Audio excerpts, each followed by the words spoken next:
A Passing Fancy, written by M.A. Nichols, narrated by Madeline Brolly. Chapter 1.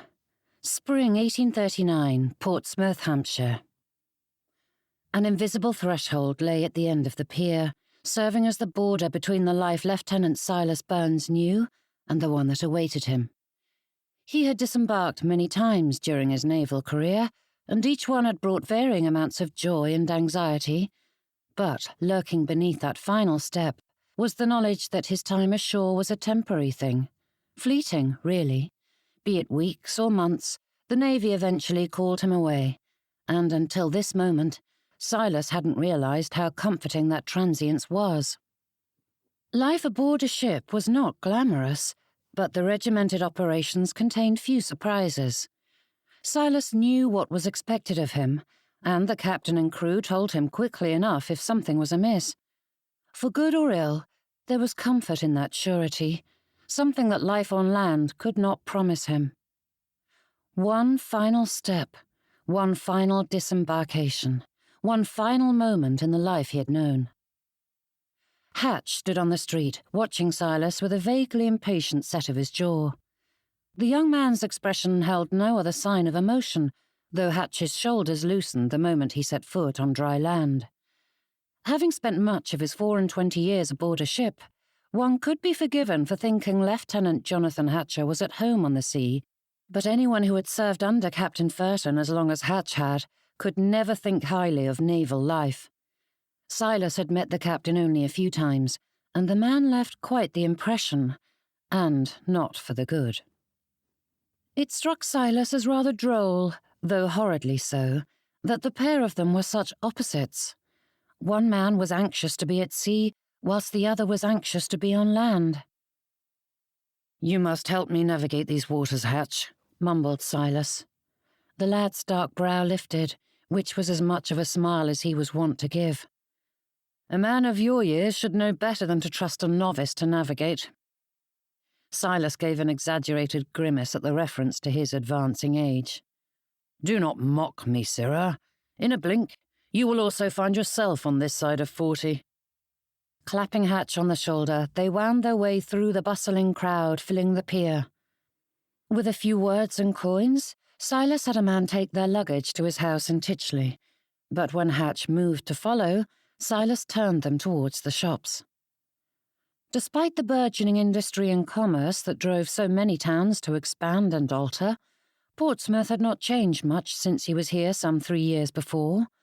There were little alterations here and there, but so much of its heart remained unchanged, and the constancy was comforting amidst so many changes in his life. Hatch walked at Silas's side, not commenting on the oddity of their expedition, but then the fellow was not one to waste words. Silas did that enough for the both of them. No doubt Hatch thought them headed to their newly acquired warehouse, but touring their business could wait. When Silas led them to Mr. Harrowford's shop, Hatch gave him a silent raise of his brows.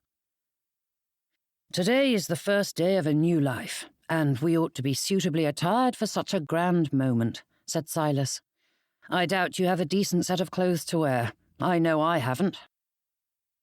Though Hatch looked miserable at the prospect, Silas gestured at the ragged uniforms they wore, and the young man gave no further protest as they entered the tailor's shop.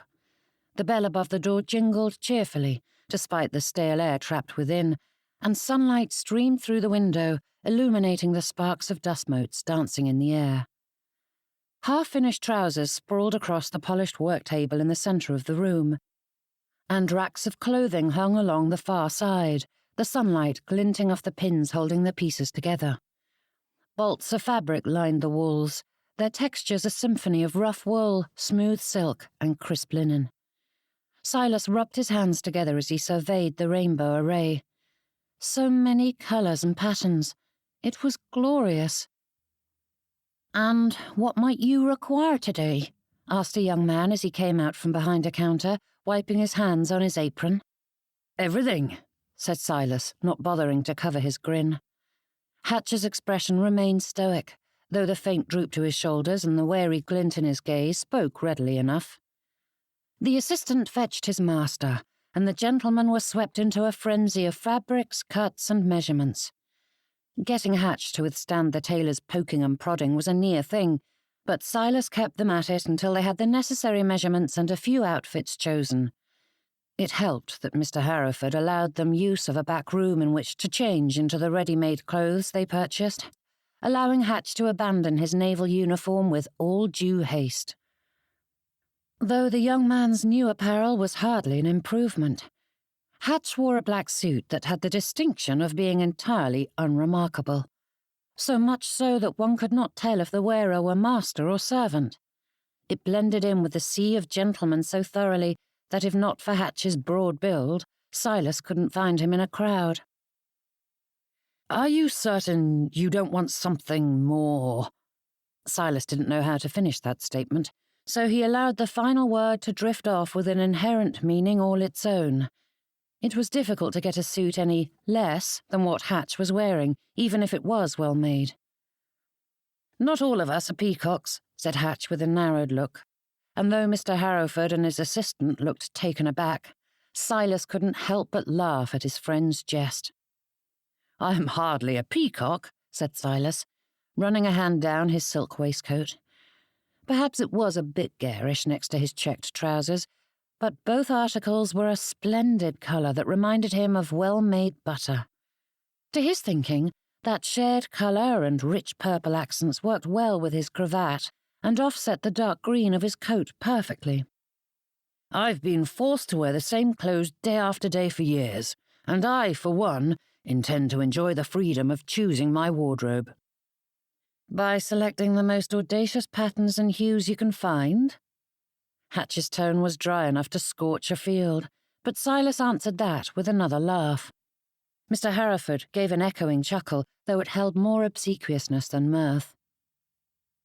"By dressing in whatever takes my fancy," corrected Silas. Giving the tailor instructions about the bill and their clothes, both those they'd ordered and the uniforms they'd cast off, Silas donned his hat and turned to the doorway.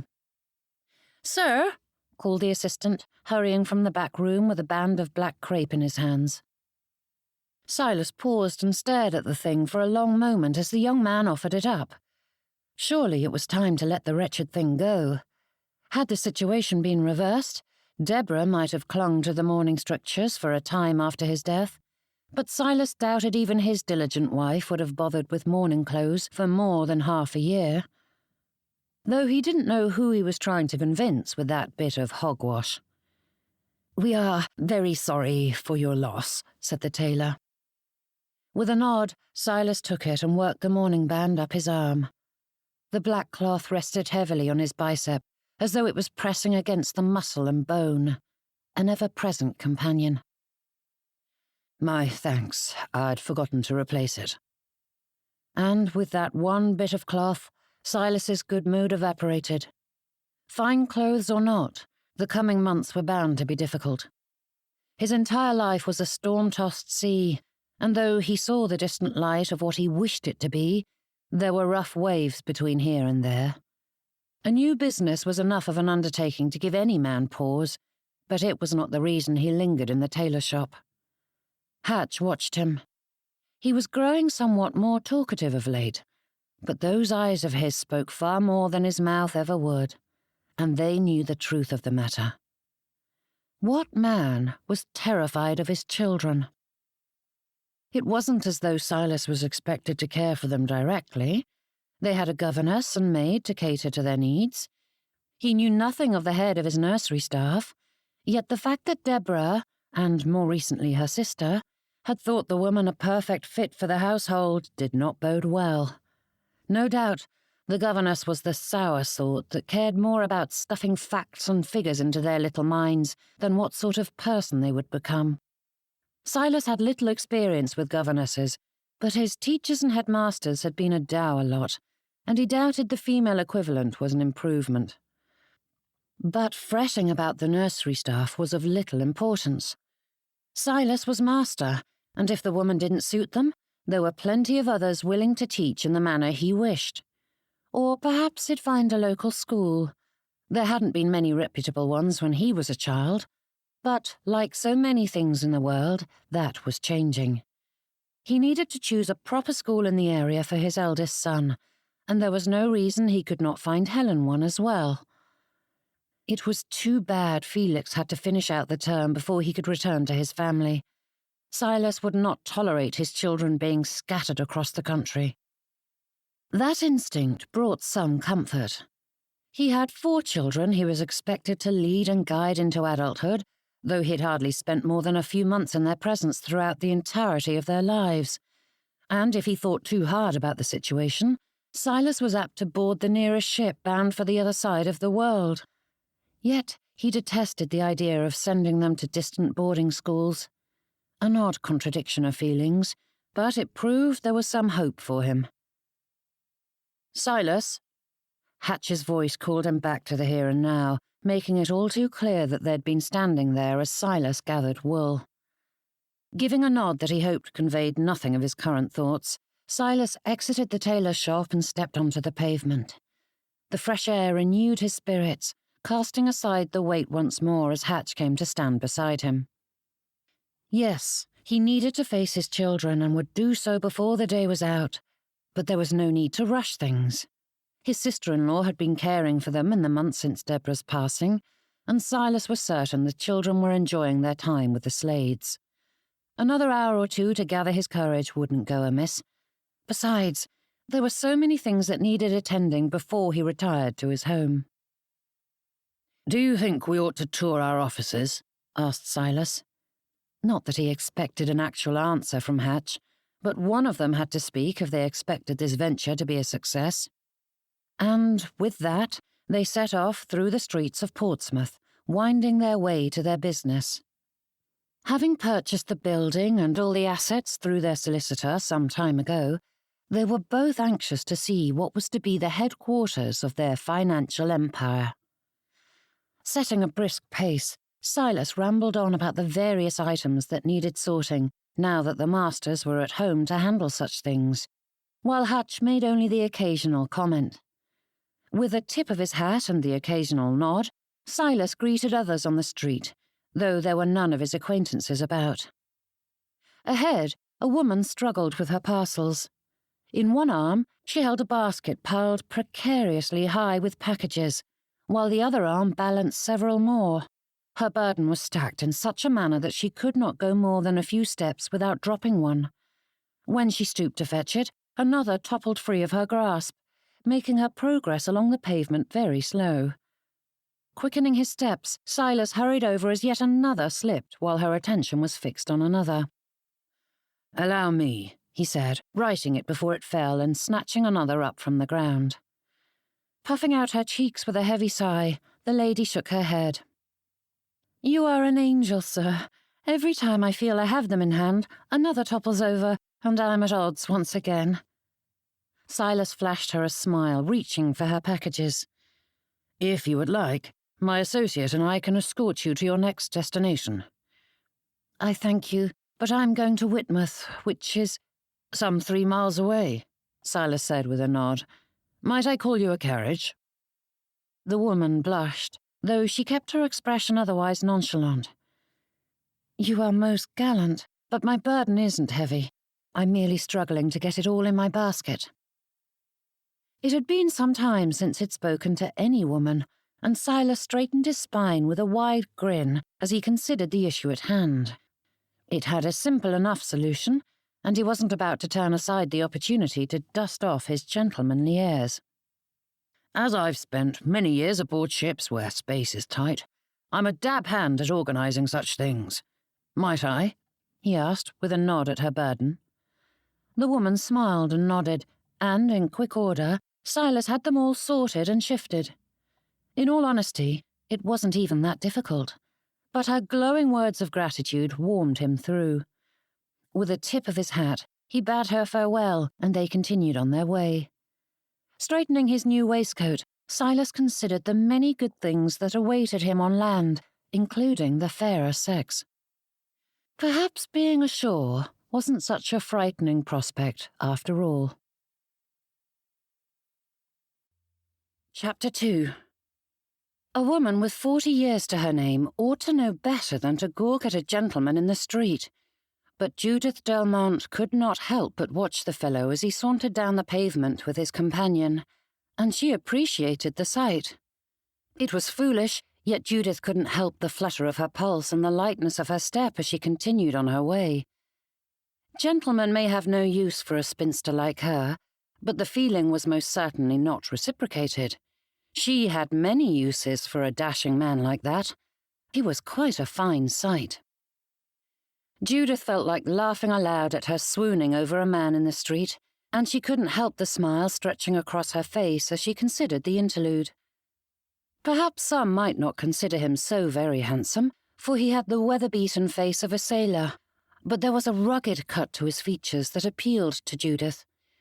Although she could never explain why, she had long ago accepted that the most handsome part of a man was a strong, square jaw, and that fellow had it in spades. And if Judith needed any more reason to cast a last lingering look at the fellow as he disappeared into the distance, it would be that little kindness he had shared, a small, simple thing, yet other men had passed without offering assistance, and he had done more than was strictly required. Gentlemen claimed to treat all ladies with respect, but those with beauty or wealth garnered more gentlemanly assistance than a plain governess such as herself.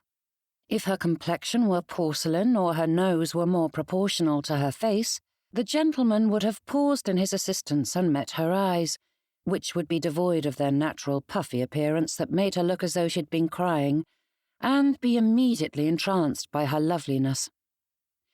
Wasn't that how it was supposed to unfold? A random meeting in which their gazes locked, and he would be taken with her as quickly as she was taken with him. He would insist on accompanying her and carrying her bundles without prompting, and they would meander along as they lost themselves in a conversation that proved equally diverting for them both, an instant connection. Instead, Judith was left to imagine what it would be like to receive such instant adoration and then shake her head at the silliness of indulging her romantic heart. But it was a fun diversion while it lasted, and she would much rather get lost in vivid fantasies of what courting would be like than think about what was to come, or to fret over her shopping excursion. Judith went through her checklist yet again, certain she had missed something, which was ludicrous. The haberdasher had so many lovely trimmings for the children's costumes that she had purchased far more than intended, which was even more ludicrous. Besides allowing herself romantic fantasies at times, Judith didn't think of herself as a foolish person, but it was the only way to describe someone who grows so anxious over the arrival of her mysterious employer that she buys out half the shop, charging far more than was necessary to the household accounts. It wasn't an exorbitant amount, but Judith knew little of Mr. Byrnes. Was he a miser who would begrudge the extra farthings? Fretting about what had passed was a useless endeavour, so Judith tried to banish it from her thoughts, but the imminent arrival of Mr. Byrnes loomed over her. Starting with a new household was always daunting, and though she had taken charge of the Byrnes' children a year ago, the return of the head of the household was like beginning anew. Parents were always the more difficult aspect of her position, and Judith wished she could simply teach the children and never speak to their progenitors. That would be delightful. Laughing to herself, Judith followed the route to the Slade's door as she mulled over that impossibility. Perhaps Mr. Byrnes was as disinterested as most fathers, leaving Judith free to teach as she wished. Helen had a keen mind for naturalism, and Portsmouth was rife with opportunities to study the ocean life that captured her attention, while Griffith and Lee were still too young to show much aptitude towards any subject, and they were not wholly under her educational care yet. The port offered so many possibilities for experiences, ones Judith longed to share with them. Jerking free of those ruminations, Judith recalled the letter in her pocket. Her quarters at the Slade's home were not conducive to reading and writing, and it was too difficult for her to capture a few moments alone when she was outside her bedchamber. If Judith wished to read her cousin's words without interruption, she would need to do so now. but it seemed a shame to waste the beautiful afternoon on Chloe's missive. The weather wasn't particularly fine, but having a few hours to herself made even the dullest day a sight to behold, and she far preferred to spend it admiring the countryside. Judith grimaced as a prickle ran across her skin. Such an uncharitable thought was not becoming, nor was it fair to Chloe. Her cousin was a dutiful correspondent, and Judith ought to be grateful for any news of the family, even if Chloe's reports were more voluminous than entertaining.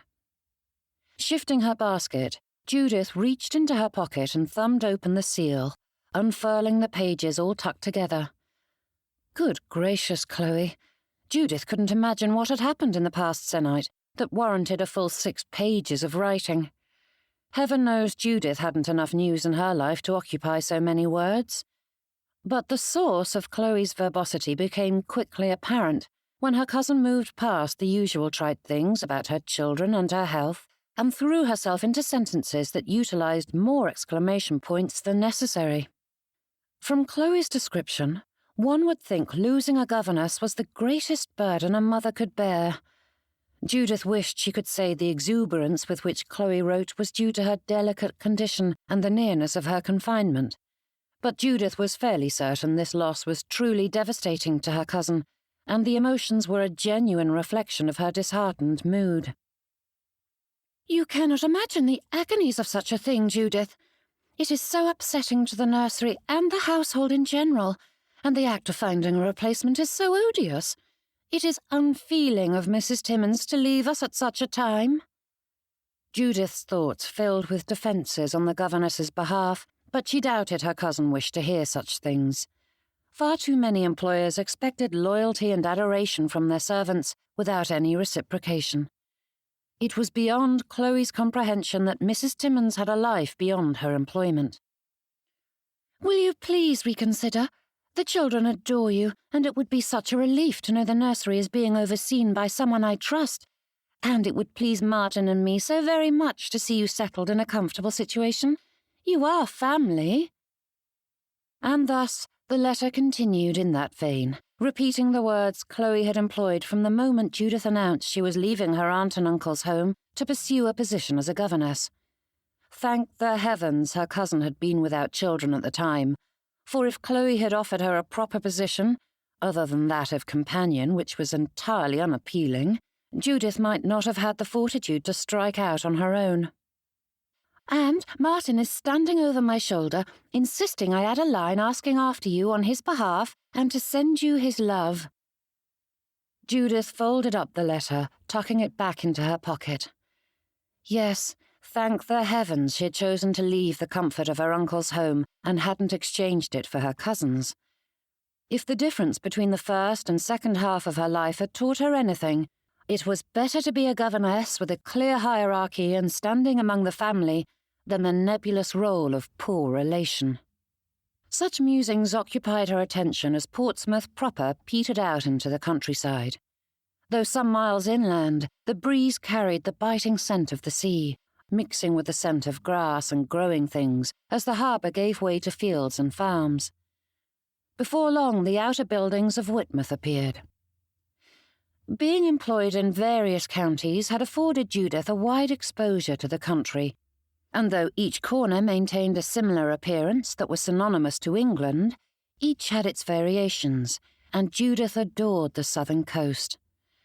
The buildings were laid out much the same as any other part of the country, yet so many of the cottages covered the exteriors with the offerings of the beach, pressing the small shells into the plaster. From a distance, they looked delightfully weathered, as though the sea winds had worn away bits of the stone. But as one got closer, the facade became a collage of textures. Whitmouth was much like the other villages nestled around the bustling Portsmouth, though on a grander scale than some.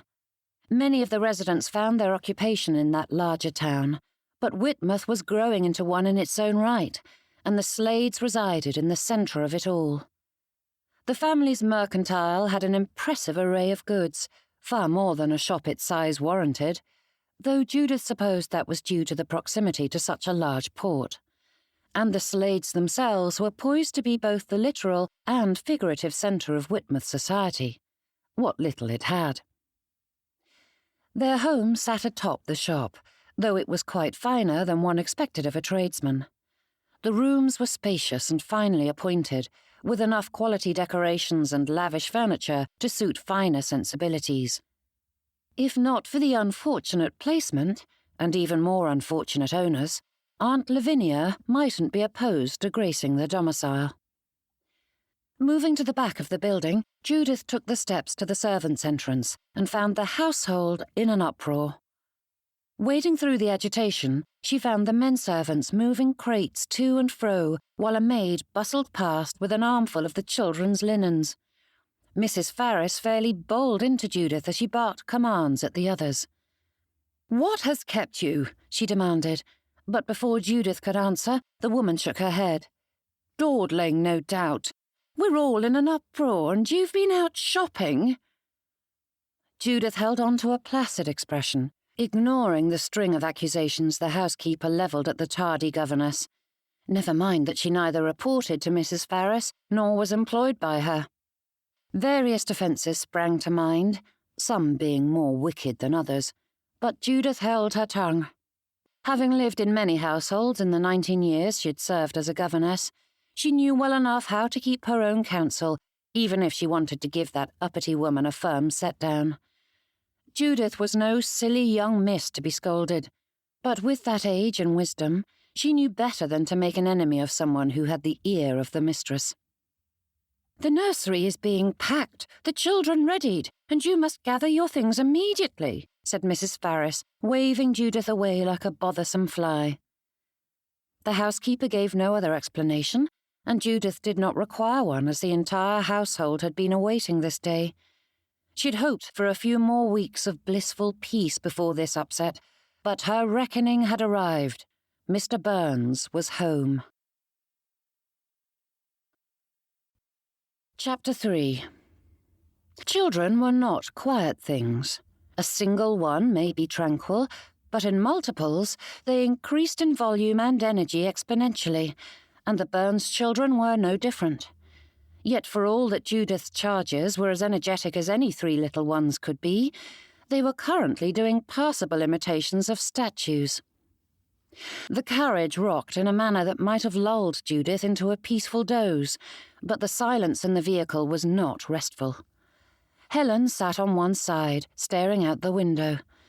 The girl had hardly spoken since Judith arrived at the Slades' home, but it was not because she had nothing to say. Helen's lips pulled tight, and she frowned at the passing world, and Judith longed to ease the scrunch of her little brow. "I don't want to go to Stowell Cottage," mumbled Griffith from her other side. "We cannot return to Aunt Ruth and Uncle Christopher," snapped Helen. Her brother scowled and crossed his arms, slumping with a fervent determination to show the world his irritation. Bringing her arm around the small boy, Judith drew him closer, though she had nothing more to say. Besides, Griffith didn't want any assurances unless it was precisely what he longed to hear. Alice cast a furtive glance from across the way, though Judith had no more assurances to give to the nursemaid than she did to the children. Whatever may come, Mr. Silas Byrnes was the master of the family, the master of the household, and the master of their fates. The young woman bounced Lee, though the child remained listless, sucking on her fingers as she stared out the window. "It will be good to be at home once more," said Judith, grasping onto anything that might entice the children. There were few promises she could give them, but the familiarity of their own bedchambers and nursery would be of some comfort. Griffith sighed and rested his head against Judith, and the conversation lapsed into silence. She hated seeing the children so at odds, but there was nothing she could do. The last 6 months had seen far too much upheaval, and no amount of assurances would alter that fact. "Would you like to see my father's sketchbook?" Judith grasped onto the first diversion that came to mind. Griffith perked up, and Helen slanted her gaze to the governess, though gave no other sign she had heard the question. Reaching to the floor, Judith opened the latch of her portmanteau and pulled out a sketchbook. Easing back onto the squabs, she unwound the strap that kept the book secure. Griffith moved closer, resting his head against Judith's arm as she flipped back the soft leather cover. The first few pages were filled with a patchwork of sketches, each one featuring a different bit of anatomy from varying angles. Feet, hands, eyes, and lips passed before them with a fragile elegance that entranced Judith, despite being nothing more than quick studies. But as Judith moved through the pages, the subject focused on a single woman. With little more than a few scratches of the pencil, she was captured in various poses, each showing a bit of her heart. The children on either side moved closer, the images capturing their attention as Judith showed them page after page. Before long, the woman was joined by a babe who shared her mamma's smile. "You were an adorable baby, Miss Delmonte," said Helen. "All babies are adorable," replied Judith. "May I hold it?" asked Griffith. Her heart clenched, and Judith wanted to say no, though there was no reason she could not allow it. Griffith was tucked up next to her, and though the carriage was rocking, she was close enough to catch it should he drop it. Yet Judith shuddered away from the thought. "Only if you promise to be careful," she said, holding his gaze as he nodded. "It is very dear to me." "Because it was your papa's," said Griffith with a nod.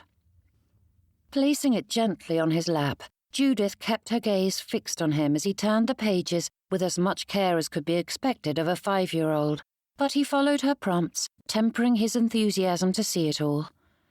"I like this one," he said, pointing to one in which Judith must have been around Lee's age.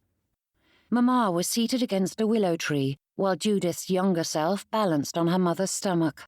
With arms reaching high, the child was fairly leaping upwards in her effort to tell her mother some desperately exciting story. The expression on Mamma's face was such a combination of humour, contentment, and love that Judith's heart warmed at the sight of it. A little scene of domestic bliss. But Judith turned the page and pointed to the next sheet. "This is my favourite. It is the only portrait of my father. Apparently he wasn't keen on drawing himself." There was a trio of portraits on the page: mother, father, and child. Marcello Delmonte had been more arresting than attractive, his dark eyes shining with the joy of spirit he'd always carried with him. So many memories of her parents were fading, but even on her deathbed, Judith would remember those laughing eyes, and Mamma's embraces. Judith could still feel those arms around her, enfolding her with all the love and heart that dear lady had. "Did your papa love you?" asked Helen. There was a quality to her tone that had Judith paying extra heed to the child's question, though it took little insight to understand the meaning behind it when the girl who'd voiced it was facing a reunion with her long-absent father. "Papas love their children very dearly, and mine was no different," said Judith. They turned to the last drawing, and her heart gave a familiar pang at the sight of it. Not so much the drawing itself, but the knowledge that it was the last. A young artist's life cut short, the solitary child he and his wife had left behind. Good gracious, she was not normally so maudlin. The children's moods were colouring her own, but it would do no good to sit about bemoaning what cannot be altered. That orphan had grown and made a life for herself, and the children at her side would find their footing with their newly returned papa as well. Change was terrifying, but it did not signify a terrible future. Judith felt a modicum of relief when the carriage finally stopped. Tucking the sketchbook back in its place, she ushered the children out and stood before Stowell Cottage.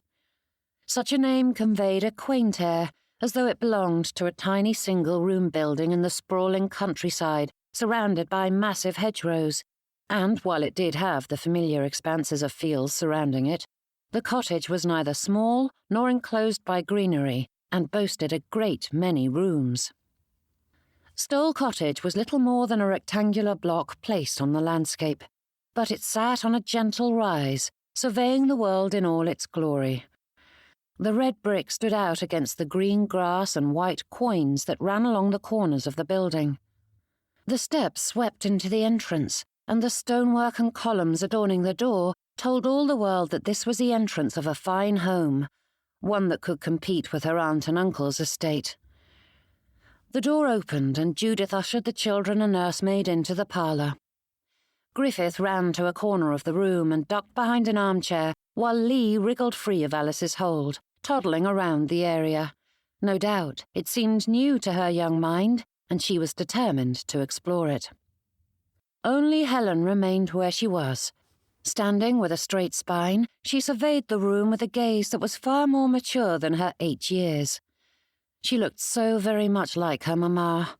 Judith had not known the woman well, but Mrs. Byrnes had an air that demanded respect the moment one saw her. With silent footsteps, Helen took her mother's favourite seat. Her hand rested on the wooden arm, and her fingers traced the carved scrollwork there. A movement at her back had Judith jumping, and she whirled around to see a young man standing on the opposite side of the parlour, his hands tucked behind him as he watched the 3 children. He was too young to be the master of the house, yet he did not look like a servant either. His clothes were of decent quality, but so plain she couldn't decipher his social standing. He was closer in age to 20 than 30, yet there was an edge to him that belied his few years. Between that and his broad physique, instinct had her stepping between the stranger and her charges. But before Judith could think to ask the man what he was about, another strode into the room with his arms held wide as he called for his children. Judith's face flushed as her heart pounded a violent rhythm in her chest as she stared at the fellow. Her stomach failed her altogether, sinking to her toes as she wondered why fate hated her so. Mr. Byrnes spared her no more than a passing glance, but that was enough for Judith to realise he was both her employer and the man she'd ogled in the street. Chapter 4. This was what came from allowing fantasies to run amok. Thank the heavens that Mr. Byrnes was not privy to Judith's foolish imaginings. To think she had fairly swooned over a stranger in the street. And no matter how she tried to stop herself, Judith's cheeks continued to burn a bright pink. And, though her mind recognised the danger of nursing a tendre for her employer, her eyes couldn't help but notice, yet again, just how fine his features were. And they truly were quite nice. Judith sighed and rolled her eyes at herself. It was not a tendre, nor anything else of significance. For some reason, Mr. Byrnes' features happened to be arranged in an appealing manner, but that meant nothing other than she had been reading too many romances of late. A lady of her years was not one to be overwrought by a simple attraction. Nor did she abandon her charges at such a pivotal time, and that thought wrenched Judith back to the present. Mr. Byrnes remained kneeling in the centre of the room, his arms held wide, though none of the children paid him any heed.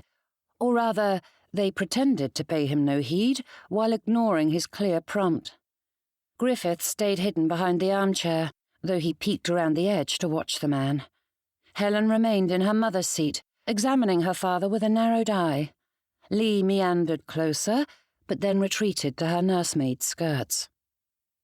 Judith gave herself a mental shake and stepped forward. "Children!" But the master of the house silenced her with a dismissive wave of his hand, not giving her so much as a passing glance before summarily ignoring her. "Won't you come and greet your papa? I have missed you so very much." If the stubborn man wished to handle things himself, he could do so, though a few retorts filled her thoughts. If not for the children's clear discomfort, Judith might enjoy his confusion. The fellow sat on his heels for a moment before reaching into his pocket. "I've brought a few surprises from my travels," he said, offering up a sweet. "I would like to show them to you." Lee emerged from behind Alice at the sight of the confection, and with only a moment's hesitation, she scurried closer and took it from her papa, shoving it in her mouth with a smile. He lifted her with the stiffness of someone uncertain if she were a child or a porcelain doll liable to break if jostled. "How are you, Lee?" he asked, and then turned his gaze to the other two. "I have more, if you wish." Griffith poked his head around the armchair, his brow furrowed in clear consideration of the offer. When Mr. Byrnes waved another in the child's view, Griffith slowly crept out, inching closer like an animal scenting the air for a trap. The boy did not beam as his sister did, but he took the proffered treat and gobbled it down, deigning to allow his father to pat him on the shoulder before Griffith came to stand behind Judith. Helen never left her mother's chair. Mr. Byrnes frowned but turned to the other side of the room, motioning for the children to follow as he led them to where the young brute of a man remained silently standing. Judith had been too preoccupied with the stranger's appearance to notice the open crates scattered behind him. The lids had been pried off, and the cushioning straw stuck out over the edges, begging for the little ones to dig through its contents. "Your services aren't required at present," said Mr. Byrnes, giving Judith and the nursemaid a vague wave towards the door. "I will bring the children to the nursery when they're done exploring their treasures." Judith frowned at Mr. Byrnes' back, casting a look at the three children. Lee wriggled out of her papa's hold, reaching into the crates and pulling out great handfuls of the straw, while Griffith peered over the edge with enough curiosity that Judith knew the promised goodies would endear him to his father quickly enough. But Helen remained in her seat with grim determination. Giving the child a wary look, Judith hesitated for a moment when Mr. Byrnes repeated himself. The gentleman didn't spare a glance in her direction, dismissing her in word and action as thoroughly as if she were a vagrant on the street. Judith narrowed her eyes, burning her gaze into his back, but there was nothing more she could do than hold on to her hidden disapproval. It was just like an absent father to believe he could buy his children's affection with a few baubles. Judith patted Helen's shoulder as she passed and let herself out of the parlour, with Alice following. "We'd best get the nursery and schoolroom set up and our things unpacked," said Judith. "Would you be needing any help with that?" The question startled Judith, and she turned to find a woman standing down the hall from them, with a great chatelaine hanging from her waist. The woman bustled forward with the commanding air of one in charge of her surroundings, and Judith had only a moment to gird her loins once more before greeting yet another stranger in the house. Before Judith could say a word, the woman smiled.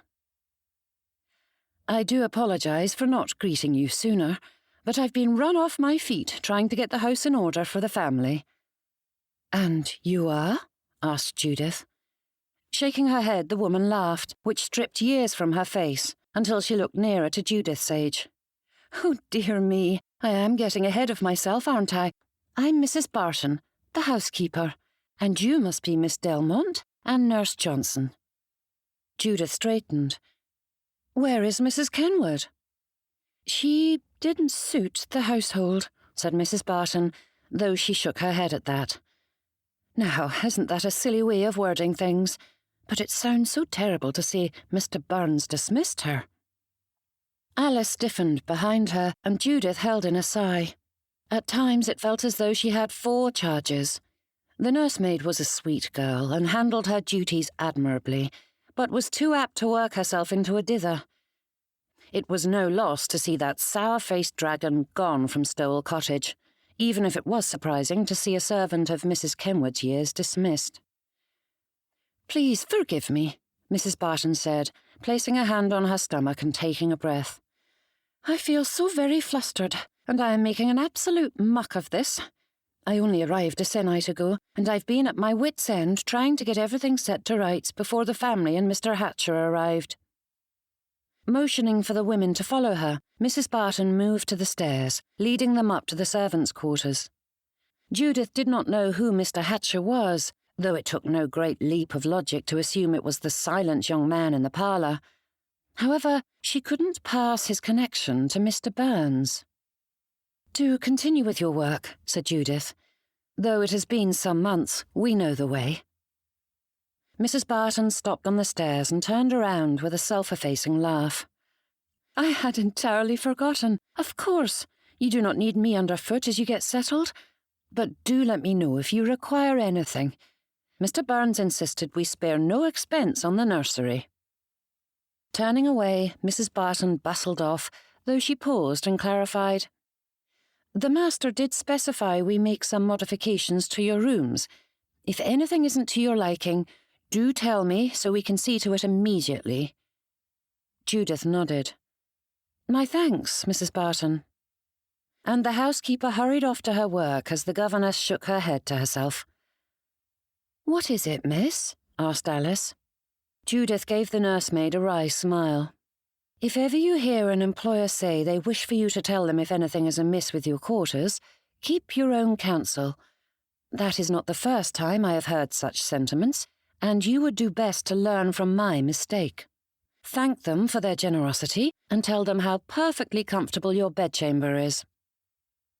Alice considered that with a frown. "I can't imagine a master or mistress saying such things." Holding on to her smile, Judith nodded and led the way up. For all her sage advice, Judith had forgotten a key tenet of being a governess. She was not staff. Not entirely. Yes, she received a salary and was there at the behest of the family, but her gentility kept her from being counted amongst the ranks of the servants. Neither side viewed her as being one of them. She was something apart. Judith thought she ought to have become accustomed to such feelings, but it struck her at odd times just how out of place she was in the world. And on its heels came a desire to escape into her quarters. Luckily, she did not have to wait long. Leaving Alice to make her way to the nursery, Judith moved to the end of the hall where her bedchamber sat. Ready to drop her portmanteau and curl up on the bed, she pushed open the door. And paused. Straightening, Judith stared at her room. Though she hadn't stayed at Stole Cottage for long before Mrs. Byrnes' untimely passing and the children's subsequent removal to their aunt and uncle's home, Judith was familiar enough with the space to know precisely what had been here when she had left. The governess's quarters varied somewhat from house to house, but there was a similarity to their simplicity. 4 stark walls, a small window, and a bed. Most had a small fireplace, though the frequency with which she was allowed to use it varied greatly, and a chest of drawers or perhaps a wardrobe. Usually in good repair, though plain. Her quarters here had been no different. But now her cot had been replaced with a proper bed, and it was shoved in a corner with 2 sides pressed against the walls, allowing enough space for a wardrobe and a desk along the wall opposite. All the furniture was simple, yet far finer than any she'd had in her tenure as a governess. But to add to her shock, the desk had been supplied with candles, paper, and ink, a veritable treasure trove. With a few quick steps, Judith dropped onto the bed and sighed. Today had been an interesting day, to be sure, and was bound to continue in that vein. A whole new household to acclimate to, and a master who was too alluring for her good. For a brief moment, Judith entertained the thought of finding a new position, somewhere with a mistress of the house. A governess's situation was all too fragile to risk taking a post with a widower. Her plain features were something mistresses prized and had served Judith well to keep her from garnering the attention of masters with wondering eyes. But a widowed man was an unknown entity.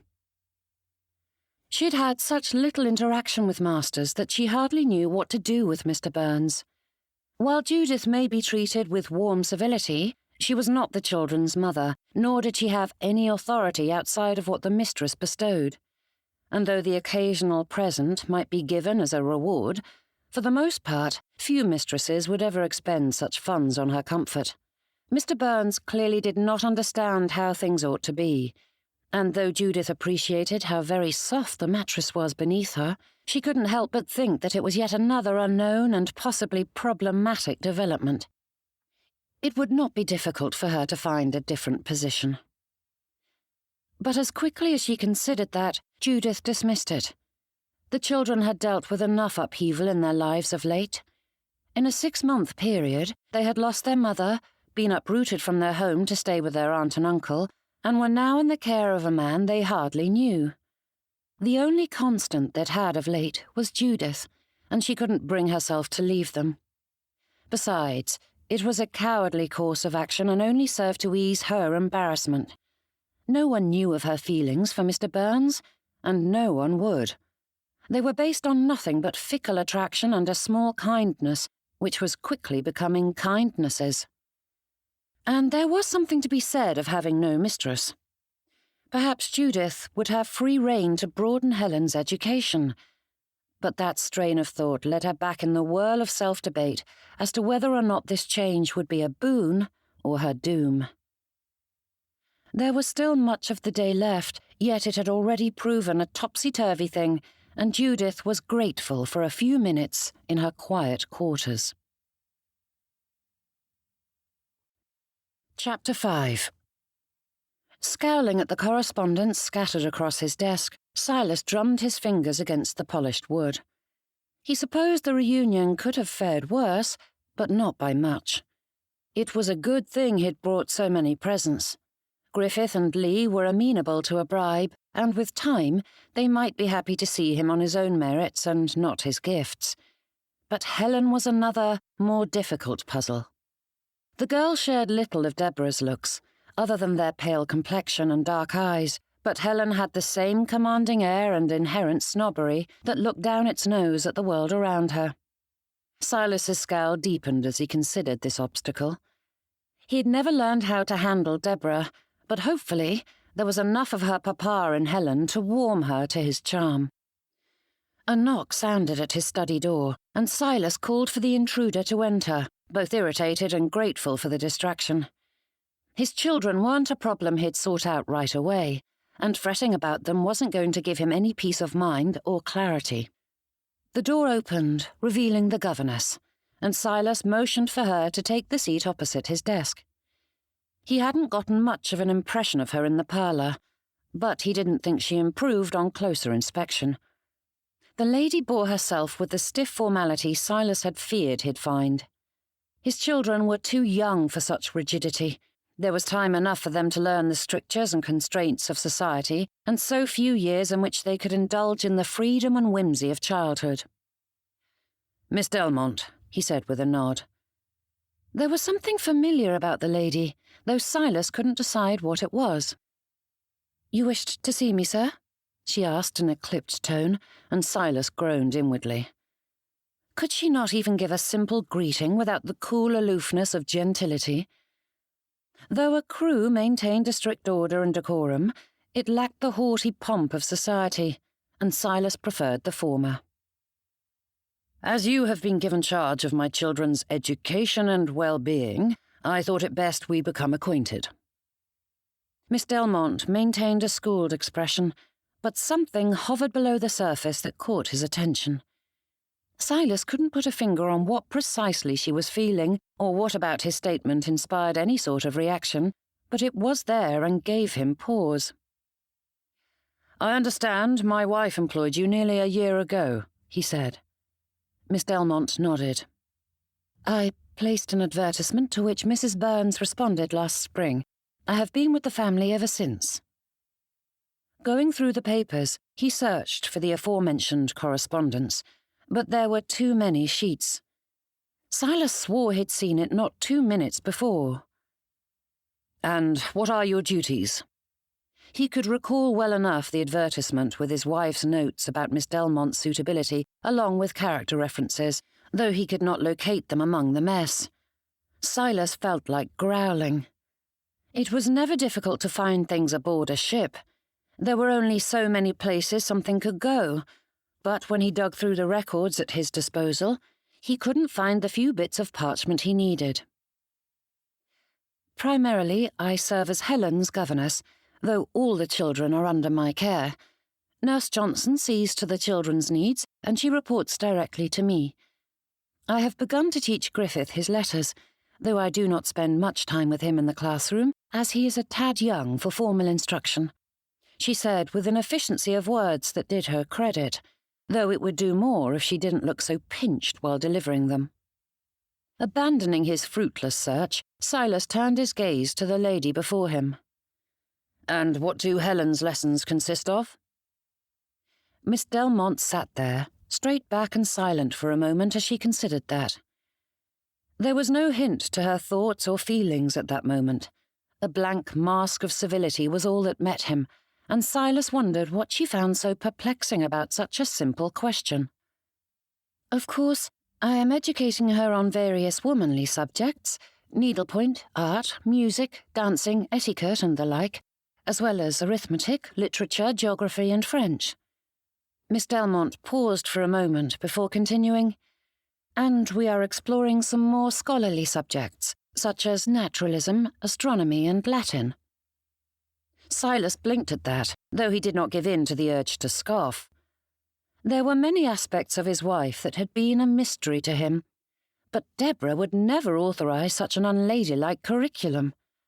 Considering the woman before him and the answer she'd given, Silas was forced to reconsider his assumptions of her. Miss Delmonte sat there with all the prim perfection one expected of a lady, yet something about her bespoke of a heart that was not so insipid. She must have spirit, or she wouldn't be so bold as to mislead her employer within the first 5 minutes of speaking to him, even if she did it with a subservient air. How intriguing. "That is a hearty course of study." Silas did not allow his scepticism to show in his tone, though he couldn't leave the governess's assertions uncontested. Some perverse part of him wanted to see what she would do when prodded.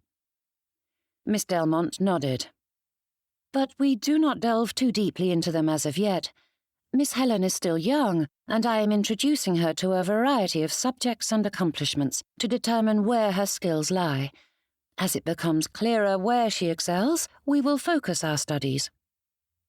"And Mrs. Byrnes thought naturalism, astronomy and Latin were a fitting education for her daughter?" Again he kept his tone nonchalant, tossing out the question as though it was of little importance. She considered him for a brief moment, and though she gave no hint as to her thoughts, Silas heard them churning in her head. Miss Delmonte calculated the possibilities, weighing her options, though the whole moment passed in less than a heartbeat before she answered. "Mrs. Byrnes voiced no objections." Silas almost laughed aloud at that brilliant manoeuvre. A truth while hiding a lie, for Silas did not doubt that Mrs. Byrnes had thoroughly scrutinized Miss Delmonte's lessons and approved of them at one time, though it had been some months since anyone would have noticed the shift in the curriculum. Silas doubted his sister-in-law had anticipated the governess straying into such rigorous subjects. Perhaps he ought to have some misgivings about having a deceitful governess caring for his children, but Silas couldn't fault her for deviating from Deborah's narrow view. Too few valued proper education for their daughters, though he could not fathom why. Even if one believed a young lady's education should only touch on subjects befitting a future wife and mother, that encapsulated far more than music, art, and needlepoint. A gentleman of sense wanted an intelligent wife. Anything else would bore him to tears. And surely, an educated woman was a far better partner for her husband and guide to her children. It would be different if Miss Delmonte were giving Helen less education or were dishonest with the schoolroom funds and supplies. But as the lady's deception was giving Helen more than what Deborah had stipulated, Silas couldn't fault the governess, though he would keep watch over it. "If Mrs. Byrnes voiced no objection, I see no reason to alter the curriculum," said Silas with a hint of a smile, and he wondered if the governess ever displayed the spirit and heart she kept hidden away. He would much rather his children, Helen in particular, have a warm example of womanhood to emulate and soften the hard edge Deborah had given her. Miss Delmonte nodded, the tension in her shoulders easing a touch. It was faint, but Silas noticed it and found himself hiding the responding smile. "I wish to be apprised of the situation in the nursery often," he said. "I had a standing appointment with Mrs. Byrnes on Monday mornings to discuss the children and any concerns she had." Silas's brows rose and he considered that. "With my schedule, I shan't be available in the morning, but I see no reason we shouldn't continue that tradition in the evening. And I require you to maintain a flexible schedule for the children." Miss Delmonte sat for a silent moment before saying, "The children require consistency." Giving her a narrowed look, Silas thought through his reply. As the master of the household and father of the children in question, he needed no permission from their governess. However, a haughty retort and quick demand rarely produced good results. Or rather, one may receive what was required, even if it wasn't the best option. Silas had seen too many lieutenants and captains who gave orders without soliciting the knowledge and understanding of the experts beneath them in the naval hierarchy. "What precisely does consistency entail?" he asked.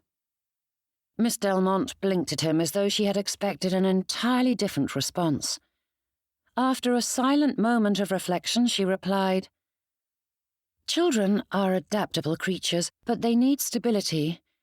Your children have already suffered a lot of upheaval of late, and they need a proper schedule, the most important of which is their bed and meal times.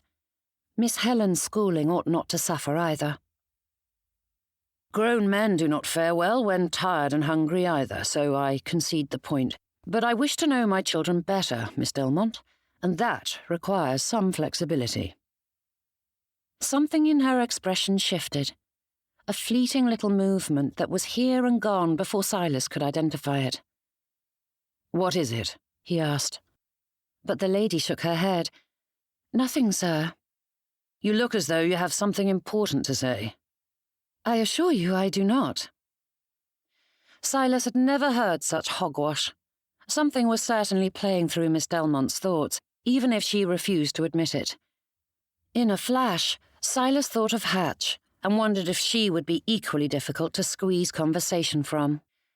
Getting back to the subject at hand, Silas continued, "I am requesting adaptability on your part, as I wish to know my children better.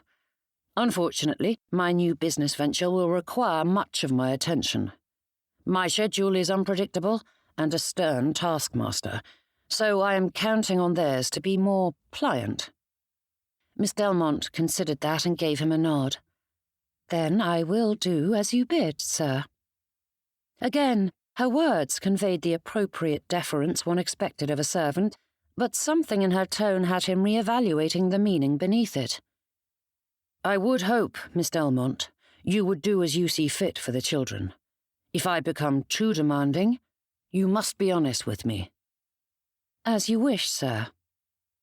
Silas let her statement drift off into silence uncontested, though he knew with absolute certainty Miss Delmonte was lying. He supposed her reply was vague enough to sound like an agreement, without agreeing to anything. The promise was implied, but the words themselves did not bind her, though he felt it was as much of a commitment as he was going to receive from her at present. "Thank you, Miss Delmonte," he said with a dismissive tone and a nod. "You are most welcome, Mr. Byrnes." The lady stood and moved to the doorway, but she paused when Silas spoke out again. "And I do hope you find your quarters to your liking.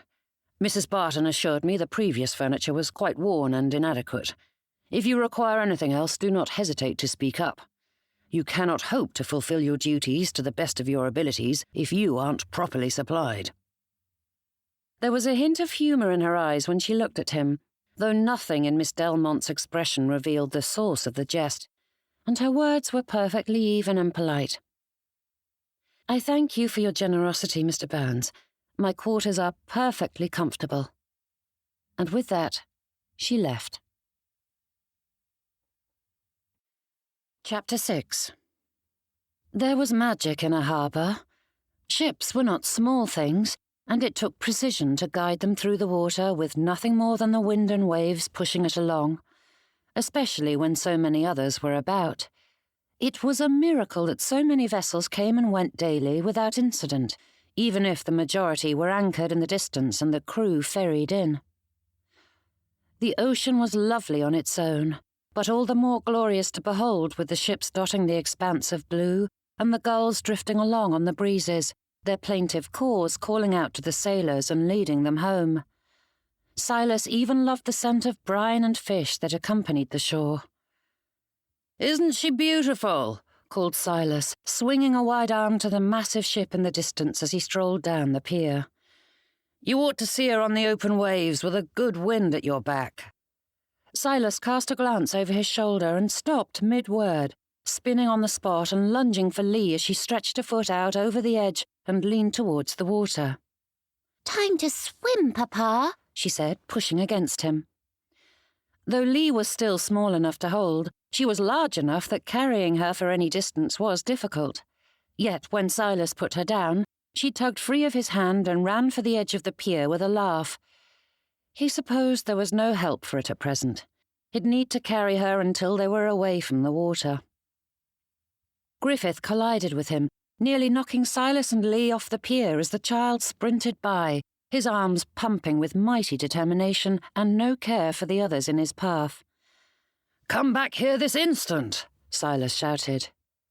"Don't shout at him," came a quiet but determined voice from behind.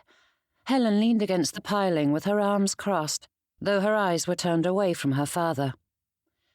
Silas's jaw clenched tight at the hard tone in her words and turned back to his son, who careened down the pier, utterly oblivious to all the men trying to get on with their work as he ran into one after the other. "Griffith!"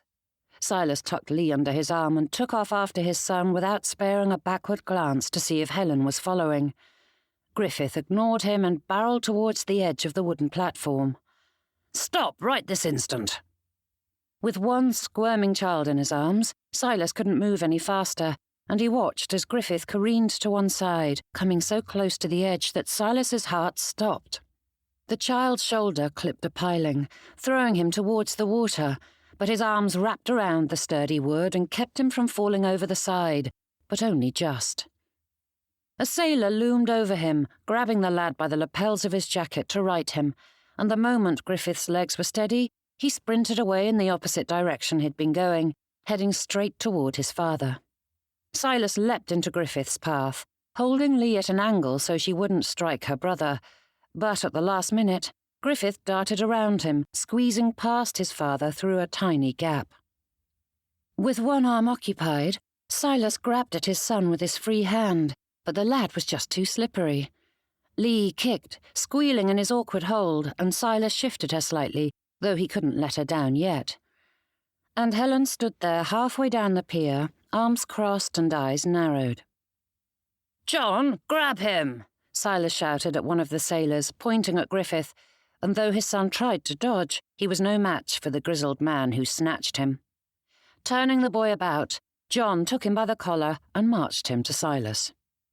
"You cannot run off like that, Griffith," said Silas, holding on to the last of his temper with the barest grip. As is, he was struggling enough with Lee, so he put her down, taking her hand in his with a firm grip, though she tugged with all her might. "Do not shout at him," came Helen's all-too-familiar refrain. Then she marched up and took her brother by the hand. Giving John and her father a withering look, she turned and led the boy down the pier.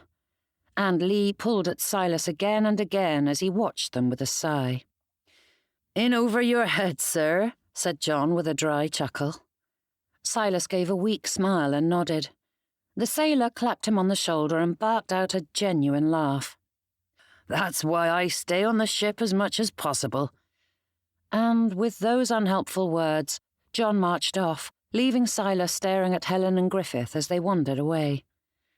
"Come, Lee," he said, pointing her towards her siblings, but when she refused to move, he added, "Would you like a treat from the street vendors?" Lee gave him a broad grin and took off after her brother, the hem of her gown fluttering behind her, though she tripped over her feet more than once. Silas lingered for the briefest moment, savouring the second of peace before following after them. Only when he was a few farthings poorer and the children were laden with sweets did Silas turn them towards the warehouse that served as the heart of Byrnes & Co. The building was a great wooden rectangle amongst a row of great wooden rectangles, each side by side along the street. The offices of the owners and clerks lined the front, their shingles hanging in front of the doors. With Lee and Griffith gorging on their treats, they were easily led down the street and towards the front door of Byrnes & Co., while Helen trailed behind them. Silas felt her eyes burning into his shoulder blades as they entered the building, dragging in mud from the streets, sticky hands, and far more noise than 3 children should be capable of. The front room was little more than a dumping ground of crates and straw, with Mr. Chapman's desk shoved to the side, and the man himself seated beside it, the clerk's eyes widening as the flurry entered. Griffith and Lee launched themselves at the crates, taking handfuls of straw and scattering it about, whilst Helen barked at them to stop. Silas watched it all with wide eyes, all the excitement of the outing draining from him and leaving an exhausted void behind. There were too many things lying about as the office was being organised and new shipments unpacked, and Silas had dropped a typhoon in the midst of it. Hatch emerged from his office and stood in the doorway, watching the havoc with a stony face and just a hint of panic colouring his gaze. "Children, do you wish to see what we just unloaded from Europe?" asked Silas. Getting the children into his private office was like corralling a litter of inebriated kittens. Their attention never lasted more than a moment before something stole them away from where he wanted them. They bumped into each other and crates, hardly able to take more than a few steps before someone or something was upended. A few collisions resulted in tears, and Silas struggled to calm the younger two, while Helen gave orders that were often contrary to his own. "Bring a crate from the Phoenix, Mr. Chapman," he said while stepping through the doorway after them. "Which one?" "Any that isn't already bought and paid for," he said, hoping his tone wasn't as clipped and desperate as he felt. Sagging against the doorframe, he watched as the younger two ran around the room, chasing each other around his desk. He'd had them in his care for hardly 3 hours, yet Silas felt as though it had been 3 days. The children were never quiet for more than a heartbeat. They touched anything they shouldn't, and they paid no more attention to his directions than one gave a fly hovering at one's shoulder. One thing was very clear from this attempted outing. He wasn't paying Miss Delmonte and Nurse Johnson enough. "You are going to hurt yourselves," said Helen, moving the chair away from their racetrack, while slanting her father another scowl as though he was the source of this commotion. Silas opened his mouth, though he wasn't certain if he was going to tell the 2 younger ones to calm themselves or to warn Helen that she was being too heavy-handed. He supposed it made no difference, for none of them paid him any heed. Hatch appeared beside Silas, the fellow's footsteps muted by the racket emanating from inside the office. He looked at the chaos and then at Silas, his brows raised, and Silas needed no words to know precisely what Hatch was thinking. "I've made a terrible mistake," murmured Silas with a shake of his head. "Miss Delmonte will have them in hand in no time," said Hatch, and Silas grimaced. "That is the mistake I was referring to." Hatch's brow furrowed. "You sacked her?" His eyes widened, a jolt of fear pushing Silas off the door jamb. "Dear heavens, no. At present I'm more in mind to give her a raise. The mistake I made was leaving her and Nurse Johnson at home." Those brows of Hatch's curled, his expression holding such disbelief that additional words were unnecessary. "Every time I've attempted to speak with my children in the past se'nnight, they've hidden behind the blasted governess and nursemaid." Silas winced at the slip of his tongue and felt a modicum of gratitude that the children were too occupied to hear his colourful language. "I wanted one afternoon with them alone, that is all." Mr. Chapman appeared in the doorway, waving forward a worker hefting a crate on his shoulder. With a few words of instruction, Silas had it settled in the centre of his office. Griffith and Lee began reaching for it before the thing was even opened, and Silas thought a few less than choice words as he fended them off while the lid was pulled back to reveal the treasures inside. Peeling back the top layer of straw, Silas hoped for something of interest to the children, and heaven smiled upon him, revealing a pile of paper fans and a sack of hard candies. Neither were of much worth, so Silas paid it no mind when Griffith and Lee threw themselves on it like a pack of scavengers. Though they'd had treats aplenty, they immediately filled their cheeks with more sugar before they grabbed a couple of fans apiece. Lee sent up great gales of wind that felt like an assault as she fanned everything in sight, while Griffith took a different route and treated them like swords, stabbing anything that stood still and chasing after anything that didn't. The noise grew as the pair worked themselves into a tumult, and Silas stepped back to the doorway, leaning against it and pinching his nose.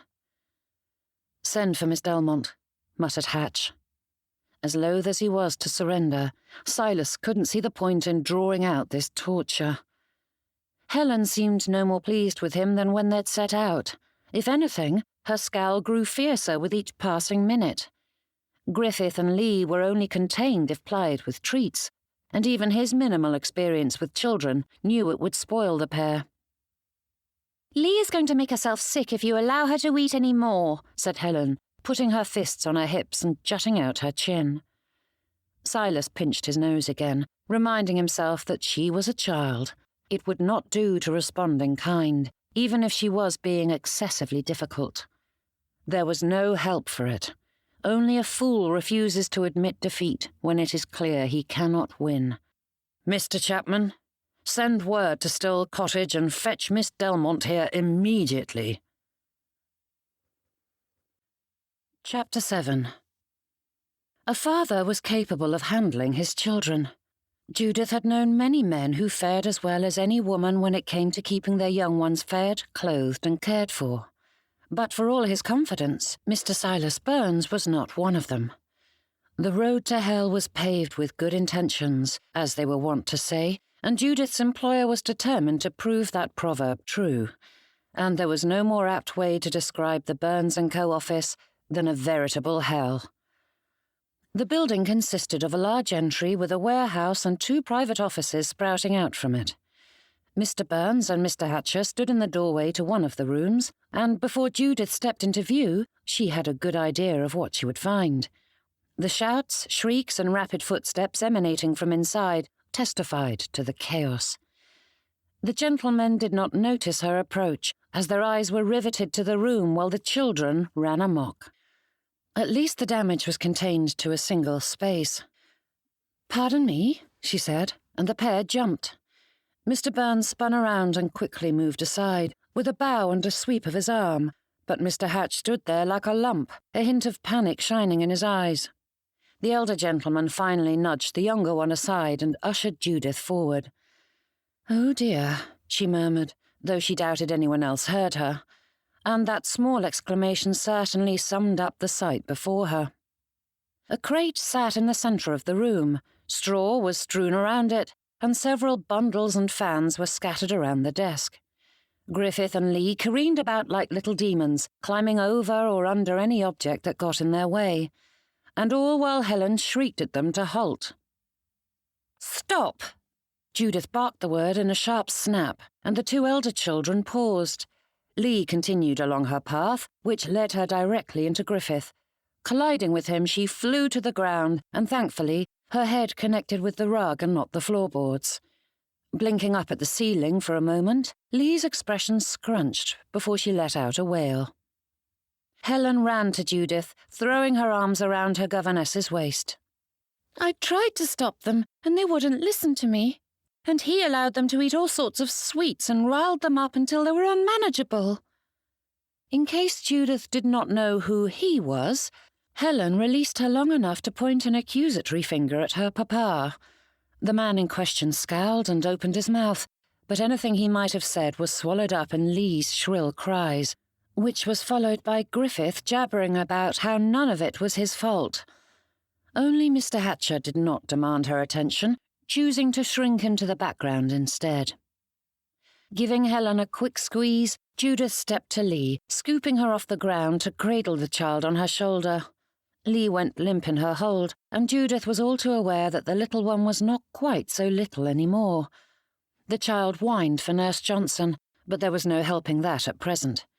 Alice had other pressing chores at home and couldn't be spared at present. Judith turned her attention to Helen, though Griffith spoke over his sister. "Just one moment, dear," she said, but the boy wouldn't stop chattering until Judith gave him a stern warning. Turning her gaze to Helen, she said, "I am certain you did your best to help your papa." "He wouldn't listen to me." Again, Mr. Byrnes looked as though he would respond, but the fellow thought better of whatever angry words he was going to say, thank heavens, for Judith could not handle another hot temper at this moment. Instead, she crouched low and drew Helen into her free arm while balancing Lee with the other. Each girl rested her head against Judith's shoulders, and only their brother remained unaltered by the heavy moment, for he stood before Judith, shoving all the things his father had given him into her face for her perusal. "That is very nice," said Judith with a smile while rocking the girls. Allowing them a moment more to calm themselves, Judith put Lee down and released Helen. With the trio standing before her, she gave them a wide smile. "Did you see ships?" Griffith and Lee launched into an animated recounting about the many things they'd seen and the great many more that they'd eaten, though she needed only to look at the state of their faces and clothes to know they'd been gorging on sweets. Helen remained silent through the whole tale, merely leaning against Judith with that downcast expression that too often graced her face. Oh, what was Judith to do with this little miss? "That is so wonderful, but it is time for us to return home." Griffith gave a half-hearted protest. None of them were truly upset by Judith's declaration. Pointing out the mess that had been strewn about, Judith added, "But we need to clean up before we go. We cannot leave your papa's office in such a state. Pick up the straw and place it in the crate." Helen did as bidden, but Griffith kicked at the nearest bit, a frown tugging at his lips. Mr. Byrnes opened his mouth to say something, but Judith spoke before he could. She didn't know what he would say, but no one in this office could stand another battle of wills, and there was a simple solution. "Miss Lee is cleaning faster than you, Master Griffith," said Judith, picking up a handful of straw and tossing it into the crate. "As her older brother—" But Judith did not need to finish her sentence. Griffith's eyes widened and he flew about the room, grabbing up handfuls of the straw and chucking it at the crate. Much of it missed the opening, and Judith called out for him to be careful, all while stoking the competition that made the children think of the chore as a game. It was not the neatest job done, but the younger two did as well as could be expected, and Judith refused to allow Helen to fuss over it. Straightening, she took Lee and Helen by the hand and led them to the doorway. Mr. Byrnes still stood there, and Judith donned her professional facade, meeting his astonished gaze with a polite nod. "I have the children in hand, sir, and shall take them home." Glancing down at Lee, Judith's brows drew together. She was not looking well.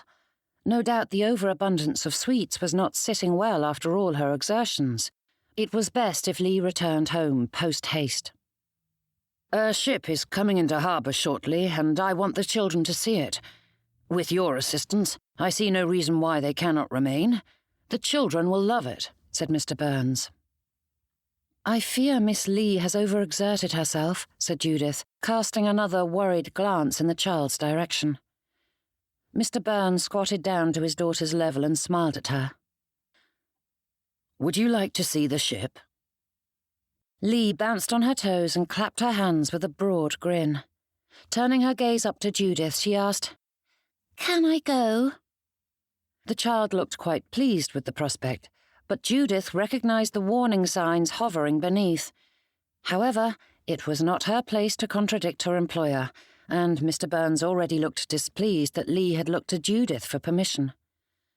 Snatching her up, Silas tossed her into the air, though the ceiling didn't allow him to do more than a small toss. "You want to see the ships?" he asked while spinning her in place. Lee's laughter wavered, her expression pinching. "Mr. Byrnes," began Judith, but the fellow wasn't listening. He continued to jostle Lee about, unaware that he had primed and loaded the cannon, so to speak. The child's expression pinched, her brows pulling down low as she opened her mouth and retched, casting up everything he'd given her that afternoon all over his chest. Extending his arms, Mr. Byrnes tried to hold her away from him, but the damage was done. Great rivers of sick streamed down his front and gathered at his feet. Planting her hands on her hips, Helen jutted up her chin at her papa. "I told you she'd eaten too many sweets." Years aboard a ship had taught Silas more about sick than any man ought to know. Though he had never suffered from seasickness, there was always one or two aboard whose sea legs were unsteady at first, or whose constitutions couldn't weather a gale. Silas had spent more than a few hours trapped in tight confines with the smell of it curdling the already putrid air. But it was another thing entirely to have it seeping into his linens and feeling the rivulets creeping down his thighs. The carriage ride home did not improve the situation. Lee decided she did not care for being held by him, but as everyone else had escaped the mess, Silas was forced to hold on to the slippery, squirmy, squealing little thing. How did a child not yet in her 3rd year of life wriggle free of every hold? Her talent for grappling would make grown men proud. It took all of Miss Delmonte's skills to keep Griffith from diving into the middle of the mess. Though the governess did not say a single word against him, Silas felt her silent reproach. This outing had been an atrocious idea, and he ought not to have attempted it without her assistance. Of course, Helen did not bother with subtlety, choosing to glare at him from her seat opposite. She snuggled next to Miss Delmonte, looking at him with open disdain, leaving Silas to wonder if she had orchestrated Lee's spectacular display as retribution. Many of his staff would curse him today.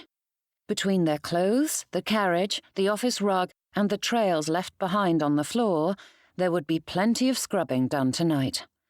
Silas doubted the rug in his office was salvageable, and it might be wiser to simply toss his clothes and buy a whole new set.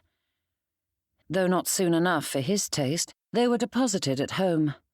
The hour was late enough that the day was a loss, so there was no returning to the office, and Silas handed the children over to their nursemaid and governess's care and escaped to his bedchamber. It took several scrubbings before Silas fully cleaned off the residue, though it would be some time before the memory of today's failure would wash away. What had hoped to be an entertaining afternoon with his children, which would serve as the foundation of this new era together, had proved a disaster. Surely that was an ill omen. Eschewing his tailcoat, Silas embraced the comfort of his dressing gown. There were no social calls to be paid or dinners to attend, so he was free to have a quiet evening at home. No doubt Hatch would do the same, but Silas doubted the young man had any insights into the present situation in which he had found himself, and Silas longed for someone to speak some sense to him and help him sort out this mess. Silas wandered into the library, for it was a far more comforting space than his study. No work awaited him here, so it was the perfect haven from the rest of his troubles. Flames crackled in the fireplace, and Silas was pleased to see it. Though spring was well underway, winter's chill had not yet lifted, and today had been brisker than expected. Being wrapped in his dressing gown and seated beside a fire in an overstuffed armchair was precisely what he needed. Eventually, the maid brought him a tea tray, and Silas availed himself of the treats, which added to the general peace he sought at present. The Hotspur had been a fine vessel, and Captain Ivins was known to keep a fine table, but even a good spread aboard a vessel was a pale imitation of what one found on land, and Deborah had a talent for finding skilled cooks. Unfortunately, thoughts of the failed outing lingered, pricking at him as he availed himself of cook's plum cake and nut bamboons. What father couldn't manage his children for an afternoon? Despite the distance, he'd maintained a relationship with his eldest son, though Silas supposed it was an unfair comparison. His correspondence with Felix had forged much of that connection, and while the others could read and write to varying degrees, they were all too dependent on their mother to convey his letters. Had Deborah bothered reading his missives aloud to the children, or had they been left in ignorance? But Silas banished that thought. Whatever difficulties lie between them, his wife had not been vindictive or cruel enough for that. If only Felix would return home. No doubt he'd help bridge the gap between his father and siblings, but it was some weeks before the end of term. Though Silas longed to take him from school early, Felix's education must not be made to suffer simply because his father was impatient and a tad selfish. No, aid must come from a different quarter. A Senite since their reunion, but the children had hardly warmed to him at all, and whatever progress he'd made was likely damaged by his performance this afternoon. Silas rubbed at his face, sliding lower into his armchair, and stared at the crackling flames. Shifting his feet, he placed them on the ottoman, angling them towards the heat as he pondered his predicament. A knock sounded at the door, and Silas called for the person to enter. Then the solution to his dilemma swept into the room. Chapter 8. "You wish to see me, sir?" asked Miss Delmonte, standing within his line of sight, but remaining a fair distance away. That mask of deferential aloofness was back in place, and as much as Miss Delmonte acted as though it was her natural state, Silas had seen too much of the lady to believe it. If nothing else, her performance with the children that afternoon had made him certain. She presented a cold facade to him, but Silas was certain she had spirit and warmth hidden beneath it. Silas motioned for her to take the armchair beside him, which was angled toward the fireplace and each other. Miss Delmonte paused for only a moment before doing as bidden. When she met his eyes, Silas saw a bit of fire burning there, and he wagered she was unhappy with him, which left him wondering if she had the gumption to say so. "I wish to speak to you about the outing this afternoon." Silas didn't know what he would say, but curiosity begged him to see if he could needle her into a reaction. "I would like to take them again tomorrow." A quick tension around her eyes was all that flimflam elicited before Miss Delmonte nodded. "I thought they could spend the entire day at the warehouse." Putting his feet down, Silas straightened and examined her as he continued to ramble on about all the ridiculous things he would do with the children, all of which were destined to be disastrous. And still, Miss Delmonte remained silent, though that heat in her eyes blazed brighter. The sight of such self-control awed Silas, for only the greatest restraint could keep such emotions in check.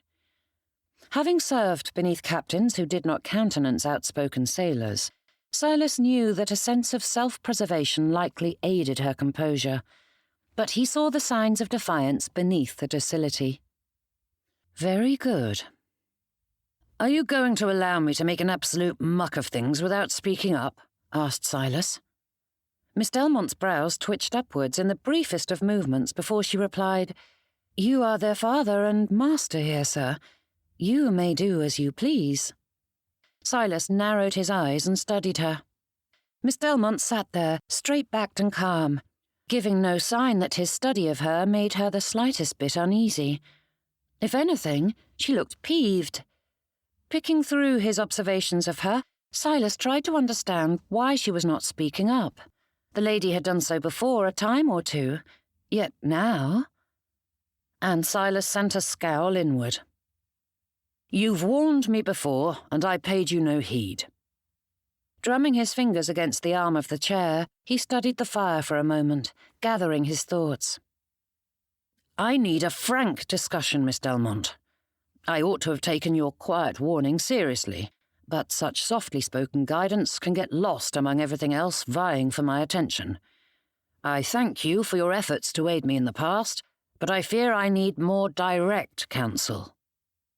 When that was met by silence, Silas turned his gaze to hers and found a small crack in her calm facade. It was tiny and hardly visible, but through it Silas sensed her surprise, even if the tension in her shoulders made it clear she did not trust him. Silas felt like growling. "I understand it is an odd request from the master of the house, but I fear too much requires my attention, and I have not the patience to deal with that and decipher the quiet little hints you give about how I ought to handle my children. I need you to be forthright with your opinions." But there was no bending of her will. Curiosity coloured the edges of her expression, but Silas read far too much caution in her posture for him to think he would win her trust easily. And he understood that hesitancy well. Perhaps other men might not, but Silas had spent too many years dealing with the delicate and sometimes brutal dance that came with handling a superior officer, or employer in this instance. "I assure you that even if I do not care for your opinion, I will not hold it against you," he said. "But I wish to know my children and am at a loss. You have earned their trust, and I would be a fool not to look to you for guidance on how I might capture their affection." Miss Delmonte nodded, though there was little conviction in the movement. It was that vague, accommodating gesture one gave to appease those above you without fully committing to anything. Please, Miss Delmonte. Though Silas felt ready to prostrate himself before her, he refused to allow any of the desperation to colour his tone. Whining and pleading like a child, begging to extend his bedtime, was hardly a good start to their professional relationship. Yet Silas didn't know what else he could do. True, he was making some progress with Griffith and Lee, but Helen was as stubborn as her mamma, and instinct warned he could not win her heart without aid of some sort. And Silas was determined to do so, yearned for it. If Hatch were here, he'd remind Silas that negotiating from such an eager position was foolhardy, and the fellow would be correct. But Silas didn't care. These were his children, and he had lost too much time with them already. Yet how could he expect to gain Miss Delmonte's trust without extending the courtesy himself? No doubt his father would laugh at such an approach with a servant, but Silas's circumstances were not normal, and he was not his father. Miss Delmonte, I fear I may never gain my children's affections. Griffith and Lee are young enough that they shall come around easier, but if the past sennight is any indication, Helen despises me, and I do not know if that shall ever change. Tapping his fingers on the arm of the chair once more, Silas considered just what to tell her. But no doubt she was already privy to far more than he knew. My wife and I did not share a loving marriage. Silas paused and considered that. Ours was based on duty and necessity, and, though we made a go of it, I fear our dispositions were far too dissimilar for us to ever be at peace with each other. We both were grateful that my profession took me away from home for months and years, for the little time I spent on shore was often filled with contention. If the dead truly watch over those left behind, no doubt Deborah was raging against him for sharing so much, but neither his nor her pride were worth indulging at present. The Byrnes family was Judith's fifth employer.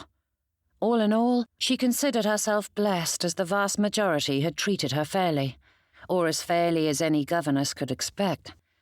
And each family was unique in their mannerisms and expectations.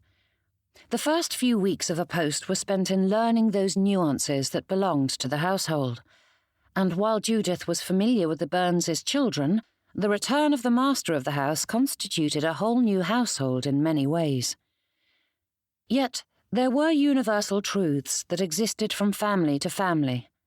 Judith had learned them well over the years, and chief among them was that no matter how much she integrated into the family's life, or how influential she was among the children, Judith was a servant. The parents may compliment or even bestow brief words of gratitude for her work, but the governess was not now nor ever a proper member of the household. She was not privy to private discussions, nor treated as a confidant. Clearly, Mr. Byrnes was not aware of the distinction, for he spoke quite frankly about things no governess ought to be told. Of course, servants always knew the goings-on of the family, but that was a vast deal different from being told the unvarnished truth by the master himself. Mrs. Byrnes was never able to hide her dislike of someone, said Mr. Byrnes. I fear her feelings, combined with my long absences, have coloured the children's opinion of me. And added to that is my general ignorance when it comes to children. I am quite at a loss, Miss Delmonte. The truth of the matter is that you know them far better than I, and I am at my wit's end. I need your assistance if I have any hope of securing their affection. The gentleman spoke with such sincerity that Judith did not doubt his words nor his intentions. Anyone who spent a quarter of an hour in his company knew how much he cared for his children. But to speak out would go against the second universal truth. Masters and mistresses did not value frankness in their servants. Honesty may be a virtue for the rest of humanity, but in a governess it was grounds for dismissal. Parents did not wish to hear the truth about their offspring. Their children were all well-behaved, intelligent, and talented pinnacles of perfection that were bound to outshine all the others of their class. and, above all, employers did not want critiques regarding their abilities as a parent, or lack thereof. A governess's place was to educate the children in the manner approved of by their parents. A governess was to be demure and deferential, and above all else, a governess kept her own counsel. Luckily, Judith had a lifetime of experience with such things, even if it felt as though her tongue might bleed with the force of her biting it. It is admirable that you wish to earn their affection. Too many fathers demand it, and such devotion can only be freely given and not compelled, she said, hoping a compliment may just be the thing to divert his attention away from her. Mr. Byrnes studied her for a moment, and Judith endured it with the same placid acceptance she'd learned from an early age, even if it rankled the tiniest bit. And it is a talented woman who can deflect the conversation away with a few pretty words, he replied with a hint of a smile.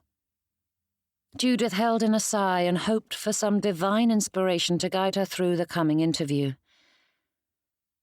I do not know what you mean, sir.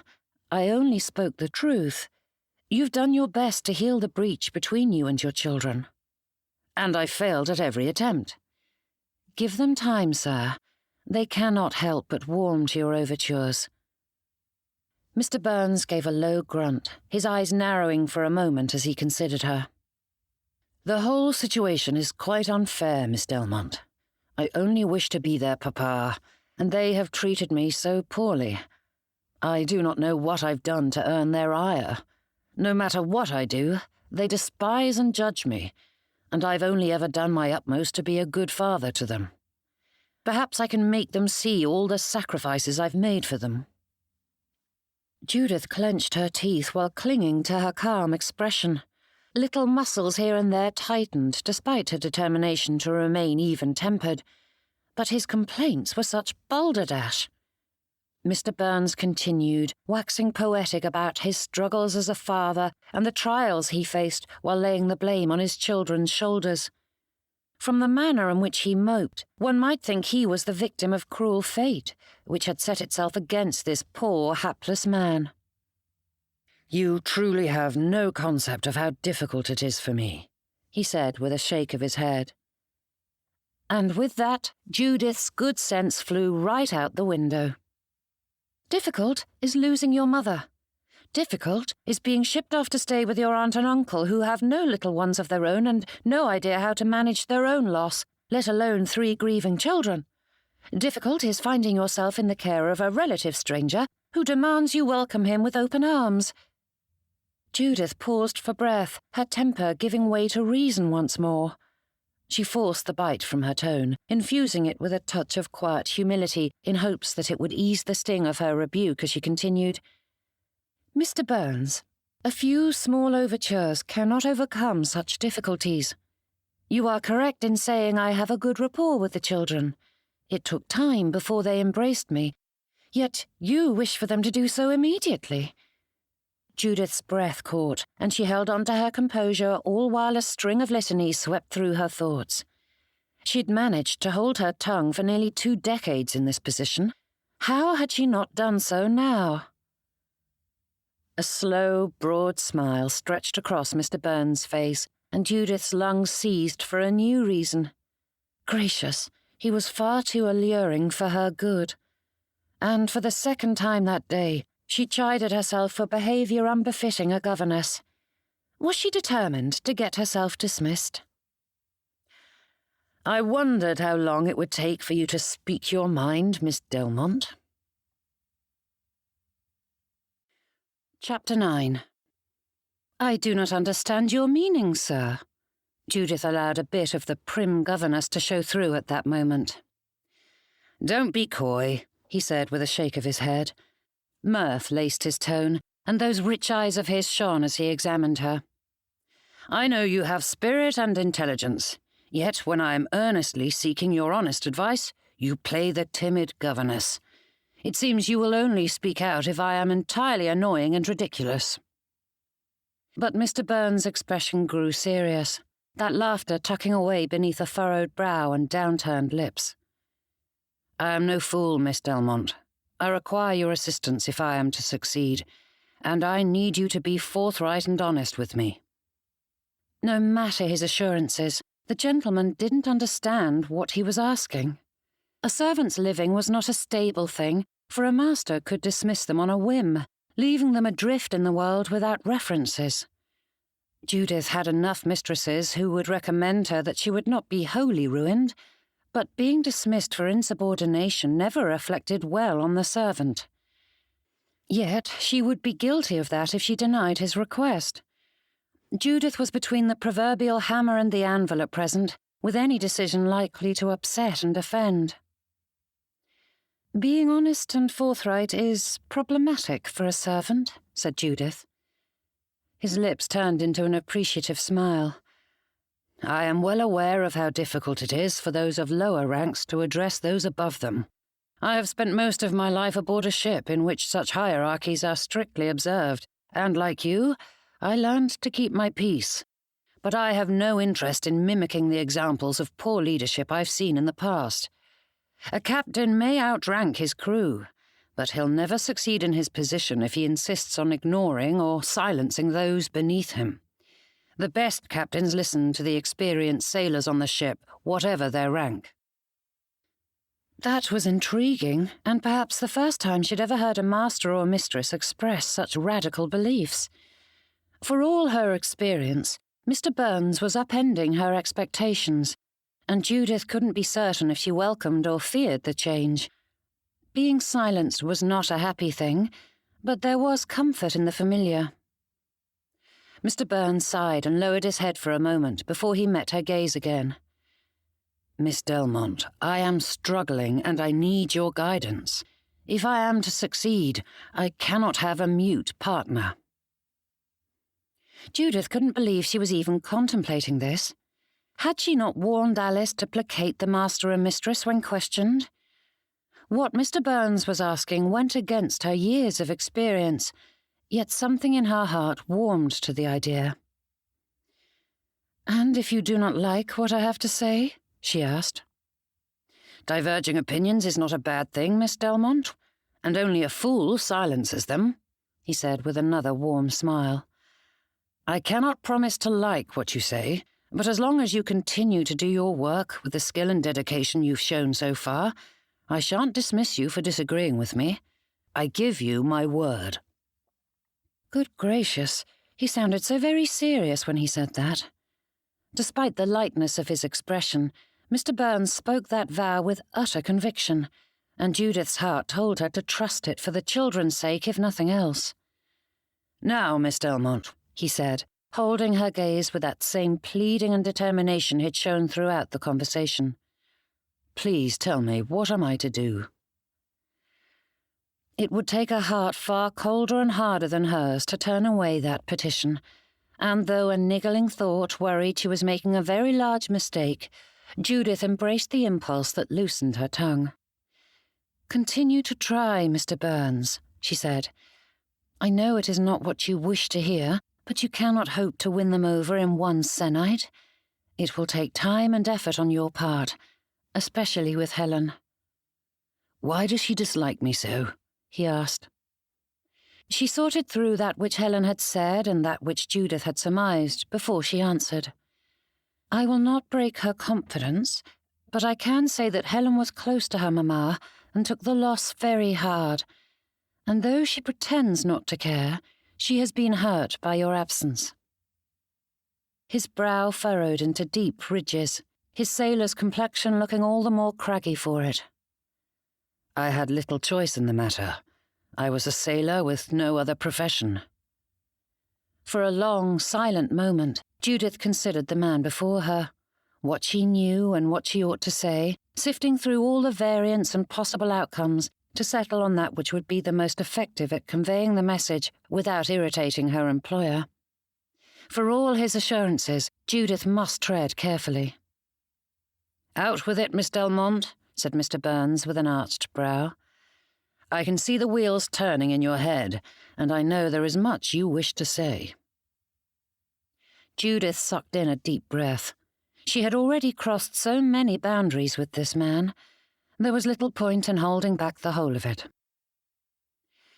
"I understand you left the Navy because you received an inheritance from a relative," she said. Mr. Byrnes' brows scrunched together as though trying to comprehend the reason behind her statement, but he nodded.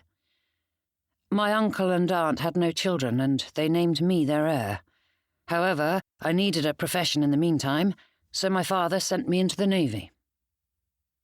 "But you received that inheritance some 3 years ago," she added, hoping he might come to the proper conclusion without her having to explain the whole of it. The fellow stared at her and merely nodded with a question in his gaze. "I took the money and invested it in an import business until it was time for Mr. Hatcher and myself to take command of the enterprise in person." Judith waved that away. "That is not important, Mr. Byrnes. It is the fact that you could have returned home 3 years ago and chose to remain at sea." Mr. Byrnes straightened and blinked at her. "I had responsibilities I had to see through. Besides, my wife was hardly eager to see me home for good. We saw no reason to alter our situation all at once." Good gracious. Judith did not want to have this conversation. She was privy to too many secrets she ought not to know. There was enough pain in this house without her adding to it, and she certainly did not care to be the bearer of bad news. "I cannot speak to Mrs. Byrnes's feelings on the matter, but Helen knows you chose to remain away, and that hurt her deeply. She didn't see a husband and wife trying to cope with each other, but a father who didn't want to see his children." Mr. Byrnes leaned forward, scrubbing at his face. "I sent her letters and packages and so very many presents so she would know she was always in my thoughts." "Helen requires more than that." Judith couldn't believe her audacity to interrupt. Apparently, now that she'd chosen to speak her mind, there was no curbing her tongue. "She is hurting from the loss of her mother, and now forced to embrace a man who abandoned her. Your reasoning may have seemed logical to you, but from Helen's perspective, you hated being at home and thus hated her. No amount of letters or presents can heal such a wound." With each sentence, Mr. Byrnes's shoulders fell, his expression sinking as he considered her words, and Judith's heart broke for him, which was yet another new experience for her as a governess. The distance maintained between the mistress and her servant was too great for Judith to feel much of anything towards her employer, but it was impossible to maintain that emotional separation when the fellow seated before her looked so thoroughly dejected. Clearly, Mr. Byrnes loved his children and was not ashamed of it. Too many preferred warm civility among their family members and eschewed embracing such low-born displays. As much as Judith wished she could leave her statement as is, she knew Mr. Byrnes needed to understand the entirety of what he was facing, and seeing his anguish filled her with a responding eagerness to assist him in it. Whatever his past mistakes, Mr. Byrnes longed to make it right, and she could not turn away such an earnest desire. "But that is not all," she added. Mr. Byrnes turned sad eyes to her. "There are yet more condemnations to be laid upon my shoulders." "Not precisely, but I do not believe Helen's reticence derives from only one source," she said. "She adored her mother, and Helen is very loyal. Although Mrs. Byrnes was circumspect in what she said concerning you, it was clear she did not care for you, and I suspect you felt the same of her. Such animosity would colour Helen's opinion and not reflect well on me," he said with a resigned nod. "I have suspected as much. Helen would undoubtedly side with her mamma." The pair sat in silence as Mr. Byrnes' gaze turned to the fireplace, the light glinting off his eyes. With a furrowed brow, he studied the flickering movement of the flames, his expression growing bleak. Judith's heart responded with an echo of that pain. With no more than a short conversation, the gentleman had gone from being a vague nuisance to a sympathetic and rather tragic hero. Certainly he had made some grave mistakes, but a father wanting to gain the love of his children was as pure of an intention as you could find, and there were far too few who cared to do so. "Then I suppose I've lost the battle before it began," he mumbled. Judith's brows rose at that. "Helen is a young girl who barely understands her own heart, sir. There is no need to cry defeat so soon." Mr. Byrnes's eyes snapped to hers. "But how? I am willing to attempt patience, though I cannot claim to have a firm grasp on that virtue. But when she is so fully set to dislike me, how can I possibly make her see me in a new light?" Holding his gaze, Judith did not bother to weigh her words, for her heart pulled the advice from her before she could think the better of it. "First, you mustn't forget that despite it all, you are her family, and some part of her wants to love you. She feels so very alone in the world, which is why she clings to her brother and sister so. And though she has learned to distrust you, I feel she is desperate for you to earn it back again." Judith forced her voice to remain even and refused to allow the prickles of pain in her heart to bring forth a blush. It was a near thing, for there was too much of herself in those words. Though it had been some 35 years since she'd found herself floating adrift in the world, Judith remembered all too well how much she'd longed for her aunt, uncle, and cousins to fill the void, and how much it had hurt when they hadn't. Mr. Byrnes nodded before prompting, "And second?" Shaking her head, Judith forced a smile and pulled herself free from thoughts of the past. "And second, focus on their needs and desires. I understand you wanted to show them the port because it is important to you, but you would be better served by doing what interests them." Scratching at his jaw, Mr. Byrnes gave a rueful grimace. "I suppose I was a little too eager to show them my world and paid little attention to theirs." "Or to how much Lee had been eating," said Judith with a hint of a smile. Quick on its heels, a spark of panic had her cursing her wayward tongue. It was one thing to speak candidly about what the children needed, but to twit him about Lee's dietary explosion was a step too far. This was precisely the reason why such divisions existed between servant and master. Once you began erasing the line, it was more and more difficult to maintain any sort of decorum. But Mr. Byrnes merely laughed and shook his head at that. "They responded well to the sweets, so I kept giving them more. I see now that was a terrible idea. Helen kept warning me, and I ought to have listened."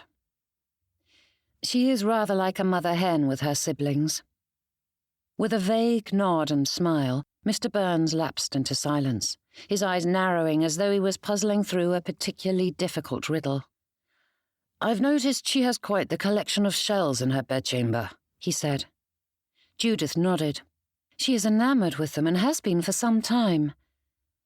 Some of the weight in the gentleman's heart seemed to ease, and he straightened with a brightness of hope gleaming in his eye. "Might Helen enjoy a seaside picnic instead?" Judith's eyes widened. "I could think of nothing better." Mr. Byrnes grinned at her, and Judith wished she had a better handle on her heart, for it decided to flip and flutter about at the sight of it. Such things were best ignored, and so she threw herself instead into the details as the pair planned their next excursion. Chapter 10. Hypotheticals were tricky things. It was easy to inflate or underestimate the problem, or one's ability to manage the situation, and navigating them required a keen intellect and far more self-awareness than most possessed. Silas ought to have recalled that fact before latching on to his brilliant plan for a seashore picnic in the spring, for his eager heart had forged ahead without truly considering the difficulties surrounding the scheme. Hatch's ability to effectively plan and evaluate possibilities was one of the many reasons Silas had wanted the young man as his business partner, even though Hatch had little more than himself to invest in the venture. The skill of forecasting prospects was well worth having. If not for Hatch's lack of social grace and off-putting demeanour, the young man would be a titan of industry, with or without Silas's inheritance to fund his efforts, which was why he felt their partnership was destined for great success. Hatch had the strategic mind, and Silas had the charisma to handle investors, magistrates, and employees. Together, they would go far. Of course, Miss Delmonte was proving quite the dab hand at such things, and she hadn't objected to the picnic. Though Silas couldn't say if that was entirely true, for she was too often silent when she ought to speak out. Glancing out the carriage window, Silas examined the clouds above and hoped the weather would hold. It was too early in the season for picnics, but the temperature had been warmer the past se'nnight. Miss Delmonte had packed extra clothes and blankets for when the children got wet, which she'd assured him was inevitable, and between the pair of them, Silas was fairly confident they'd planned for every eventuality. A wise man would have waited for summer, but a seaside picnic was what Helen loved most, and Silas would give it to her. "Where are we going?" asked Griffith whilst wiggling in his seat. Unable to sit still for more than a heartbeat, he climbed to his feet and leaned towards the window, pressing his nose against the glass, but Silas nudged him down before the rocking carriage knocked the lad over. "It is a surprise." Silas wondered how many times the children would ask that question before they accepted that neither he nor Miss Delmonte would tell them the answer. Helen cuddled next to the governess, her eyes fixed firmly on the window and not her papa, though Silas sensed her attention was on the conversation. Lee bounced on the lady's lap, simply happy to be out and about. But Griffith would not be put off so easily. "Are we going to the ocean?" he asked. Silas gave his son a raised brow and a teasing smile. "What makes you ask that?" Griffith poked at the window. "I can see it, there." "We live near it, so it shouldn't be a surprise to see it," Silas countered. "But it's closer," he insisted, tapping the pane of glass. Lee added a rapid string of thoughts on the subject, her syllables blending into a string of sounds that were words, though not wholly discernible to Silas, except that it was about her love of the water. And then she finished a definitive, "But it's cold." "Very cold," said Silas before turning his gaze to Griffith again. "Would you like to go to the ocean?" "I like to splash in the water," added Lee. "I like to throw rocks into the water, and there are lots of good rocks at the shore," said Griffith. "Those are very fun activities," said Silas, his gaze darting between the pair. His smile grew as they chattered on about the ocean. Lee spoke nearly as often as her brother, though Silas could not always grasp her words. He was simply pleased to see them both so animated. Of course, he wished he inspired such excitement on his own without the need for Miss Delmonte and the outing, but he wasn't about to turn away their excitement. "It's getting closer," said Griffith as they topped one hill. "We are going to the ocean."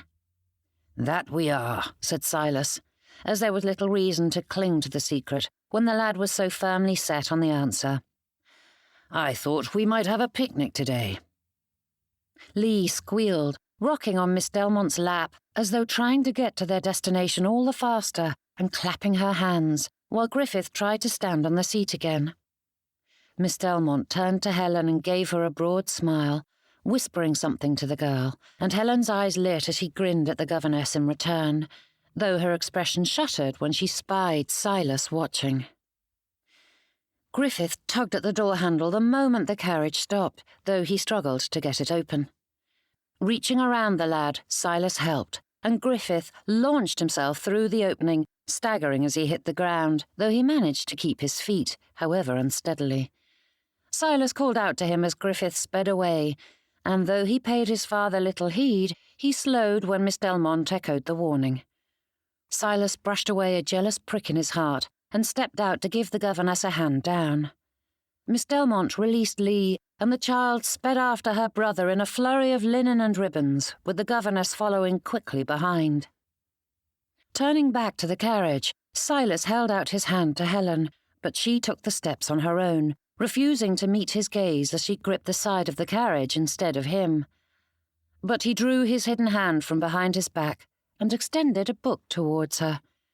She might not accept his help, but Silas felt certain she would accept his gift. Helen's dark gaze rose from the book to his eyes, her brows pulled tight. She did not ask about the present any more than Silas offered an explanation, but slowly she reached forward and took it. Looking to the spine, her eyes widened, and Silas held out his free hand, giving her the option should she wish to take it. She did not. Giving him a wide berth, Helen stepped down and onto the path that led them to their beach, but she clutched the book to her chest as she sped away. Silas watched her for a long moment, his chest expanding like a preening peacock, when Helen gave him one curious look from over the shoulder. The pebbles crunched beneath his boots as Silas followed, winding his way to the shore. Helen stumbled a few times when her feet hit the beach, her shoes digging past the thick layer of rocks and shells and into the sand beneath. Moving quicker, Silas came up behind her, close enough to lend assistance when necessary, though he did not reach out to steady her, no matter how much he wanted to. "Be careful, Lee," called Miss Delmonte as the child chased the edge of the water, running towards it and then away when it shifted to pursue her. Griffith, for his part, was doing precisely what he loved to do, throwing rock after rock into the water, watching each hit the surface with a splash before it disappeared into the blue. The groom was busy unloading the supplies they'd brought, and with quick work, the blanket was laid out and the basket set in a place of honour. Though Silas wished for warmer temperatures, he couldn't fault the chill in the air, for it kept the beach empty, leaving it entirely to his little family. The situation was quite perfect. Miss Delmonte moved towards the blanket, and Silas offered her his hand. She stared at it for a moment before her gaze rose to meet his, her brown eyes sparkling in the sunshine. Giving it only a moment's consideration, the lady took hold of him, and he helped her down before taking a seat beside her. Griffith and Lee ran along the beach, rushing to and fro with a vigour Silas wished he still possessed. Helen stood to one side, her gaze fixed on the ground, and Silas pretended not to notice her glancing his way for a quick moment before opening the book. Her lips pulled into a smile as she flipped through the pages, and Silas ignored that too. No doubt it would disappear in a trice if she realised she was grinning, but she could not hide her excitement entirely. Squatting, she examined the offerings on the ground around her, picking at them with one hand, with the book balanced on her knees, ready to be consulted. "She may not like me, but she certainly likes my gift," he said. Miss Delmonte turned her attention from Griffith and Lee to Helen, a faint smile lifting her lips. "What did you give her?" "A book about shells found along the southern coast. The bookseller assured me it was the most extensive on the subject and includes a wide array of illustrations to aid in identifying them." The governess straightened a touch, her smile deepening. "That is possibly the most perfect thing you could have given her. I fear I do not have access to many books of that nature, and I'm struggling to keep up with her passion." Silas kept his face turned to the children, though his gaze slid to the lady at his side. Miss Delmonte was such an odd creature, and he found himself wondering at the puzzle she presented. Prim and proper like any good governess, yet there was passion beneath the posturing timidity. Glimpses of her fire came with more and more frequency, and as she had reacted beautifully with a bit of needling the last time they spoke, Silas found himself wondering what she would do with a bit more. It was better than sitting here without speaking. No doubt her mother did not wish to encourage such blue-stocking behaviour. Silas kept his tone even, though he smiled within. Miss Delmonte stilled, her gaze fixed on the children, though her attention was not there. Having claimed Helen was undertaking a rigorous study approved by his wife, Miss Delmonte must uphold the fib, yet to correct a superior was unthinkable. "Are you trying to bait me?" she asked, and Silas could not keep his grin contained any longer. "That is quite an accusation," he said, with a tone that was a mixture of primness and mockery. The governess turned her gaze to him. "I was warned about your ridiculousness."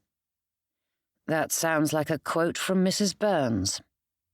But Miss Delmonte's brow rose at that, and a fleeting smile stole across her face before she replied, "That particular censure came from Mrs. Byrnes's sister." Silas smiled to himself. A lady who dislikes me nearly as much, though I cannot believe my wife didn't express a similar opinion." Miss Delmonte fiddled with the spread around her, straightening and reorganizing dishes and the edge of the blanket, though they'd been expertly laid out by the groom. "I assure you I am well acquainted with my wife's low opinion of me," said Silas. "You needn't feel uneasy when I jest about it." Her gaze drifted to him, though she viewed him only from the corner of her eye. Miss Delmonte gave him another nod, but it was far too similar to the stiff ones she'd given before, and Silas shifted in his seat. "I see I have shocked you with my candour, Miss Delmonte." "You have every right to speak as you see fit, sir." The lady turned her gaze to the children. Silas frowned, his heart sinking as he let out a low sigh.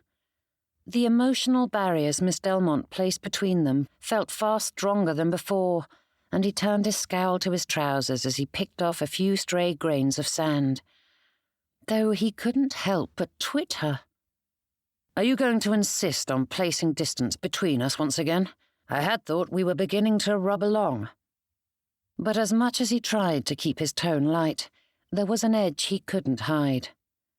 Hatch was hardly a source of lively conversation, and his children were either incapable or unwilling to do so, and as a whole, Silas's world was far too quiet, something he hadn't noticed until now, and his heart grew heavy at the realization. Chapter 11. Despite the blanket, the layers of petticoats, and the sand around her, Judith felt a rock beneath her, but even that constant prick of discomfort couldn't overshadow the strangeness of this conversation. All her experience with mistresses was for naught when faced with such an anomaly.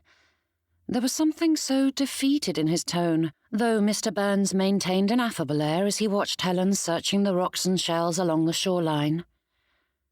Why was Mr. Byrnes so persistent? It was one thing to speak to him frankly about the children, but it seemed he was determined to engage her in conversations of a personal nature.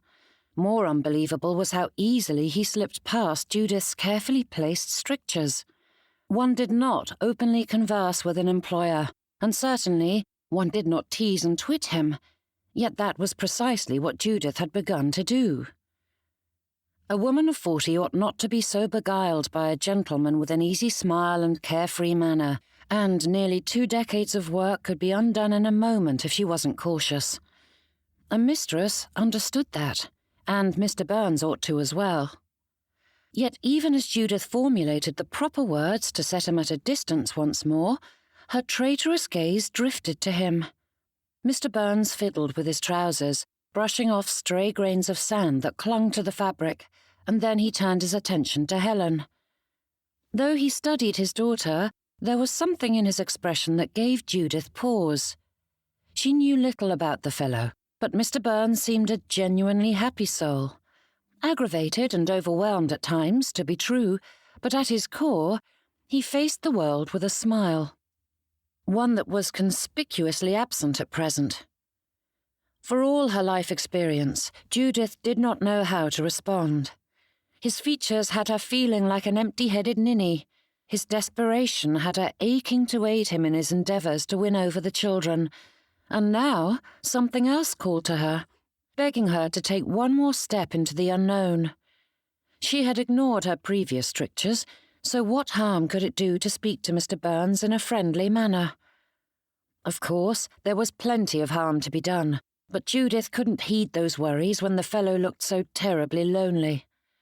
Judith straightened as her thoughts stumbled upon that realization. Mr. Byrnes, with all his fortune and position, felt alone in the world. Casting her thoughts back to the week since he had returned, Judith saw the truth of the matter. His children were warming to him, but slowly. His friend, business partner and guest had not spoken more than 1 or 2 words strung together. His callers pertained to financial matters. A fortnight after returning from months at sea, yet no one had paid him a friendly visit. He'd spent such little time ashore that he hadn't been able to develop the sort of connections for which he longed. Was Mr. Byrnes asking her to be his friend? Had Judith posed the question not 5 minutes ago, she wouldn't have believed that a man of his resources and standing required the companionship of his children's governess. However, his current demeanour attested that yes, indeed, friendship was what he sought, and Judith was well acquainted with such longing. "Do forgive me, Mr. Byrnes. I hadn't intended to put you at arm's length." A spark glinted in the fellow's eye as he regarded her, and he met that statement with a challenging and all too saucy raise of his brow, which drew a smile from her. "I suppose I did," she said, grateful that the wind's bite provided an excuse for the pinking of her cheeks. Picking up a nearby rock, he chucked it into the waves. "And why do you keep me at a distance?" Judith sighed, though it did not carry above the sound of the water lapping at the shore. In for a penny, in for a pound, as they were wont to say. She supposed there was little more damage she could do, though Judith didn't know who she was trying to fool with such rationales. The intensity of her heartbeat was impossible to ignore. Like a child trying to gain the attention of its mamma with an incessant prod, it thumped against her ribcage, begging to be acknowledged. Someone with whom to speak. A friend, a confidant. Judith couldn't recall the last time she had someone to fill those roles. "You are impossible, Mr. Byrnes. You refuse to follow the clearly defined rules between master and governess." His brows rose, that cheeky grin making itself known once more.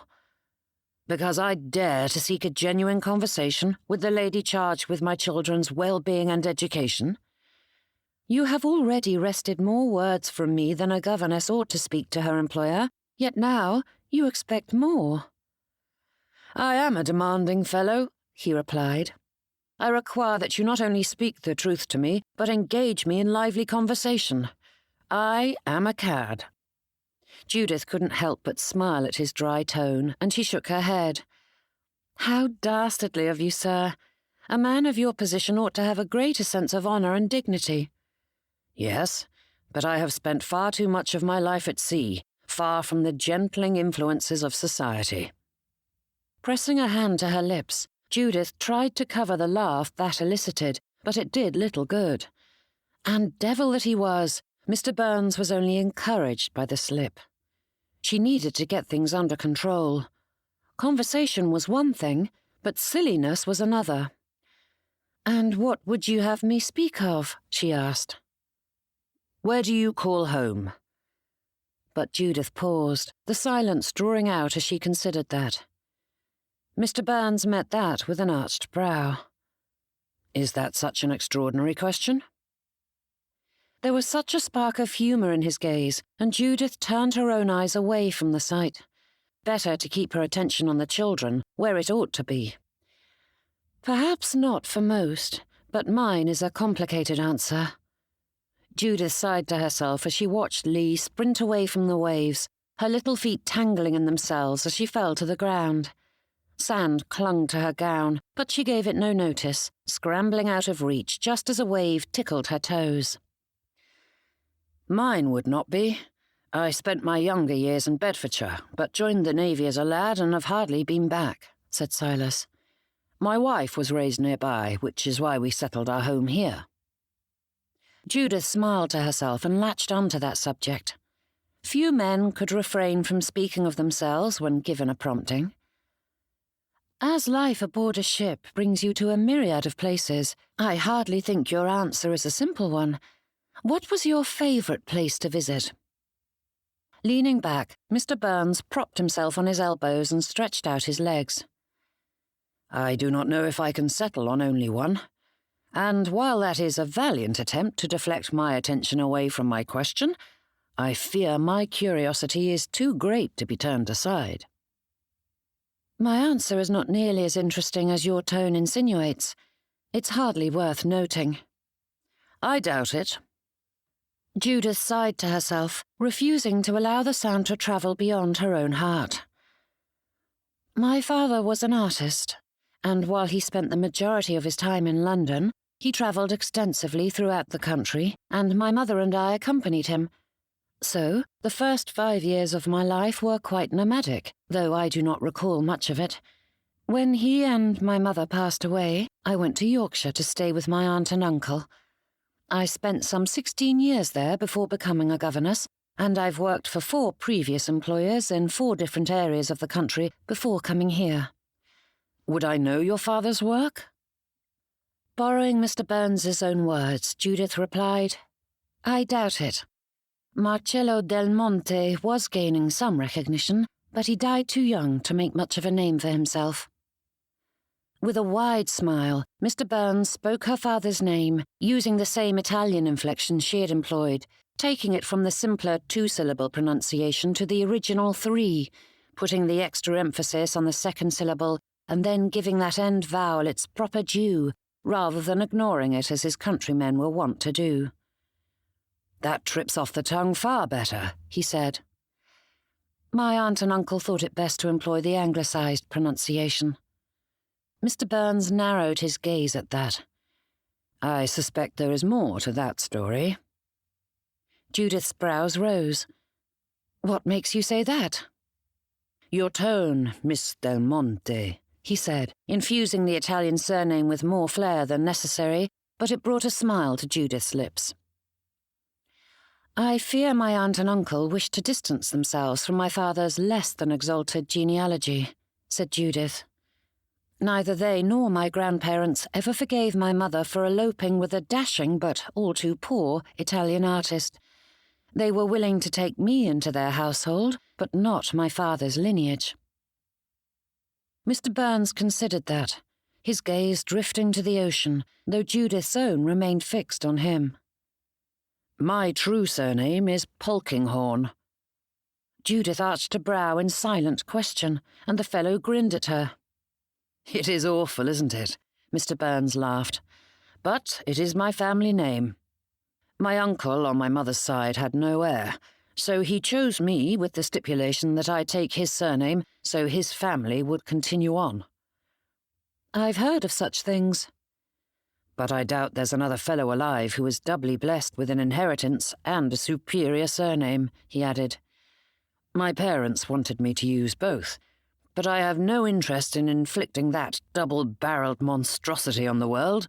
The ladies would swoon over Mr. Silas Polkinghorne Byrnes, but only because they ran out of breath while trying to address him. Judith tried to hide her smile, but it was impossible. A wise decision, that. Mr. Byrnes's expression matched hers, though he turned pensive, the gears of his mind working silently as he studied her.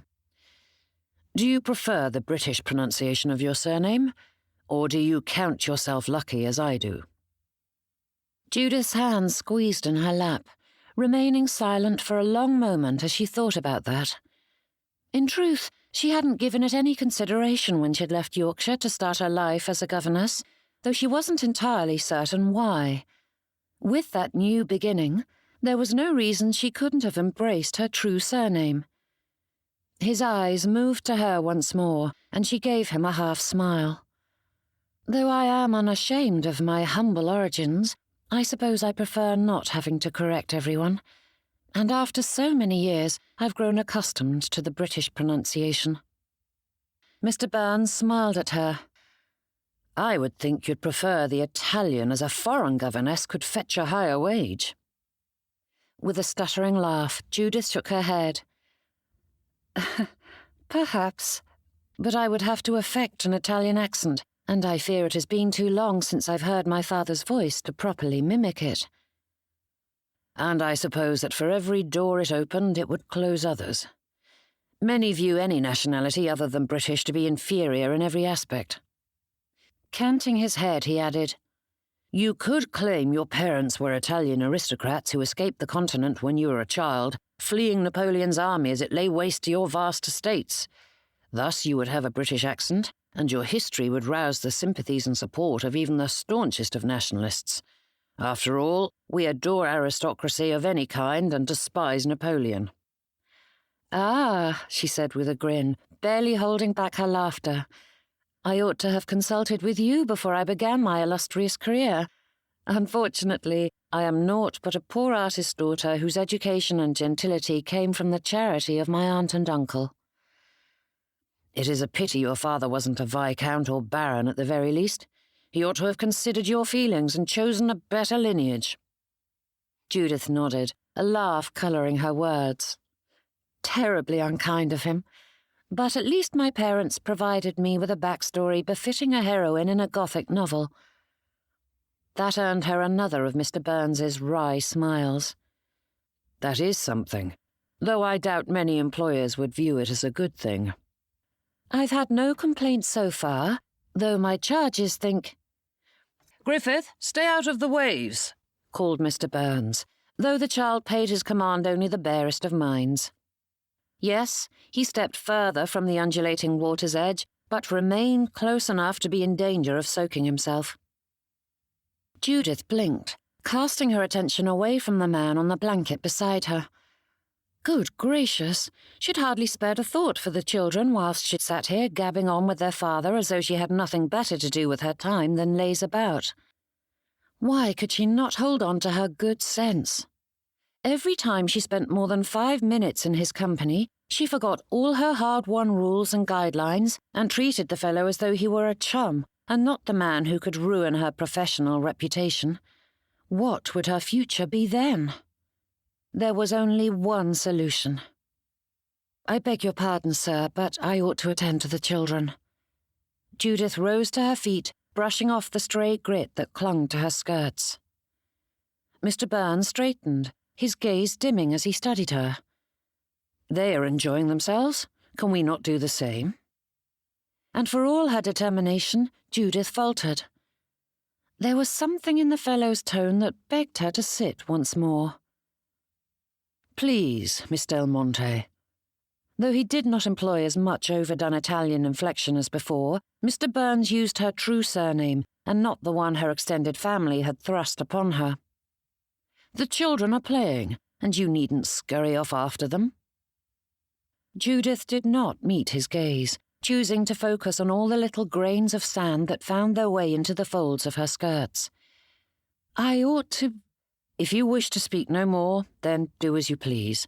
But do not put me at arm's length once more because you think you must.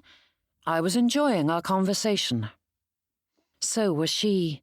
That was the entire problem. Judith enjoyed it far more than was seemly for a lady in her position. A woman, really, for Judith couldn't lay claim to being a true lady. She had the polish and skills of one, but without the dowry or inheritance to ease her way into gentility. She was the orphaned child of a poor artist and his disinherited wife. Raised among the gentry, yet she could not lay claim to that stratum. And though she was genteelly employed, she was forced to earn her bread. Judith ought not to forget that. Yet, the friendship Mr. Byrnes offered was all too enticing. Proper conversation. How long had it been since anyone had sought her out for such a thing? Mrs. Barton was friendly enough, and like many of the housekeepers, she didn't view Judith as too high or below her, but neither could she lay claim to any true friendship with her. And Mr. Byrnes's conversation was so very engaging, and diverting, and entirely delightful. Mr. Byrnes was so very interesting. Was it so very bad for her to enjoy spending an hour or two in his company? Her traitorous knees bent, lowering her to the blanket once more, and though several objections came to mind, they flared at the sight of his pleased smile. Mr. Byrnes was such an amiable man, and weak thing that she was, Judith wasn't ready to surrender their fledgling friendship. Perhaps she would regret it one day, but for once, Judith wanted to enjoy the moment. Chapter 12. When he was a young midshipman, Silas had believed there was no greater exhaustion to be found than spending a day scrubbing decks, climbing the rigging, and hauling crates to and fro. The captain and lieutenants rarely participated in such back-breaking labour, and Silas had envied every last one of them. But as he rose in the ranks, a different sort of fatigue settled over him, not born of acute physical efforts, but that of mental exertions. Though the leaders did not busy themselves with manual tasks, they had a myriad of things that exhausted the mind and pushed them to the breaking point. Silas had received a glimpse of it during his time as Lieutenant Byrnes, but he was coming to understand it all the more now. Yes, his body was far from spent, but his mind felt like a brick after hours of solving problems. The Mercury had still not arrived. Captain Elkins was a seasoned captain and a fine sailor, so there was no need to be concerned. Silas knew how fickle weather could be, and, as Hatch had assured him repeatedly, a tardy return was unremarkable. Or rather, Hatch had said so once and glared whenever Silas needed reminding. And the young man was right. There was no reason to fret over the unknown. Yet, Silas could not be at ease. Of course, it did not help that their clients harried him at every turn. If it wasn't the lateness of the shipment, it was some other matter.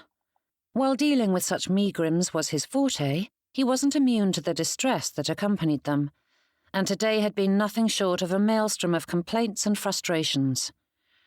Beginning early in the day, Silas had dreamt of the coming evening when he would be able to take himself off to his bedchamber after a good meal.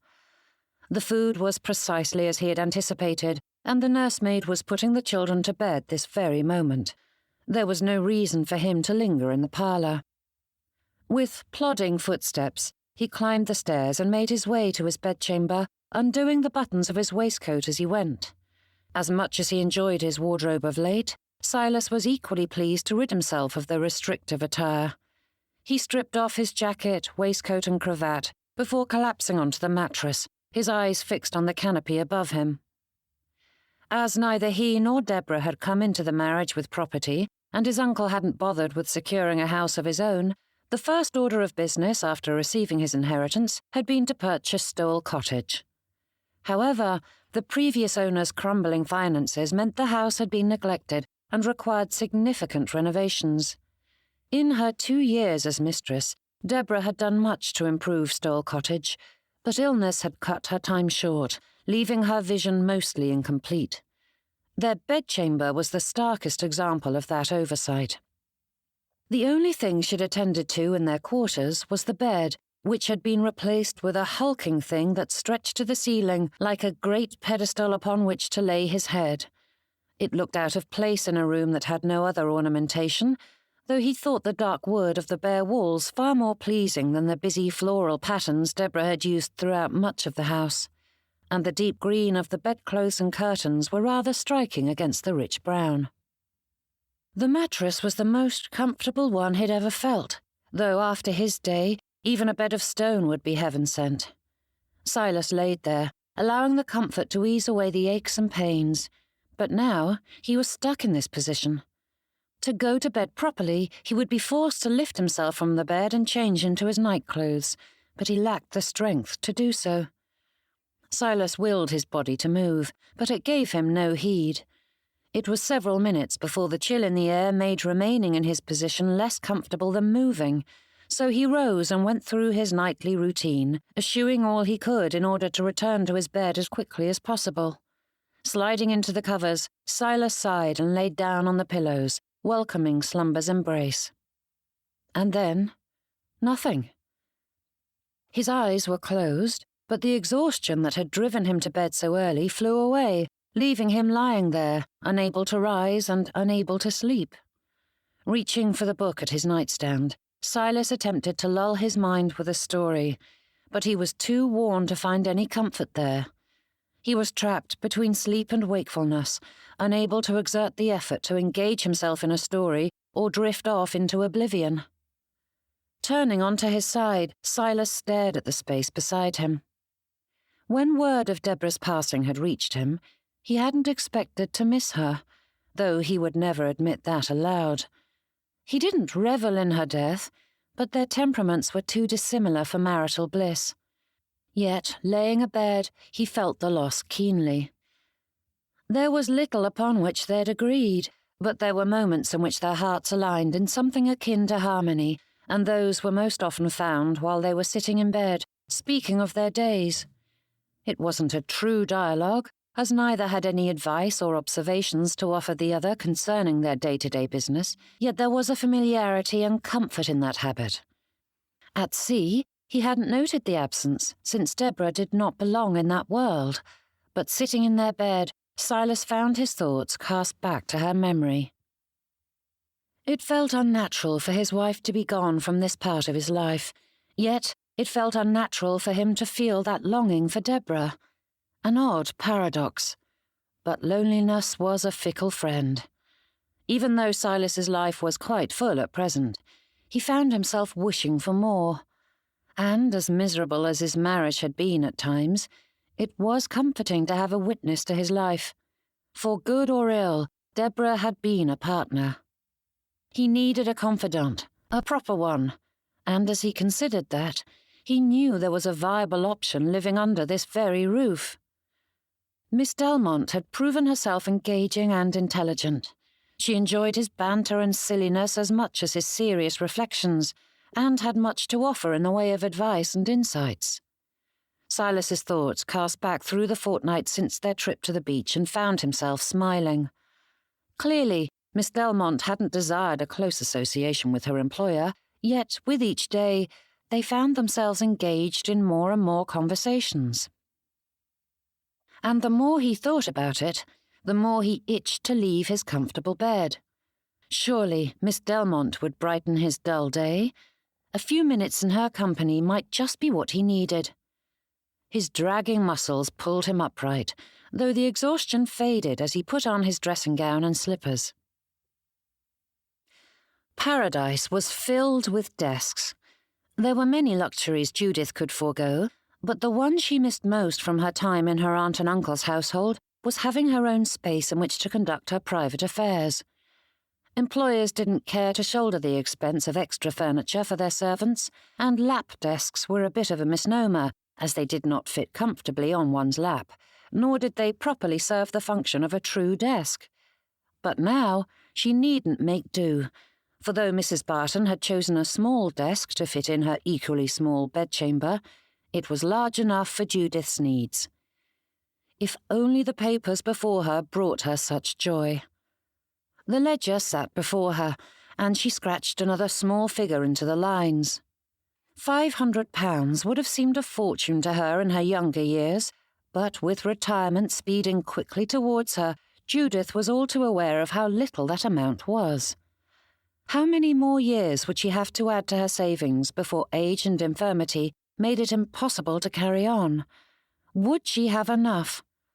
With no housing or food to purchase, reason dictated she ought to be able to put the majority of her salary into savings, but a governess's clothes were not included as part of her pay, nor were many other necessities like proper candles and coal to light and heat her room. Yes, her employers provided some, but never enough. Except for Mr. Byrnes. Without that expense, she could put a little more into her savings, and perhaps she could curtail her visits to Yorkshire, though even as Judith contemplated it, she doubted Chloe would understand Judith eliminating that annual tradition. Of course, neither her cousin nor her aunt ever thought to aid her in the travel costs, but Judith was still required to take it. That was unfair of her. Her mother's family had done much for her over the years, and it was a small price to pay in return. Perhaps if she purchased fewer books or drawing pencils, she might be able to put a little more aside each quarter. Yet did she mean to deny herself of every joy in the here and now? Her first few years as a governess had been so very lean, and Judith could not stand to return to the times when she could afford not even the littlest of luxuries that put that shine into her days. Setting down her pen, Judith's gaze turned to the only space in the world she called her own. 4 unadorned walls surrounding a space hardly large enough to hold the scant furniture inside it, and she couldn't truly call any of it hers. Employers deigned to allow her housing as long as they were content with her efforts, but it was a borrowed space filled with another's things. Judith pushed away from the desk, rising to her feet. Good gracious! Why had such melancholy sentiments taken hold of her? There was little good to be had in bemoaning her current situation. and there was little more she could do to provide for her future. Sitting about, fretting over the unchangeable and unknowable, was hardly worthwhile. But that was the nature of such things. Days were filled with things to do, but in the solitary nights her thoughts strayed down ghastly avenues, conjuring images of her future. Pressing a hand to her stomach, Judith paced her small patch of floor. Her insides twisted like a length of yarn around a crochet hook. Each worry was another knot, moving along with the speed and skill of one familiar with their pattern. Judith Delmonte was hearty and hale. Surely she would continue with her profession for many years to come. She would continue to save, continue to earn. However, though some governesses were able to earn enough to retire, far too many of them ended their days in poverty. What would come of her when she was too old to care for herself and she was too poor to pay someone to do so for her? Spinsterhood was not a terrifying thing. Marriage and motherhood were fine prospects, but their absence did not mean Judith's life was filled with misery and woe. She had learned to care for herself, to earn her own way, to find new employment, to pack up her meagre belongings and move across the country on her own. Judith was as independent as one could be without an inheritance, and that was no little thing. Yet her insides grew restless when she considered that distant future. What happened to a spinster with no wealth or immediate family when she was too infirm? Who would come to visit her? Would the days stretch together in unending silence? Her life at present was a solitary thing, yet she still had the occasional conversation. Would she have anyone around when she no longer resided in another's household? Stopping in place, Judith chided herself. She was being foolish. These thoughts helped nothing. It was one thing to plan for disasters, but agonizing over them was useless. That knowledge helped to ease the pressure building in her chest, but no amount of logic would untangle the knotted mess her insides had made. Distraction was the only solution. Taking the sketchbook from her desk drawer, Judith lowered herself onto her chair and flipped through the pages. Her eyes traced the familiar lines from her father's pencil, and Judith waited for the peace that accompanied the drawings to wash over her. Papa's skill was masterful. With only a few faint but confident lines, he captured his subject, giving the two-dimensional images life. But the magic never came. There was no flood of calm or amusement. So often, she felt her parents' presence through the drawings, but tonight, Judith felt only the emptiness of her bedchamber and the silence that surrounded her. Clearly, this distraction was not enough. Tucking the sketchbook back into its drawer, Judith pulled on her dressing gown and gathered her sewing bag and the bits of fabric that were slowly forming into costumes. Needlework wasn't a tasking enterprise, but it was better than standing about moaning over things that could not be helped and may never come to pass.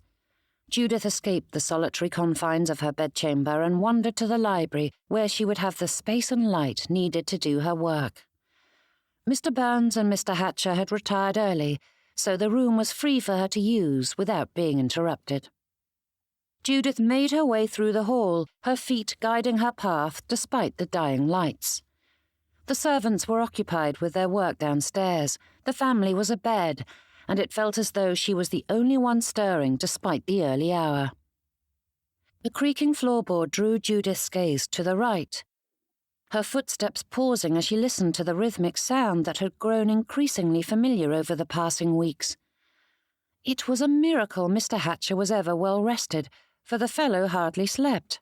More often than not, she heard those pacing footsteps emanating from his bedchamber. Drawing closer to his door, Judith stared at the wood and wondered about the occupant.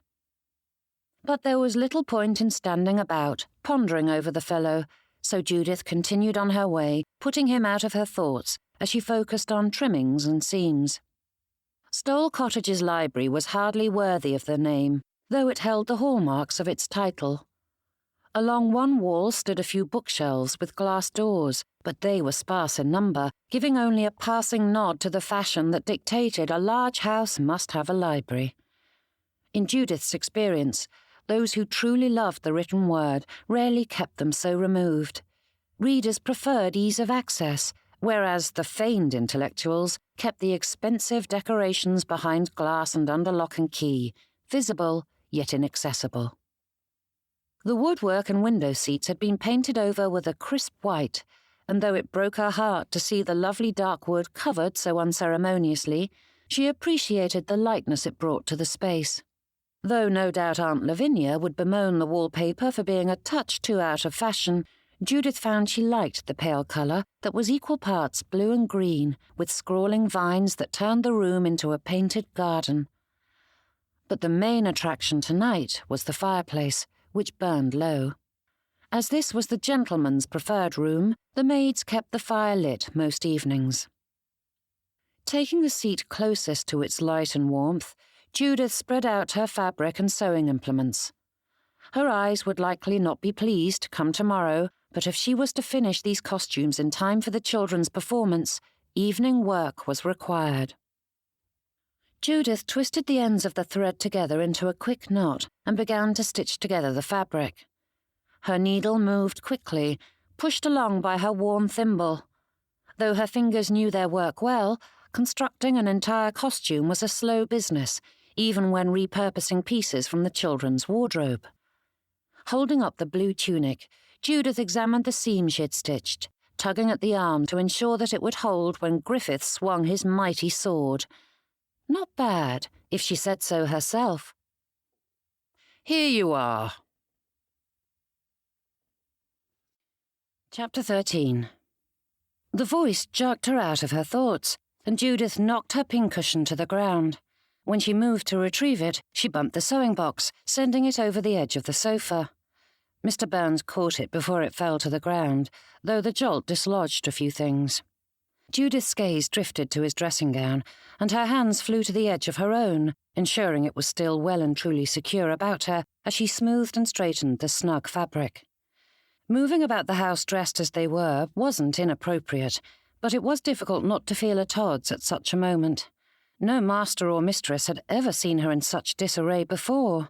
Thank goodness she'd kept her hair pinned up. Pushing the costume to the side, Judith tucked it out of sight and gathered her fallen things, but there was little more she could do to hide her project. And of course, Mr. Byrnes dispelled any hope of secrecy when he asked, "What has you so busy tonight?" Judith sighed. "We had hoped it to be a surprise, though I suppose it is of no great importance." Holding up the tunic, she added, "The children and some of their friends have been working on a play.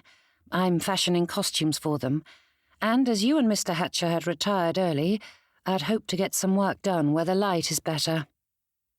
Mr. Byrnes touched the edge of the tunic. "It is delightful." "You must promise not to give any hint that you know about it. The children were quite adamant on that score," she said with a shake of her head. "As much as they worried one of them might spill the secret, it appears I am their downfall." With a chuckle, Mr. Byrnes took the seat opposite her. "I shan't breathe a word of it. What is the subject of the play?" Judith shook her head. "I shan't ruin their fun any further by giving you any hint on that front." But paused and considered that. Leaning forward, she spoke in a conspiratorial whisper. "I will say, it is worrisome how much Lee enjoys playing the villain. I believe she wishes to become an evil fairy." Mr. Byrnes let out a booming laugh, one that begged her to join in, and Judith obliged, allowing her smile to widen. "You have quite a wit about you, Miss Delmonte," he said, giving her name that Italian flair he was wont to do from time to time. "When we first met, I suspected you had more to you than the quiet governess facade, but you are far feistier than anticipated." Judith took her sewing in hand once more, turning her burning cheeks to her work, though her chagrin couldn't erase her grin in its entirety. "You needn't be ashamed," he said. "It is a pleasant discovery, I assure you. I appreciate a bit of spirit." Peeking at him from under her lashes, Judith hazarded a stealthy glance, but found his light eyes watching her. They caught the firelight, making their bright blue stand out even more against his weathered skin and dark hair. Good gracious, his gaze was too handsome for her good. Judith cleared her throat. "Have you received word from the Mercury?" That question turned his eyes to the fireplace, freeing her from their pull, and Judith returned to her work as he spoke at length concerning all that had happened today. She had little to add to such ramblings, but she enjoyed hearing him speak on the subject of imports, ships, and goods. Mr. Byrnes was a passionate fellow, and it was impossible not to get swept up in his excitement and frustration as he spoke. Before she knew it, that conversation gave way to another, which led to another. Mr. Byrnes asked as many questions as he answered, meeting her interest with his own, and it startled Judith to realize just how much she'd come to rely on these moments together. More and more she found herself ensconced in such lively discussions, and though part of her worried about the familiarity it bred, she couldn't say she wished it otherwise. Without a pocket watch or clock on hand, Judith had no way to measure the time that passed as they rambled on, nor did she wish to know. No doubt she'd regret this irresponsibility tomorrow, but she was enjoying a bit of impetuousness at present and couldn't bring herself to end it.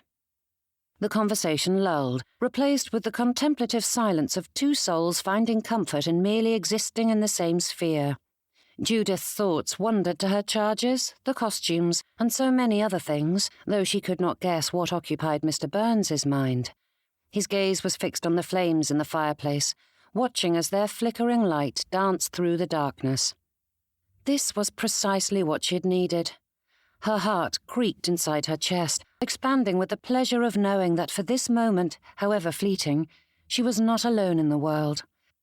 Here and now she was more than an employee or obligation. She was a friend and confidant, and had a purpose beyond filling her pocketbook. "Might I ask you a personal question?" he asked. Judith's eyes lifted from her needlework and met Mr. Byrnes's curious gaze. With a nod, she urged him on, though she couldn't tell if the accompanying flutter in her chest dreaded or anticipated his words.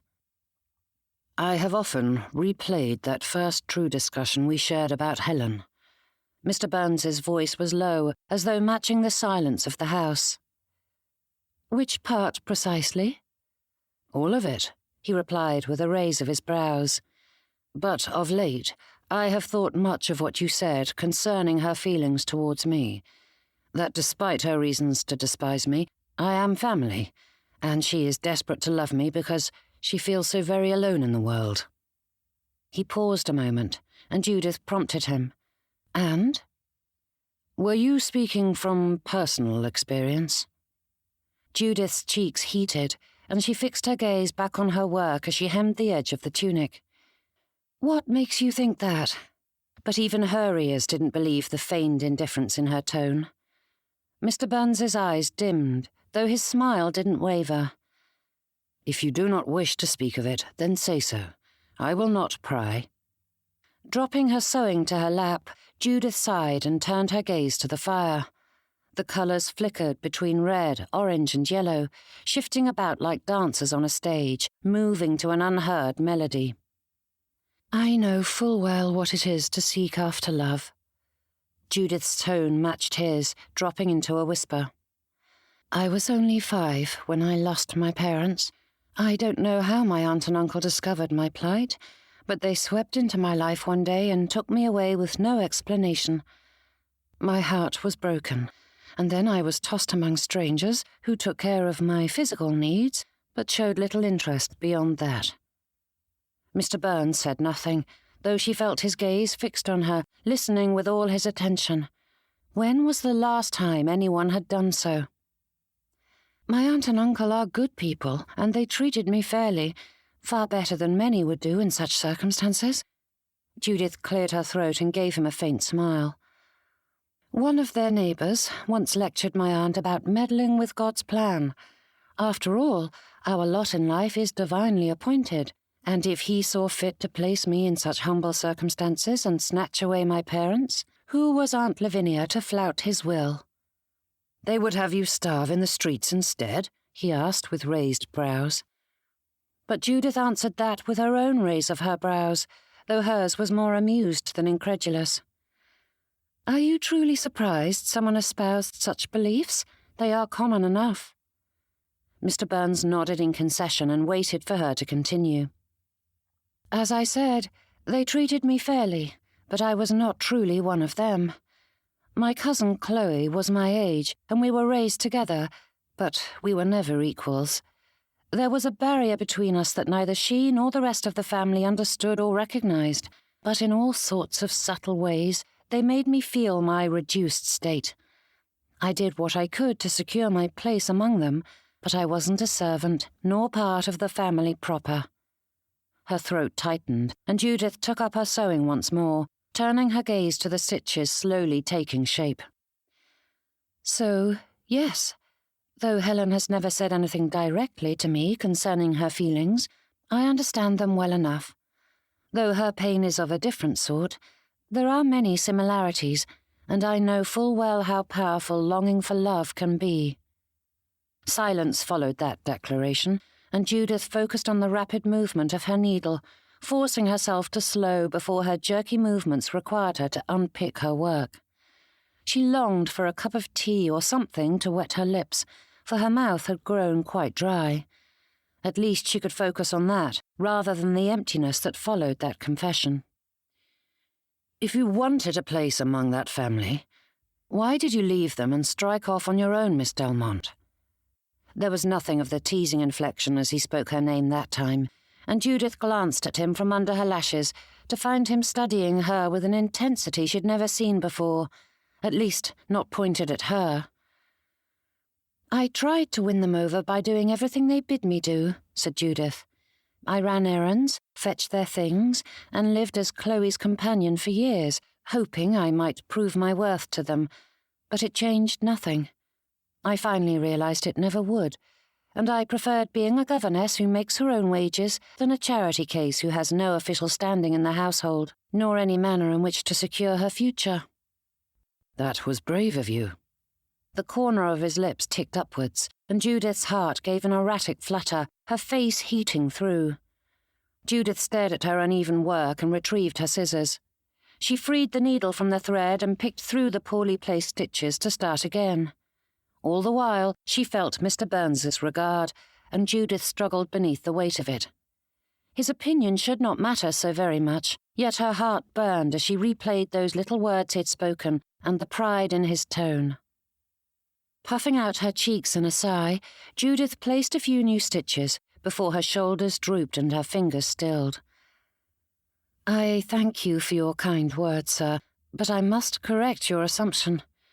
The truth was that much of my bravery was merely the byproduct of a silly young lady who didn't know her place. Indeed? Mr. Byrnes's voice was laden with humour. Judith narrowed her eyes and nodded. I wish I could lay claim to being an independent, courageous sort who'd set her own course, but in reality, I couldn't stand to remain in Yorkshire while nursing a broken heart. Mr. Byrnes's brows rose. I know, she said with a shake of her head. It is all too embarrassing to admit, but I was entirely smitten with a young man from the neighbourhood. Martin Hardwick was a dear friend, and he was the first boy to ever touch my heart. With a huff, Judith stuck her needle into the fabric and set it aside as she brushed away the residual flush of embarrassment. I thought we shared a special bond that would overcome all the worldly things standing between us. Besides, he had an inheritance of his own, so it was of no consequence that I had not 2 pennies to rub together. But he chose beautiful, well-dowered Chloe as his bride. She wanted me to join their household and continue on as I had. To live under the roof of the man who spurned you? Asked Mr. Byrnes. Judith gave a self-deprecating smile. Chloe had no notion of my feelings. She simply wanted to keep her companion nearby. And in truth, I am grateful my foolish young heart was broken, for it was the catalyst that altered my path and pushed me towards the step I was too afraid to take. I needed to leave the safety of my aunt's household, for as much as I wanted it to be, it wasn't home. It never would be. Picking at the edge of the tunic, Judith's gaze lowered as she thought through the years that unveiled this revelation. My place in the world hasn't altered much. I am still without a home and living somewhere between servant and family, But now I have a clearly defined position. I know what is expected of me. And money brings freedom, and I am now earning my own. There are times, though few and far between, when a kinship is struck so quickly and instantly as to bind two people together between one breath and the next. Though the feelings had been making themselves known here and there over the past fortnight, they struck Silas with significant force at that moment. The more Miss Delmonte opened her inner thoughts to him, the more this feeling of friendship grew for her. But her words at present were more than merely a commonality of sentiment. It was as though she had plucked the very thoughts and emotions he had felt over the years. Not merely sympathy, but true empathy. "No doubt you think me a fool, Mr. Byrnes." "Not at all. That couldn't be further from the truth." Miss Delmonte peeked at him once more from under her lashes, as seemed to be her habit. She had such a quiet air about her.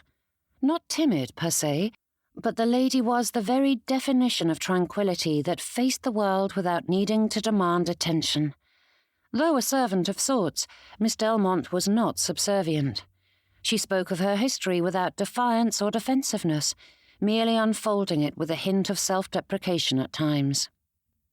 "I was thinking about how very similar we are," he said. Miss Delmonte's brow furrowed, but Silas refused to rise to the bait and waited for her to ask the question.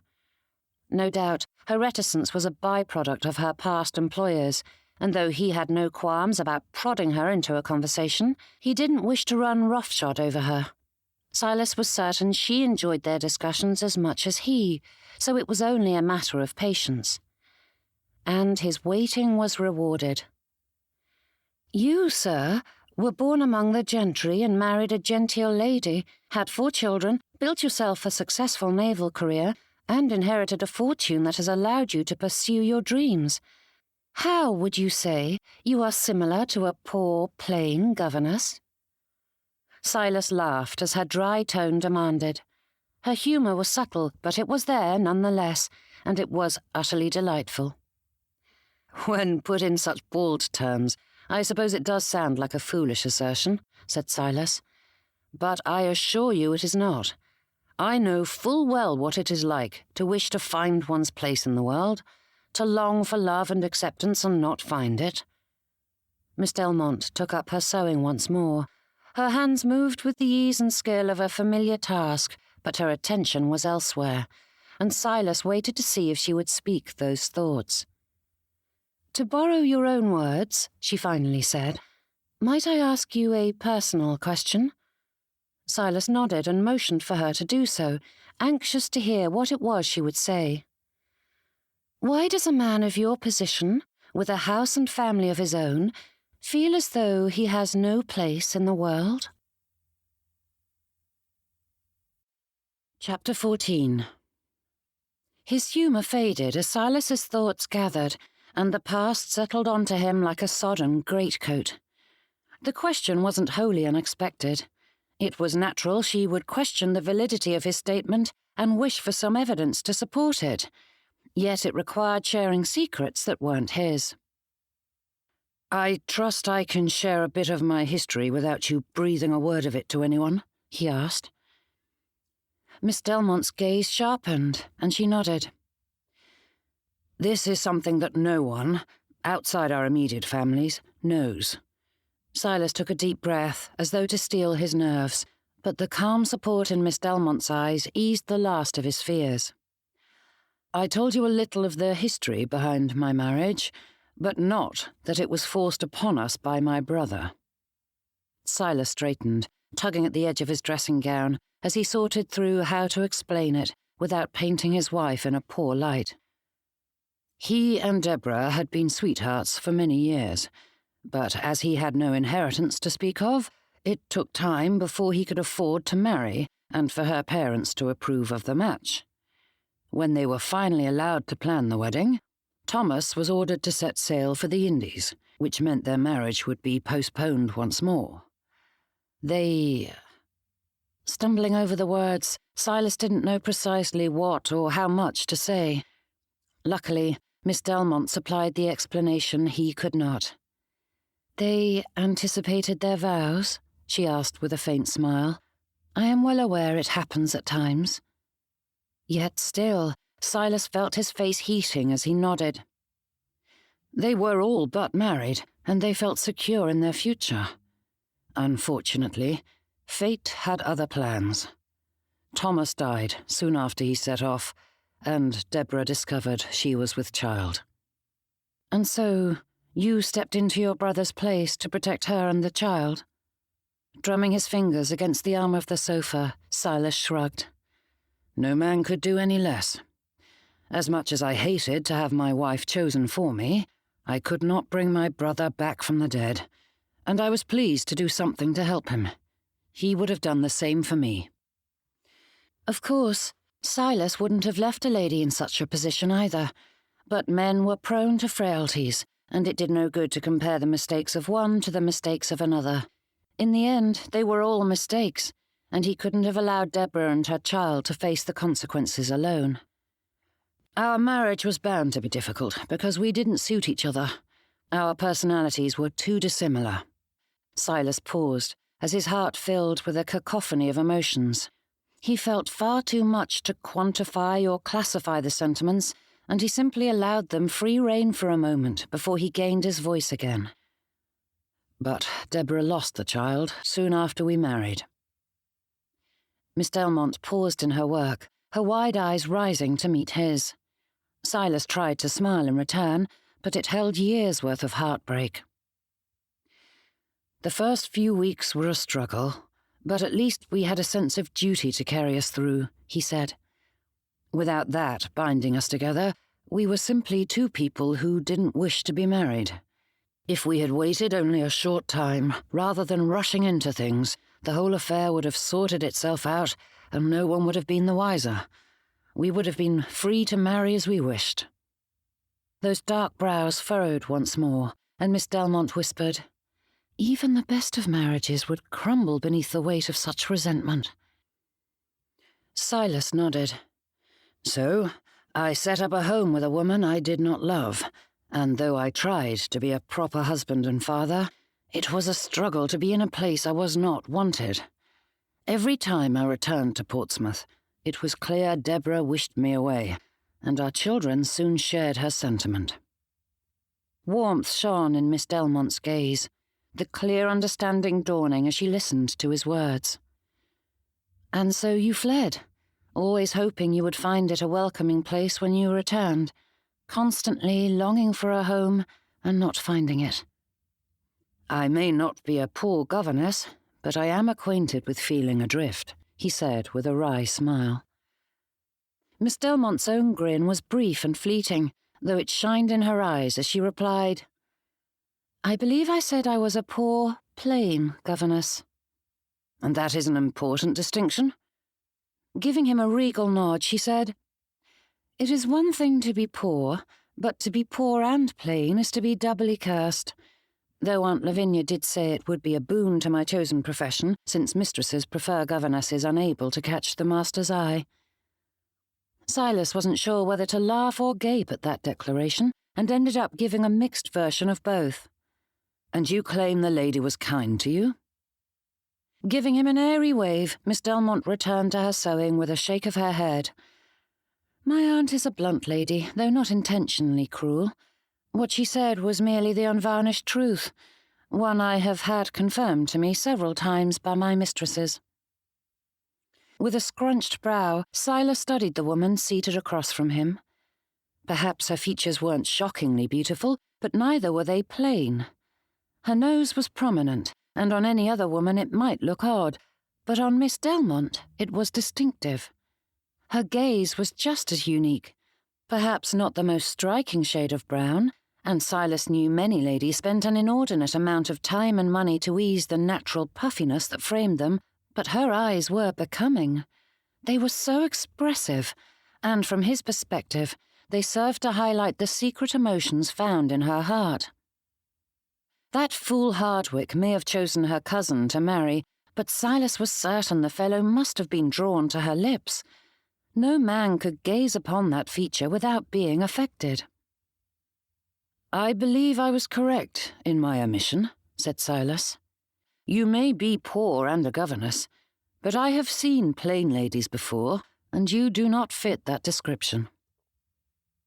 Miss Delmonte paused mid-stitch, her needle hanging in the air as she turned those expressive eyes to him. They were wide, and she blinked at him several times as though trying to decipher what had been comprehensible English. Then she resumed her work, her eyelashes fluttering like a fan in an overcrowded ballroom. With a quick clearing of her throat, she said, "I will concede the fact, sir, that I was wrong about our situations being entirely dissimilar." Then another of those sly glances from under her eyelashes. If Silas didn't know Miss Delmonte, he might have thought it a coy expression, but it held more curiosity than flirtatiousness. "However, Mr. Byrnes, your future is now in your hands, or as much as any person can have control over such a thing," she said, her stitches moving quickly along the edge of the tunic.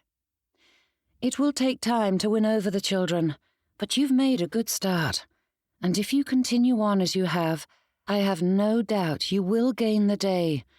You have the opportunity and means to marry if you wish. Though you may feel adrift at present, you have every hope of finding your place in the world soon." Miss Delmonte spoke with a light, teasing tone, but there was a tightness to her movements that belied her easy expression. Her heart shone in those eyes, bearing witness that more lurked beneath her words. Silas wondered if he ought to try for a subtle approach, but his heart urged him forward with a bit more reckless abandon than he would otherwise employ. "What is troubling you?"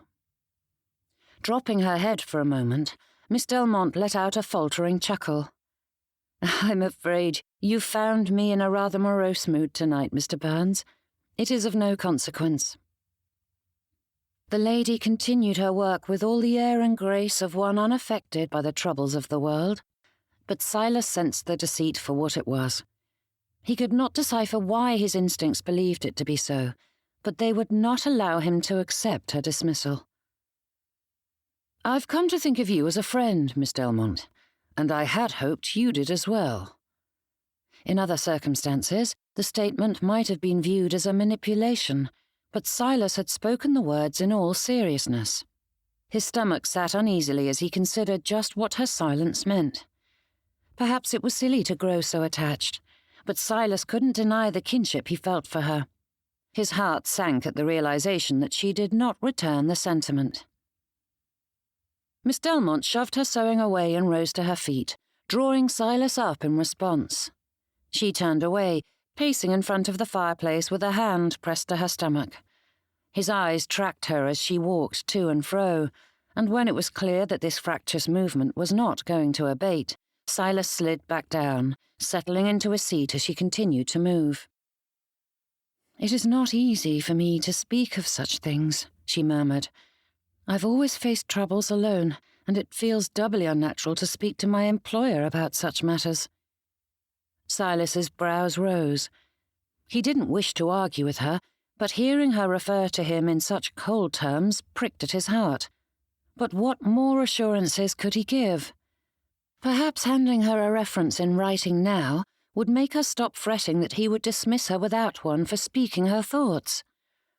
Turning to face him, Miss Delmonte sighed, the burst of energy fading as she dropped to the sofa once more. "I do not know what the future holds, and it frightens me. One day I will be too old to continue as a governess, and I do not know if I will have enough savings to last me. And even if I do, who will care for me when my faculties are diminished to the point where I am at the mercy of others? I became a governess to find my place in the world, yet I fear it hasn't given me any more security than before." Leaning forward to match her stance, Silas thought through that unexpected confession. "And you do not feel you can rely on your family?" Though he suspected the answer, it was best to know for certain. Miss Delmonte's expression fell. "If nature takes its proper course, I will outlive my aunt and uncle. Most of my cousins are older than me, which means they shall be in the same situation or worse, and I cannot claim a close connection with any of them. Chloe has maintained a relationship with me, but—" She struggled with the words, so Silas supplied his own. "It is difficult to know what she would do when you are viewed as more of a companion than cousin." The lady nodded with a sad smile. "If I joined her in her convalescence, I doubt her children would begrudge my presence, but it is difficult to trust my future on such an uncertain foundation." "That is sound." Pausing, he considered the possibilities and seized on the first that presented itself. "Many governesses open schools, and once established, it continues to generate revenue even after you retire." With a vehement shake of her head, Miss Delmonte leaned away, her gaze turning to the fireplace. "I adore teaching, but I cannot bear the thought of dealing with all the business that comes with opening one's own establishment. And being headmistress would ensure I spend more time sorting out the parents than with my students, which is the worst part of my profession." Silas watched her as she grew more animated in her description, and he knew the precise moment Miss Delmonte recalled to whom she was speaking. The lady stiffened, her gaze slanting to meet his, and she sat there like a startled statue until he finally started to chuckle. "Parents are a wretched lot, aren't we?" he said with a smile. Miss Delmonte covered her eyes and shook her head. "I cannot believe I spoke in such a manner." But Silas waved that away. "Think nothing of it. I am fully aware of how demanding and irritating people can be. I will assume you spoke so freely because you do not consider me in that light." Pressing a hand to her cheek, which Silas guessed was bright pink, though the growing shadows made it impossible to tell for certain, Miss Delmonte laughed at herself. "You are by far the most accommodating parent with whom I have worked, but far too many of them are convinced their children are far more intelligent and well-behaved than they are. Their children are the pinnacle of perfection, and heaven forfend if I claim otherwise." With a heavy sigh, Miss Delmonte turned her gaze to the fireplace. The light played off her features, catching the brown in her eyes as they stared into the flaming depths, like it held all the answers to her problems. Silas wished he had the solutions she sought, for he would dearly love to erase the concern furrowing her brow. "I feel I am caught in an impossible situation," she said. "To secure my future, I must either alter my current profession into something I do not wish it to be, or spend my life foregoing any of the little pleasures I afford myself. I am not afraid of hard work or sacrifice, but it seems I am bound to spend the majority of my life in misery to protect myself against future pain." Then, with a shake of her head, Miss Delmonte turned her attention back to him, meeting him with a chagrined smile. "As I said, I fear I'm in a maudlin mood tonight. Pay me no heed. I shall sort it out." Leaning forward, Silas braced his elbows on his knees. "But you needn't do it alone, Miss Delmonte. I cannot claim to have the solutions you seek, but one clear course is to invest your savings. There is no need to let it gather dust when it could be working for you." Miss Delmonte frowned. "I tried placing some of my savings with a bank some years ago, but lost it all when the institution closed. I fear I know nothing about such things." With a raise of his brows, Silas smiled. "Your delightful and very accommodating employer does." But he paused and considered that. "Or rather, I know someone who does. Hatch is a dab hand at finances, and he handles all the business's investments and our personal accounts. He is far more skilled than I, and I can guarantee he will increase whatever amount you have far more than any bank." Gathering up her things, Miss Delmonte packed up her sewing bag. "My thanks for your advice. I shall consider it." But Silas watched her with narrowed eyes. "That sounds like a refusal." The lady paused. "In all honesty, I do not wish to inconvenience Mr. Hatcher." It took no grand leap of logic for Silas to know precisely why she was so very hesitant. "I give you my word that he is far kinder than he appears to be. I am certain he would welcome the opportunity to assist you." Placing the last of her things in the bag, she closed it and shook her head. "I appreciate your concern and assurances, but I fear I do not know Mr. Hatcher well enough to ask him such a favour. I cannot afford to hire him, and as he is hardly more than a stranger to me, it wouldn't be appropriate for me to cast myself upon his charity." Miss Delmonte rose to her feet, and Silas joined her, his thoughts racing through anything he might say to keep her seated longer. There was no need for her to leave, not yet. But Silas couldn't give voice to the pleading words playing through his thoughts. Jittery energy coursed through him, making any attempt to retire to bed impossible, even if he wished to return to his empty bedchamber and frigid bedsheets. "I could speak to him for you, if you wish," he said. "It would be no bother." "Thank you, Mr. Byrnes, but such a request ought to come from me," she said, casting the costume over her forearm as she turned to the library door. Stepping closer, Silas struggled to change the current outcome.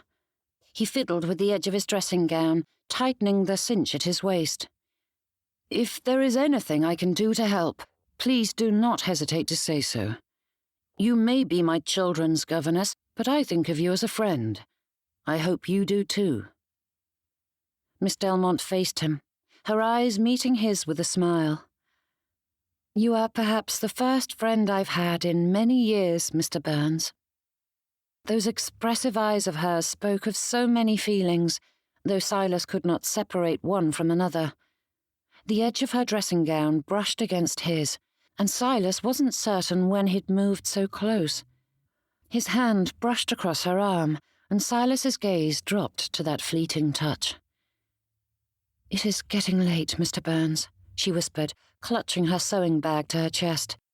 "I'd best retire to bed if I am to be of any use tomorrow." Silas nodded, unable to form any proper words, and Miss Delmonte stepped away. A moment later, the door shut behind her, and he was alone once more. Chapter 15. Upon first inspection, the bedchamber was black as pitch, swallowing every vestige of light into its inky depths. But as Judith stared at the ceiling, the slightest variations of light made themselves known. There were no gas lamps or candlelight to be found, but the faint moonlight worked its way past the edges of her curtains, providing just enough to illuminate the edges of the larger bits of furniture. The more she studied it, the clearer it became. Judith turned onto her side, shifting her pillow and bed covers around her as she tried to find a more comfortable position. Good gracious, if she didn't fall asleep soon, she would be useless tomorrow, or today rather, as it was well past midnight. In the deep silence of the night, she had heard Mr. Byrnes return to his bedchamber. No doubt he was now tucked back into bed and fast asleep. Though she had retired first, Judith knew it would be she who fell asleep last. No matter how exhausted her body was, her mind could not stop pondering all the little things of her life. The costumes were coming along, and no doubt all would be ready in time, but thoughts of trimmings and stitches surfaced whenever she tried to quiet her thoughts. Then there were all the worries that had driven her into the library, to say nothing of what happened once there. Judith ought to feel embarrassed, and while that sentiment plagued her in the beginning, it troubled her very little now. The line had been crossed, the decision was made. Tonight, she had chosen to speak to Mr. Byrnes as a confidant. Now that she had taken that step, Judith's fears couldn't be bothered any longer. Mr. Byrnes was her friend. A smile tugged at her lips as she turned onto her other side and examined the wall opposite her, though there was little to be seen in the blackness. What had seemed a few minutes' conversation had, in fact, taken several hours. Time had slipped by with far more speed than she had thought possible as their conversation meandered about in unforeseen manners. A pleasant chat. Her charges weren't ones to have frank discussions about anything beyond their limited world. Alice was a sweet girl, but the nursemaid was hardly a wealth of conversation. She was so young and flighty at times that Judith felt more like her mother or older sister than a compatriot.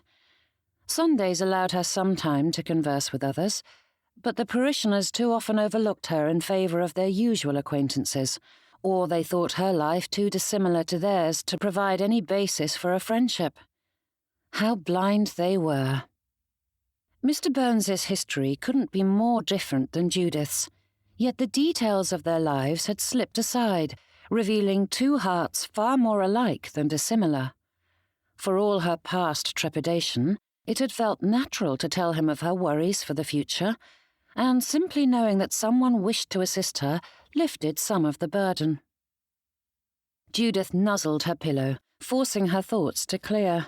She needed to sleep, yet even when her mind settled enough to attempt it, the realization that morning quickly approached picked at her like a cruel torture born from one of Dante's circles of hell. The more time drifted along, the more desperate the thought became. She must sleep. Mr. Byrnes had been so very kind tonight. Judith smiled into the darkness as her mind drifted back to that conversation. The more she came to know the man, the more she admired him. He was so witty and charming, yet he had none of the pretension one expected from a man of his standing. Judith knew of no other master who would fret over their governess's concerns for the future, yet his offer of assistance had seemed genuine. There, in the firelight, he had claimed her as a friend. Judith clutched her bedclothes, drawing them tight as she recalled the way the light shone in his dark eyes when they were fixed so entirely on her. His behaviour had been protective and comforting, and Judith wondered what it would feel like to be enveloped in those strong arms of his. There hadn't been much distance between the two of them as they'd stood in the library. What if he had leaned forward, taking her into his embrace, pressed his lips against hers? Rolling onto her back, Judith stared into the darkness, her eyes widening as a chill settled into her core, despite the warm blankets atop her. Had she just imagined kissing Mr. Byrnes? Good gracious! Entertaining a passing fancy was one thing, but allowing it residence in her heart was ludicrous. Yet, even as she accepted that, traitorous thoughts crept into her mind, whispering that perhaps it was not wholly foolish. Mr. Byrnes welcomed the closeness. He seemed as eager as she to further their acquaintance. It was he who first claimed her as a friend. Surely it was not so ridiculous to wonder if those feelings could run deeper. "I have seen plain ladies before, and you do not fit that description." Mr. Byrnes's words replayed in her head again and again, and Judith grinned at the ceiling, her heart burning with greater fervour after each recitation. Could such a man ever view her in a romantic light? Releasing the bedcovers, Judith's hands flew to her face, though there was no way for her to hide from her own foolish heart. She was no young miss to have her good sense so upended by a few conversations, no matter how friendly. If Martin Hardwick had taught her anything, it was to not throw her heart after something that cannot be. Men of means do not fall for women like Judith Delmonte. Mr. Byrnes was her employer. This was a prime position with good wages. She enjoyed her charges and her master. To complicate it with such flights of fancy was risking so much more than her heart. Throwing back her bedcover, Judith snatched her dressing gown from its place draped across her chair and pulled it on. Lying about was doing her no good. Taking her candle holder, she struck a match and lit the wick before opening her trunk to fetch her tins of herbs. The faint light guided her journey, though she knew the way well enough as she made her way out of the servants' quarters and down into the kitchen. Placing the candle holder on the table, Judith took a kettle filled with water and hung it over the low fire, sending out a silent apology to the kitchen maid who'd readied it for the morning meals. As the water heated, she searched the cupboards. Reaching for a teacup, she paused as footsteps sounded in the darkness. Setting the cup on the table next to her light, Judith took the candle holder and stepped to the kitchen doorway. She held her breath, listening for any hint of what was moving about at this hour. The candle's light cast out a golden circle around her, but beyond it was a wall of black. "Is someone there?" she whispered. The house creaked, though Judith couldn't tell from whence it came. Lowering the candle, she turned back to the kitchen. "Miss Delmonte?" Judith's hand flew to her mouth, covering the squeak that flew from her lips. Spinning about, she raised her light to see Mr. Hatcher standing among the shadows. "Gracious, sir, you startled me," she said, pressing a hand to her middle with a chuckle. "I was half convinced there were ghosts about." The young man scratched at the back of his neck. "I didn't mean to—" He paused. "I hadn't intended—" He tried a few more times to form what she assumed was to be an apology, but each attempt ended in fractured silence. "What are you doing up at this hour?" she asked. Mr. Hatcher glanced at the door behind Judith and back again. "I am restless. I thought a walk might do me good, but the front door is barred. And the servants' entrances as well. The entire household will be locked up tight until morning." The fellow said nothing, though his posture slumped. Judith couldn't claim a true acquaintance with Mr. Hatcher, but seeing him in such a dejected stance, she understood exactly what Mr. Byrnes meant when he'd assured her that the young man was not as hard as he seemed. With a nod, he turned away, and Judith seized hold of an impulse. "Would you join me for a cup of tea?" she asked, motioning towards the kitchen. Mr. Hatcher stood there, watching her with that all-too disconcerting stare that bore into the very heart of her. Then he nodded again, followed her into the kitchen, and took the seat she offered. Moving about the space, she took scoops from her tins and prepared the teapot for steeping. "I suppose I ought to have said a tisane rather than a cup of tea," she said, glancing at him as she went about her work. With the candle just before him and the added light of the fire, Judith caught her first true sight of his face, and she paused. Judith thought she knew enough of Mr. Hatcher to say he was unflappable, yet the person seated before her was not the business partner or capable self-made man she'd met. Dark crescents lined his eyes, which were red from his sleepless night. The weight of his silent troubles bore down on him, making him look more lined and cragged than a man of 24. But when his gaze met hers, Judith swore she was staring at a child clinging to the hope that daylight would chase the nightmares away. Judith's throat tightened, and she continued with her work, preparing the mixture as the water came to a boil. In a trice, she had the herbs in the teapot and rested it on the kitchen table to steep. Mr. Hatcher watched her movements, and though it was odd being studied in such a manner, she did not begrudge it. Judith recalled watching her mother prepare tea. There was something peaceful in the movements. "This is my favourite cure for restless nights. Equal parts lavender, chamomile and apple-mint, to help one relax and sleep," she said, pouring the water through the strainer, with a generous squeeze of lemon and dollop of honey for flavour. Handing him the cup, Judith brushed a comforting touch on his forearm. He stared at her hand, and she was surprised at the impulse that had her taking such liberties. Pulling away, she moved to the cupboard to avail herself of a few biscuits. Mr. Hatcher studied her every movement, his gaze never leaving her as she set the treats on his plate and took the seat opposite him. The brew was a tad strong, but it was exactly as she liked it, and the warm sweetness settled inside her as she drank. In other circumstances, Mr. Hatcher's gaze would have unsettled her, but there was something so sad and broken in his eyes that Judith couldn't maintain her previous fears. Her expression was inscrutable, and the fellow offered no explanation for his overwrought state as he sipped on the tisane. But words weren't necessary at that moment. Whether it was a spell cast by the shadows or the unusual setting for this interlude, Judith welcomed the silence. It wasn't weighty, it was the comfortable absence of noise when words weren't necessary. In the back of her thoughts, Mr. Burns's advice resurfaced, telling her that it mightn't be amiss for her to speak to Mr. Hatcher about her finances. Perhaps he'd welcome the distraction, yet Judith couldn't bring herself to disturb the quiet. Now was not a time for such matters, and sharing a cup of tea didn't mean the young man would be eager to help his partner's governess. Shaking her head, Judith smiled to herself and nursed her cup, willing the herbs to work their magic over her. She did not need more agitated thoughts to disrupt her evening. Between the hour and the warmth in her belly, Judith's eyes began to droop, and she hoped the journey back to her bedchamber wouldn't undo the tisane's work. Rising to her feet, she set her teacup and pot in the sink to be washed in the morning.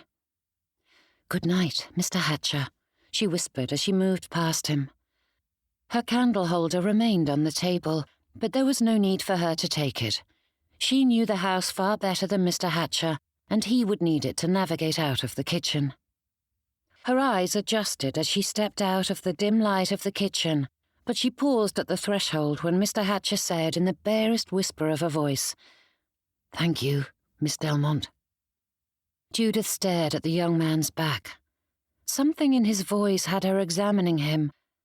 "It was my pleasure, Mr. Hatcher." And with that, she left him to the silence and his drink. Chapter 16. Stawell Cottage had seen little entertainment of late.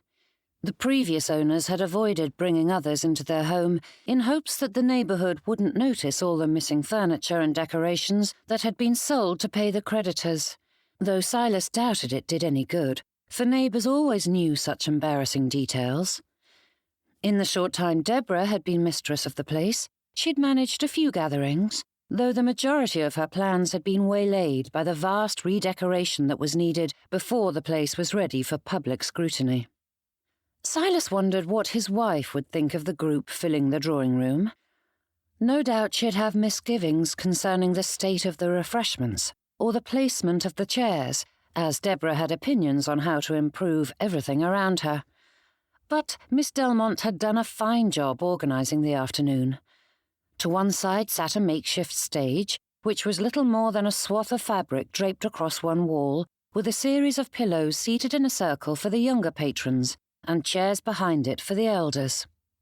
Standing with the other adults, Silas nodded and smiled as the Beechworths, Slades and Sappertons conversed about the forthcoming play, but his thoughts were far from the conversation. Other than the Slades, he was not well acquainted with the others, and his sister-in-law and her husband didn't care to speak with him. As he was in no mood to chat, it was a blessing, so he engaged his guests only as much as politeness dictated, whilst thoughts of the Mercury haunted him. If the ship was truly lost, it wouldn't ruin Byrnes & Co. by any means, but it would be a blow to their pocketbook. Such setbacks were a natural part of business, but with so much of their revenue tied into this single venture, they were far more vulnerable to loss and the vacillating economy. Expansion was their end goal, and to lose one of their 2 ships. Silas straightened his jacket and tucked his hands behind him. There was no good to be done in fretting about it. Either the ship was lost, and there was nothing to be done about it, or it was simply delayed. Still... "Ladies and gentlemen," called Miss Delmonte, drawing the attention of everyone in the room. With all the regal air of one announcing a grand entertainment, she said, "If you would please take your seats, our play is about to begin." But then she smiled at the children, beckoning them to choose a seat as the adults took their far more comfortable chairs just behind the row of pillows. It took a bit of manoeuvring for each child to find the place they deemed perfect, but she had them in hand quick enough and stood centre stage. "Welcome to this afternoon's production of The Handsome Prince," she said, clasping her hands before her. "The play was written by our own Helen Byrnes and is presented by the Titchley Players. Now, join us for a fantastical story about magic and adventure, in which our hero and heroine are faced with mighty danger." The children at her feet tittered, while the adults smiled, and Miss Delmonte moved from the stage and took her place to one side, as Helen emerged from the doorway and stepped onto the stage, her cheeks pinking as she spoke her lines. The story unfolded as the handsome prince was introduced, though Griffith lost some of his dashing regality when he interrupted his lines to wave at his friends and papa, and then the evil fairies entered the fray. Though not terribly familiar with fairy tales, Silas thought such tales usually featured only one villain and not 2, But Lee's recitation held more enthusiasm than clarity and needed a partner to assist her. Together, she and the other little girl managed their villainous endeavours with few issues, even if Lee refused to relinquish her place on stage and was fairly dragged away by her partner. All the while, Miss Delmonte stood by the side, ready to prompt forgotten lines or stage direction, soothing away nerves or disappointments with a skill that had even the most disheartened of the company willing to try again. Though not a connoisseur of the dramatic arts, Silas had seen a few performances before, and without doubt, not a single one compared to this. The children in the audience laughed and jeered, adding their own sentiments to the actors' efforts, which only added to the overall delight of the adults. As delightful as a well-done drama can be, there was magic in the children's enthusiasm, and each misstep only added to the delight of the moment. This was precisely what Silas had needed. The past se'nnight had been a never-ending stream of problems to solve and disagreements to mediate, added to by the uncertainty of the Mercury's fate. It wasn't until that moment, laughing at the children's antics, that Silas realized just how worn he was until that ever-present tension in his shoulders vanished. The tightness in his middle remained, but the merriment allowed him to forget about it all and lose himself in the children's delight. When Silas had pictured life at home, this was very much what he'd envisioned. Lee and Griffith continued to call out to him at various intervals, waving at him as though he would miss some crucial moment in their performance. Even Helen's gaze turned to him from time to time, her eyes aglow when he applauded her scenes. And it was all due to Miss Delmonte. Her gentle influence and tender support had healed so much of the breach, rather than creating it as Deborah had. Perhaps it was unfair of him to think such things, but his wife had been incapable of keeping their disputes private, which only amplified the troubles they faced. The play arrived at the climax. The evil fairies were slain, the princess rescued, and the hero rode off with his lady love as her kingdom celebrated. With a little prompting, Miss Delmonte had the players gathered to take their bows as the audience rose to their feet with thunderous applause. "Brava!"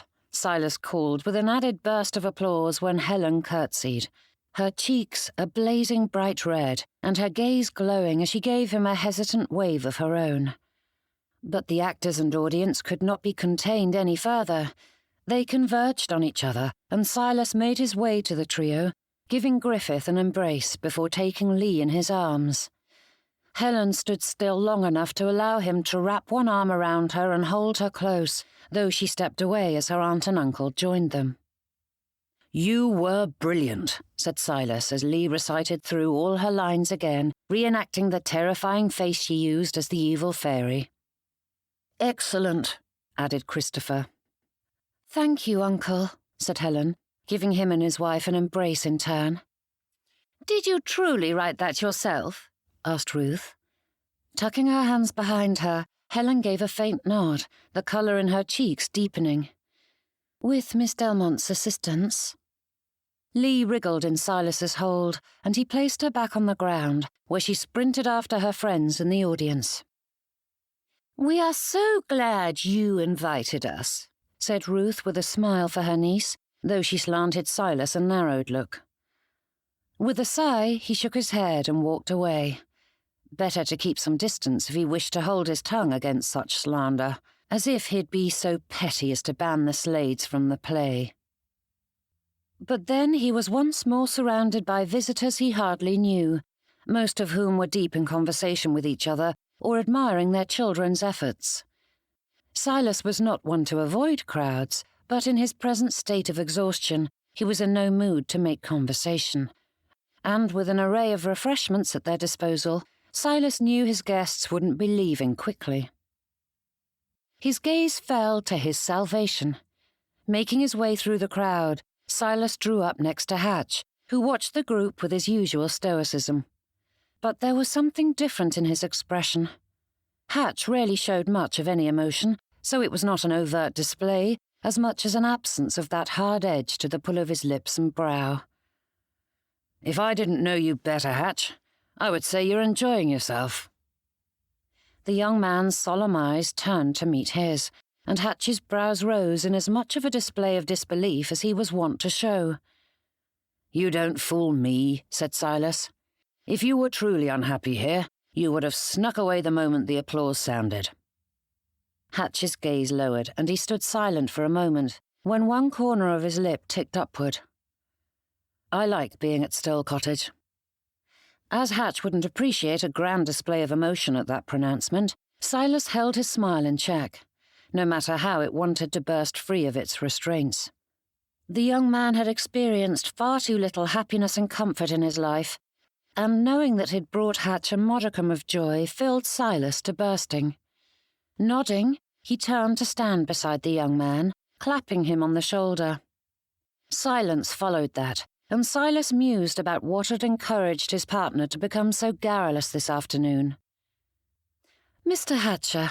Miss Delmonte appeared a moment later, teacup and plate in hand, offering them up to the young man. "Just as you like it." Hatch shifted from foot to foot as he took the proffered refreshment. "Thank you, Miss Delmonte." "My pleasure, Mr. Hatcher." The lady smiled at the young man, giving his arm a brief pat as Silas glanced between the pair of them. "None for me?" he asked with a smile. Miss Delmonte gave him an arched look. "Certainly not. Of the two of you, he is my favourite." Silas gave a mock gape. "Your loyalties are so easily turned." Giving that a heavy sigh, Miss Delmonte grinned at Hatch. "When the children are peevish, I send them to their room. Ought I to do the same for their father?" "Perhaps," said Hatch. "He has been working himself up all week and ought to retire to bed post-haste." Silas blinked at that, unsure if he was truly hearing the hint of humour in Hatch's tone, or if it was a figment of his imagination. "He is quite slow-witted at present," said Miss Delmonte with a look of feigned concern. "Enough, you two," Silas said with a laugh, shaking his head. "But I do wish to offer my sincerest congratulations on a job well done. The play was a success." Gathering her hands in front of her, Miss Delmonte beamed, her gaze straying to the children with unrestrained pleasure. "They worked very hard on it." "And you as well. The costumes were delightful," said Silas. "You are too kind," she said with a faint smile. "Though I will admit I am quite happy with the result." But before Silas could respond, Miss Delmonte straightened, her smile falling away as she bobbed a curtsy. "I apologise, sir, but Mrs. Slade has need of me. I must go." Silas nodded, though he gave Miss Delmonte's back a pinched frown. By Jove, the shift from being his children's governess to his friend had been subtle, and seeing Miss Delmonte revert so quickly was startling. And very unpleasant. It had been nearly a month since she'd stopped bobbing at every greeting and parting, and at least a fortnight since she'd stopped tacking on a "sir" to every sentence. Beside him, Hatch watched the Slades with a narrowed look, and Silas couldn't help but support the fellow in his dislike of the two. Perhaps there was some other culprit, but Miss Delmonte approached the Slades with that wretched subservience she'd employed during the first weeks he'd known her. That lightness of spirit was now tucked away as she stood before the two. Silas didn't like it one bit. Chapter 17. "I like Miss Delmonte," said Hatch. That drew Silas's attention away from the lady in question. "That is surprising." He paused and quickly amended. "Not that your liking her is a surprise. She is vastly likeable. But I hadn't realised you were acquainted enough to have formed an opinion." Hatch shrugged. "She has a calming presence." The young man's jaw tightened, his gaze following Miss Delmonte as she stood beside the Slades, assisting with the children as needed. Silas's gaze darted between Hatch and the governess, his brow furrowing. "Have you developed—" Silas wasn't sure how to finish the question, for it was too strange to voice it aloud, but the way the young man watched Miss Delmonte made him think Hatch's feelings were of some significance. Then the young man's eyes darted to Silas as the unasked question stretched out. "What are you implying, Silas?" "Miss Delmonte is a fine woman," he answered, with a tone that was far more than a hint. Hatch's eyes widened. Silas shrugged. "I've seen you speaking with Mrs. Armitage after services on Sunday as well. You wouldn't be the first man to prefer a mature woman. Both she and Miss Delmonte are not past their prime." That surprised expression drifted away, and Hatch considered Silas with narrowed eyes. "Mrs. Armitage pesters me at church in hopes of unearthing details about you. I have no interest in speaking with her, let alone courting her." The revulsion in Hatch's tone spoke more than his words, and Silas fought back a chuckle. For all his ability and strength, one wouldn't expect Jonathan Hatcher to be terrified of the fairer sex, but clearly he had no designs for marriage at present. Perhaps it wouldn't be quite so humorous if Hatch's reaction wasn't like lads who thought girls were plague-ridden creatures best left alone. "One day you will wish to court a lady," said Silas. Hatch grunted, though it didn't sound like an agreement. "Miss Delmonte is a fine lady, but do not infer more to my feelings beyond the fact that I find her agreeable." The fact that he found her agreeable was no little thing, but Silas believed Hatch when he said his feelings were not of a romantic bent, nor did he think Miss Delmonte's kindnesses were anything more than maternal. Silas grinned at the room, tucking his hands behind him as he surveyed the company. "Mrs. Armitage is quite determined," mumbled Hatch. Silas's smile widened. "She seems congenial. I wouldn't mind knowing her better. Things have been busy of late, but I look forward to spending time with fetching ladies." Letting out a low sigh, Hatch surveyed the room with half-lidded eyes. "Trust me, Hatch, courting isn't a miserable thing," he said, clapping the young man on the shoulder once more. "I've heard rumour that Mr. Bodham is going to cause trouble when our next shipment arrives," said Hatch, proving that he ought not to be allowed in society often. Such a blunt conversational shift would never win him allies among the wealthy, which was why Silas would manage the customs officer. "He's more bluster than action, Hatch. I'm more concerned that our next shipment won't arrive." Hatch huffed. "We have contingencies, should the worst happen. It will be a setback, but not a great one." Silas nodded, though he wished he felt more certain. Not that he distrusted Hatch's assessment, but this was the inheritance his uncle had entrusted in his care. Without this money, Silas had no way in which to maintain Stow Cottage. He would be forced back to the sea, though regaining his position in the Navy wouldn't be a simple thing. And then there was the fact that he'd have to leave his children once more. "Silas Byrnes!"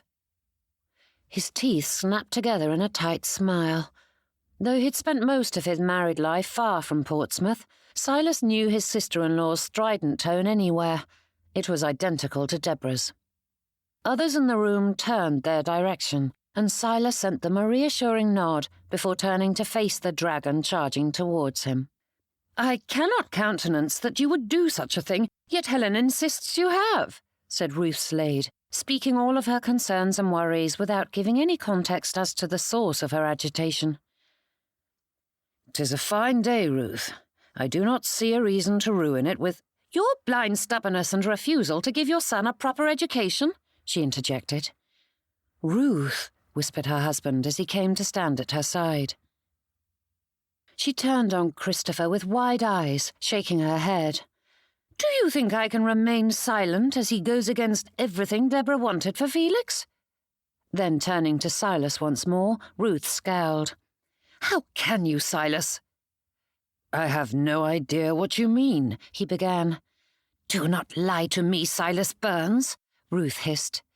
"Helen has just told us you are withdrawing Felix from his school. Deborah took great care to choose a place that would educate her son as she thought best. She's hardly gone, and already you are casting aside what she held dear." "I can think of no better education to give my son than to have him work at my side, learning that which will secure his future," said Silas. Ruth placed her hands on her hips and glared at him. It was as though Deborah had resurrected from the grave. "Papa?" Helen's voice barely carried past the back and forth between him and the harpy, but Silas sent her a smile, one she did not return. Watching him with wide eyes, her gaze darted between her aunt and father. "There is more to life than ledgers," said Ruth, and Deborah wanted him to have options beyond following in his father's footsteps. Silas huffed. "Yes, because it would be a great sin for him to become anything like me." Ruth merely lifted her brows with a smirk. "From your lips to God's ears." Teeth clenched together, Silas fought against the first and second thing he longed to say. Ruth had no right to demand answers, but in the name of family unity, what little there could be, he would swallow his pride as he had throughout his marriage. "Felix has spent years learning the things Deborah prized." Silas managed to speak the words through his tightened muscles and the foul taste they left on his tongue. "He detests that school and being away from his family, and I will not have my children scattered across the country solely because Deborah wished Felix to rub elbows with the heirs of the upper class." Ruth's breathing heaved, her nostrils flaring as she glowered at him, though it did nothing to unsettle Silas. Deborah's temper had provided him with an immunity towards such things. "That school is teaching him character," said Ruth, "and it is giving him connections that will aid him in the future." Miss Delmonte came to stand beside Helen, urging her to turn away, but the child refused to move. Helen's shoulders rounded, her gaze darting from her aunt to her father as she witnessed every hard word they spoke. "Papa, it is what Mamma wanted," she said, though her voice was little more than a whisper.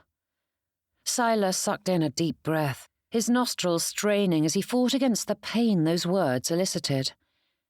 Even still, Helen sided with others. Would he never gain equal standing in her mind?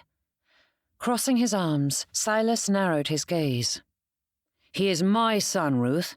You have no say in what I do." His sister-in-law threw her arms wide.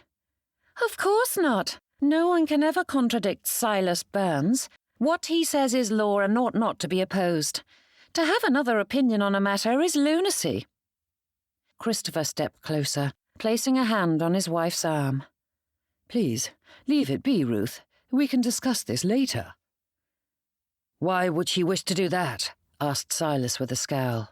"She's inserting herself into my business in the name of her sister, and Deborah found great relish in berating me in public and private." Ruth jabbed a finger at Silas.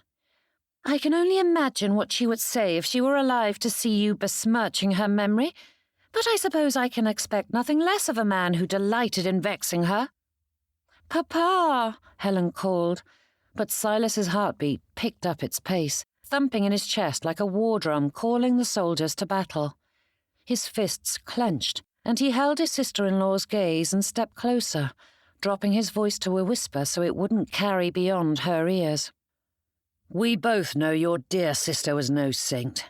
If her life was not as glorious as she wanted, she held the blame, Ruth. If she hadn't thrown aside her good sense with my brother, both of us would have been saved from a miserable marriage." Jerking away, Ruth gaped at him, her hand raising to strike him, though Christopher caught it before everything devolved into a brawl. "You cad," she hissed. "How dare you—" "Speak the truth," interjected Silas. "Papa, please." Helen tugged at his jacket, but he pulled away, his gaze not leaving Ruth. "You were never worthy of Deborah." The woman's voice was low, though it had all the growl of a lapdog. "She would have been the making of you, and you treated her abominably." "Papa!" The child wrenched on his jacket, and he spun on her. "Stop that, Helen!" Silas knew they were the wrong words before they left his lips. He knew he would regret them. He knew they would wound. Yet he could not seem to keep hold of his tongue. Whatever tranquility the afternoon had granted him evaporated, leaving him all too exhausted and worn. Helen reared back, dropping his jacket as if it were a burning coal, and stepped into Miss Delmonte. Ruth seized onto that with the vigour of a fire and brimstone preacher. railing against his newest sin. The Sappertons bundled their daughter out the door while the Beechworth horde stared with puzzled expressions at the exchange. Pinching his nose, Silas tried to regain his control, but something struck his shin, and he looked down to see Griffith glowering at him, his foot cocked back for another attack. "Don't you speak to Helen like that!" he shouted, but Miss Delmonte pulled him back before he followed through with his second kick. Handing Lee to the nursemaid, Miss Delmonte nudged Griffith away from the fracas and gathered Helen close, but the child pulled away, running out the door. Christopher drew his wife near, leading her to the door, but Ruth looked over her shoulder and said, "I pray Deborah's spirit is unable to witness what you're doing with her dear children. She would be ashamed of you." With that parting shot, the enemy quit the field, though Christopher sent Silas an apologetic nod as they left. His energy seeped out like water from a rancid sponge, and Silas collapsed onto a nearby chair that had been brought in for the play. Leaning forward, he rested his elbows on his knees and rubbed at his forehead. In a matter of minutes, the afternoon had gone from a delight to a disaster, and Silas couldn't begin to understand how it had happened. Or, more importantly, how to heal the damage he'd done. Chapter 18. Caring for the children's minds was the governess's purview, whereas the nursemaid managed their physical well-being, keeping them healthy and hale, and Judith was glad for the distinction when bedtime arrived. Exhaustion made evenings difficult, and it was a universal truth that children's energy grew in relation to their caretaker's exhaustion, and life was more pleasant when she was allowed to avoid such conflicts. Tonight was an exception. Helen had hardly spoken a word in hours. Despite their planned dinner celebration, in honour of their theatrical success, the child had remained silent. The light in her eyes had been snuffed out, her shoulders hanging low as she refused to meet anyone's gaze. Leading Helen through her nightly rituals, Judith tucked her into her bed. "Your collection is growing at a rapid pace," Judith said, smoothing out the bed covers before turning a smile to the shells lining the windowsill and shelves. It was reaching a point where there was hardly a space in the bedchamber that did not have some bit of beech detritus.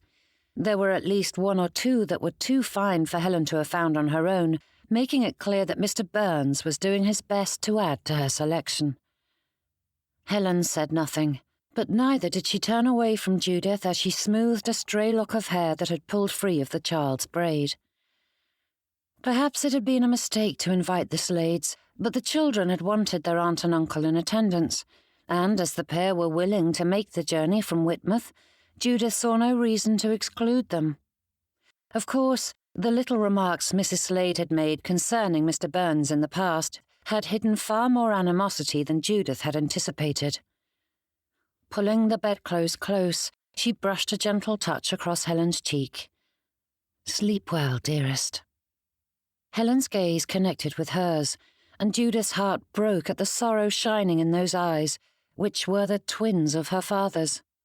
The child turned on her side, curling into a ball, and Judith stepped away, blowing out the lamp on her nightstand. Shutting the door behind her, she leaned against it and hoped tomorrow would be better. Good gracious, things had been going so well, and in a matter of moments everything had been undone. Touching her hand to her head, Judith sighed and considered that. Not entirely destroyed, of course, but for goodness sakes, Judith wanted to shake Mr. Byrnes.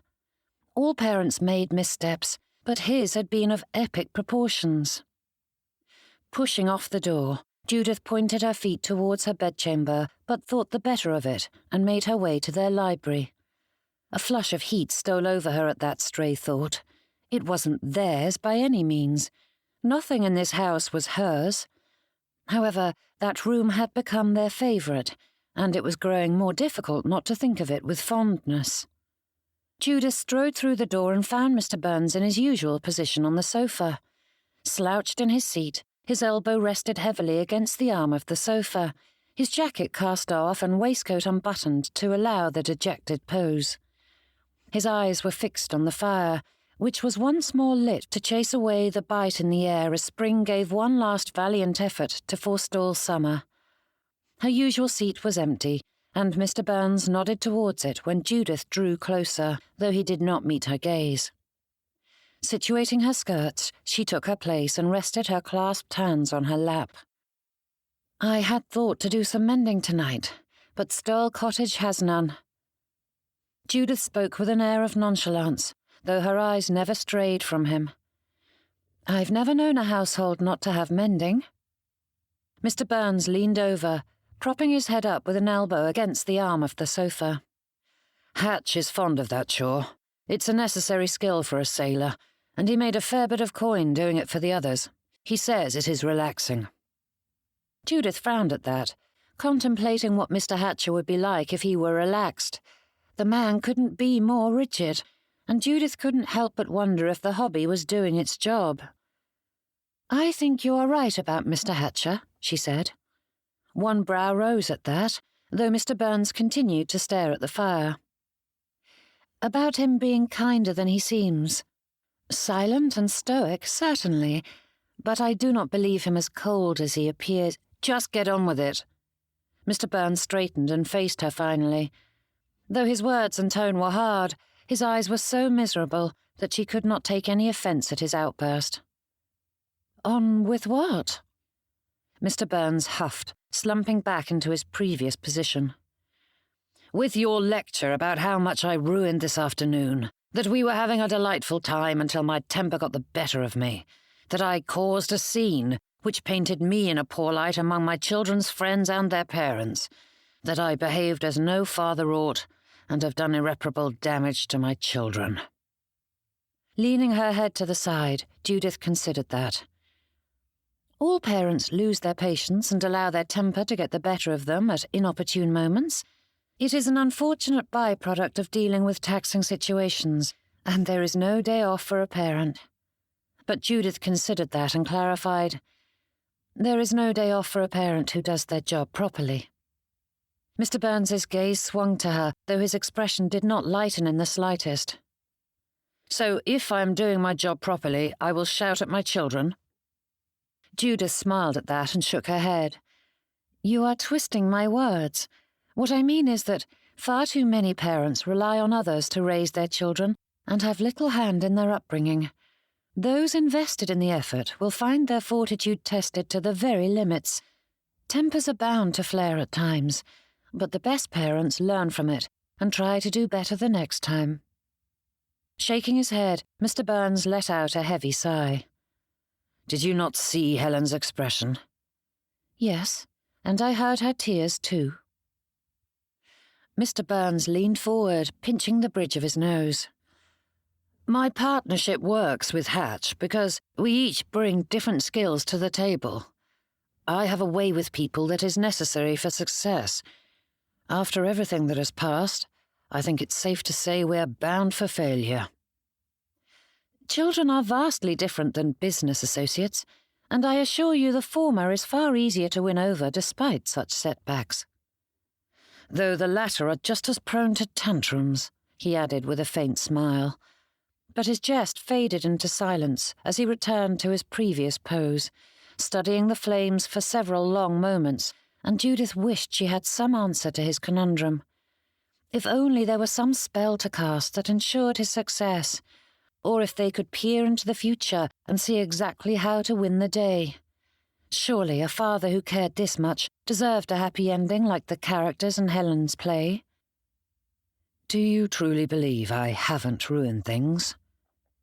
His question was so quiet, his brow so furrowed, that Judith felt his sorrow echoed in her heart, a dull, aching desperation that made her wish to rush into the nursery and gather the children close.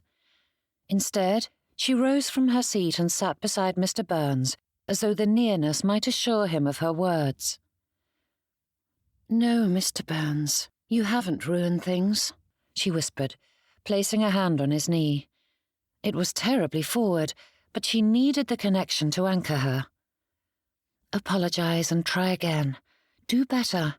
They want to love you as much as you want their love." Silas didn't think himself an emotional man. He wasn't akin to the stone-faced gentleman who viewed the world in a perpetual state of ennui either, but he was not one to be overwhelmed, overcome, or overpowered by his feelings. Today was certainly testing that belief. The joy of the play had been followed by a surge of anger he'd been unable to rein in, and now, with Miss Delmonte's company, he found himself awash with sentiments that were far more than his heart could contain. Reaching over, Silas placed his hand atop hers, squeezing it with all the energy he felt. His whole being was flush with it, heating him through despite the chill evening. If only he could lay hold of this moment and carry it with him always. Silas felt as though everything was possible. The future he desired stretched before him, and all he needed to do was keep moving forward. "My many thanks, Miss Delmonte. I cannot express how deeply grateful I am for your counsel and all you do for me." Silas's voice nearly broke beneath the weight of all he felt at that moment.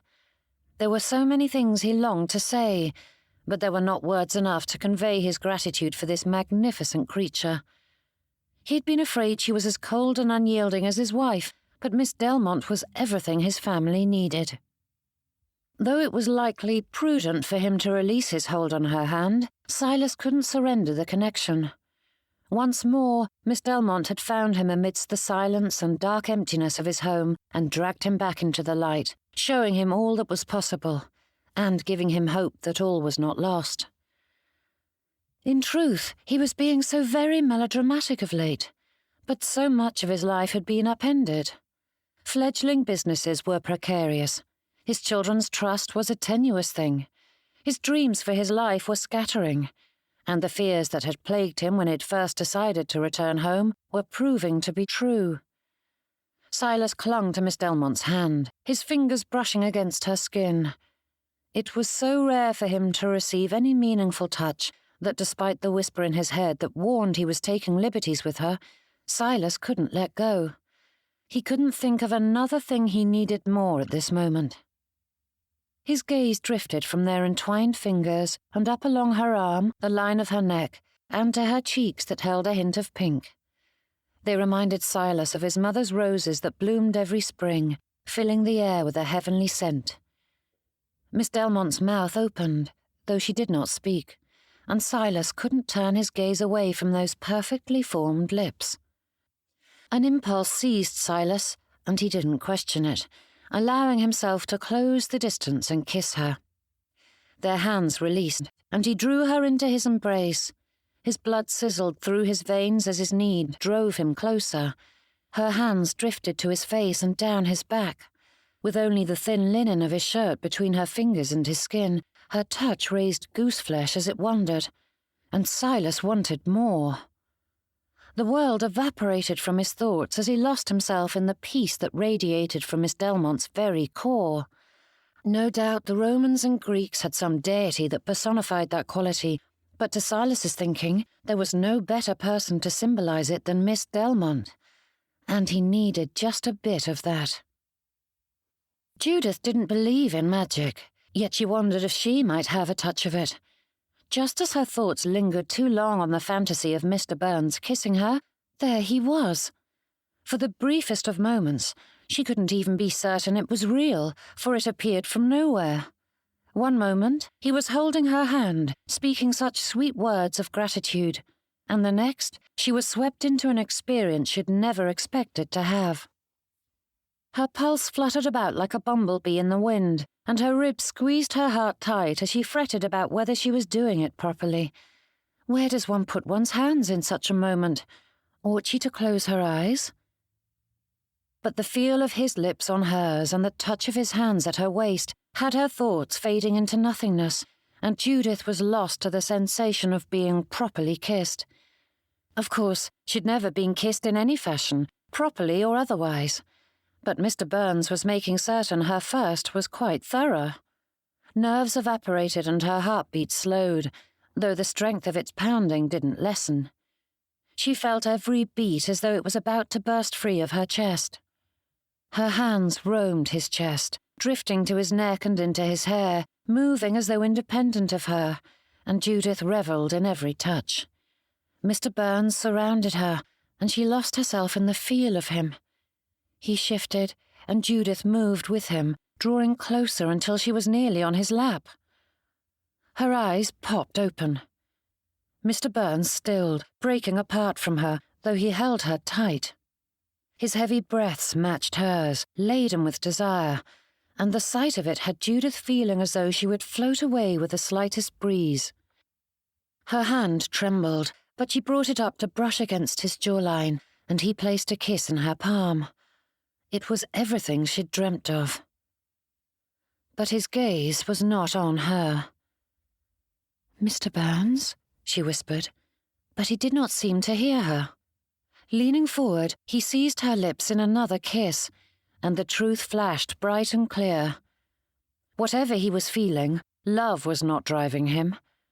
But his touch was like the siren's call, begging her to surrender. His hands cupped her face, and he deepened the kiss with another burst of desperate energy, drawing forth a similar frenzy in her. Judith infused her touch with all the feelings that had developed over the passing weeks, willing him to see her as she saw him. Her chest tightened, crushing her heart. What was so wrong with surrendering? It was only a bit of mutual comfort. Surely it was not so very bad for her to grasp this morsel of pleasure, to revel in what she longed for, play the part and pretend it was real. Judith rested her hands on his chest and pushed, but Mr. Byrnes's arms held her in place. He murmured something incoherent and leaned in again, but she twisted away. "Mr. Byrnes," she said, borrowing her most strident governess tone, though it fell remarkably short. "Miss Delmonte," he whispered, his hands rubbing her back. "You've taken leave of your senses," she added, but he met that with a lazy smile. "I think this is the most sensible thing I've done all day." His gaze finally met hers, his eyes shining with a hint of mirth, but there was something to it that rang false. "This isn't," she began, but Mr. Byrnes leaned in again, and Judith wrenched herself free, moving further down the sofa and patting at her clothes and hair. Good gracious, several locks had tumbled free of her chignon, and there was little to be done to save it. "This isn't right, Mr. Byrnes," she said with extra emphasis. Mr. Byrnes snatched up her hand, holding it in his, and heaven save her, but she couldn't bring herself to free it. "What makes you say that?" "Because it isn't real," she whispered. "For my part, it is." His fingers traced lazy circles across her palm, and with each brush, she found it more difficult to think. Forcing herself to focus, Judith studied him as she said, "I think your feelings run more towards loneliness and desperation than earnest affection." But the bounder just smiled and leaned down to place another kiss on her palm. "I know my heart better than you." It was so wretchedly hard to think. Her head spun, though she trusted the instincts that warned her to hold firm. Judith pressed her free hand to her stomach, hoping it might calm the upset there. Her hand trembled, and Mr. Byrnes grinned and leaned down to press yet another kiss to it. Judith yanked her hand free, bursting to her feet. "I am not a light skirt, sirrah." Mr. Byrnes straightened, his brow lowering as he finally met her gaze again.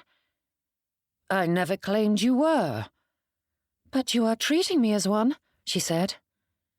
"I care for you, Miss Delmonte," he said, rising to his feet as well. Throwing his arms wide as though to encompass the last few minutes, the fellow dared to smile. "I would think my actions speak well enough of my feelings." "Your actions are that of a man lost in a passing fancy." Mr. Byrnes scowled at that. "I take exception to that, Miss Delmonte." "And I take exception to you using me to soothe your troubled heart." "That is not what happened," he said, his voice rising. "Sir, please," she hissed, glancing at the library door, though it was unlikely anyone would overhear. The rest of the family were abed, and the servants were occupied in other areas of the house, but one could not be too careful. Judith rubbed at her forehead, though it did not ease the growing megrim. Good gracious! Should anyone discover what happened, she would be ruined. What employer would wish for a scandalous woman to teach their children? Mr. Byrnes lowered his tone and repeated himself, adding, "I care for you, Miss Delmonte." Pain pricked at his choice of words. Judith couldn't bear to meet his gaze, yet she knew she needed to see his expression. There was so much more truth to be found there. "You care for me?" Judith pressed a hand to her stomach. The fellow nodded. "You have been such a great blessing to my life and my family. Is it any wonder I am fond of you?" "A gentleman does not treat a lady in such a fashion without an understanding between them. Can you tell me with all honesty that this was born of proper and honest love, and not just you seeking a bit of solace after a long and trying day?" Mr. Byrnes winced at that, rocking on his feet as he straightened his open waistcoat. His eyes darted down, and his fingers flew to button it properly. He opened his mouth, but no sound came out as he stood there like a gaping clod. The silence was a palpable thing, growing in strength as the seconds stretched. From the depths of her heart came a word that echoed through her. With each beat, it pounded in her brain. Fool, fool, fool. Each one testified of what she'd ignored, blindly accepting Mr. Byrnes's embrace as though it were real. And still, he did not speak. Judith's free hand covered her mouth, her eyes closing as she considered that. Biting on her lips, she fought to keep them from trembling as she wrapped her arms around her before turning away and fleeing the room. Chapter 19. One could be forgiven for thinking it was January. Judith pulled her jacket tighter about her and gazed out at the dreary landscape. Though the snow had long faded from existence, the sun rarely gave any sign that it still existed. Titchley was not so very different from every other corner of the country, and boasted its share of soothsayers with a talent for weather prognostication, and those with prophetic limbs bandied about that the summer would be as wet and miserable as the winter. Judith topped the rise and gazed over the patchwork of fields. Stawell Cottage stared back, and she wondered how much longer she could avoid returning to the house. Could her toes withstand another half-hour, tromping through the sodden landscape? Tucking the edges of her scarf closer, Judith couldn't believe her luck. One of the draws of this position had been the mild and luxurious southern weather, but Titchley's had a bite at times that reminded Judith far too much of her youth in the frigid north. The air was more humid here, and it cut to the bone. Good gracious, was she truly thinking about the weather? To expend such time and energy on that subject was a bit of lunacy, or a desperate distraction. That was the trouble with being a governess. When a problem required sorting, there was no one with whom to speak about it. And the one person with whom Judith had formed any sort of friendship was the one person she wished to avoid. Judith forced her jaw to relax and ease the pressure that had built as she walked along. As loath as she was to return to Stawell Cottage, there was little point in standing out in the cold when it provided no more solace than being trapped under the same roof as him. And so Judith pointed her feet towards home. No, not home. Her residence. Had she truly allowed that kiss to happen? Though she'd replayed last night's interlude many times, Judith couldn't believe how quickly her good sense had betrayed her. Mr. Byrnes may have initiated the kiss, but she had been an equal participant. For goodness sakes, she practically prayed for it to happen. This was why rules existed. Those barriers between master and servant seemed a wretched thing to outsiders, but they served as protections. Even the wisest people can have their heads turned in the firelight. They say familiarity breeds contempt, and Judith was all too disappointed to see it was true, even if that contempt was aimed more at herself than Mr. Byrnes. Judith crossed the lawn and opened the front door. Kicking off the majority of the mud, she tiptoed across the foyer and moved to the staircase, but the sound of laughter drew Judith's attention, and she inched towards the parlour entrance. Standing out of view, Judith peered inside to see Mr. Byrnes seated with Lee, reading her a story. The child hadn't given yesterday's row much notice, so it was no wonder she was still enamoured with her papa. A little attention, and Lee was won over. Griffith was proving far more resistant. Sitting on the other side of the room, he had his soldiers engaged in mock battles, though his gaze was more often on his father and sister than his toys. Mr. Byrnes read with great gusto, giving each of the characters their own voice and delivering the story with the animation and skill of a stage actor, and Lee let out another deep laugh. The sound grew as her papa tickled her stomach, his fingers finding that perfect spot to elicit even greater chortles.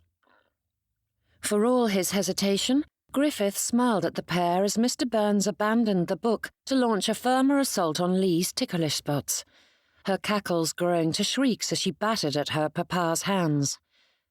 Mr. Byrnes paused for a moment, and her lungs heaved as she went limp across his lap. Her fingers were latched onto his hand, holding it at bay for a brief moment before he attacked once more. Griffith charged across the parlour, bellowing a mighty battle cry as he joined the assault, though his loyalties were divided between aiding his papa and launching himself onto Mr. Byrnes's back. Judith smiled, grateful to see Griffith's animosity cast aside so quickly. On the other hand, Helen sat as far from the ruckus as possible, curled up in an armchair with a book of her own. Judith sorted through all she might do or say to bring a smile back to Helen's face, but the fracture had been caused by Mr. Byrnes, and only he could mend it. Luckily for the child, he seemed determined to try. The nursemaid sat not far from them, picking up Lee's toys, and Judith imagined herself in Alice's place. Not that she wished for the young woman's position, but the scene was so very domestic. Husband and wife with children gathered round. Judith leaned against the doorframe, relying on its strength when her own failed her. This was precisely what she had feared from the first moment she had laid eyes on Mr. Byrnes. Her heart constricted, the ache radiating through her as she considered just how foolish she was. Judith couldn't decide if she was more angry or ashamed over what had happened, but at this moment neither mattered, for her heart cracked under the weight of it all. Turning away from the sight, Judith took hold of the handrail, relying on it to help her climb all the many stairs to her bedchamber. She sent out silent prayers of gratitude that fortune smiled on her for once, allowing her a day off to lick her wounds before she had to face the Byrnes family once more. Quiet and solitude were all she needed. Those old companions would give her time to restore her reserves. "Pardon me, miss." Judith paused on the stair, turning to face the maid who stood at the bottom. "The post just arrived," she said, nodding at the letter in her outstretched hand. The girl's voice quivered a touch, and Judith's gaze fell to the black edges of the envelope. "I'm so very sorry, Miss Delmonte." "It was not your doing, Beth," she said with a feigned smile. The maid held the letter by the corner, as though the foul news within would taint her by association, so Judith took it from her.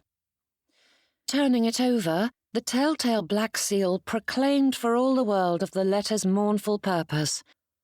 "My thanks."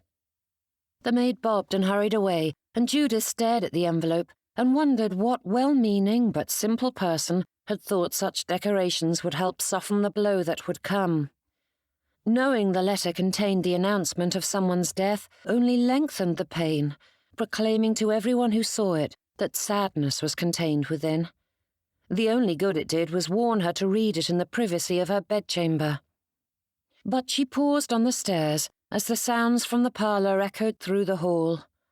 There was one place that had brought her so much solace over the passing weeks, and it wasn't among the servants' quarters. Judith's heart tugged at her to join the family. Surely Mr. Byrnes would grant her a listening ear. Tucked away in their library together, she'd have more strength to face the wretched news. A sympathetic heart, a comforting shoulder. All that awaited her in her bedchamber was emptiness. Squeezing her eyes tight, Judith shook her head and clutched her middle, cursing those wayward thoughts for leading her down such a path. Hers was a solitary life, and wishing it different only brought more heartache. If she didn't smother such feelings now, they would haunt her forever. Better to face reality and embrace that which was hers. Judith clutched the letter and climbed the rest of the stairs, pondering over who had passed. The number of people she stood to lose was limited. Aunt Lavinia or Uncle Aldrich. They were both of an age where mortality was a more fragile thing, though she could not recall any news that hinted at ill health. In quick succession, Judith had herself up the stairs, secured in her bedchamber, and ripping open the envelope. The signature at the bottom testified the letter didn't concern her aunt, as she was the one who'd written it. With hand raised to her lips, Judith read and reread the lines as she backed into her bed and sat down. Chloe and her babe. Such losses were not uncommon when bringing life into the world, but her cousin had such a strong constitution, and she had delivered many children before. How was it possible? Then her mind spun with thoughts of Chloe's other children and poor Martin. Her throat ached, and tears gathered as she considered what the loss would do to them. The little dears without their doting mamma, the adoring husband without his beloved wife. Her arms longed to pull them all into her embrace, but there was nothing she could do for them.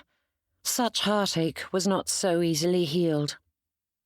Judith leaned forward and pressed a hand to her stomach, though the touch did not calm the roiling mess inside her as she mourned for the family now pulled apart. Movement drew Silas's attention, but the doorway was empty when he looked up. Only the edge of a skirt gave any hint as to who had been standing there, but he knew that gown.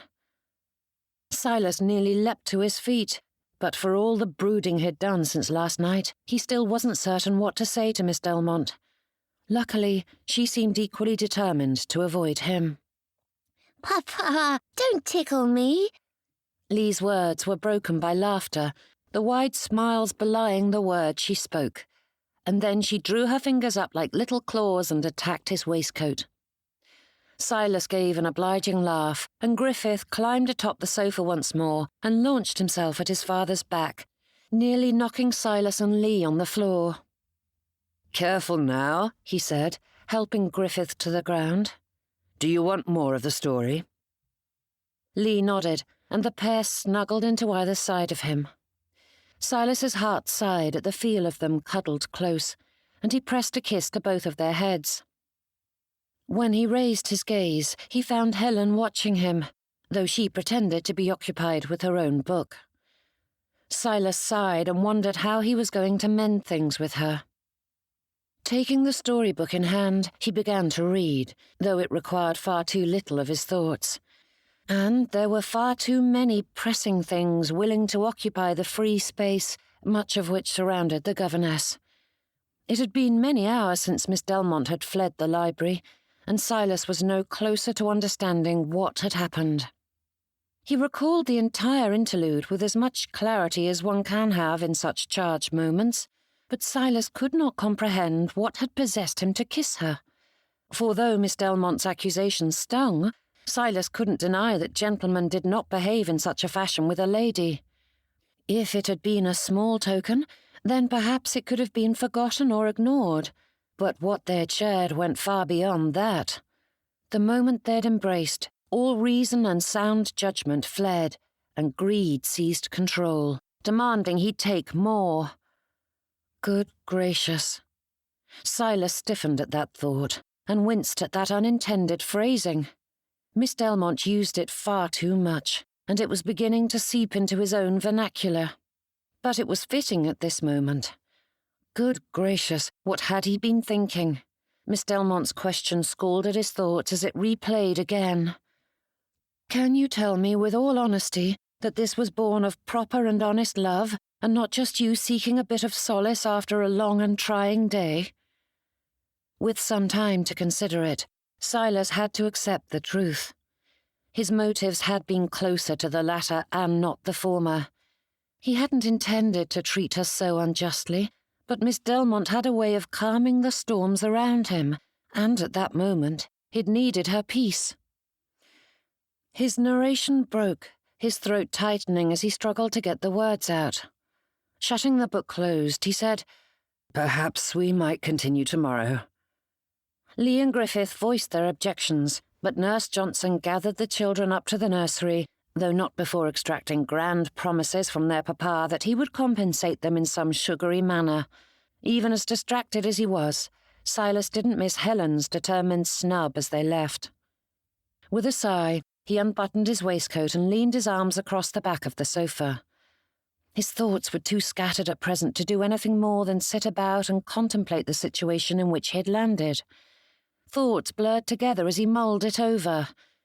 In so many ways, his life at Stowell Cottage had not gone as anticipated. His children were complicated, and winning their affection was proving far more arduous than expected. Then there were the never-ending demands of the household that needed overseeing. Silas sent out a silent word of gratitude, hoping Deborah could hear it and understand how much he appreciated all she had done on their behalf. So much of her work had gone unseen and unnoticed by her often absent husband. He had enough work to do without overseeing the household accounts, the housekeeper and the nursery. His business was not floundering, but there were far more problems and concerns than anticipated, all of which left him with no time to find himself a proper wife. Choosing had seemed so wonderful and simple at the same time. Court a lady, capture her heart, and marry. The hurdles he'd faced as a younger man were no longer an issue, for he had all the worldly considerations that required young chaps to wait for wedded bliss. Now he only lacked the time, and courting was proving no easier than before. Yet fate had dropped a prime option in his lap. Miss Delmonte was delightful. She was intelligent and kind. They shared an easy friendship, and though she wasn't a classically beautiful woman, last night had proven that attraction existed on both sides. By Jove, it was rather perfect, and Silas didn't know why he hadn't thought of it before. Chapter 20. Rising to his feet, Silas followed the path to Miss Delmonte's quarters. Perhaps he ought to send for her, but a fellow asking a lady to marry him ought not to approach it like a master summoning his servant.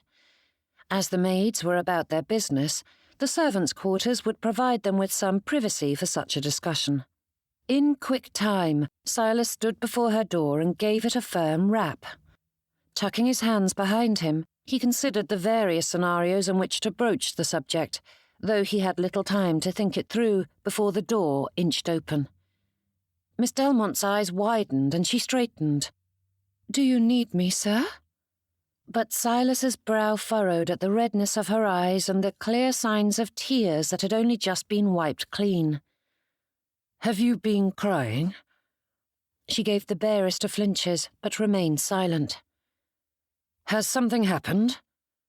But Silas felt a supreme urge to kick himself at that ridiculous question. His chest squeezed at the memory of the previous night when she had fled the library as though the hounds of hell were at her heels. And now he stood there like a lump, asking her if something was amiss. "Do you need me, sir?" she repeated. "I wished to speak with you." Miss Delmonte nodded, stepping into the hall and closing the door behind her, but a glimpse of a black-rimmed letter on her bed had Silas frowning. "Are your aunt and uncle unwell?" he asked. The lady frowned. "That is what you wish to ask me?" "No, but I wish to know all the same." Miss Delmonte ran a hand down her front, straightening her skirt. "They are both healthy." Silas opened his mouth, but she added, "There is no need to bother yourself with such matters, sir. What do you wish to speak to me about?" Silas let out a soft sigh, his heart sinking at that blatant dismissal. But he turned his thoughts to the present. He would know soon enough once things were settled between them. "I need to apologize for last night," he began, but Miss Delmonte stiffened, her gaze darting up and down the hall. "You needn't, Mr. Byrnes," she whispered. "It is quite forgotten."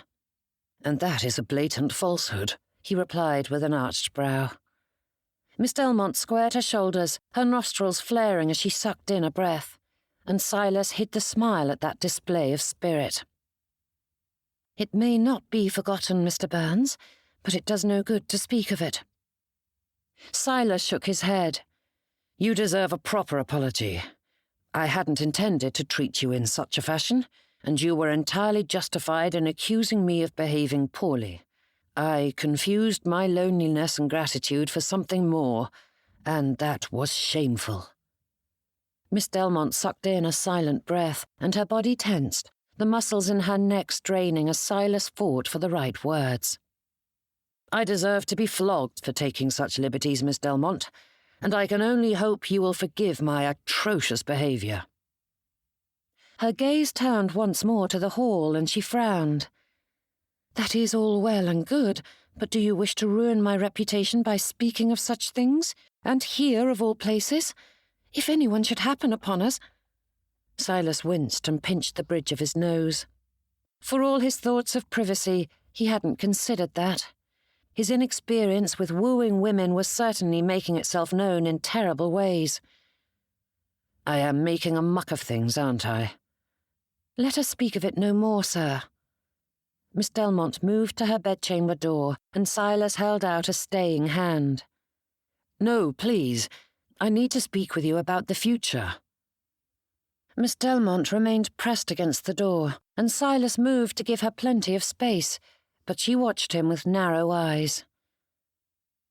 "The past 5 weeks have proven we suit each other. Far better than I could have imagined, in fact." Silas took a fortifying breath, but it did little to clear his thoughts, so he forged ahead. "I returned home fully intending to marry again." "No, Mr. Byrnes," she whispered, her gaze dropping to the floor.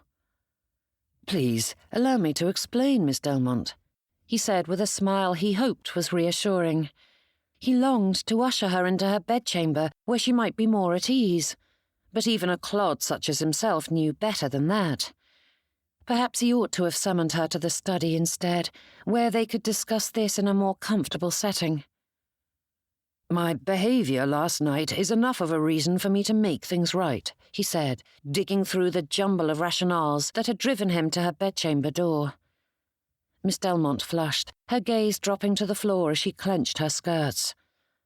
Clearing his throat, Silas tried another tack. "When I stepped off the ship and considered the future that lay ahead of me, I knew I wanted a wife and a proper marriage." Silas paused and waved his hand as though trying to hurry his scattered thoughts forward. "I haven't been able to make much headway on that front, but I realize there is no need when the answer is standing before me." "Please stop, Mr. Byrnes," she said, shaking her head without looking at him directly. "There is no need to continue. I have heard that speech before."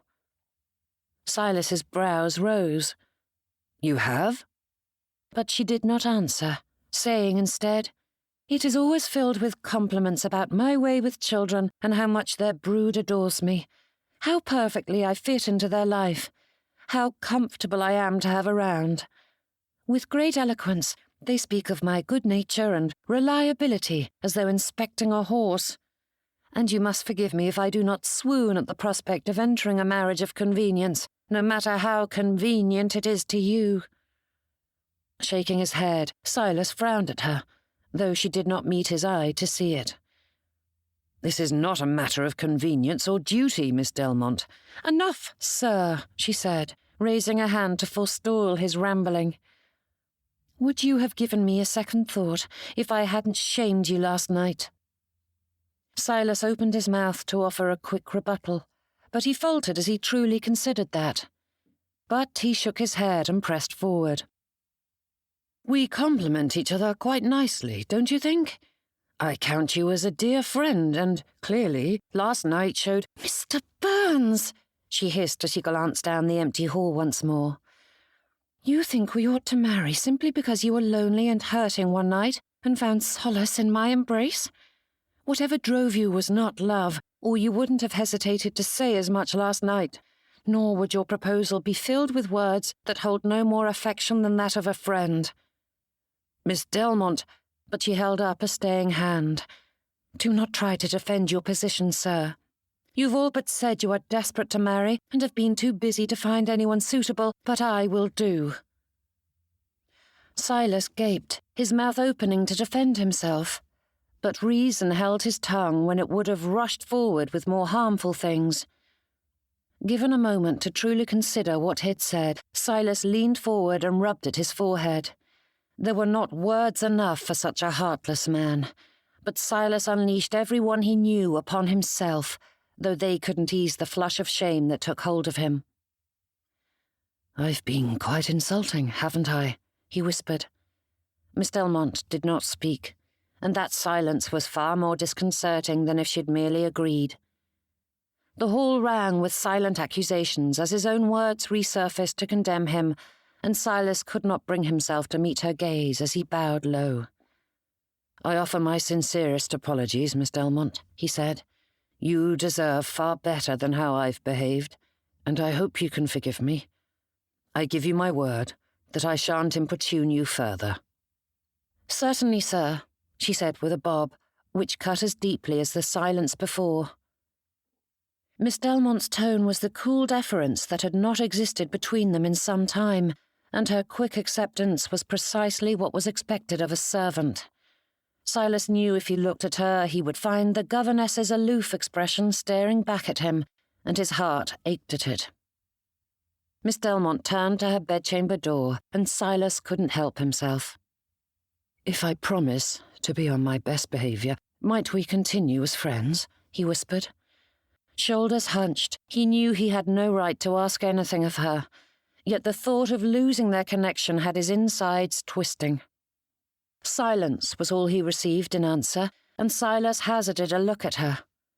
Miss Delmonte stood in the doorway, gripping the jamb as though it was the only thing holding her upright. Their gazes connected, and for a brief but powerful moment, he felt the pain and betrayal eating away at her. Then it faded from view, hiding behind a placid expression as she schooled her emotions, and Silas was left with a dull emptiness in his chest. "I do not think it wise, sir," she said, "but if you command it, I will comply." The last of his strength failed him, and Silas knew there was only one reply to that. "No, Miss Delmonte, I will not demand it of you." "My thanks, sir." With one more bob, she disappeared into her bedchamber, the door closing tight behind her. Silas stepped backward until he connected with the wall and sagged against it. That had not gone as anticipated, but nothing in the past 24 hours had. How did one swing between ecstasy and sorrow again and again in such a short time? Reaching up, he rubbed his forehead, his hand drifting down to pinch the bridge of his nose as he considered the whole of this mess. Great fool that he was, Silas Byrnes had ostracized his daughter and one of his dearest friends, and he couldn't even blame them for the walls they'd erected to keep him at a distance. In examining all the missteps he'd taken in the past day, Silas felt certain he couldn't have intentionally ruined things more. He couldn't even blame it on a single action. At any time he might have salvaged the situation, but instead he'd mistreated Miss Delmonte and insulted her to boot. Shaking his head, he dropped his gaze to his feet, though there were no answers to be found there. With shuffling steps, Silas moved down the hall. Stuffing his hands into his pockets, he considered all that had happened. As much as he longed to defend himself, was there a single accusation laid at his doorstep that wasn't true? The only saving grace was knowing that it had all been unintentional. It was of little comfort, but at least his sins were born of idiocy and not malice. Now, all he could do was honour Miss Delmonte's decision. His footsteps echoed in the empty hall, reverberating off the walls and fading into silence. Silas stared at the floorboards as he made his way to his study, shutting the door behind him. He collapsed into his seat and dropped his head back against the cushion. In the darkness of the library, Silas would have sworn something more meaningful had driven his actions, but in the light of day, he remembered more gratitude than attraction, more loneliness than love. As usual, Miss Delmonte was correct, and Silas had acted a fool, adding to his sins by visiting her at her bedchamber. Had he truly thought a proposal of marriage was the proper course of action? She was a delightful woman, but the more he considered his feelings, the clearer it was that his decision had been more of convenience than delight. Was he so quick to surrender his ability to choose his bride simply because it was easier to snatch up the first lady he'd spent any time with? Silas sighed and pinched the bridge of his nose. The time was long past for him to find a wife. Chapter 21. Churches maintain a uniformity of design throughout the country, leaving visitors with a feeling of familiarity no matter how far they roam. Yet despite what some might consider architectural monotony, Judith thought they were beautiful buildings.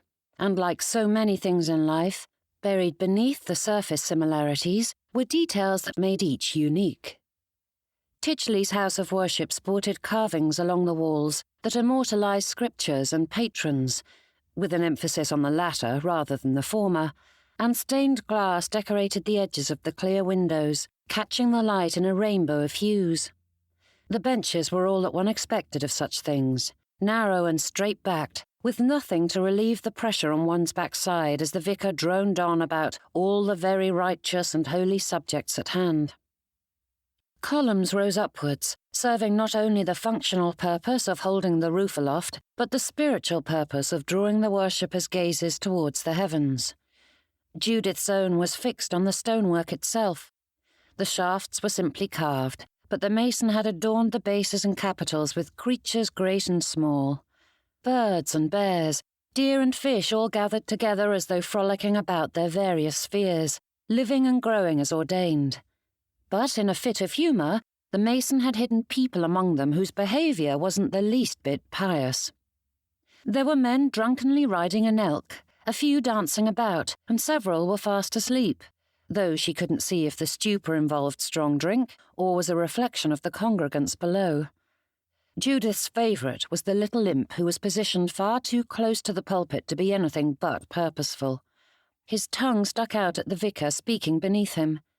Though she searched every Sunday, Judith was certain she hadn't located all the characters, and every time she discovered a new one, she sent a silent prayer of gratitude for the artist who had given the poor parishioners some entertainment. Judith knew she ought to feel ashamed for allowing her thoughts to wander so far from the vicar's sermon, but she felt certain she would be forgiven. Having lived in many parishes during her life, she'd been granted the opportunity to experience many types of clerics, and while most were well-meaning fellows, too many were drawn to the profession for monetary reasons and not piety's sake. Mr. Winston was just such a man. The scriptures may warn against judging, but it was impossible not to hold the fellow in contempt. The position was an important one, a blessing and a boon to a parish, and it was clear from his lack of concern for his flock and the rambling, monotonous discourses he delivered every Sunday that Mr. Winston cared little for his position. If Judith were to wager, she'd bet he was more scholar than vicar, for his lectures were lengthy, conveying far more religious history than doctrines. No doubt he was one of many younger sons whose professions were chosen from necessity and not desire. His father likely had a connection in the church, which would secure him this living. Judith would feel more sympathy for the fellow forced into a situation not of his own making if his flock wasn't made to suffer his interminably boring lectures every Sabbath. Judith counted her blessings that her position wasn't a permanent one in the community, for he was young enough that the parish would suffer his lacklustre performances for some decades more. A rather detestable situation for those who called Titchley home, but she would be spared that torture when the time came for her to move on to a new post. Pulling her cloak tighter, Judith tucked her hands beneath it, rubbing at her chilled fingers.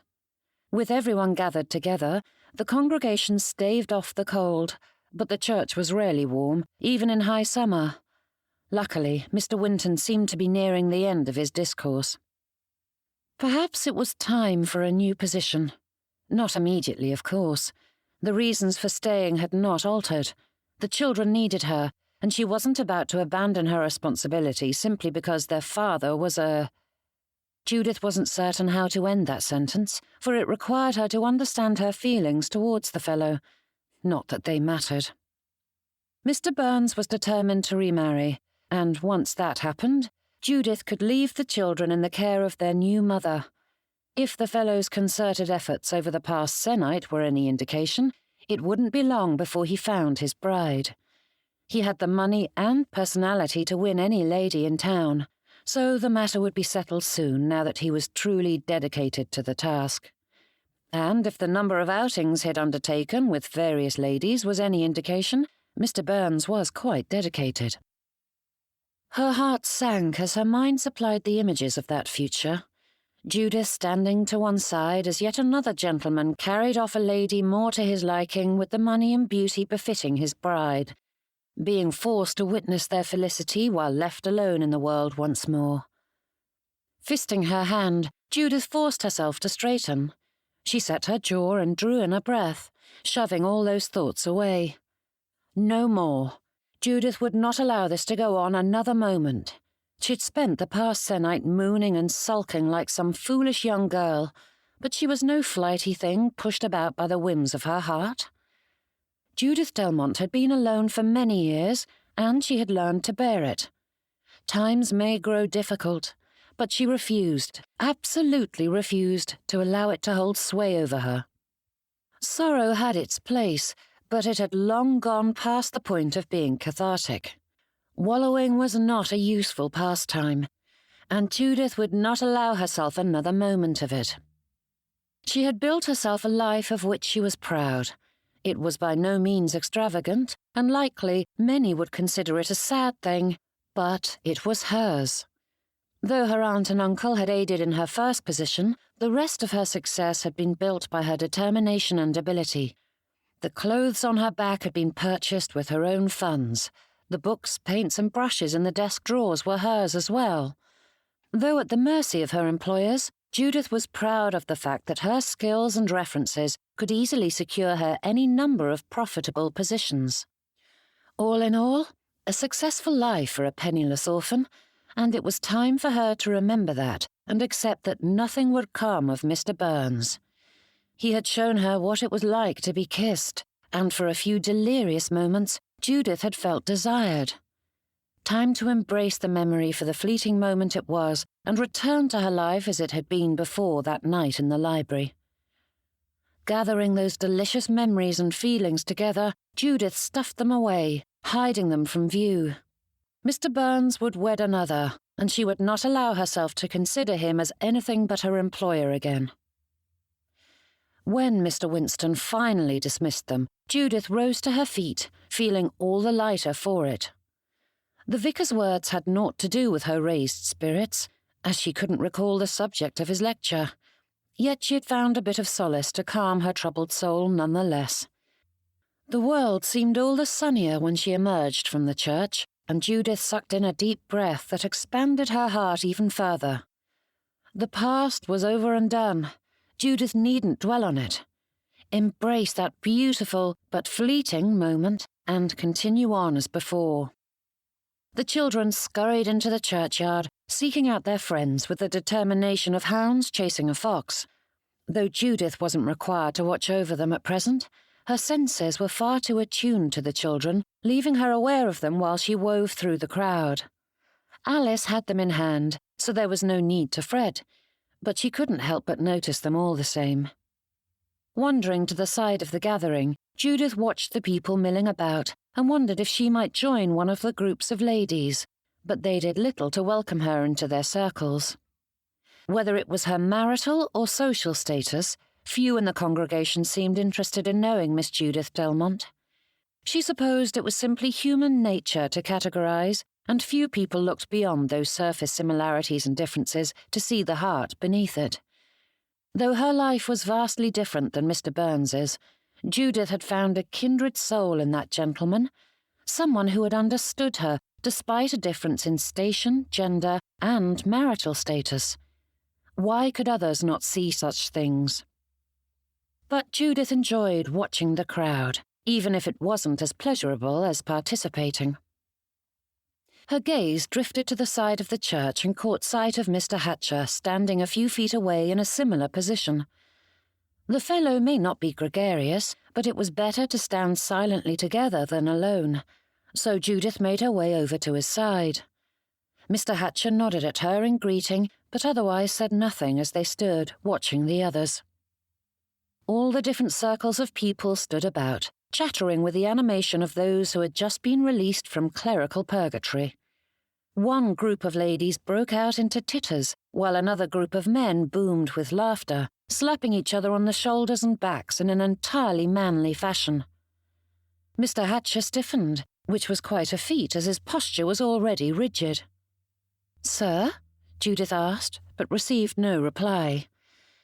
His gaze fixed on someone in the distance, and Judith followed his line of sight to find Miss Angelica Seton searching through the crowd with a singular determination. "An admirer of yours?" Judith asked, but any humour she felt faded when Mr. Hatcher met her gaze. Though he did a valiant job at hiding it, she had come to know his expressions far better over the past weeks, and his gaze had the frantic look of a trapped bird who knew the poacher was coming. Judith patted his arm and stepped in front of him, herding him behind a corner of the church that blocked him mostly from view. Planting herself beside him, there was not much she could do to shield him, as he was larger than she, but his position left him mostly hidden from the young lady sniffing him out. With a cautious look, Judith glanced over her shoulder to find Miss Seton moving farther away as some of the strain eased from Mr. Hatcher's shoulders. "My thanks," he murmured. "You are most welcome," she replied, "though I cannot fathom why you would linger after services if you do not wish to engage in conversation. You are free to return to Stowell Cottage." Mr. Hatcher scowled, though not at her. "I would like to be more at ease among people." That elicited a deeper frown, and he altered his words. "I need to be more at ease among people. It is essential for the business. I cannot learn such skills without practice." Judith thought that practice might be more effective if he engaged in conversation, but she was all too aware that sometimes merely attending a gathering was all one could manage. "With Mr. Byrnes as your partner, you needn't fear on that score," said Judith. "He is adept at such things." "I do not wish to be a burden to him," he murmured, and Judith smiled at that, though she tucked it away before Mr. Hatcher saw. From what Mr. Byrnes said of their partnership, he felt the same. With time, they would find a proper balance between their differing skill sets. And conversing wouldn't be such a trial if Miss Seton did not insist on speaking of ridiculous subjects. "What do I care about lace or the latest on dit?" he muttered. "What do you think about gloves?" Judith asked with a hint of a smile. Mr. Hatcher's brow furrowed as he studied her. "What of them?" Holding up her hand, Judith examined the fabric wrapped around her fingers. "It seems I have a mystery mender who has been of great assistance to me. They even managed to fix this rip so expertly one can hardly tell it was darned. Quite impressive." The fellow turned his gaze away from her, shifting in place as his expression hardened, and Judith's heart dropped. She'd meant it to be a jest and a roundabout compliment, but Mr. Hatcher looked as strained as when he'd spied Miss Seton. Scouring her thoughts, Judith tried to seize upon an innocuous topic that would bring the young man out of his self-imposed silence. But then her gaze fell to Mr. Byrnes, and thoughts of Mr. Hatcher fled. For all her determination to feel nothing towards the man, she couldn't help the instinctual tightening of her throat at seeing him laugh over something Miss Stevenson said.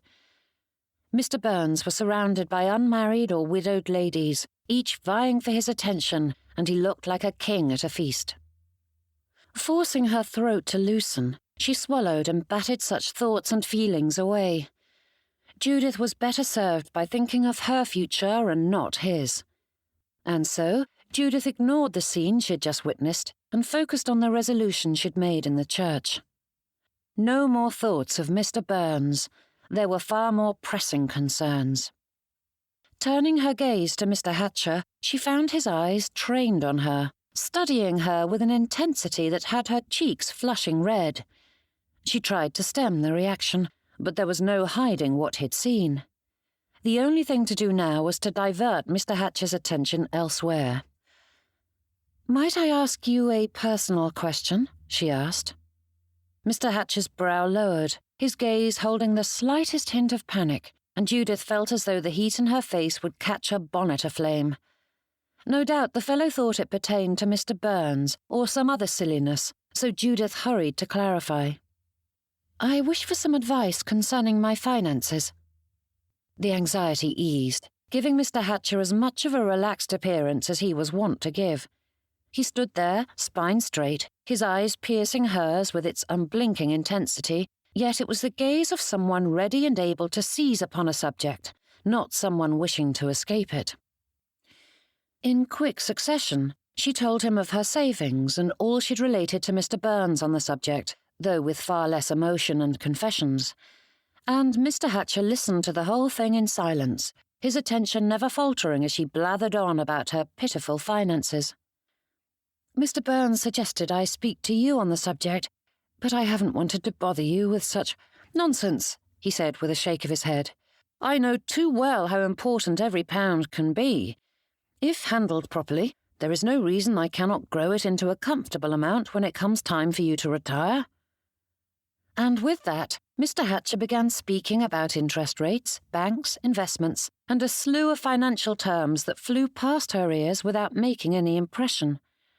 Judith's eyes widened as a wealth of words spilled forth.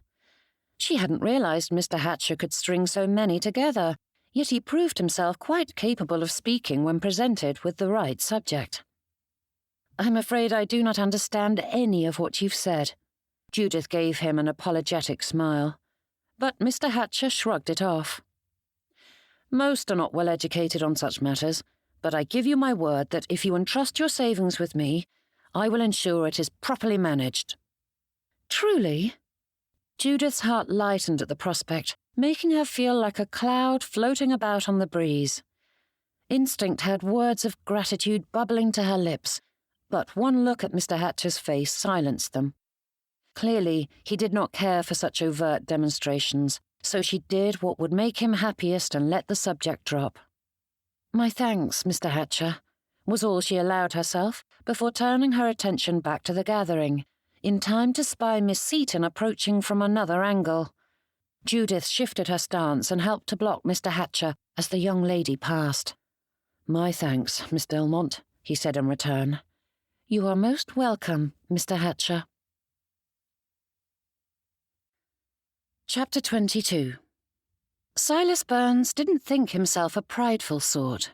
Certainly he had his shortcomings, but he didn't count that among his failings. Yet with so much female attention pointed in his direction, even a humble man would be prone to preening.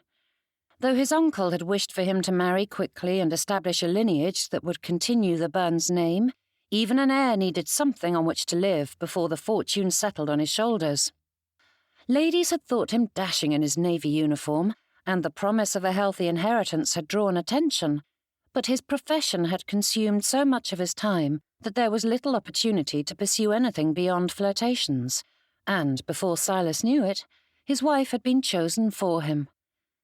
"Oh, you are too diverting, Mr. Byrnes," said Miss Stevenson with a bright laugh that begged him to join in with her mirth, and so Silas did, though his smile grew a little strained as she rested a hand on his arm in a manner that was too forward for his tastes, though he couldn't decipher if her behaviour was that of an over-enthusiastic person or a lady marking her territory.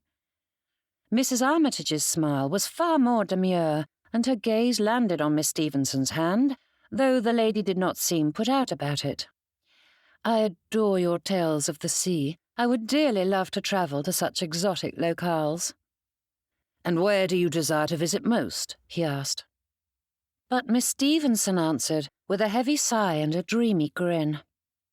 "I would love to explore the Highlands. I've read such magnificent tales of the Scots, and I wish to see if they are as lively as they are portrayed."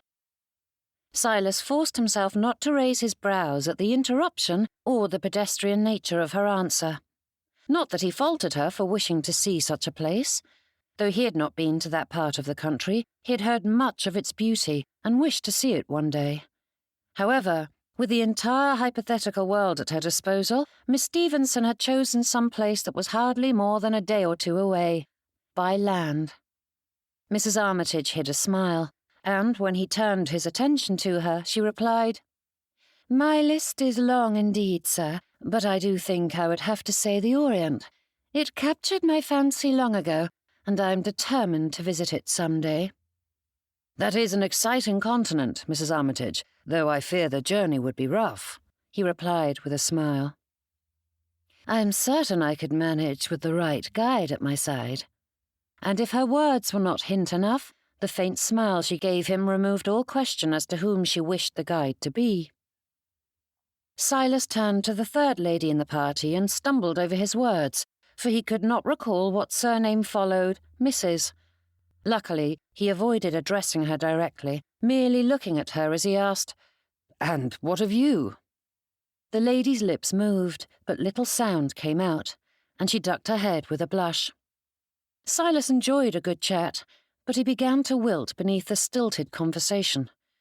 It was all things proper, but it hardly allowed him an opportunity to further his acquaintance with any of them. And surrounded as he was by batting lashes and tittering laughter, Silas felt like the last biscuit on a plate as the children circled him.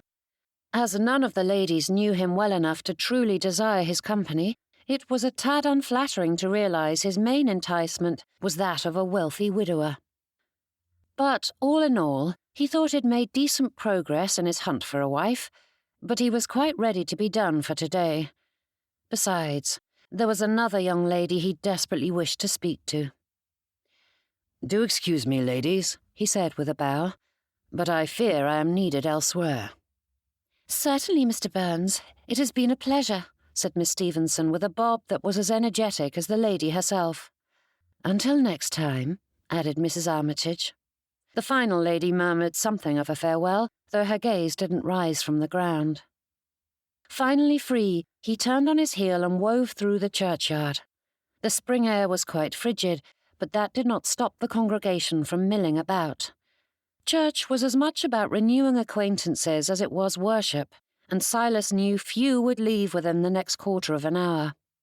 The youngest parishioners ran through the crowd to expend the energy they'd bottled up during the interminable sermon, whilst the older children were grouped together like their parents, speaking about all the little nothings of their days. Helen and the Sapperton girls stood to one side, examining the wildflowers that grew alongside the pathway, and Silas strode towards them. The pair gave a start, and his insides turned as they watched him with wary eyes. Philippa inched behind her friend, and Helen took the girl by the hand. Silas paused a few steps away and hid his feelings behind a blinding smile. He hadn't made a good showing of himself the last time he'd seen Philippa, so it was little wonder she feared him. Bowing low, he fixed his gaze upon Helen and said, "Might I beg the honour of being introduced to your delightful companion, Miss Byrnes? I fear I've not had a proper one." Philippa's eyes widened with a hint of a smile warming her expression. "You are being silly," said Helen with a slight frown. "I assure you I am being utterly serious about your companion being delightful," he replied, to which Philippa's smile grew. Though the general disapproval did not ease in Helen's expression, there was a flash of mirth in her eyes, and Silas's heart lightened at the sight of it. She may be Deborah's daughter, but there was something of him inside her. "I beg you to give me an introduction, Miss Byrnes." Helen gave her friend a questioning glance, and the girl replied with a slight nod. Stepping forward, Helen gathered her hands together, giving a regal motion to the pair of them. "Miss Philippa Sapperton, may I introduce Mr. Silas Byrnes?" Silas gave another low bow, and Philippa answered with a curtsy, her cheeks turning a delicate shade of pink as she giggled at his overdone manners. "Would you please forgive my wretched behaviour at the play? I am thoroughly ashamed at having caused you any discomfort."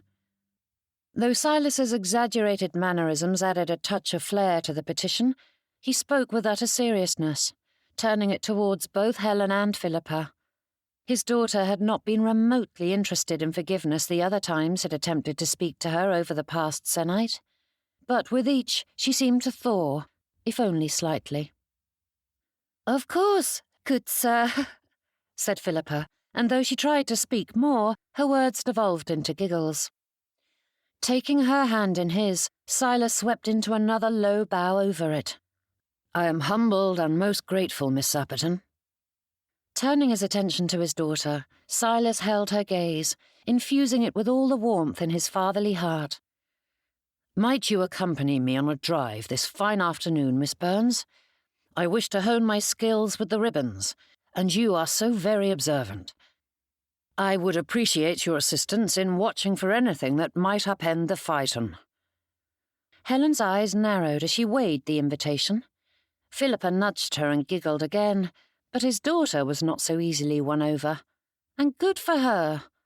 Though Silas was sincere in his petitions, his behaviour had been wanting, and it would not do for her to overlook such treatment. A father always fretted over his daughter stepping into the courting world, and Silas was pleased to know it would be many years before Helen would do so, but knowing she was not so easily swayed by a bit of charm eased some of those future fears. "We cannot all fit in the phaeton," said Helen. "Indeed, we cannot, but it will fit the two of us just fine." Her brows shot upward, her eyes brightening. "Just the two of us?" "Of course," said Silas, though now that he thought of it, he supposed Helen had every right to be surprised. He'd done much with his children in the 6 weeks since their reunion, but he rarely passed an afternoon with them individually. Grouping them had seemed like the sensible thing to do, and proved successful with Griffith and Lee, but clearly it had done damage to his fragile connection to Helen. He would have to speak to his clerk and find more time to spend with the children on their own as well. Silas took Helen's hand in his, giving it the same gallant bow, but when he met her gaze once more, he said in a tone as serious as his sentiments were at the moment, "I cannot promise it will be exceptionally diverting, but I would be honoured if you would join me." Helen did not giggle or beam as Philippa had done, but there was a warmth in her gaze that had been absent moments ago. "That sounds delightful." "Wonderful," he said with another silly bow, adding a bit of levity to lighten the weight of the conversation. Drawing up his arm, he motioned for Helen. "If I might?" She paused only a moment before sliding her hand through his arm, and though Silas had to slouch to reach her, he felt as though he were walking on clouds as they made their way to where Hatch and Miss Delmonte stood.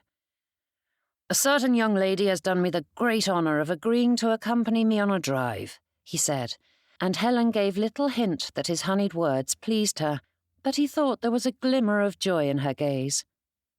Turning his attention to Hatch, he added, "The groom should have the carriages ready by now. Would you accompany Miss Delmonte and the others home in my stead, so I can take Helen out in the phaeton?"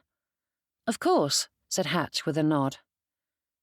"I'm certain we can manage, sir," added Miss Delmonte with a bob. Where the overdone formalities of the past few moments had lightened his heart, Miss Delmonte's made it sink. Yes, it was for the best, but it still bothered him to see her firmly in the role of governess. Hatch slanted her a sideways glance, and then sent Silas a single raised brow.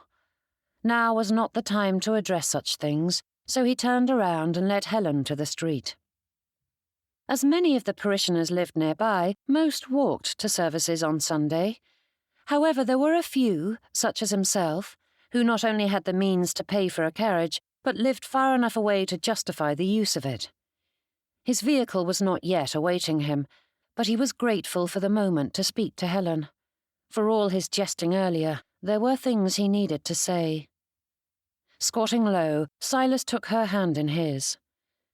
"I'm glad you agreed to join me."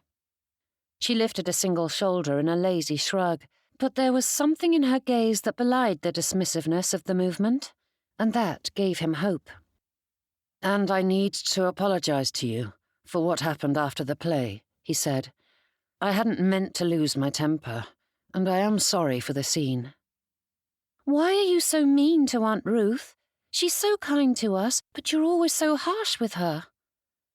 Silas sighed, and his knees wanted him to straighten, but he remained crouched before her. "Your aunt and I have a troubled history, and I don't know if she will ever warm to me." Helen frowned, her brow worrying in a manner that was unnatural on an 8-year-old. "I don't like hearing you two argue. If you'd only leave her be, all would be well."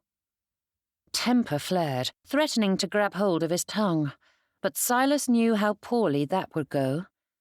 Giving himself a brief moment to rein in the impulse, he smiled, though a touch more tightly than intended.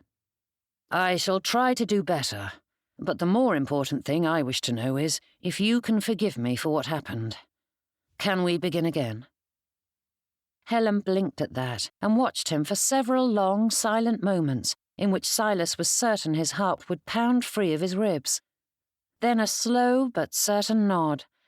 Silas broke into a wide grin, not bothering to hide just how much that made him want to jump for joy. He held his daughter's gaze and brushed a gentle thumb on her chin. He hadn't spent much time with any of his children when they were babes, but he'd managed some weeks at home when Helen was naught but a few months old, and had often held her as she slept, his finger brushing against that very sweet and tender spot. "Do you know how much I love you, my dear Helen?" he whispered. "I'm not always good at saying so, but you are precious to me." Helen's eyes widened, and Silas's heart twisted at the surprise that filled her expression. No daughter ought to doubt such a thing, and his heart sank like a stone at the thought that she didn't fully believe it. But beneath the shock, there was a glimmer of longing in her gaze. It was the look of someone desperate to believe something, though they suspected it may be a lie. He couldn't bear to see it one more moment, so he drew her into his arms. "I love you, Helen," he whispered once more as she buried her face into his neck, her arms drawing tight around him as she clutched him as firmly as he did her. Chapter 23. The phaeton rolled down the street towards them, led by the groom, and Silas was forced to release his daughter.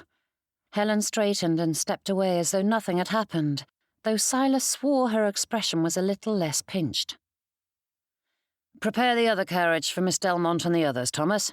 They will wish to leave soon," he said as the groom tugged at the brim of his hat. Turning to his daughter, Silas reached forward to help her into the phaeton, but he paused at the sound of his name. "Mr. Byrnes, thank heavens I was able to grab you before you left," said Mrs. Talley as she hurried to his side. "I wanted to tell you how grateful I was for your recommendation. I've struggled to get my hands on all the installments, but I've enjoyed the ones I've read." "I'm glad to hear that, Mrs. Talley," he said with a nod. "I've heard rumour that they are publishing it all in a single volume, though I cannot confirm when precisely. I've got Mr. Pincher's bookshop in Portsmouth searching for it. If you do purchase it, I would be so grateful if you would lend it to me so I might read Boz's installments all together," she said with a wide smile. "Certainly," he replied with a quick dip of the head. "Now, you must excuse me." Mrs. Talley's eyes widened, her head bobbing as she stepped backward. "Of course.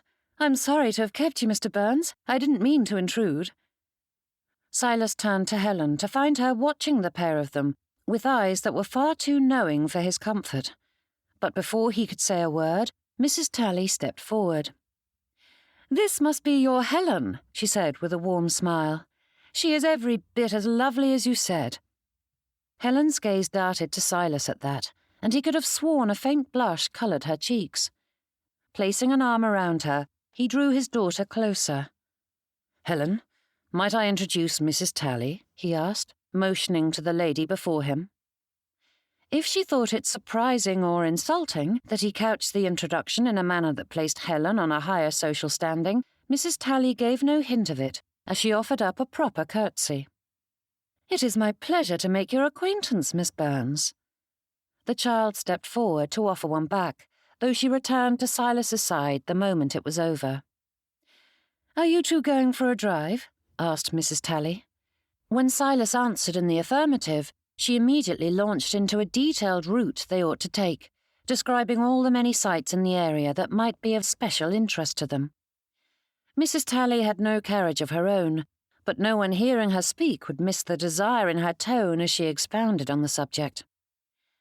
"Any of those are perfect drives. However, with the weather as it is today, I would suggest the route by the pond," she added with a smile. Then, giving them another curtsy, Mrs. Tally turned to leave. Silas watched her glide away and glanced down at his daughter. Mrs. Tally so clearly wished to join them, yet she refused to invite herself along. And of all the ladies he'd met in the area, she seemed the best courting candidate, yet he hadn't had much of a chance to speak with her. Turning to Helen, he asked quietly, "Would you mind terribly if I invited Mrs. Tally to join us? She seems so keen to go, and would make an excellent guide during our exploration." His daughter watched him for another silent moment before shaking her head. "Mrs. Tally," he called after her, "would you care to join us?" The lady turned with a broad grin and nodded. "That would be lovely." Then, focusing on Helen, she added, "Are you certain you do not mind me intruding on your time with your papa?" Helen glanced away from Mrs. Tally and shook her head again. Silas turned his attention to the phaeton and realized a critical mistake when he examined the front seat. "It will be tight with the three of us, but I'm certain we can manage," he said, offering his hand to Helen. "I can sit in the back," she said, moving to the seat directly behind the driver. "There is no reason for us to be crushed together." Silas's brows rose at that. "Are you certain you wish to, Helen?" But she merely nodded and took his proffered hand, climbing into the rear seat without another word. Silas gave her another warm smile, brushing his favourite corner of her chin with his thumb. But Helen did not meet his gaze and drew her jacket tighter about her. Reaching to the front, he snatched up a lap blanket stowed there and shook it out, tucking it around his daughter before helping Mrs. Tally into the front seat and offering up the other blanket. It would leave him a touch chilled, but it was of no consequence. Taking the reins in hand, he urged the horses forward, and the phaeton rolled down the street. Mrs. Tally laughed when his jerky start had her bumping back into the seat, and Silas began to apologize, but she waved it off before he could form the words. Much of his life had been spent on the water, and his time on land hadn't included a carriage of his own, so his skills were middling at best, and it required all his attention as they made their way through the village and into the countryside. Once there, Silas glanced at Mrs. Tally and scoured his thoughts of what to say. "Do you hail from Titchley?" She gave him a bright smile. "Except for my marriage, I've spent the whole of my life here. My husband was the son of my father's business associate, and we made our home in Portsmouth. After he passed, I returned to help care for my parents and have remained. And you?" "A small village in Bedfordshire, though I hardly consider it home any longer," he replied. "Like many lads, I was sent away to school at a young age, and my father decided the Navy was the best course for me." "And then you travelled the world. That must have been so very exciting," she said. The conversation continued in that vein for some time, and it was the same questions and answers he'd given many a time before. People rarely had creative queries and voiced the selfsame ones again and again. But it allowed his thoughts to drift to that long-ago time, and Silas wondered if his father had chosen the Navy to spite his brother-in-law, who had never forgiven Uncle Foster for requiring his heir to cast aside the Polkinghorne name. Certainly, it was the sensible choice, as his elder son, Thomas, had already paved the way into the profession, giving his brothers the necessary connections to climb the ranks.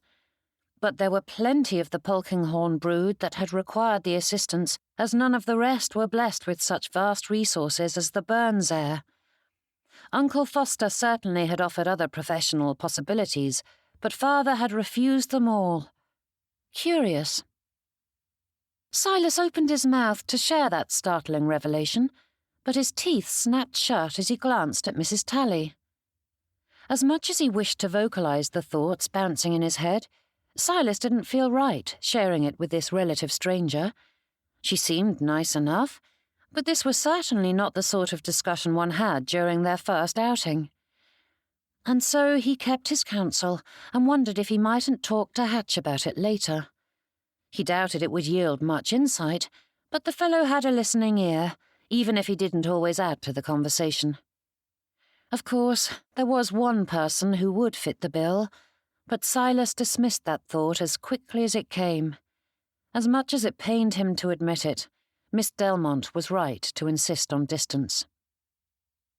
Placing those thoughts to the side, Silas returned his attention to the lady at his side. "Isn't it beautiful?" she said, pointing to the landscape stretching out to their right. Though they'd seen much rain of late, the last few days had been dry enough to leave the roads in tolerable condition, which was Silas's primary focus at present. A thick blanket of clouds hovered overhead like an unwanted house guest who'd stayed well past their welcome, but ribbons of light streaked through, and the fields were a patchwork of greens as they alternated between sun and shadow. "What do you think, Helen?" she asked, turning in her seat to draw the girl's attention to a particularly lovely copse of trees that were caught in a shaft of golden light. "Is it not glorious?" Silas stiffened and cast a quick look over his shoulder. In all his pondering and conversation, he'd forgotten she was there, for Helen had been silent the entire journey. Her gaze met her father's, and then drifted to Mrs. Tally, scrutinizing the pair of them. Helen did not reply, and perhaps he ought to chastise her for ignoring Mrs. Tally, but at present Silas found it difficult to form words while Helen's gaze burned into the back of his head. He tried to recall where Mrs. Tally had left off their conversation, but too many of his discussions today had centred around the weather or other polite subjects, blending with so many others until he couldn't recall anything particular about Mrs. Tally, other than she had enjoyed the cereal he had suggested. What had followed that? Tossing out another innocuous question concerning her reading preferences, Silas was pleased to find her eager to speak at length about such things. Though she tended to dominate the conversation, Mrs. Tally asked a great many questions in return, and soon a genuine discussion began in earnest, though Silas felt Helen's regard as they drove along. How was one to set about getting to know a lady while one's daughter witnessed the wretched business? Not that courting, or attempting it at any rate, was wretched, but Silas certainly wasn't enjoying it as he'd expected. Mrs. Tally was a kind lady and seemed genuine enough. Educated and intelligent, to be sure, but something was lacking. Silas hated thinking of her in such terms, but there was no spark of joy accompanying their discussion. It was pleasant, true, but he didn't crave for it to continue indefinitely. As much as he tried to banish her from his thoughts, Miss Delmonte emerged, following the phaeton like a phantom. Conversation with her was always stimulating and a highlight of his days. There were few people in this world whom he enjoyed more, and each minute with Mrs. Tally only served to highlight the differences between the ladies. Silas glanced over his shoulder at Helen, and she stared back, unblinking, her brow pulled low in a scowl. "I fear the air is far colder than anticipated," he said, guiding the horses down the road that drew them back to Titchley. "I hate to cut our trip short, but it's probably best if we return." "Of course, Helen mustn't catch a chill," said Mrs. Tally, reaching over the back of the seat to tuck Helen's blanket tighter around her. Silas couldn't see his daughter's expression, but he doubted it had altered despite the little kindness. Mrs. Tally continued to chatter on, alternating between Silas and Helen, and though he usually enjoyed such lively spirits, it was difficult to maintain his good humour with his daughter's mood so sour. No doubt that was the source of his disappointment with Mrs. Tally, and he would just have to try again another day, and without Helen in attendance. What had taken hold of his daughter? She'd seemed so keen to go with him. She'd even seemed to have softened slightly, yet any time he hazarded a look at her, he was met with icy stares.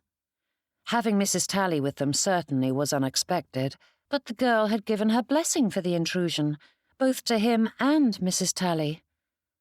Luckily, they arrived at Mrs. Tally's cottage in a trice, and Silas helped her down. "My thanks, Mr. Byrnes," she said with a bright smile. It has been so very long since I've been able to take a ride like that. It has made my week." Then, turning to Helen, she added, "And it has been a great pleasure to meet you, and I want to thank you for sharing your papa with me for a little bit. I do hope we can go on another drive in the future." The girl said nothing in return, and Silas whispered a chastisement. Helen's gaze snapped to him and back to Mrs. Talley. "Good afternoon, Mrs. Talley," she whispered. But the lady seemed unperturbed by her lacklustre farewell. Helen's gaze moved away from them, and Mrs. Talley gave him a comforting smile and a nod, as though to reassure him that the reception did not trouble her in the slightest. Then, turning, she walked into her home. Silas held up his hand to help Helen down, but she did not take it. "There is space up front now," he said. "I wish to remain here." Though he wanted to argue against that, Silas stopped himself and sighed before he climbed back into the driver's seat. Flicking the reins, Silas turned the phaeton homeward, his shoulders dropping as he sagged against the seat back. For one brief moment, things had seemed on the mend with Helen, but now he was back to cold silences. No doubt she hated seeing him paying attention to a lady, but Silas had no thought as how to solve that trouble. Even if he didn't wish to remarry, he needed to. A wife was so much more than a companion. Life was too hectic to face it alone. Having a partner to help manage things was necessary. And then there were the children. Helen may hate the idea now, but she would need a woman to help guide her through adolescence and into adulthood as only a mother could. What did Silas know about helping a young lady find a beau? He couldn't find a lady for himself. But none of his musings helped to ease the icy regard from behind him that chilled him more thoroughly than the wind rushing by. Would he ever find a manner in which to connect with his daughter? Not a fleeting smile or a brief moment of warmth, but true affection. At this point, Silas was ready to accept anything other than loathing. Chapter 24. A blank page was an intimidating thing. Staring into the endless void of possibilities, Judith couldn't decide where to begin. The nib of her pen hovered above the paper, awaiting her command, yet Judith's mind was empty. Aunt Lavinia had never been a steady correspondent. With most of her children and family close at hand, the lady hadn't developed the habit, and though they exchanged a few missives here and there, it was rare for them to write more than once every few months. So, writing to her a fourth time in as many weeks felt unnatural.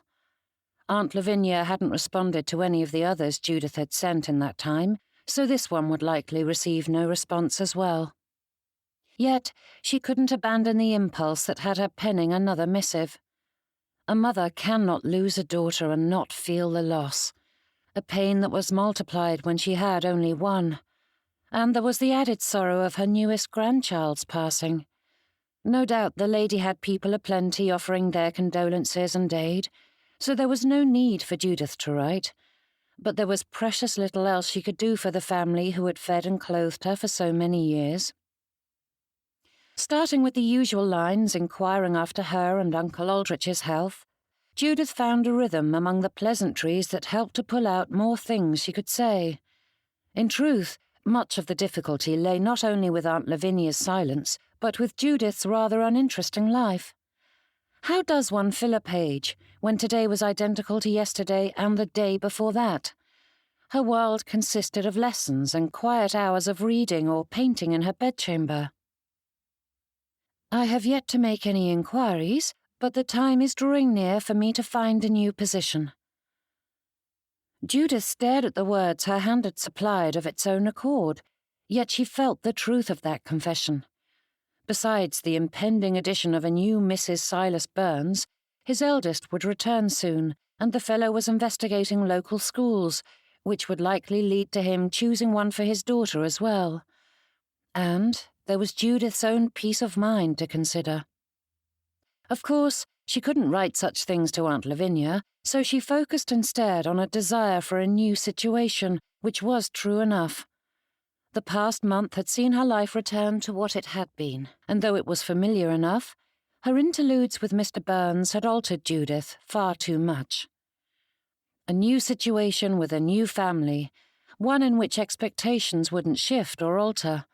That was precisely what Judith needed. And so she wrote on and on about the work she'd been doing with the children and her hopes for her next position. Perhaps she might be bolder and try something entirely different. Her first mistress had dismissed her when the family had moved abroad, likely because they wished to find a less expensive governess on the continent. But there were plenty of others who preferred their children to be taught in the British manner and were willing to bring the governess along on their travels. That was a thought. Yet it was a silly one, for even if she could find such a position, it was far too risky to put herself at the mercy of her employers in such a distant land. If they dismissed her, or if they proved to be poor employers, Judith would be stranded in a foreign land. It was a pleasant daydream, but far too impractical to consider. Having spent much of the past month pondering such possibilities, Judith knew she had no answer at present. The only course was to reach out to her contacts and see if they knew of any possibilities. Time would sort out the rest. And so Judith rambled on to Aunt Lavinia, hoping the words would be of some interest, though she could hardly focus on them herself. With a final flourish, she finished the letter and folded it up with a quick seal. Then she began a series of inquiries to her usual sources for employment. A knock sounded at her door, and Judith called to them. A maid entered with a bob, extending forth a letter. "Thank you, Maria," she said, taking it before the maid scurried off to her other work. Turning the missive over, Judith examined the handwriting but didn't recognize the distinctly masculine hand. Breaking the seal, she was startled to see Mr. Martin Hardwick's signature at the bottom of the sheet. Judith stared at his name. Chloe had often sent his love or some quick message on his behalf, but never had he written her directly. Her eyes flew to the top and rushed through the letter. "Dear Miss Delmonte, I received the condolences, and your offer of assistance touched me deeply. Though many have expressed similar wishes to aid my family in our time of need, yours is one of the few I know to be genuine. Perhaps it is too much of me to ask, but I fear I do not know who else will be my salvation. I am at my wits' end. It is difficult enough to struggle with the loss of my dear Chloe, but the household is in an uproar. The children mourn their mamma, and I cannot bear my own grief, let alone theirs. To add to the hardships, our governess left us a few months ago. Chloe had intended to find someone after—" Martin's handwriting had grown more frantic and sharp as the letter went on, but now it devolved into a splattered mess. Touching a finger to the tear stains, Judith's eyes misted over. She could well imagine him sitting at his desk, fighting through the grief that held him captive. The paragraph broke, and Judith was certain he'd taken a moment before continuing, for the writing was far more polished and legible. "But I know Chloe wrote you all about it, so there is no need to repeat myself here. Miss Delmonte, please, I am in dire need. I haven't the slightest idea how to manage everything, and though my mother-in-law is quite generous with her assistance, I fear she is adding to the household's distress." Judith huffed at that. Though Martin was being politic in his description of the situation, she could well imagine Aunt Lavinia descending upon Helmsford Place like a grand general, taking everything in hand in a manner that was more apt to suffocate than soothe. "I throw myself on your mercy. Please come and help me set my house to rights. I am certain you can have it in hand in a trice. Please help me, Miss Delmonte. My children and I need you. Your desperate friend, Martin Hardwick." Judith stared at the letter, rereading it 3 more times before she allowed herself to fully consider its meaning. Martin needed her, desperately, if his letter was to be believed, and though it had been some time since their days as childhood friends, Judith knew he hadn't changed so greatly. If he was begging her for assistance, things were truly desperate at home. Having spent the last several months caring for children who'd lost a mother, Judith knew all too well how distraught they must be. to say nothing of their poor papa. However, the travel costs would not be a small thing, and then there was the issue of her position with the Byrnes. The children were finally acclimated to life at Stowell Cottage. Though Helen was still melancholy at times, they were thriving, and to abandon them now might cause distress. But what of the Hardwick children? Pressing her hand to her stomach, Judith stared at the letter and the blank pieces of paper beside it. Her breath caught as she considered the choices before her, but it felt as though no matter the decision, she was bound to hurt someone.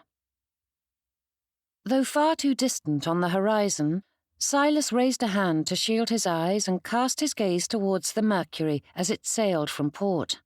Perched on the phaeton seat, he stared at the white dot that was its sails and grinned at it. Just as Hatch had predicted, the ship had arrived, its cargo intact, and in the ensuing month had already made several runs to the continent before returning to the Orient for a shipment of silk. Silas's heart lightened at the sight of it sailing forth to further the interests of Byrnes & Co. The horses pawed at the ground, their tails flicking as though their absent-minded driver were a particularly annoying fly, and Silas used the reins to usher them forward. With a fair bit of practice, Silas no longer strangled the reins as he navigated the busy docks, but he still kept his attention fixed on the work at hand. Some gentlemen had such an ease with the horses, handling them with little thought, and he only hoped to one day master driving to such a level. For now, he limited his time in crowds. A firm hold, but not too tight. It was difficult to strike the right balance when surrounded by so many obstacles. Only when he reached the edge of town did Silas manage it exactly as the coachman had instructed. The finer points of driving occupied much of his thoughts as he continued the path back to Titchley. But as the road grew ever more familiar, his attention drifted through the various goings-on of his life before settling on a subject that occupied far too much of his time. With Hatch working the books, the shipments all accounted for, the plans for their newest vessel moving forward, and both the Mercury and Phoenix out and about, Silas found himself with a few hours free this afternoon. Enough time for a social call. Yet when the road into the town proper approached, Silas's stomach sank. Surely a courting man ought to feel at least a faint flutter of excitement over passing a few minutes with a pretty lady vying for his affection. By Jove, Silas had plenty of candidates to choose from, but for all his fanciful notions about the thrill of courtship, it was not quite as enjoyable as he had expected it to be. Shouldn't a courting man feel more joy and less dread? Of course, he could hardly say he was courting, as there was no particular lady who had captured his fancy. They were each enjoyable for a conversation after church or during a dinner party, but when it came time to seek one out, not one was intriguing enough to pursue. They were nice ladies, to be sure, but they did not leave him anticipating another conversation. Miss Stevenson was vivacious. Her bright personality was a pleasure to be around, but they shared no similar interests or views. Silas valued her joviality, but it bordered on flippancy far too often, and he doubted she could delve past the superficial enjoyments of life. Mrs. Armitage had a more serious nature, but lacked Miss Stevenson's levity. She wasn't incapable of laughing, but Silas saw very little humour from her, even when the situation called for it. Though it was not the prime characteristic he sought for in a wife, Silas had already been married to someone who did not appreciate or understand his joie de vivre, and it had not gone well for either of them. And while Mrs. Armitage made it clear she welcomed his advances, Silas felt it was more due to his pocketbook, like so many others. It may be he who was called upon to do the wooing, but Silas felt pursued, hunted, really. A fatted calf offered up as a sacrifice to their matrimonial endeavours, quite the opposite of what he'd been hoping for. The horses plodded along, the road to Titchley and his decision drawing nearer. Mrs. Talley was a fine lady and by far the best candidate, but Silas hung his head with a sigh at that thought. Candidate? Here he was, contemplating the future Mrs. Silas Byrnes, and that stark, unfeeling word cropped up in his thoughts. Worse even was how fitting it felt with the situation. A line of women all standing before him, willing and eager for his attention, and each interaction felt like interviewing for a new clerk, and was just as thrilling. The time to choose arrived, and Silas kept the horses moving forward. The road into Titchley came and went, easing away a pressure he hadn't realised had been building in his chest as he contemplated his situation. Surely that wasn't a good sign, though Silas understood what it meant. Guiding the horses along, he mused over the ladies in his life, his thoughts landing on the one that occupied far too much of his attention for him to dismiss her. The road curved along and the drive into Stowell Cottage appeared, leading him to the front of the house, where he alighted and handed the reins to the groom, who hurried from the stables to greet him. Silas stepped through the doorway and left those thoughts and worries for another day. His choice for the afternoon was made, and there was no point in belabouring it. Taking the stairs 2 at a time, he made his way to his study. Perhaps in a little bit he might visit the nursery and see the children, but for now, a bit of quiet reading was just what he needed. A stack of letters sat atop his desk. Silas sighed. As much as he wished to lose himself in a book, he broke the seal of the first and made his way through the missives. Dinner invites, a letter from his eldest brother, a few bills, and a missive from Felix's school. Silas stopped a few sentences in and began again. They were so strange that he couldn't countenance the headmaster's meaning. He had been quite clear that his eldest son would not continue his education with their establishment after the term ended next month. Yet the headmaster wrote of Felix's future course of study laced with flowery words of gratitude. It wasn't until the final lines that Silas understood. Felix Byrnes's tuition was paid in full for the coming year, and the headmaster was pleased he would continue with them. Silas's teeth ground together as he stared at the writing. With a jerk, he slammed it to the desk and sucked in a deep breath, his nostrils straining as he tried to keep a hold on his temper. But it burned through him, pointing his fury at the person he knew to be behind it all, Ruth Slade. Chapter 25. Rising to his feet, Silas stomped to the door, but Helen's voice called to him from his memories, halting him with his hand on the knob. It was her sweet voice that begged him to stop and see reason. For her sake, and no other, he paused long enough to get a hold on his impulses. Helen had asked him why he was so mean to her aunt, but was it any wonder when she did things like this? But the children never saw such things, nor did they understand the implications of his sister-in-law's behaviour.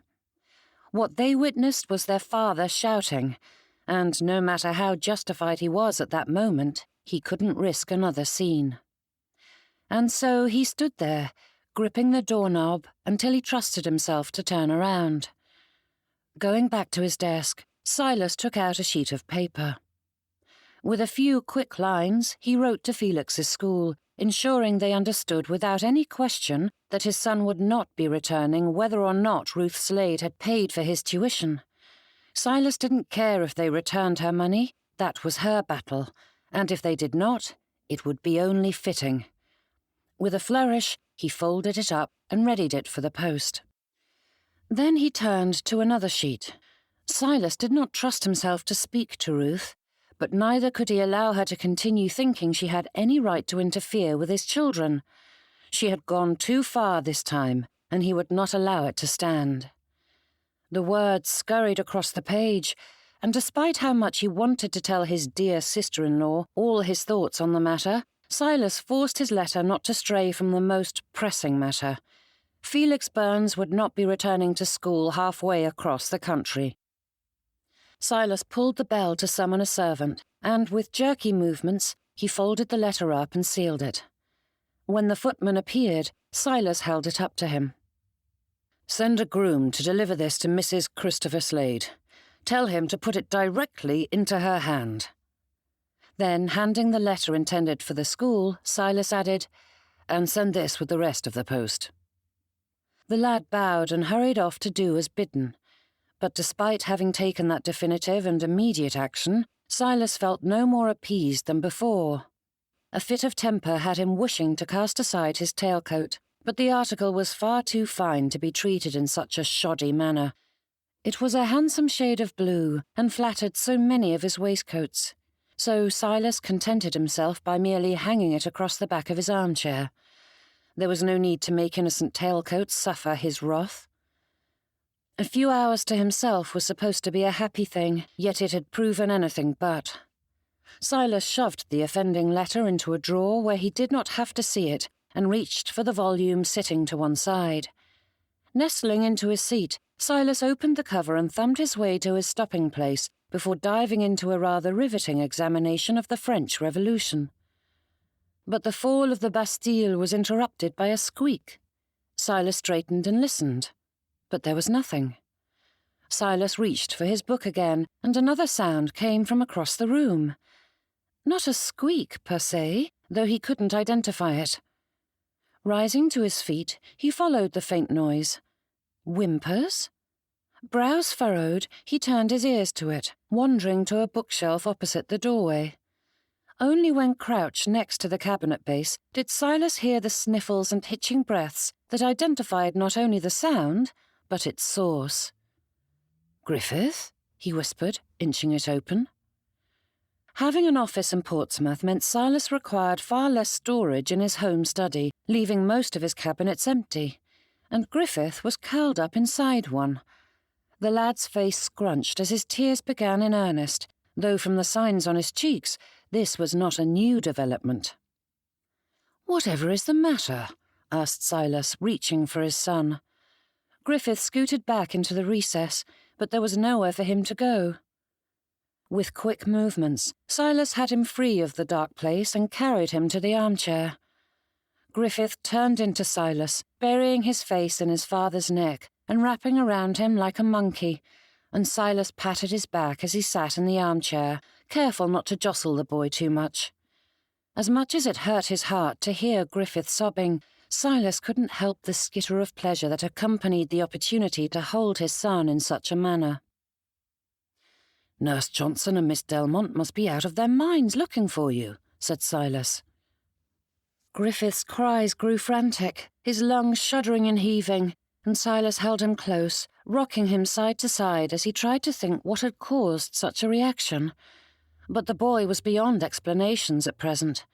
So his father held him close, waiting as Griffith calmed enough to take proper breaths, shuddering though they may be. "Tell me what has happened," whispered Silas.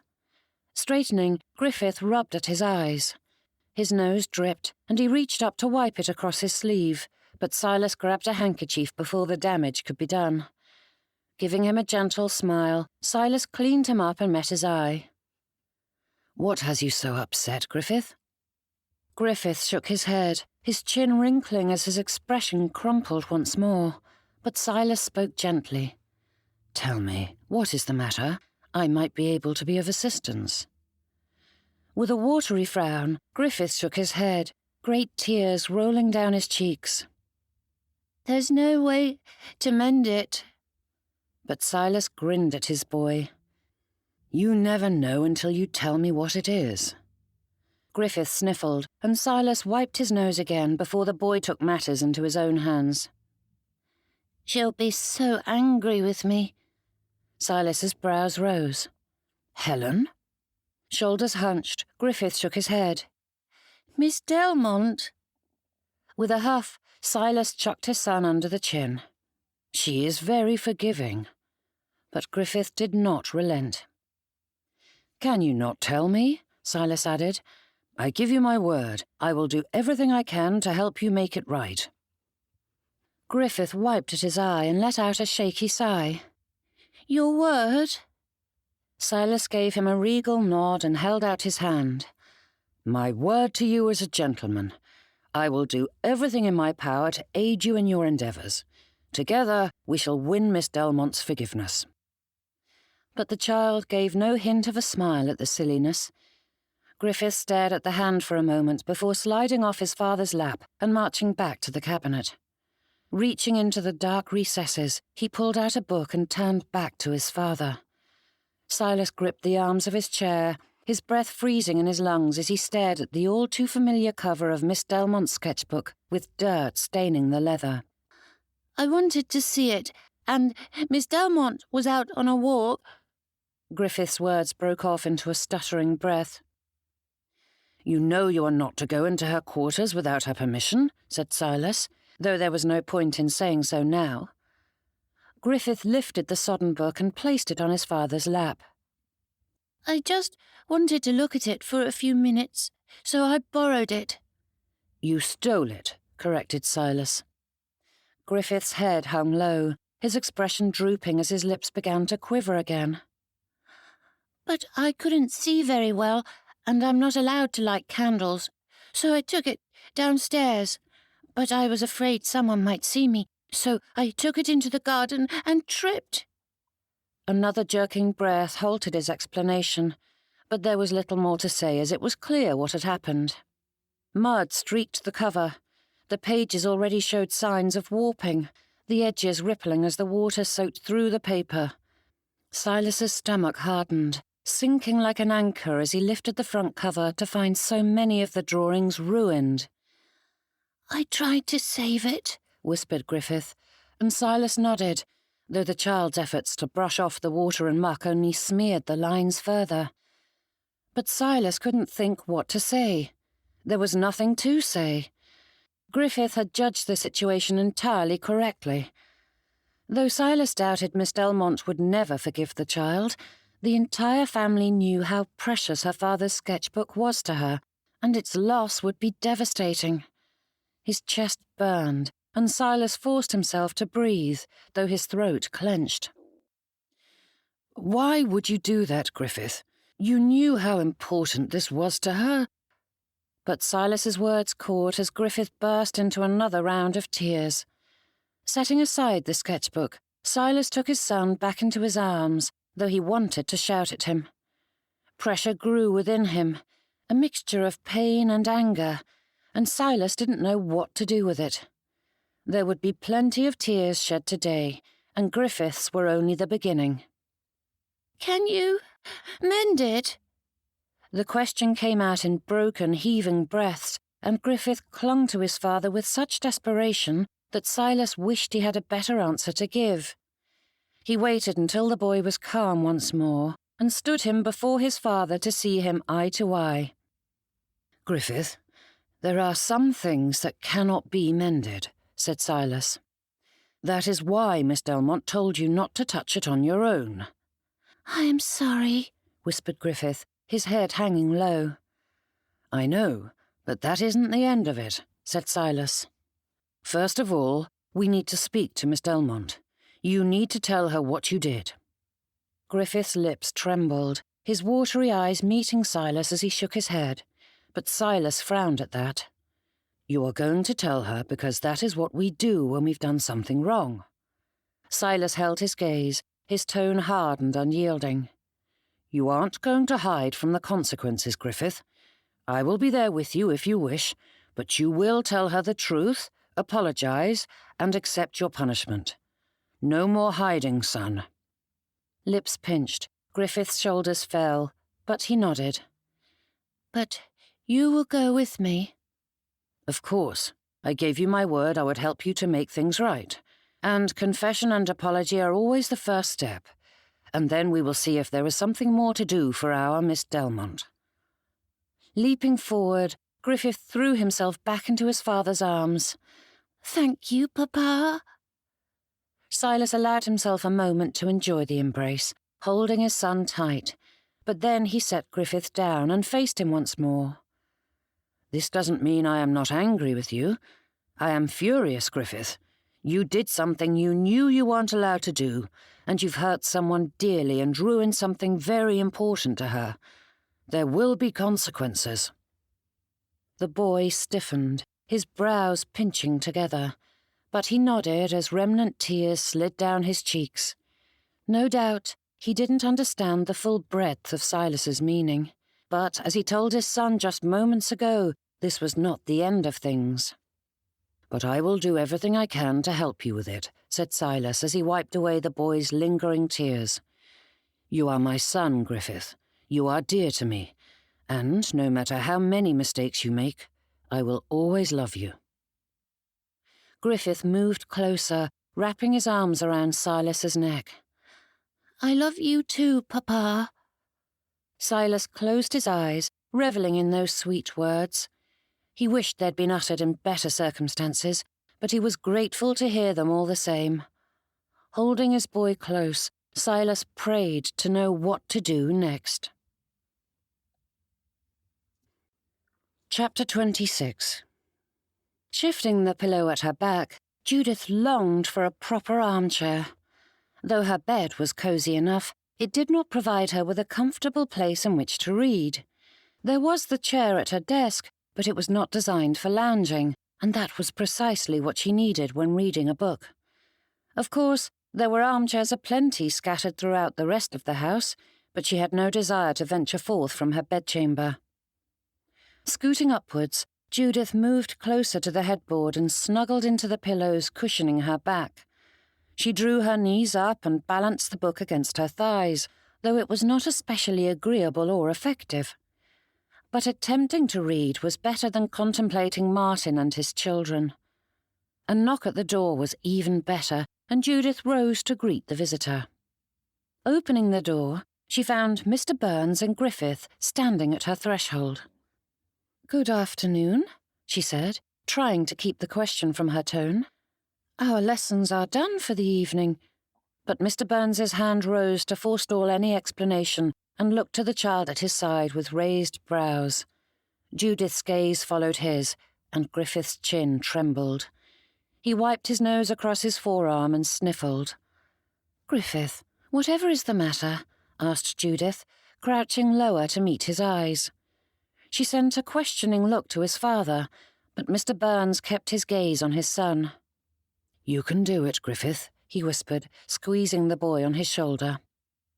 Reaching from behind him, Griffith held out a book, and Judith stared at it, her eyes widening as she took in its sorry state.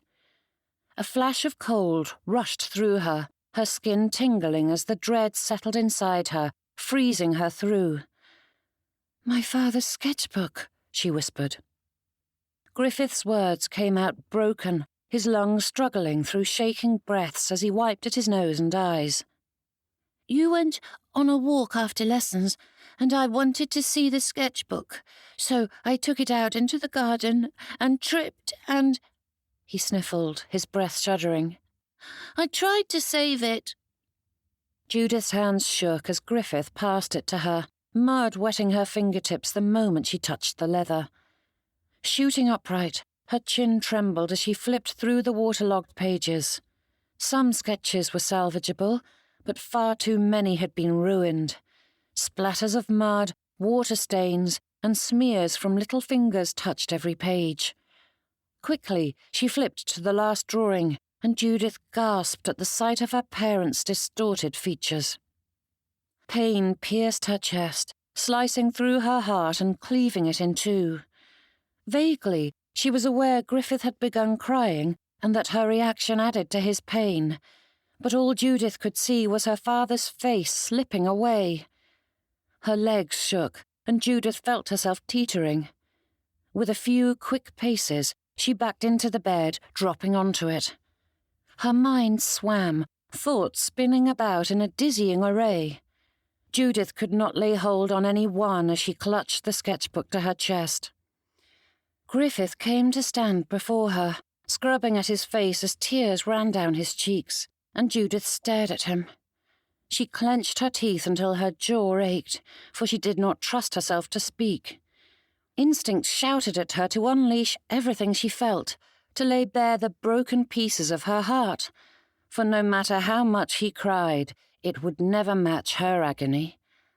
Life had snatched her parents away from her, and time was erasing everything else, even her surname.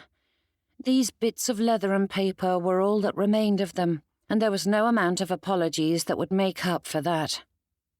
Yet buried beneath it was a whisper, warning her of the consequences. However justified, That sliver of truth begged her to hold on to her self-control. If nothing else, lashing out at the child would only add to her pain later.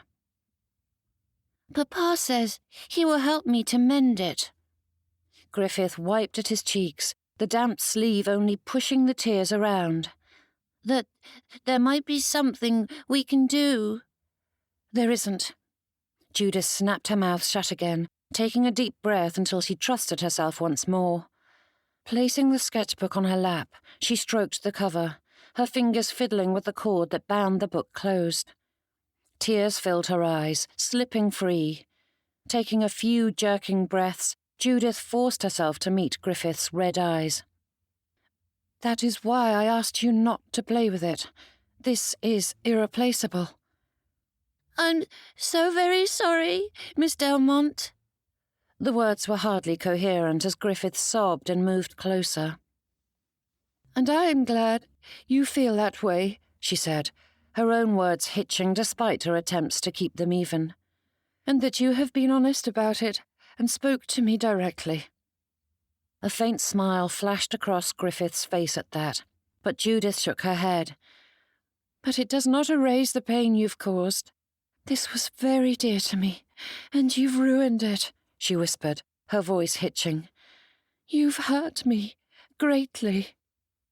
Griffith's chin trembled, his shoulders shaking before another round of sobs broke loose, and Judith's shoulders fell.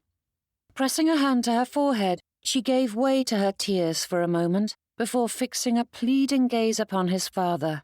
She was in no state to manage Griffith's emotions alongside her own. Mr. Byrnes nodded and picked up his son, who curled around his papa to cry into his shoulder. Simply having him not immediately in front of her helped to ease some of the strain pressing upon her. Her own heart was burden enough at present. I am so very sorry, Miss Delmonte, Mr. Byrnes whispered as he rubbed at his son's back. Judith nodded, but could give no other reply. Tears gathered with more force, coursing down her cheeks, and there was nothing she could do to stop them. Mr. Byrnes took a faltering step forward, but stopped, his brows knitting together as he held her gaze. Then, with a sigh, he left, shutting the door behind them. Her hands flew to her mouth, but the sob ripped free before she could stop it. Falling onto her bed, Judith curled around the sketchbook as her tears wetted her pillow. Slumped over his desk, Silas rested his head in his hand and stared at the wall opposite. His other hand drummed a steady beat against the wood, his thoughts shifting with each thud.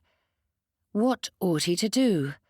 That was a large question and encapsulated so many subjects. What ought he to do with Griffith? The boy was so distraught he'd cried himself to sleep by the time Silas had arrived at the nursery. Griffith was remorseful and understood the pain he'd caused. A lesson about choice and consequence had been learned today. Ought he to be punished more? Silas supposed it depended on the child's attitude tomorrow and whether today's pain had a lasting effect. But ought Silas to add to the lesson with additional consequences? And what would they be? Would Miss Delmonte require it of Griffith? Though Silas had dealt with minor infractions before, this was his first time facing truly terrible behaviour in his children. Griffith's intentions hadn't been wicked. His actions had been born of curiosity and a dose of selfishness, not a desire to hurt. However, self-centeredness can ruin a child as easily as malice. And Silas only had to recall the agony in Miss Delmonte's expression to know that Griffith's actions had earned him something more than a stern talking to. But what? Silas would have to speak to the lady in question. Likely she would know better. The majority of Silas's experience with punishments came from the Navy, and though that group had a penchant for creativity, they were entirely unsuitable for a child. Many were unsuitable for anyone. And what ought he to do about Miss Delmonte? Silas had to admit there was little that could be done to replace such an irreplaceable keepsake, but surely there was something. Pulling out a blank sheet of paper, he began scribbling a letter. Miss Delmonte may have no hope of salvaging her father's scrapbook, but Silas wouldn't surrender without more information. Surely Mr. Wren would know a thing or two about restoring drawings. The study door burst open, drawing Silas's gaze as a whirlwind of silken ribbons swept into the room. "How dare you, Silas Byrnes? You would steal away your son's future?" Ruth Slade stood before his desk, glowering, a finger pointed at him with all the fury of one casting out a devil. For all his thoughts of temperance and patience with his sister-in-law, Silas's heart had been worn to pieces by Griffith, and his remaining good sense, what little there was of it, fled him. "And how dare you go behind my back in such a fashion?" he said, leaping to his feet. "He is my son, Ruth, not yours. You have no say in what I do." "You may be his father, but I am the closest thing he has to a mother," she said, jabbing that finger at herself before returning it to him. "Deborah is gone, and I refuse to stand by while her children are ruined by a man who couldn't be bothered to remain at home." "Don't you dare say such a thing," Silas snapped, his words growling through gritted teeth. His chest rose and fell as though he were running a race, and his gaze bore into hers, though Ruth met it with a fire all her own. "I am only speaking the truth, Silas," she said with narrowed eyes. "You did everything you could to abandon Deborah and the children, yet now you've sworn in as though they ought to be pleased to see you once again." Silas's jaw creaked. "I gave Deborah everything. You know that all too well, Ruth." Her face paled at the insinuation in his tone, her expression hardening. "And you thanked the heavens when disease stole away her last breath." "Don't you dare say such a thing." "I will say everything you deserve to hear," she shouted in reply, that rigid finger punctuating every syllable. "Those dear children deserve so much better than a good-for-nothing who cannot be bothered to be around if it is inconvenient for him. You are heartless, Silas Byrnes, and your cruelty drove my sister into her grave." Silas heard the very blood in his veins surging through his body. Forcing his hands to unclench, he stabbed his desk with a finger, punctuating his sentences with more jabs. "And they deserve better than to be poisoned by your cold heart, you spiteful crone. We do not want or need you here." "Yes, we do," shouted Helen. Ruth jumped and whirled around, her skirts swirling away to reveal the child standing in the doorway behind her. Rushing in, Helen threw her arms around her aunt. "I love Aunt Ruth. Don't you speak to her like that." Helen freed one hand to point at him with that same horrid finger her aunt had employed. "You are so terrible to her all the time. You're mean, and I don't like you." And for the second time that day, one of his children burst into tears. Helen buried her head in Ruth's skirts, and the woman drew her arms around the girl with a smirk thrown at Silas for good measure. He let out a long sigh, his body sagging as the breath rushed out of him, leaving him empty inside. He leaned against the desk for a moment to gather his sanity and strength, though both were sadly lacking at present, and Silas moved to Ruth's side. Then Miss Delmonte appeared in the doorway, her tear-stained eyes wide as she took in the scene. Without a word to either father or aunt, the governess squatted down to Helen's level and whispered to her. The girl nodded and transferred to Miss Delmonte's arms, who held her for a brief moment. The lady's eyes met Silas's with a frown, and then she rose and took the girl by the hand to lead her from the room. Silas stopped her outside the door and whispered, "Would you please return once Helen is situated in the nursery?" Miss Delmonte held his gaze for a long, silent moment before she bobbed, "As you wish, sir." And then she and Helen were gone, leaving Silas to face the woman who'd likely inspired every witch in the children's fairy tales and at least a few evil fairies. "Are you happy with yourself, Ruth?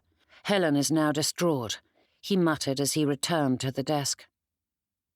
His sister-in-law scoffed, her brows raising with a sneer. "She's crying because of you, Silas. Clearly the child knows precisely what sort of man her father is. You needn't blame me for your shortcomings."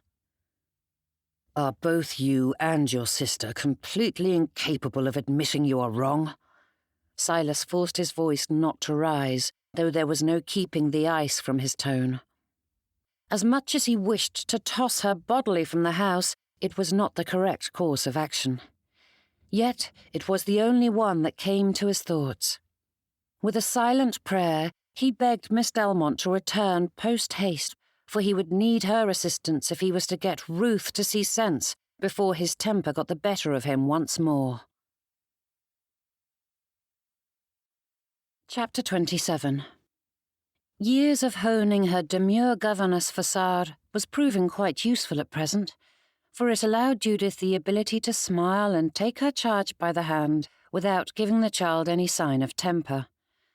It helped that poor Helen was not the one who deserved to receive the set-downs bubbling in Judith's thoughts, and so she comforted and teased a touch, leading Helen back to the safety of the hall while trying to distract her from the disaster taking place in her father's study. Handing Helen off to Alice, Judith returned the way she came, her footsteps moving faster as she considered what awaited her. Chin jutting out, her fists swung at her side as she hurried through the house. Though irritation simmered in her heart, to say Judith was angry would be incorrect. Today had tested the whole of her emotional strength, leaving her without a single shred of patience for the squabbling adults who ought to know better. Judith was finished with this battle between Mr. Byrnes and Mrs. Slade. She stepped into the study, ignoring the flash of relief in Mr. Byrnes's expression when she closed the door behind her. "We have no need of you, Miss Delmonte," said Mrs. Slade with a dismissive wave. "As she is an expert in childhood education, I would say we need her greatly," replied Silas. Mrs. Slade's brows furrowed, her nose wrinkling as she considered her brother-in-law. "I hardly think we need the help's input." "She is not the help," snapped Mr. Byrnes. "She is Miss Delmonte. I will not countenance you speaking to her with anything but respect, Ruth, so keep a civil tongue. She is a godsend to my household, and I trust her opinion on this matter implicitly." Despite the self-control that allowed her to maintain a stoic expression at such a declaration, Judith's cheeks rebelled.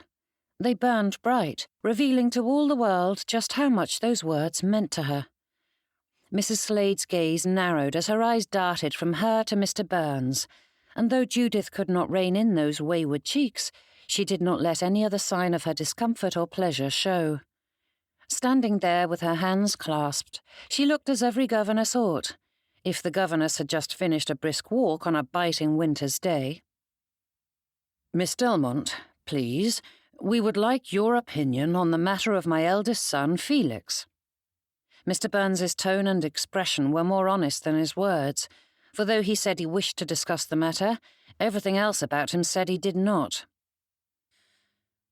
Judith glanced at the study and turned the two chairs facing the desk around to the fireplace opposite. Mrs. Slade's lips pursed and her arms folded tighter around her, but she did not argue when Judith herded them into the seats. Refusing to take one herself, Judith stood before them. Mr. Byrnes looked as though he were going to rise again, but she waved his chivalry away. She couldn't sit at present. "Certainly, it would be best if—" began Mr. Byrnes, but Judith held up a staying hand. Mrs. Slade straightened, her imperious brow rising at that liberty, and doubly so when Mr. Byrnes followed the prompting. Judith turned to the mantelpiece, studying the painting above it. The landscape was the type of mediocre adornment so many families used when they had money but no taste for art. It was neither inspiring nor skillfully wrought, but it provided Judith a moment to think before she acted. As much as she wished to leap, it wouldn't do to act hastily. Besides, the silence allowed the squabblers a moment to calm themselves and reflect. Judith doubted it would do much good, but at the very least it would unsettle them. In her experience, naughty children were always more amenable to confessing after a drawn-out pause. The longer, the better. Judith knew what was needed, for the children's sake if nothing else. "Are we just going to sit here?" began Mrs. Slade. "Hush, Ruth," said Mr. Byrnes with a scowl. "Oh, really, Silas," she continued, "this is ridiculous." "No," said Judith, spinning to face them. Clasping her hands before her, she looked at the two, holding their gazes as she had never done with a master or mistress before. "Ridiculous is two adults shouting at each other like street vendors on a busy London thoroughfare. The entire household heard every word, and yet you gave no heed to the callous things you bandied about. What sort of example are you setting for those children?" Mrs. Slade rose to her feet. "I do not have to explain myself to the—" "Ruth." Mr. Burns's tone held more than a note of warning. The lady drew herself up, her nose rising to the heavens. "You may wish to be dictated to by Miss Delmonte, but allowing your governess to run roughshod over you will lead to your children's ruin." Judith scowled, holding her gaze as she replied, "And teaching the children to despise their papa will ruin them as well. Do you truly believe shouting and bullying Mr. Byrnes will get you anything but heartache? What sort of example does that set for them?" Mrs. Slade's brows rose at that, her mouth dropping into the sort of gape that would have earned a reprimand from the young Mrs. Slade's governess. "Can you not see it, Ruth?" added Mr. Byrnes with arms thrown wide. "You are hurting them." "No." Judith did not shout. She did not need to. Years of practice had given her a tone that inspired silence from unruly children, and the pair before her were nothing more than larger versions of those squalling brats. "You do not get to gloat or condemn, Mr. Byrnes. You are no better. I've heard you speak to Mrs. Slade and about her, and your conduct is shameful. Whether or not Mrs. Slade has behaved poorly, it does not justify you calling her a spiteful crone. Not ever." Mr. Burns's mouth slackened as well, his brows pulled together as though trying to recall when he'd said such a thing. "Whether or not you wish to admit it, Mr. Byrnes, the children were lost and alone when their mother passed. They needed family, and you were absent.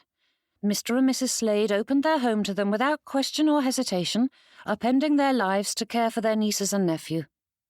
Judith held the gentleman's gaze, hoping each word was the proper one, infusing it with all the feelings in her heart. Motioning to Mrs. Slade, she added, "She gave them the attention and affection the children required at that difficult time, and all while shouldering her own grief. She had just lost her sister, but she set aside her pain, stepping into her sister's shoes to care for her children, only to be shunted aside the moment you arrived home. You rarely extend an invitation to the Slades, nor bring the children by for visits, and so she has lost yet more family. Can you not see how much this must pain her?"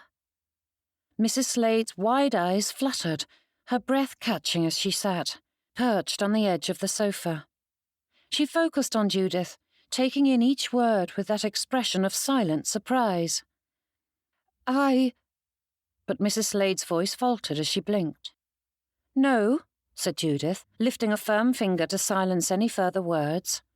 "You are equally culpable, Mrs. Slade.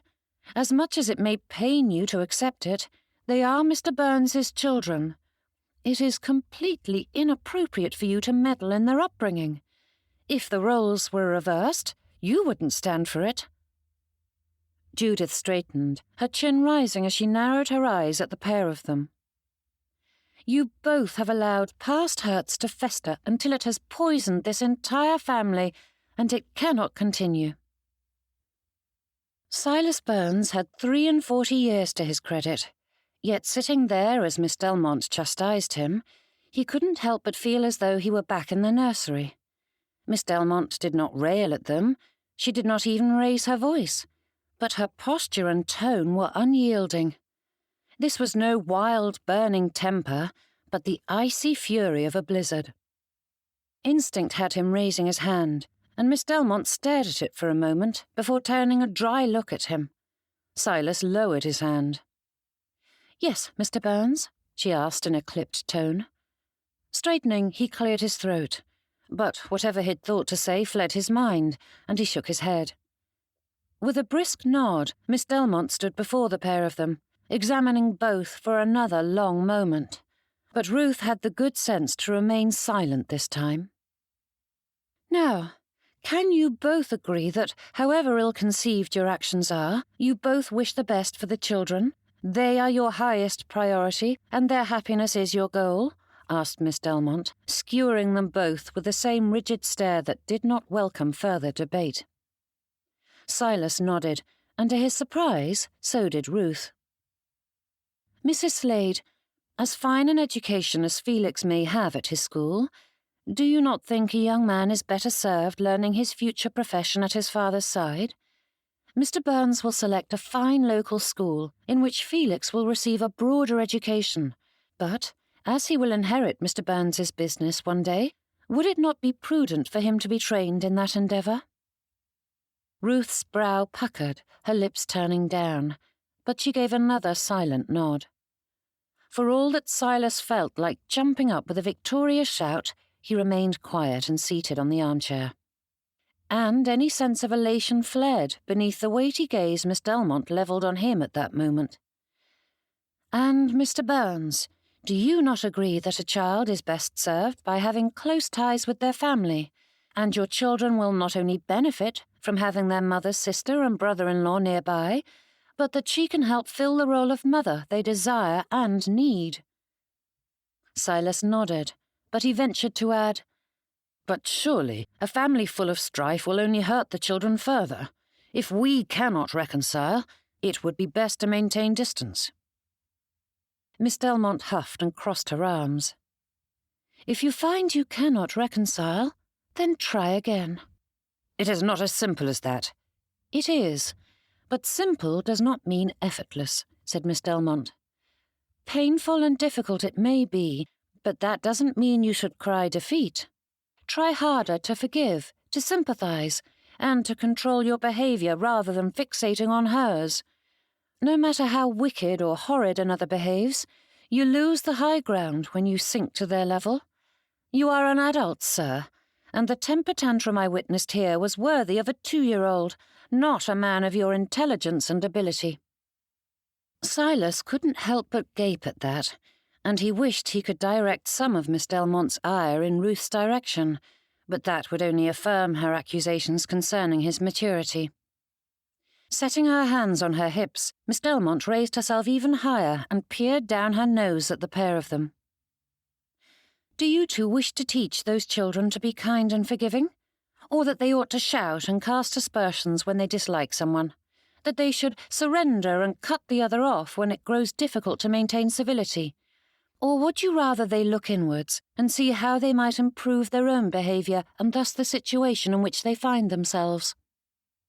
Head sinking, Silas frowned, slanting a look to Ruth, who remained perched on the edge of her seat. The lady had yet to speak, her posture rigid, and Silas studied her as he considered Miss Delmonte's words. Ruth did not meet Silas's gaze. Her attention was fixed on the tightly clasped hands in her lap. She had so much of her sister in her that Silas doubted friendship was a possibility between them, but surely an amicable peace was. Forcing himself to ignore the remnant anger simmering in his heart, Silas considered Miss Delmonte's view of the lady. In all the years he'd known her, Ruth Slade had never shown any sign of a tender heart. Like her sister, Ruth was a force, one her husband bowed to more often than not. Yet there was a fragility to her posture. Simply because she did not put her softer sensibilities on display did not mean they were absent.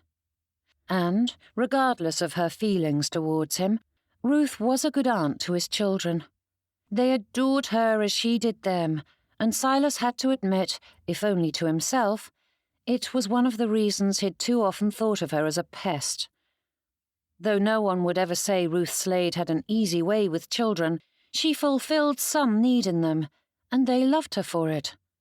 Where they'd had plenty of nasty things to say about their papa, they adored their aunt. Silas dropped his gaze to the floor and rubbed at his forehead. "I am a fool of the highest order at times, Ruth." Her eyes darted to his, and she frowned. "I haven't treated you as well as I ought, and for that, I am ashamed and beg your forgiveness," he murmured. With a sigh, he winced at himself. I fear we've been stuck in this wretched behaviour for far too long, and it is time we stopped viewing each other as antagonists, for our sake as much as the children's." Leaning forward, Silas propped his elbows on his knees and gave her a semblance of a smile. "I am grateful for the role you play in their lives, and I will try to show that more. Might we agree to forget the past and start anew, to attempt friendship?" Ruth's complexion paled, her eyes widening as she stared at him. The silence stretched out as she sat there like a startled statue. Though they had known each other for some 14 years now, Silas did not know her well enough to decipher the thoughts churning in her head, though he suspected she didn't know how to handle this shift in their world any better than he did. But before Silas spoke another word, Ruth shot to her feet and rushed out of the study, the door swinging shut behind her. Chapter 28. Silas stared at his study door, and he didn't know what to feel at that moment. The Silas of a quarter hour ago would have felt vindicated and justified in maintaining his low opinion of his sister-in-law, but at present he felt a great gaping emptiness. With a sigh, Silas slumped back into his chair. He didn't think he had an ounce of energy left. "My deepest thanks, Miss Delmonte." "I was only doing what was best for the children, sir." Silas's eyes slid closed as the spirited Miss Delmonte once more faded from view. His heart groaned, giving a dull thud as a heavy silence settled on the room. The day had been so very long already, yet there were still hours left before he could escape into sleep and hope for a better tomorrow. The sounds of shifting skirts drew his eyes open once more to see Miss Delmonte moving away from the fireplace. The pain in his chest increased as she stepped to the door, and Silas couldn't stop himself from calling out to her. The lady paused and turned to face him, her hands clasped as she awaited her master's dictates. Silas's mouth hung open as he scoured his thoughts for a reason to keep her close.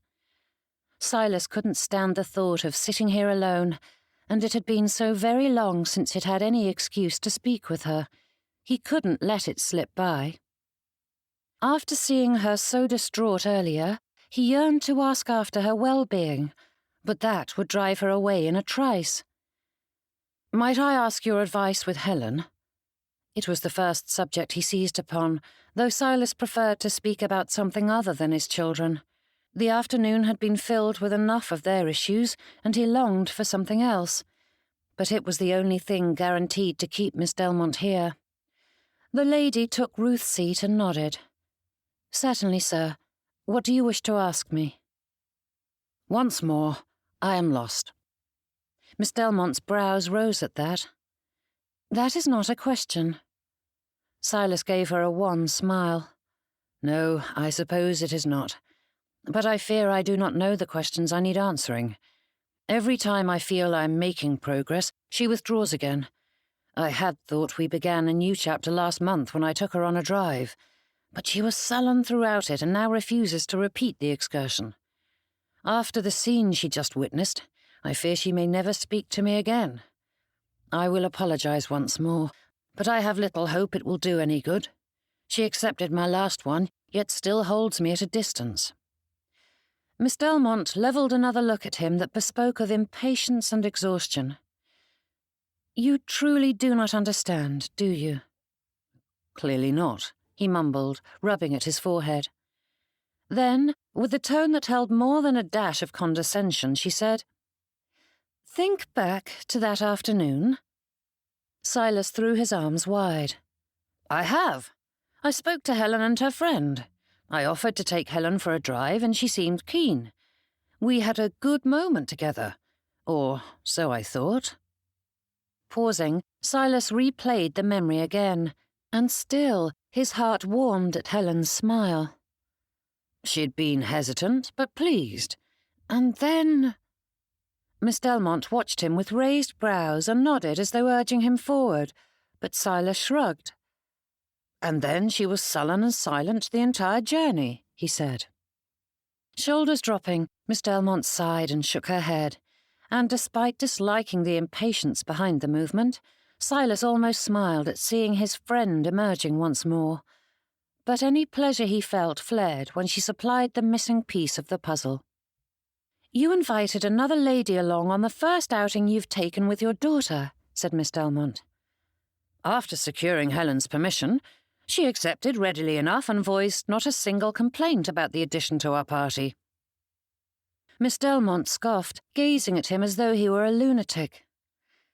"Did you truly expect her to say no in front of the lady?"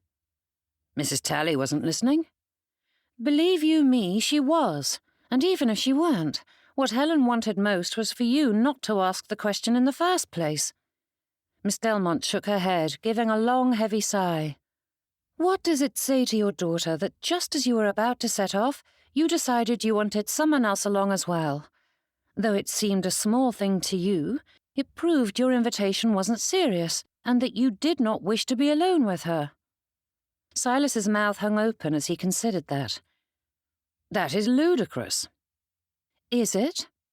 And the expression on Miss Delmonte's face spoke clearly of her opinion, and Silas was forced to reconsider. Leaning forward, she held his gaze, her eyes warming. "Your daughter wants to love you. If she were indifferent, she wouldn't be hurt by your missteps. But she is, because she continues to open her heart to you. It may be in small ways, but she does." "But how do I secure her affection? Clearly I'm not doing it properly," he muttered, rubbing his face. "Firstly, you need to listen better. Too many think it only requires remaining silent, but you need to heed not just what she's saying, but how." Shifting in her seat, Miss Delmonte's brow furrowed as she sorted through her words. "Helen will keep you at arm's length. She will push against you, fight you even. She will test you until she feels certain she can trust you.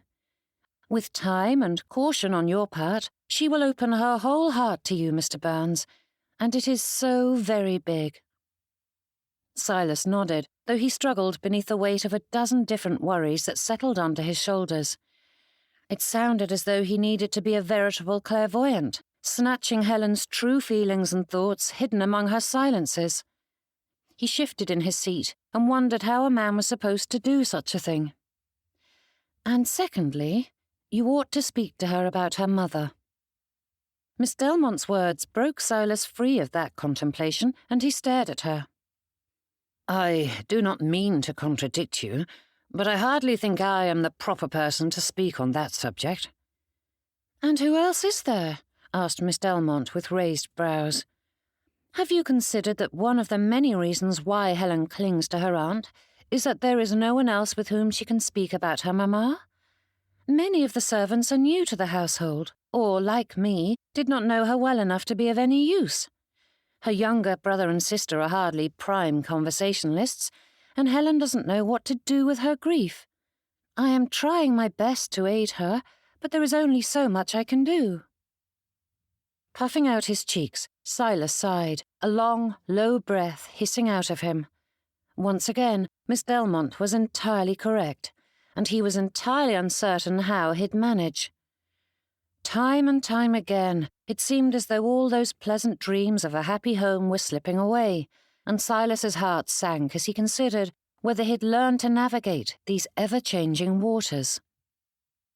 "Do not surrender, Mr. Byrnes." Miss Delmonte's voice broke, and she blinked, shaking her head. "Keep speaking to her, keep listening. She is desperate for your affection." Emotion choked her words, revealing as much about the lady before him as the child of whom she spoke. Silas's hands itched to reach out to her, to take hold of Miss Delmonte once more. It was no silly impulse that comes and goes with little fanfare, but a deep-seated desire that pulled at the very core of him. For all that he believed his day to be trying, it was nothing to compare to hers. The poor woman had lost so very much in her life and was left with so little. And Silas longed to give her everything.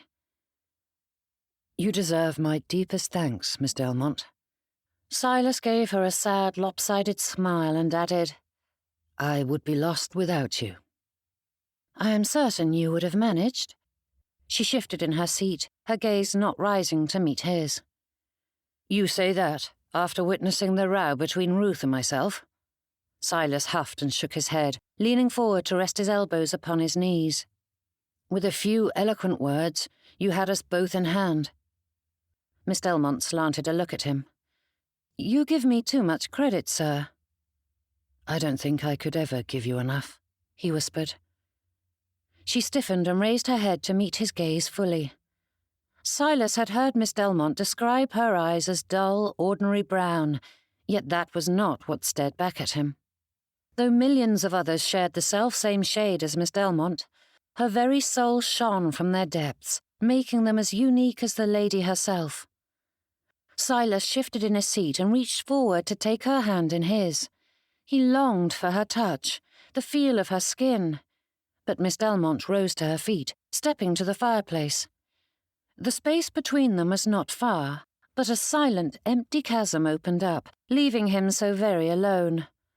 Heartache was such a simple word, but the pain in his chest was anything but a simple ache. It was not some vague emotion, but a real physical throb that echoed through him with each heartbeat. Resting a hand atop the mantelpiece, Miss Delmonte considered her reflection for a moment before turning to him once more. "I am afraid I must ask for a few weeks away, sir," she said. But before Silas could say a word, Miss Delmonte hurried on to explain. "My cousin passed away last month, and her husband is struggling to maintain his household. He has asked me to visit and assist him in setting it to rights again. Though I know it will be an imposition, I hope you will allow me to go. He has need of me at present." Silas's breath caught, a pang echoing through him at the thought of the house without her in it. "I have need of you." Miss Delmonte bobbed. "Of course, sir, if you do not wish it, that is not what I meant." Desire and decorum warred one against the other, filling his thoughts with things he wished to say and the knowledge that none of it was appropriate. Silas rose to his feet and tucked his hands behind him, turning in place to pace a few steps before pausing to face her again.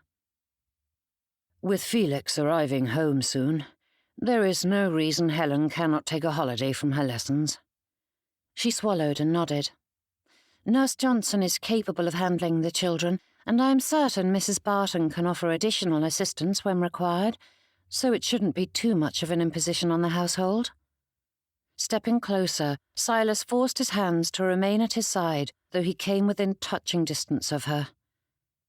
"I shall miss you." Miss Delmonte nodded but did not raise her gaze. "I miss you now." The words slipped out, but Silas did not regret voicing them. That drew her attention, and she stared at him with wide eyes. "I have spent the past month seeking out the company of ladies, but there is only one with whom I wish to spend my days." Stepping around him, Miss Delmonte moved to the far side of the room. "You shouldn't say such things to me, sir. I doubt Mrs. Talley would appreciate it." Shoulders dropping, Silas waved that away. "She is a fine enough lady, I suppose, but she is not you." "And Miss Stevenson? Mrs. Wilberforce? Mrs. Armitage?" Silas raised a staying hand, but before he could defend himself, Miss Delmonte continued. "I am convenient, that is all.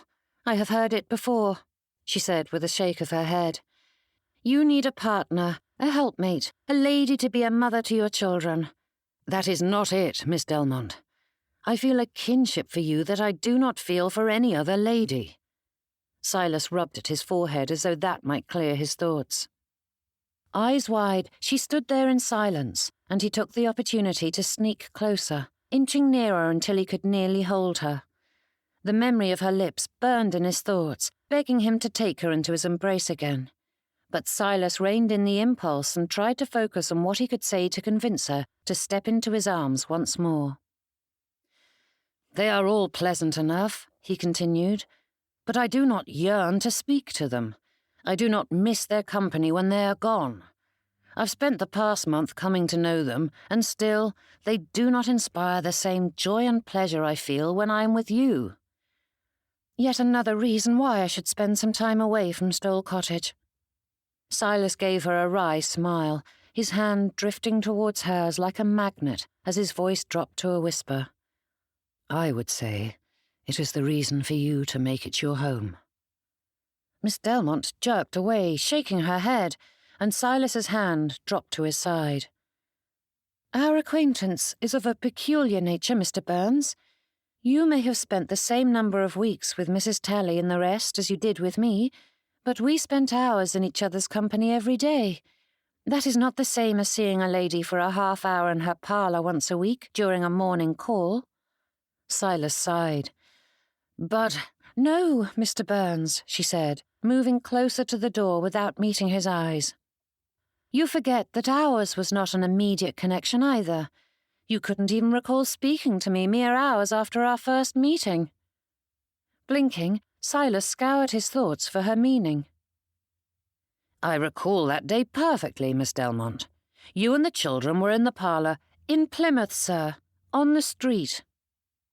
The lady's shoulders lowered, and the corners of her lips pulled into a tremulous smile. I dropped my packages, and you came to my aid. Yet I was so unremarkable that you did not recall it when we met again scarcely 2 hours later. And to his horror, Silas hardly recalled the moment still, though he trusted her retelling. Before he could think what to say in his defence, Miss Delmonte waved it away, though he knew that slight was not forgotten. Beyond that, you must recall that ours was not an immediate friendship, Mr. Byrnes. It was unlikely you would have sought me out in conversation if you had anyone else on hand worth speaking to, and do not deny it. We were thrown together, and you were lonely. Otherwise, we would have remained only master and governess. Clearing her throat, she met his gaze with a fragile strength. So you will forgive me if I refuse to believe your claims that no other lady will do for you. Give it time, and I have no doubt you will find another. Whatever we may feel, it is a byproduct of our situation, but I refuse to allow you to conflate it with love simply because you are tired of courting. That is not true. But Miss Delmonte would not listen. She stepped to the door, her hand on the knob. This is precisely why it is best if I leave, sir. Without your easy solution for a wife hanging about, you might see your prospects clearer. Dropping onto the armchair, Silas shook his head, though Miss Delmonte did not face him to see it. He scrubbed at his face and tried to order his thoughts, but his heart and mind were spent. Do you need assistance arranging your trip? He asked. Miss Delmonte stiffened, casting a look at him from over her shoulder. I am quite capable of sorting it out, Mr. Byrnes. You are, but that doesn't mean you needn't do it alone. Her lips trembled before pulling into a sad semblance of a smile. I am alone. Those 3 words dug into his heart like knives, and Silas rose to his feet, but before he could take a step, Miss Delmonte fled. There was wisdom in her words. Despite dedicating every free moment in the past month to courting, Silas wagered he'd spent more time with Miss Delmonte in her first week at Stowell Cottage than he had with all the other ladies combined. A few hurried and polite conversations over tea or during a drive had hardly shown him much of their character. Was this simply impatience pushing him to rash actions? The ease of inserting Miss Delmonte into his life? Those questions pestered him long after she disappeared, leaving him alone in the silence of his study. Chapter 29. Pulling her cloak tighter around her, Judith wished she'd brought a proper jacket or even a lap blanket. Of course, she hadn't anticipated the stagecoach window hanging open the last leg of the journey. If Mrs. Dunstable had left the wretched thing alone, they wouldn't be in danger of catching a chill. But the woman had insisted on opening and closing it multiple times in the past hour, and now the ridiculous thing was stuck open, despite her husband's attempts to close it. At least the June sun was high in the sky, providing a lovely view, which was unimpeded by the foggy pane of glass. Judith had travelled the breadth of the countryside, going from ocean to fields to hills, and now the sight of the moors greeted her. Though plain compared to the rest of the landscapes, There was an elegance to the sweeping swaths of green. The heather was not yet blooming, but her memory supplied the purple cast that covered the knolls. With each passing mile, the scenery became all the more familiar. Judith knew these hills and fields. She'd walked these paths many times before. They were sights that ought to bring a sense of home and family, yet Judith felt no yearning for the horses to quicken their pace. Her heart remained behind in Titchley. Heaving a sigh, Judith settled into her seat and reminded herself once again that such thoughts were supremely unhelpful. Stawell Cottage was not her home. The Byrnes were not her family. It was a position, a fleeting thing. But Mr. Byrnes hung in her thoughts, following her every mile. No matter her determination, she could not banish the memory of his words. Judith pressed her lips together, taking in a deep breath, but there was no ridding herself of the warmth that accompanied thoughts of him. Flexing her fingers, Judith stared at them, recalling the feel of his skin as their hands entwined. Though brief, the warmth lingered, bringing him again and again to her thoughts, and Judith could almost believe he was in earnest. Hope, faint though it was, flickered to life in her heart. Judith shook her head, pulling her thoughts away from such dangerous ground. Hope was not her friend. It fed fantasies and made her heart break all the more when reality proved to be nothing like her dreams. It was easier not to hope than suffer the pains and loss that came when they were dashed. Better to accept the world for what it was, instead of imagining what it could be. Yes, indeed. Distance was best for both of them. Mr. Byrnes was a stubborn fool, and she would not allow him to surrender his opportunity to marry for true love simply because a passing fancy had turned his head. Without Judith to distract him, Mr. Byrnes would find his bride among the many lovely, accomplished, and well-dowered ladies of his acquaintance, who had more to offer him than companionship and the ability to manage his household. And the weeks would give her time to find a new position, so that the future Mrs. Byrnes could hire Judith's replacement. Then the children would have a fresh start with a new mamma and new governess. Surely Judith could maintain contact with Mr. Hatcher to aid with her investments, but there would be no need to bother Mr. Byrnes with such matters. He would find happiness, and Judith would find security. They would both gain that which they desire. Thoughts of her future filled her mind, and she focused on those, settling that gentleman firmly in the recesses. The carriage rolled to a stop, and Judith alighted, taking her portmanteau in hand. The thing was decidedly heavy, bumping against her leg as she trudged the last bit of road. This stop was the closest to Eddleston Hall, and though much had changed in her decades of life, Judith still recalled the day when a similar stagecoach had deposited her in this same stretch of moor. Judith did not recollect a servant beside her, but she was certain her aunt and uncle had sent someone to fetch her. A child of 5 could not make the journey alone, yet her memory of arriving in Yorkshire did not include another. Time had eaten away bits and pieces of the past like a caterpillar munching on a leaf, but as she made her way to the front drive and stared at the building in the distance, Judith recalled the fear and uncertainty she'd felt when she'd stood in that very spot some 35 years before. Aunt and uncle were no longer strangers, but Judith still felt no sense of homecoming when laying eyes on the Gothic building. She preferred to stay with the Hardwicks at the nearby Helmsford Place, but she could not slight her aunt by choosing another's hospitality over her childhood home, even if Eddleston Hall did not feel like home in any sense of the word. Shunting aside those musings, Judith made her way to the front door, only to find the butler opening it before she had the chance to knock. "Miss Delmonte, how good to see you." "And it is wonderful to see you as well, Stevens," she replied with a broad smile.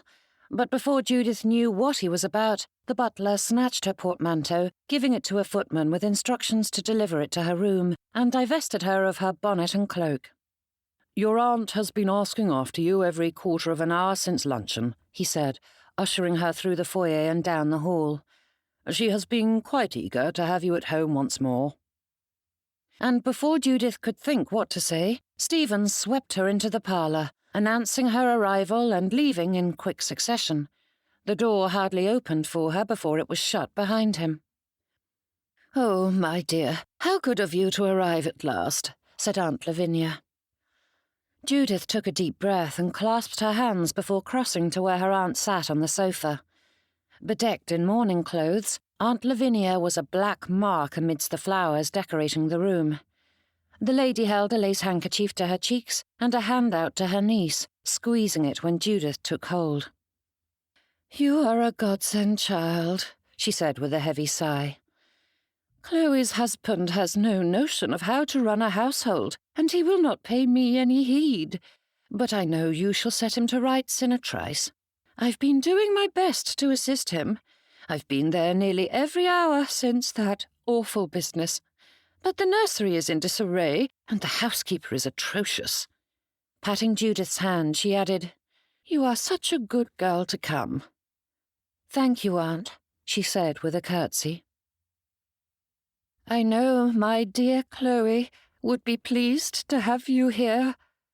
But her words fell short as the older lady burst into tears. Judith took the seat beside her aunt, her travel-weary bones groaning as she lowered herself, but she held fast to her aunt's hand while the lady cried. Judith's stomach gurgled, and she pressed her free hand to it, though Aunt Lavinia paid it no mind. It was several long moments before the lady was calm enough to speak. She dabbed at her face and eyes, shaking her head. "I am so pleased you are here to stay with us. I've been longing for you to arrive. I am in desperate need of your assistance. And I'm pleased to be of service to the Hardwicks. I only wish I could have arrived sooner. But you are here now." Aunt Lavinia patted Judith's hand again and then motioned to a seat opposite the room. "Do be a dear and fetch me my shawl." Rising was even more difficult than sitting, and Judith's stiff limbs protested the treatment. After 3 days of travel, her body was in no mood to be tested so, but she strode to the armchair on the far end of the room and retrieved the shawl, stretching it over Aunt Lavinia's shoulders exactly as she liked it. "And would you ring for the tea?" Aunt Lavinia asked with a wave towards the bell-pull. "I haven't the strength at present. I feel so weak and worn all the time." "Of course, Aunt." Judith did as ordered and returned to her aunt's side.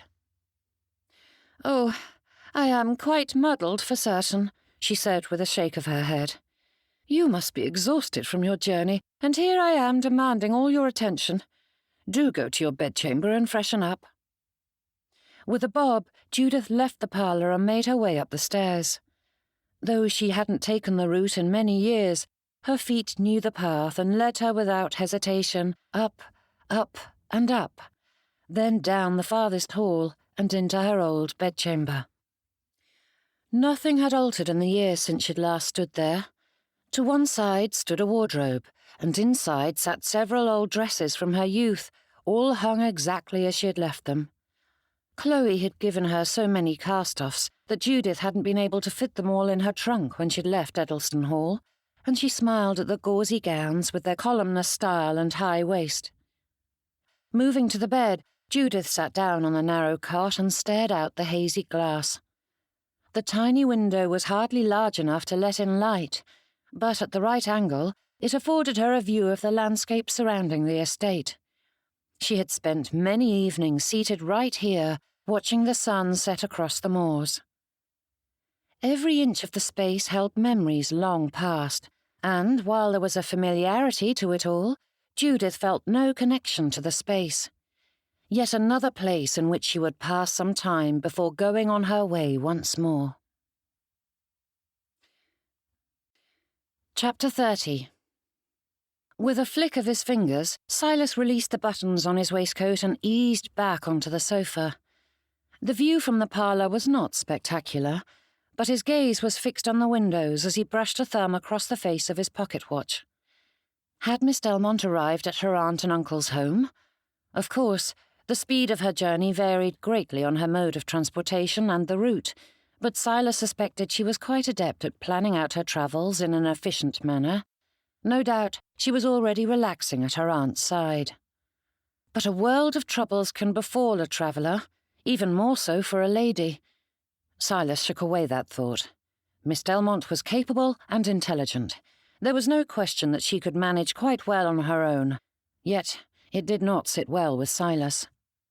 Luckily, the parlour door opened, pulling him from those useless musings, and Silas straightened, buttoning his waistcoat as Helen came to stand before him. "You asked to see me, Papa?"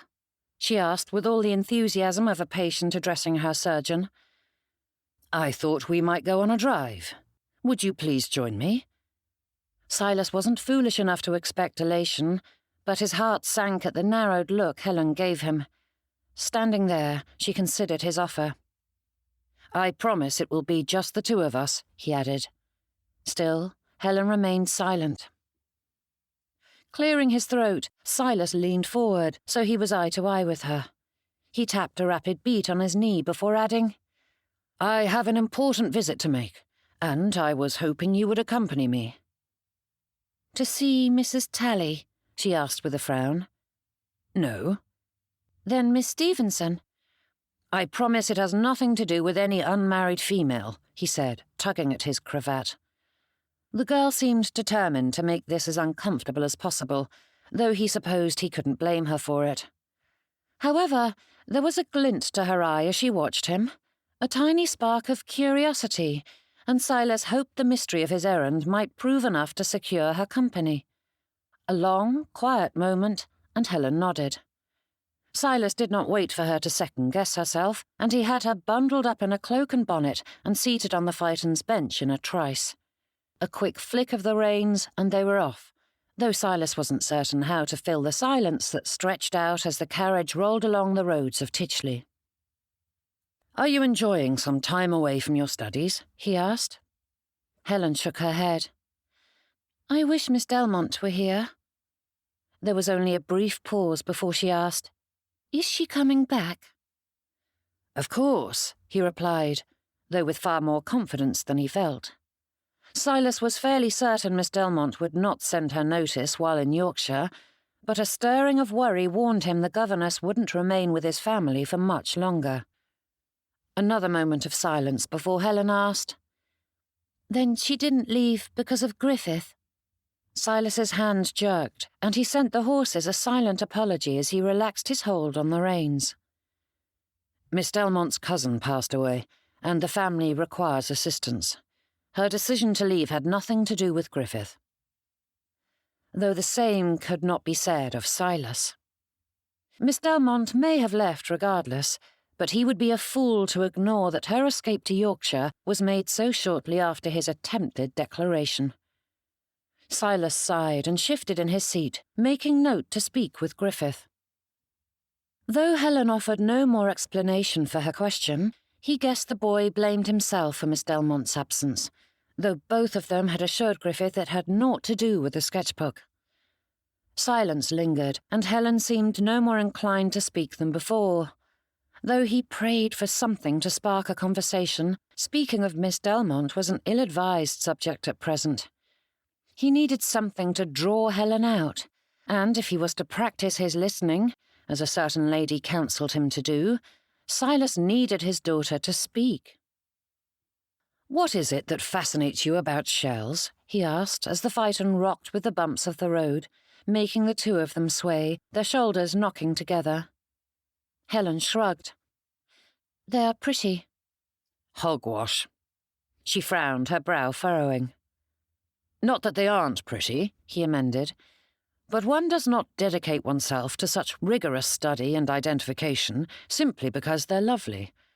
There are many things you find equally beautiful, but they do not capture your attention to such a degree." Helen kept her face forward, though she slanted her gaze towards her father in a manner she likely thought subtle. Silas honoured that desire for secrecy by pretending he did not notice, fixing his attention on the horses while holding on to an affable grin. "You truly wish to know?" Helen's question barely carried over the sounds of hooves and the rattle of the phaeton, but it was there, and Silas grinned all the more for it. Turning that expression on his daughter, he leaned closer to her, nudging her with his shoulder. I am desperate to know. Helen shifted in her seat, straightening her skirts before saying, "They are quite fascinating, don't you think?" Silas nodded, though she didn't seem to notice it. Her lips scrunched together as she considered that and added, "They are the outer protection of sea creatures, yet they are so intricate and delicate." Helen paused again, and Silas waited patiently, silently willing her to continue. "They are quite amazing, all the different patterns and colours they produce. I once saw a drawing of a shell that was covered in long spines all along the ridges, like a spiralling skeleton, and another that has a mix of a dozen colours in these wavy patterns, as though someone had melted a rainbow." Silas held his breath, uncertain what more to say to her. He'd broached such subjects before, but she rarely spoke more than a few words, before retreating into an uncomfortable silence, though he supposed Miss Delmonte was right in accusing him of not listening as thoroughly as he ought. With a few more prompts, Helen slowly expounded on her favourite types of shells, both those amid her collection and those she wished to find, and the best sorts of beaches on which to find them. Silas took note of each thing she shared, storing it away for future use, and prayed his memory would not fail him. It was perhaps the first time he'd wished to jot down notes during a casual conversation. Helen's sentences trailed off more than a few times and required some prodding before she'd finish, as though she expected him to grow bored with the subject before she concluded her thought. But little by little, Silas drew her out, nudging and nurturing the conversation. But Helen's words broke off suddenly when he pulled the phaeton to the side of the road. "Are we going to the church?" Turning in his seat, Silas faced his daughter. "I thought it time I visited your mamma's grave. I didn't wish to do it alone, and I could think of no one else I'd rather have at my side." Helen frowned, her gaze darting from him to the graveyard and back. "Me?" Silas nodded. "I cannot trust the other children to behave themselves, and I knew you were the right person for the job." Her eyes brightened and she nodded, allowing him to help her down from the carriage. A young boy passed by, and Silas tossed him a few coins to watch over the horse and vehicle, handing over the reins, but not before fetching the bouquet he'd hidden beneath the seat bench. Helen's gaze drifted to the flowers as he handed them to her. "They're lovely," whispered Helen, pressing her nose into the purple and blue blossoms and breathing in their scent. "Hydrangeas were your mother's favourite," he said. Holding them gently with one hand, Helen took her father's arm with the other as they walked onto the church grounds. But at the edge of the graveyard, Silas paused. Silas cleared his throat and tried again. Helen looked at him, but he couldn't meet her gaze. "I fear I do not know the way." Helen said not a word, merely nudging him along as she walked the path through the graveyard, guiding him with the certainty of one who had made the trek many times. And the further into the graveyard they went, the more he realized he'd spoken true to Helen. He needed her at his side. His heart sank with each step, and Silas would have turned tail and fled if left to his own devices, but with Helen at his side, he was able to move forward. "Hello, Mamma," she whispered, reaching down to place the bouquet next to another fresh arrangement of flowers that Silas wagered were from Ruth.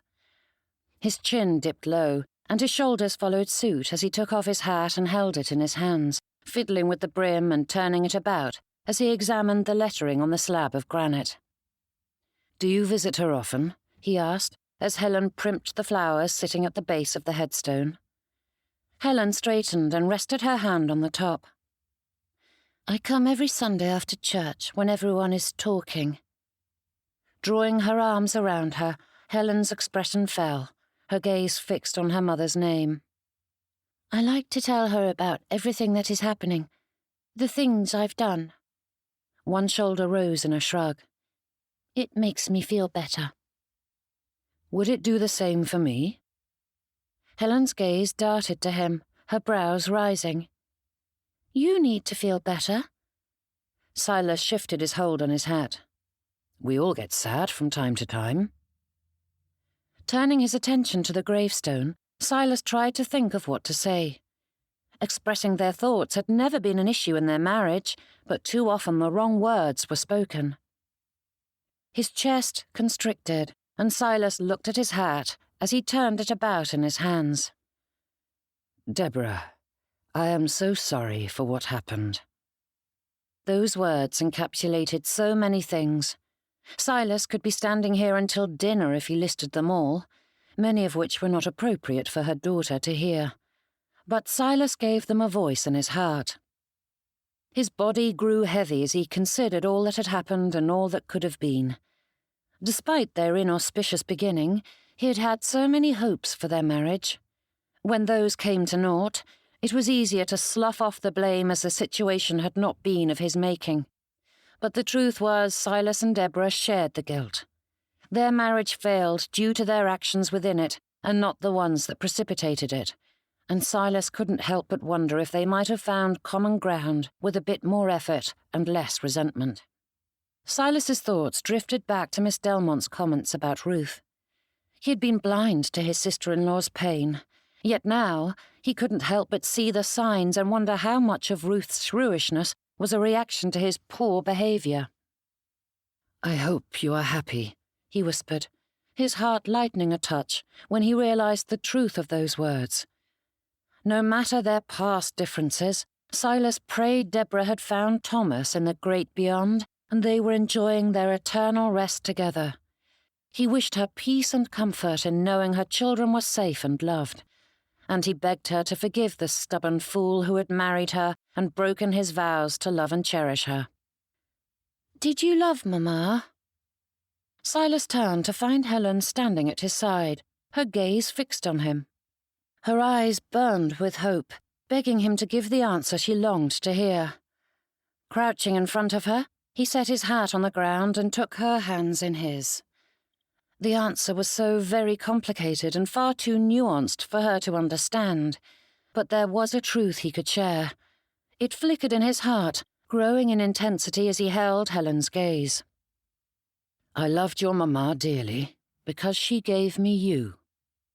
He lifted a hand and brushed that special spot on her chin as his smile grew. Speaking those words gave them more life, and they burned through him, filling him with the peace and contentment of pure and unassailable truth. Whatever else had happened, Silas Byrnes could never regret his marriage. Without Deborah, he would not have Felix, Helen, Griffith and Lee. Deborah had been a good mother to them, and for that she would always have a piece of his heart. It may be born of gratitude, but it was a love of sorts. Helen's expression crumpled, her breath hitching as she whispered, "I miss her so much." "I know," he said, brushing back a lock of her hair and tucking it behind her ear as tears gathered in her eyes. Helen stood there, rigid and still, her gaze boring into his with a desperation that told him she would not take the step, but hoped he would. Needing no more invitation, Silas gathered his daughter into his arms. Her lungs shuddered as she stood stiffly in his hold, but slowly her arms came up and wrapped around him. A sob broke through, and Helen buried her face into his neck, and he pulled her tight. His tears joined with hers, his heart swallowed up in sorrow and joy as he revelled in the closeness and mourned the pain that had brought them here. His thoughts spun themselves into a silent prayer for him, for Helen, for Deborah, for Ruth, and all those who had been touched by the illness festering in this family for far too long. May they all find peace. Chapter 31. Good morning, Miss Delmonte. The footman ushered her through the Hardwick's front door, taking her jacket and bonnet. And good morning to you, Jeremy. Stopping before the looking-glass to one side of the entry, Judith checked her hair and smoothed her skirts. She moved down the hall, but stopped when she caught sight of Jeremy's expression in the reflection. "What is it?" He shifted in place and glanced about the hall before leaning in to whisper, "Things are in a state today, miss." Judith steeled herself, holding back a sigh. And the master? The footman grimaced, his head bobbing back and forth as though considering that. I fear he isn't much better. I doubt he's slept. With a firm nod and a word of thanks, Judith went in search of the first problem of the day. Though she'd made some progress in her search for the new governess, she was still far from having the position filled, and the Hardwicks could not bear to lose the nursemaid. Of course, the woman was well aware of that, and not above using it to her best advantage. Judith moved through the halls of Helmsford Place and up the stairs to the nursery, taking the all-too-familiar path. Shrieks, screams, and general chaos echoed through the air, and Judith hurried to the nursery door to find it in as much of a frightful state as she had feared. The 3 younger Hardwicks tore about the room, while the youngest screamed in the corner, likely having been shunted aside one too many times by her siblings. Nurse Smith added to the din with shouts for the children to stop, and though Judith was well rested, the disorder drained her of strength. Yet there was something more to it that had her spirits sinking. Nurseries and children were happy things, full of joy and bright colours, and the Hardwick children's black attire cast a pall over the entire room. "Children!" called Judith. Little Thomasina paid her no heed and continued shrieking, but her elder siblings and Nurse Smith all halted and descended upon Judith, speaking over each other in a bid to gain her attention first. Going to the corner, Judith scooped up Thomasina and silently cursed the strictures that demanded a baby wear mourning clothes. Anyone seeing the children knew well enough their hearts were breaking for their mamma, and Judith was certain that forcing them into such dour clothes only added to their melancholy. They needed no reminder or outward sign of grief. They wore it plainly on their faces. While bouncing Thomasina on her hip, Judith took the siblings in hand, organising them into a game with Nurse Smith. They needed something more to occupy their time, but Judith had not a moment to give it thought as she went in search of the older children, while the babe cuddled close and rested her head against Judith's shoulder with a shuddering sigh. The others were in the schoolroom, presenting an entirely different picture of mourning. Where the little ones released their grief in mischief and noise, Chloe's elder children sat about the room like dark statues, silent and still. The girls worked on their sewing and drawing, whilst their brother sat by the window, his gaze fixed on the view and looking far more sedate than any 13-year-old boy ought to. "Amelia, might you help me with Thomasina?" she asked. "You are always so good with her." The young lady nodded and took her little sister into her arms, bouncing her a few times before they wandered around the room. Amelia was proving herself quite useful with the little ones, and pairing the 2 of them together would entertain the babe and give her sister a distraction. "Good morning, Miss Delmonte," said Millicent, though her drawn expression made it clear the morning was anything but good. "Good morning, Miss Hardwick," Judith said in reply, before setting her other sisters to work painting a few flowers from a book. They weren't taking lessons at present, but the assignment gave them something to do as Judith led the eldest out into the hall.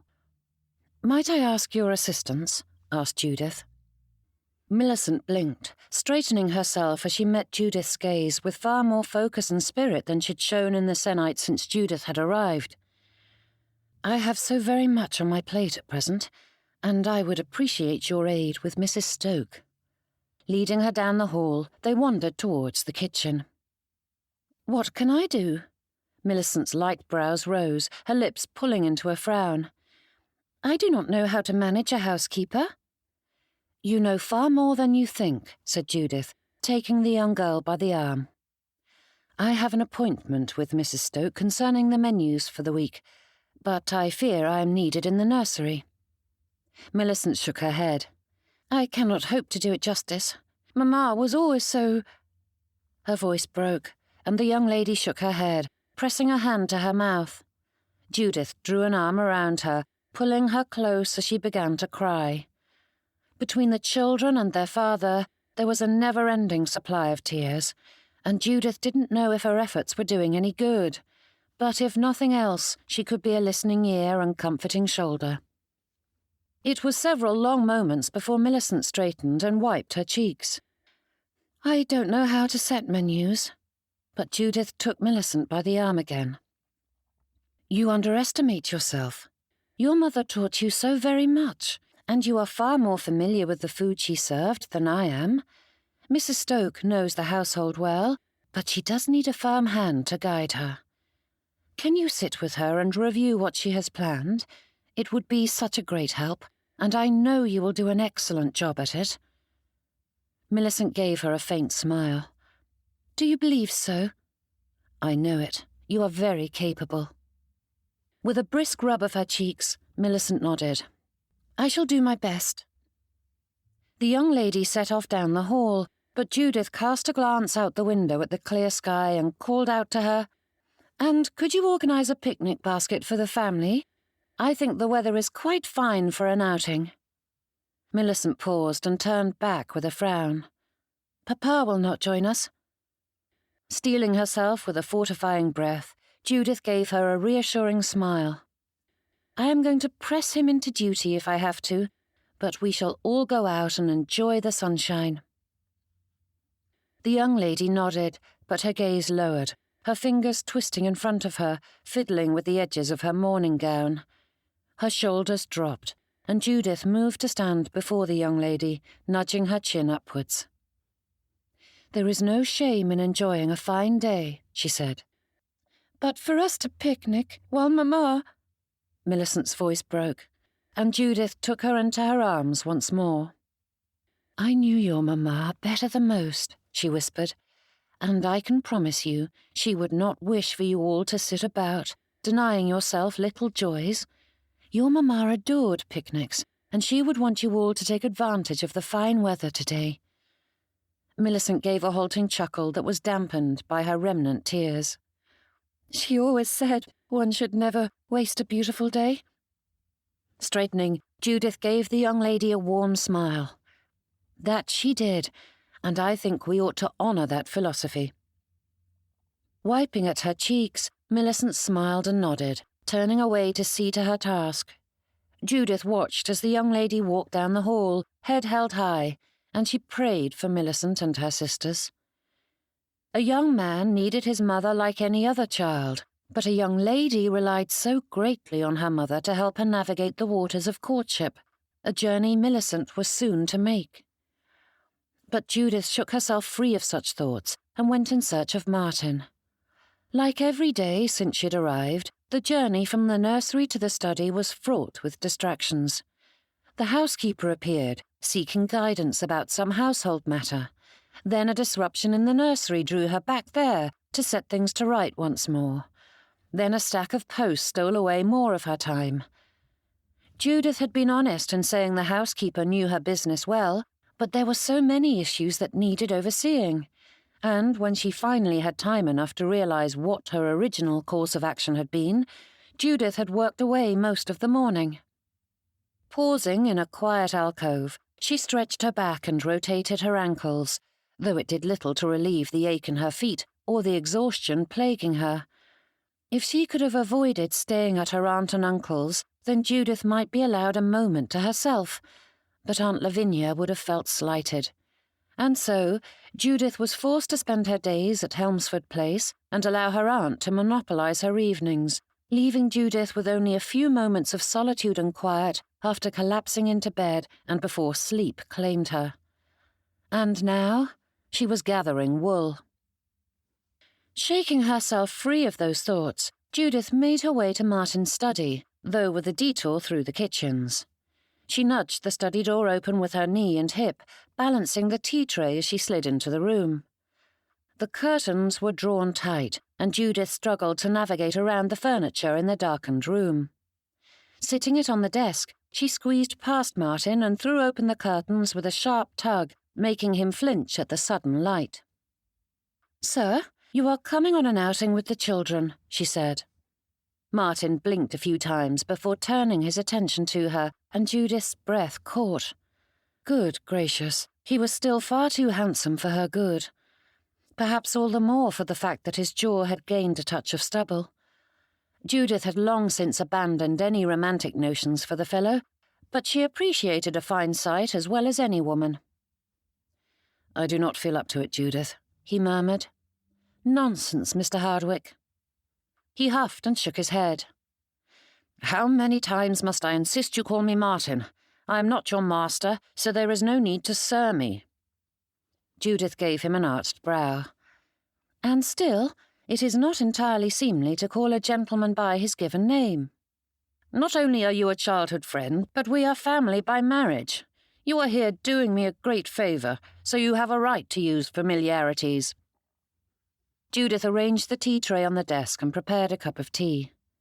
"Then, Martin, as your friend and cousin by marriage, I am insisting you accompany your children on a picnic this afternoon." He took the drink but set it to one side. "I cannot today." With a pointed look at him and then the tea, Judith held his gaze for a long time until the fellow sipped it. "Your diary is so very full?" she asked. Martin frowned at his cup and slanted her a look.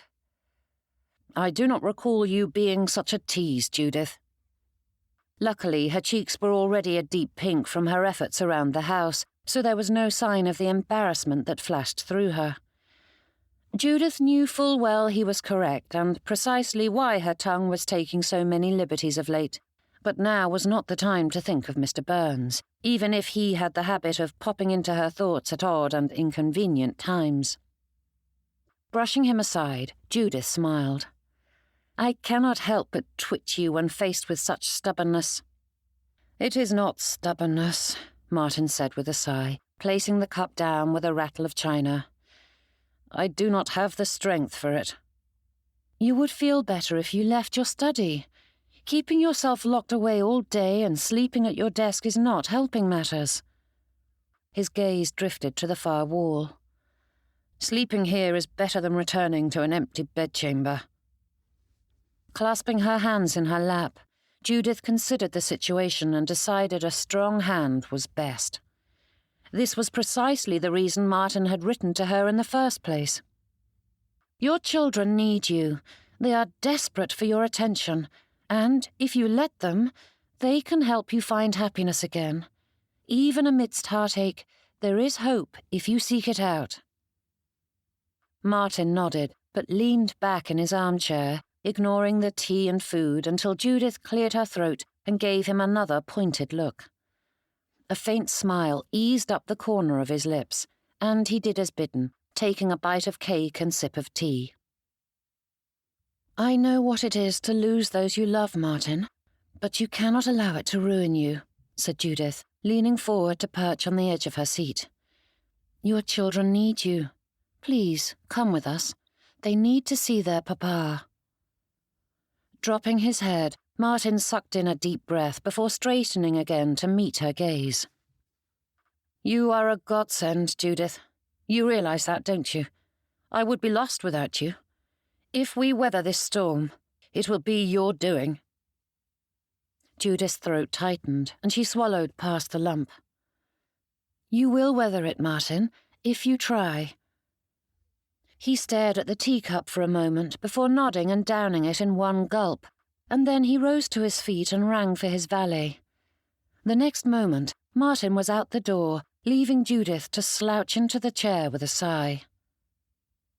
Judith Delmonte was a useful sort. Many called her a godsend, and she found contentment in that pronouncement. Surely, a life spent in service to those around her was a good life to live. And it was. Yet when all was said and done, Judith was left alone in the silence and emptiness. Chapter 32.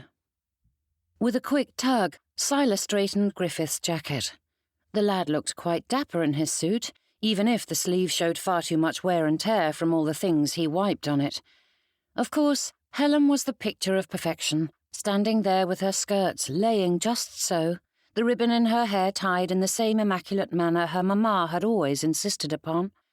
He examined Lee's gown and wondered how anyone was supposed to keep a child her age looking presentable when dressed in such light colours. But Nurse Johnson managed it with relative success, and surely he could do the same. Straightening, He examined his children all lined up in a row and wondered if he ought to have his head examined. It was difficult enough to manage them at home while Miss Delmonte was gone, and their nursemaid was on her half-day off. To tackle a fair was a bit of lunacy, but fortune favours the bold, as they were wont to say. Surely it would favour him. Silas rubbed his hands together. "Are you ready for a diverting afternoon out with your papa?" Lee and Griffith bounced on their toes, and even Helen tensed as though anxious to throw in with her siblings, though she hid it behind a demure smile. "Are you certain about this?" Turning, Silas found his eldest standing in the doorway, the lad's hands tucked into his pockets. "Together, I'm certain we can manage." Felix came to stand beside his siblings, and Silas clapped a hand on his shoulder, surprised at how much higher it was since the last time he'd seen him. The cuffs of the lad's jacket and trousers hung a touch too high, and Silas wondered if he ought to take his son to his tailor next week. He doubted a 12-year-old cared about such things, but perhaps Felix might enjoy the opportunity to choose his wardrobe as Silas had. "What is it?" asked Felix with raised brows. Silas felt as though he hadn't stopped grinning since the stagecoach dropped him off 2 nights previous. "I am just so pleased you're home at last." Felix's cheeks reddened, and he rubbed at the back of his head. Crouching down, he took his youngest sister by the hand and left the parlour in search of the carriage, with the rest of the family trailing after him. The children bounced about the coach, their enthusiasm barely contained by the doors and windows, and Silas wondered yet again if he made a mistake. But when they arrived at the fairgrounds, such worries faded as the thrill of the entertainment swept him into the fray. The town of Pennock could not boast as fine attractions as London, but the fair made a good show of it. Stalls filled with food and sweets of every kind mingled with craftsmen selling their wares, and bunting hung over the walkways like a web of rainbows. The sounds of the crowds, the vendors hawking their wares, and street musicians filled the air. Acrobats and performers wove through the chaos, drawing cries of delight as they enticed the more generous of spirit to give up their coins. The children were in alt, hurrying from thing to thing and dragging their poor caretakers about as the hours stretched on. Occasional squabbles broke out as they couldn't decide between watching a man with trained dogs or a puppet show, but with Felix's aid, Silas was able to keep the children in hand. Mostly. Silas caught Felix's gaze and sent him a silent thank you, for the lad was as good as gold with Griffith, who followed his elder brother with all the heartfelt worship his young heart could muster. Counting out some coins, Silas handed them over and retrieved a few custard fritters for the children. Helen slanted him a sideways look and did not partake of the offering, though her siblings gobbled them down. "There is nothing wrong with having a sweet from time to time," said Silas, offering her a lemon pastille. "It will ruin our dinners," said Helen with a sniff. That sound and her tone were so very like Deborah that Silas had to fight a scowl.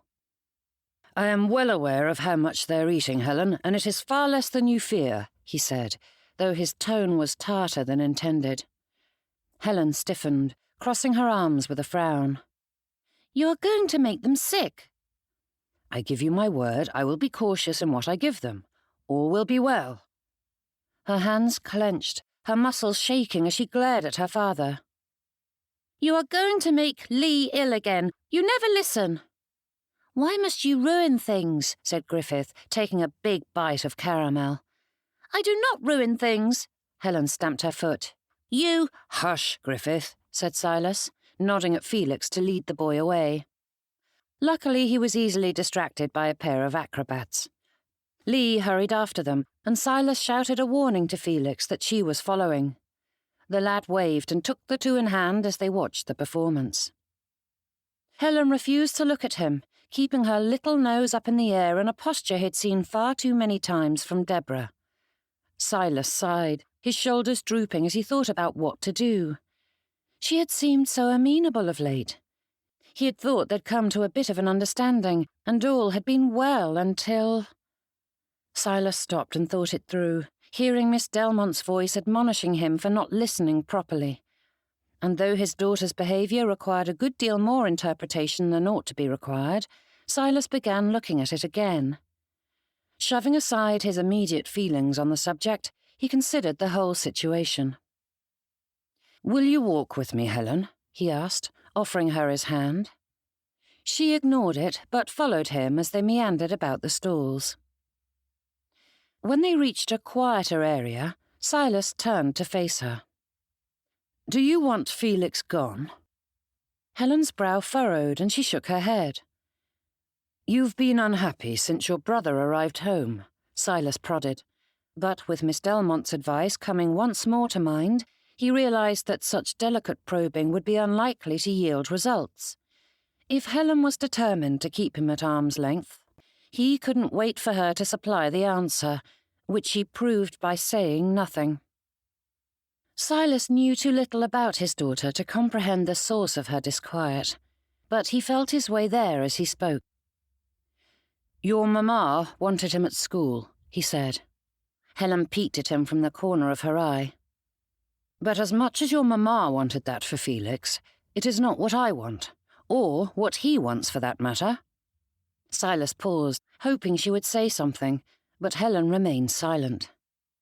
Miss Delmonte had advised him to listen better, but what could a fellow do when she didn't speak? Helen turned her back on him, and Silas sighed. The outing had already exacted a toll, and it was growing increasingly more difficult to hold on to his patience. All he could do was to trust Miss Delmonte's belief that Helen cared for him and would show it in time. At least he hadn't lost his temper. That was an improvement. The child walked off in search of her siblings, and Silas followed after. It was clear she begrudged his bringing Felix home, and Silas didn't know how to resolve that issue. But if she wished it to ruin her afternoon, that was her decision to make. The rest of them would enjoy it the best they could. Silas stood to one side and watched the children as they gaped and gasped over the acrobat's leaps and tumbles. For his part, he was simply pleased to have them all together again, even if one was determined to send him to Bedlam. If Miss Delmonte were here, she would know what to say. She always did. Silas rubbed a hand against his chest, though it did little to ease the aching. He pictured her standing there, pointing out all the amazing sights to the children, laughing and smiling all together. A month. Silas couldn't think of another 4 weeks that had passed so slowly in his life. How much longer did her cousin-in-law require her aid? Surely Miss Delmonte had done all she could and would return home soon.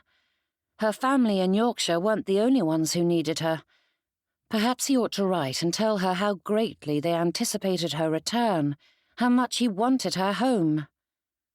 Silas straightened, his brows lowering as he considered that. His longing for her pierced him at odd intervals throughout the day. He always expected to find her in the nursery, or to look up from his book to see her seated across from him in the library. But Silas's shoulder blades itched as he considered just how often he missed her in moments like this, when he needed her expertise or aid with his family. Were his feelings solely based on how much she did for him? That she was good with the children? That she was present and convenient? Yet images slipped into his mind of what the future could be. Each was simple and commonplace. Those little moments of life that held little meaning but painted his world in a golden hue simply because they were his.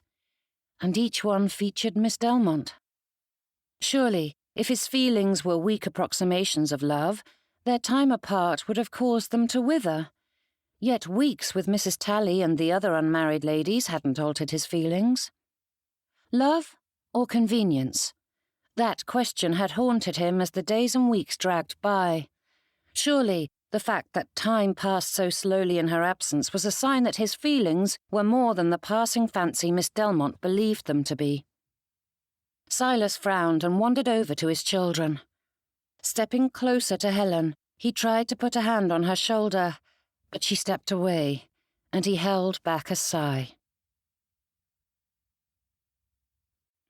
Chapter 33. Being at Helmsford Place was like stepping back through time. Judith had spent so much of her childhood traipsing about the Hardwicks' grounds and little had changed over the years.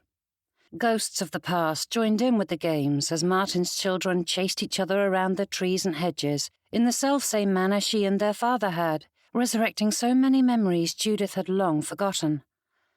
Little Jasper leapt from behind a tree with a mighty roar, startling his elder sisters. Soon, Douglas rushed after him, and the two scurried about, their laughter filling the air.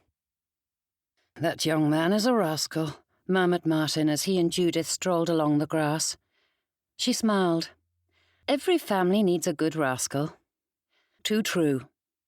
Martin's expression lightened, his eye sparkling with a hint of mischief as he added, "I seem to recall a certain little girl getting herself into quite a few scrapes." Raising her nose in the air, Judith replied with a pert tone, "I have no idea what you are referring to, and if I recall properly, and I do, that little girl had a certain little boy prodding her into mischief." Martin laughed, the sound ringing out through the afternoon air, making Judith's heart swell.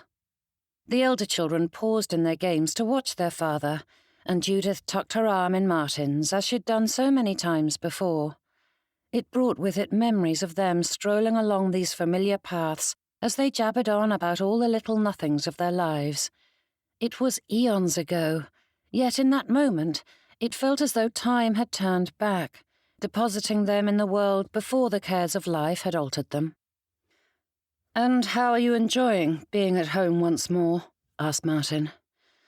"My dear mother-in-law has been as close to content as she can be in these circumstances." Judith huffed, shaking her head. "I find it strange to hear it called home, for it doesn't feel that way to me. I am pleased my presence has eased some of Aunt Lavinia's burden, but you would think I am her pet with how often she asks me to fetch for her." "Bravo, Douglas!" called Martin when the lad demanded his father's attention, but then he turned back to Judith with a shake of his head. "Then she hasn't changed." "It is strangely comforting that some things remain the same," said Judith with a wry smile. But Martin answered that with a knowing raise of his brows and steered her to where his elder daughters sat painting and reading. Shifting the cushions, Martin readied a place for the two of them, while Judith was enveloped by the girls, each vying for her to admire their work. "Oh, that is lovely," she said when Amelia practically shoved her piece in Judith's face. Then, moving to Valerie, she rested her hand on the young lady's shoulder as she examined her painting. "I adore how you've layered the colours together. Simply marvellous." With a faint smile, Valerie blushed and dove back into her work. Millicent was more circumspect, but seemed equally pleased as Judith offered a few compliments before Martin guided her to a seat. Shifting her skirts around her, she gazed out at the children running about the lawn. Though still adorned in their morning clothes, there was a stark difference from when she'd first arrived. Judith's heart burned, the warmth spreading through her as she contemplated just how much had changed in the past 5 weeks, and she sent out a silent prayer of gratitude that she had done some good for this dear family. The boys tossed their ball, and it swung wide, landing beside Martin, who launched it back to the lads. Though there were still late, restless nights, even their papa was faring much better, and Judith felt a stirring within her. Her thoughts kept pointing to Titchley and Stowell Cottage, and it was getting more difficult to ignore that the Hardwicks no longer needed her.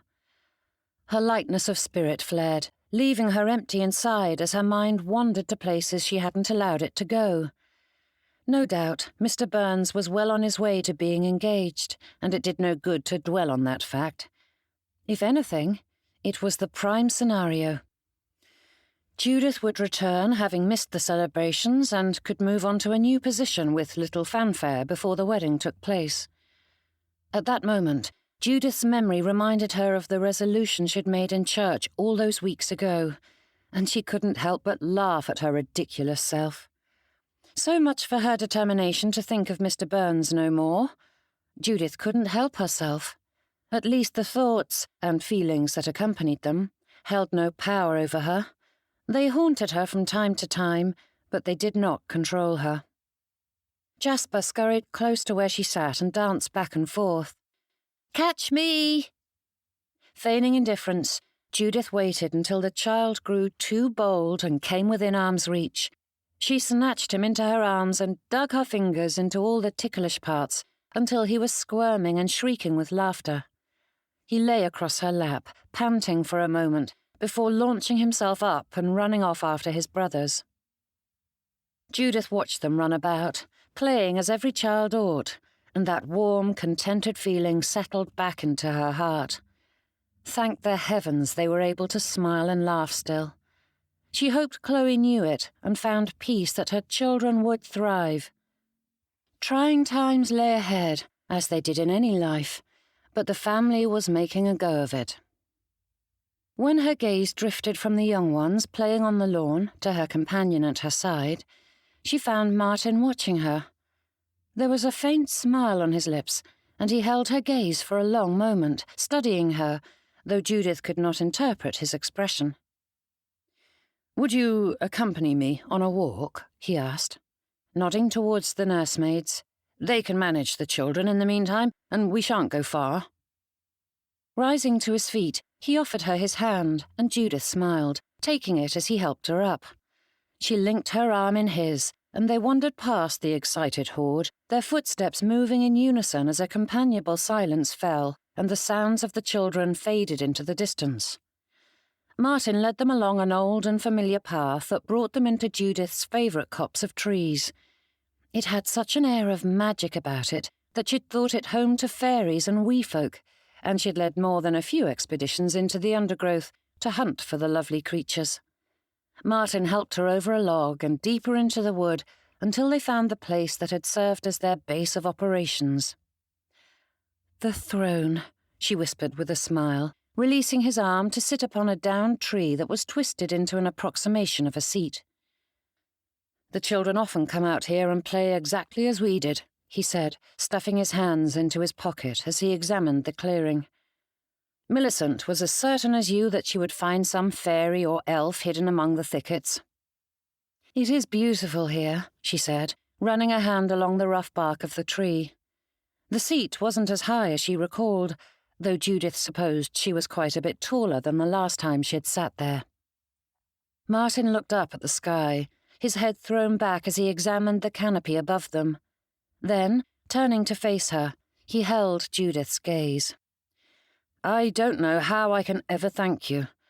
The children are doing so much better since your arrival." He huffed and shook his head with a self-deprecating smile. "I am doing much better. You have been a blessing to my household." "I am pleased to have been of assistance, Martin." His head lowered, his gaze falling to the ground as his brows pulled low. "And I know it is time for you to return to Titchley." Judith nodded, though he did not see it. Straightening, he stepped closer and crouched before her, taking her hand in his. "I cannot bear the thought of you leaving, Judith.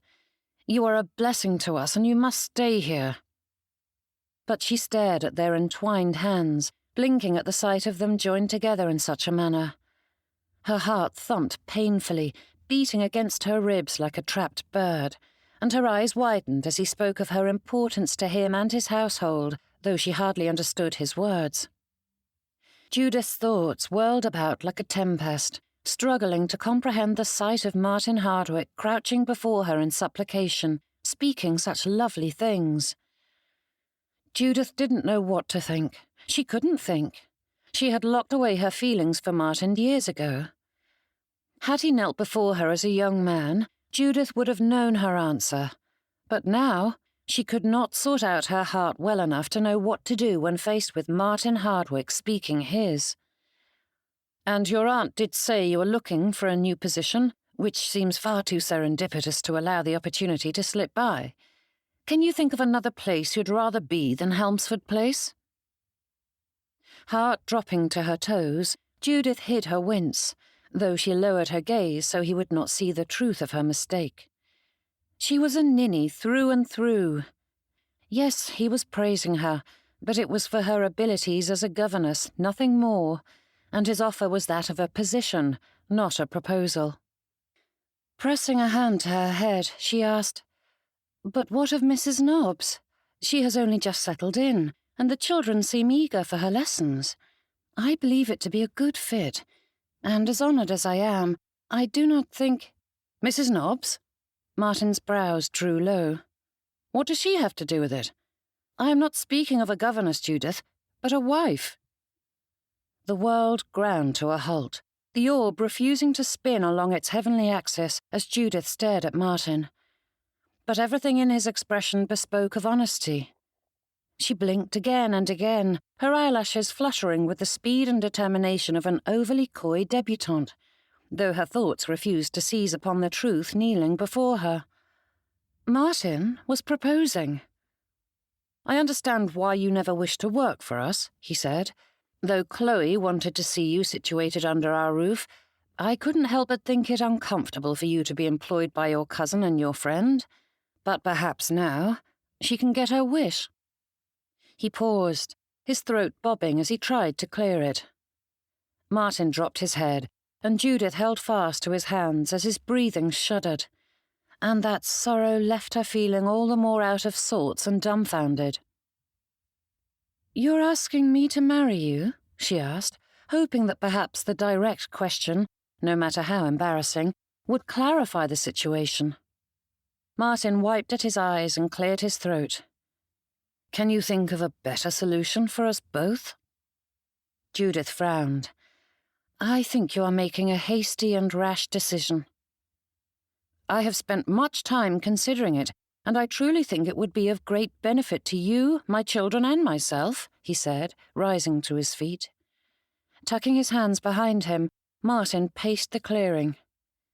"My children need a mother, especially my daughters. Millicent should be making her debut this coming year, and Valerie will follow soon after. They need a lady to guide them into the right matches." Her throat tightened again, and Judith stared at her clasped hands as they twisted in her lap. "And what of you?" Martin paused and turned to face her. "I need a helpmate. 9 children, a household, and an estate are too much for one man to manage." "So you wish to marry me?" The question was little more than a whisper, but Judith couldn't bring herself to speak the word any louder. It was hard enough asking the question that danced so close to that which she wanted to know but couldn't bear to ask, for she knew the answer. Head dipping low, Martin stared at the tips of his boots for a long moment before letting out a heavy sigh and straightening. "I do not wish to marry so soon after my dear Chloe was laid to rest, but a man in my situation needs to be practical, and I know she would understand. I need more assistance than can be given by a governess, nursemaid, and housekeeper. I need a wife, and you are by far the best candidate." With quick efficiency, Martin listed off her attributes like an employer sifting through a stack of applicants, and though they were plentiful, the longer he spoke, the hollower Judith's heart felt. "And we rub along well," he added, pacing back and forth without seeming to notice how pale Judith had grown. "We are the best of friends, with no romantic aspirations to muddle the situation. We could continue on as we have begun." Judith cleared her throat, though her words hardly emerged. "Then you do not wish to marry for love again?" Martin stopped, with his back to her, his head and shoulders drooping as he stared off into the distance. When he met her gaze once more, he shook his head. "There is no woman to compare with my Chloe, but with you it wouldn't be a concern. We've spent years together and never felt an inkling of attraction, so that is unlikely to change, nor would you expect it of me. Another might believe my heart would change." Pain lanced through her, skittering across her nerves from head to toe. Judith sucked in a breath, hoping to hold back the tears that gathered in her eyes as Martin looked at her with such certainty. Judith bit her lips, hoping to hold them firm, but her heart groaned beneath the weight of his dismissal. Though born from ignorance and not cruelty, his words wounded her all the same. Coming to crouch before her once more, Martin took her hand before Judith could stop it. "You are longing for a new place to call home. Could you not consider Helmsford Place? You've said how much you enjoy being here and caring for the children. You adore them as much as they do you." Judith continued to stare mutely as he spoke. "There would be no more need for you to take employment. You'd have spending money, and I would ensure your future was secure." "You would want for nothing," he whispered, holding fast to her hand. "Can you say that being a governess to some stranger's children is preferable?" Closing her eyes, Judith pictured it exactly as he described it. She was grateful she was seated, for she was certain she couldn't stand. Images of that future played through her mind, and she could hardly breathe at the thought of it. Safety and security, no more worries about money, a home of her own. These were the siren's song, calling out to her with such a lure that Judith longed to say yes. How she wished she had someone to advise her, though the first person who appeared in her thoughts was unlikely to be of any help. Mr. Byrnes would prefer her to accept his own marriage of convenience.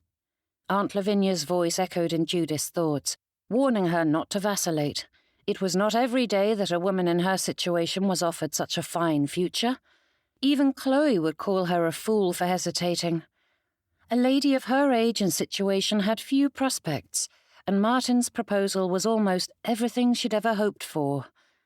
Almost. She and Martin loved each other in a manner, not as she wished to be loved, but Judith had no doubt he would be a good husband to her.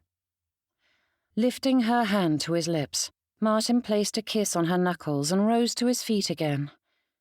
"You needn't answer immediately, but I beg you to consider it. We are a good pair, are we not? We fit so well together." Martin offered her a hand to stand, but Judith shook her head, somehow managing to say, "Might I have a few moments alone?" "Certainly," he said with a nod. Then, turning on his heel, Martin wandered out of the clearing and into the woods beyond.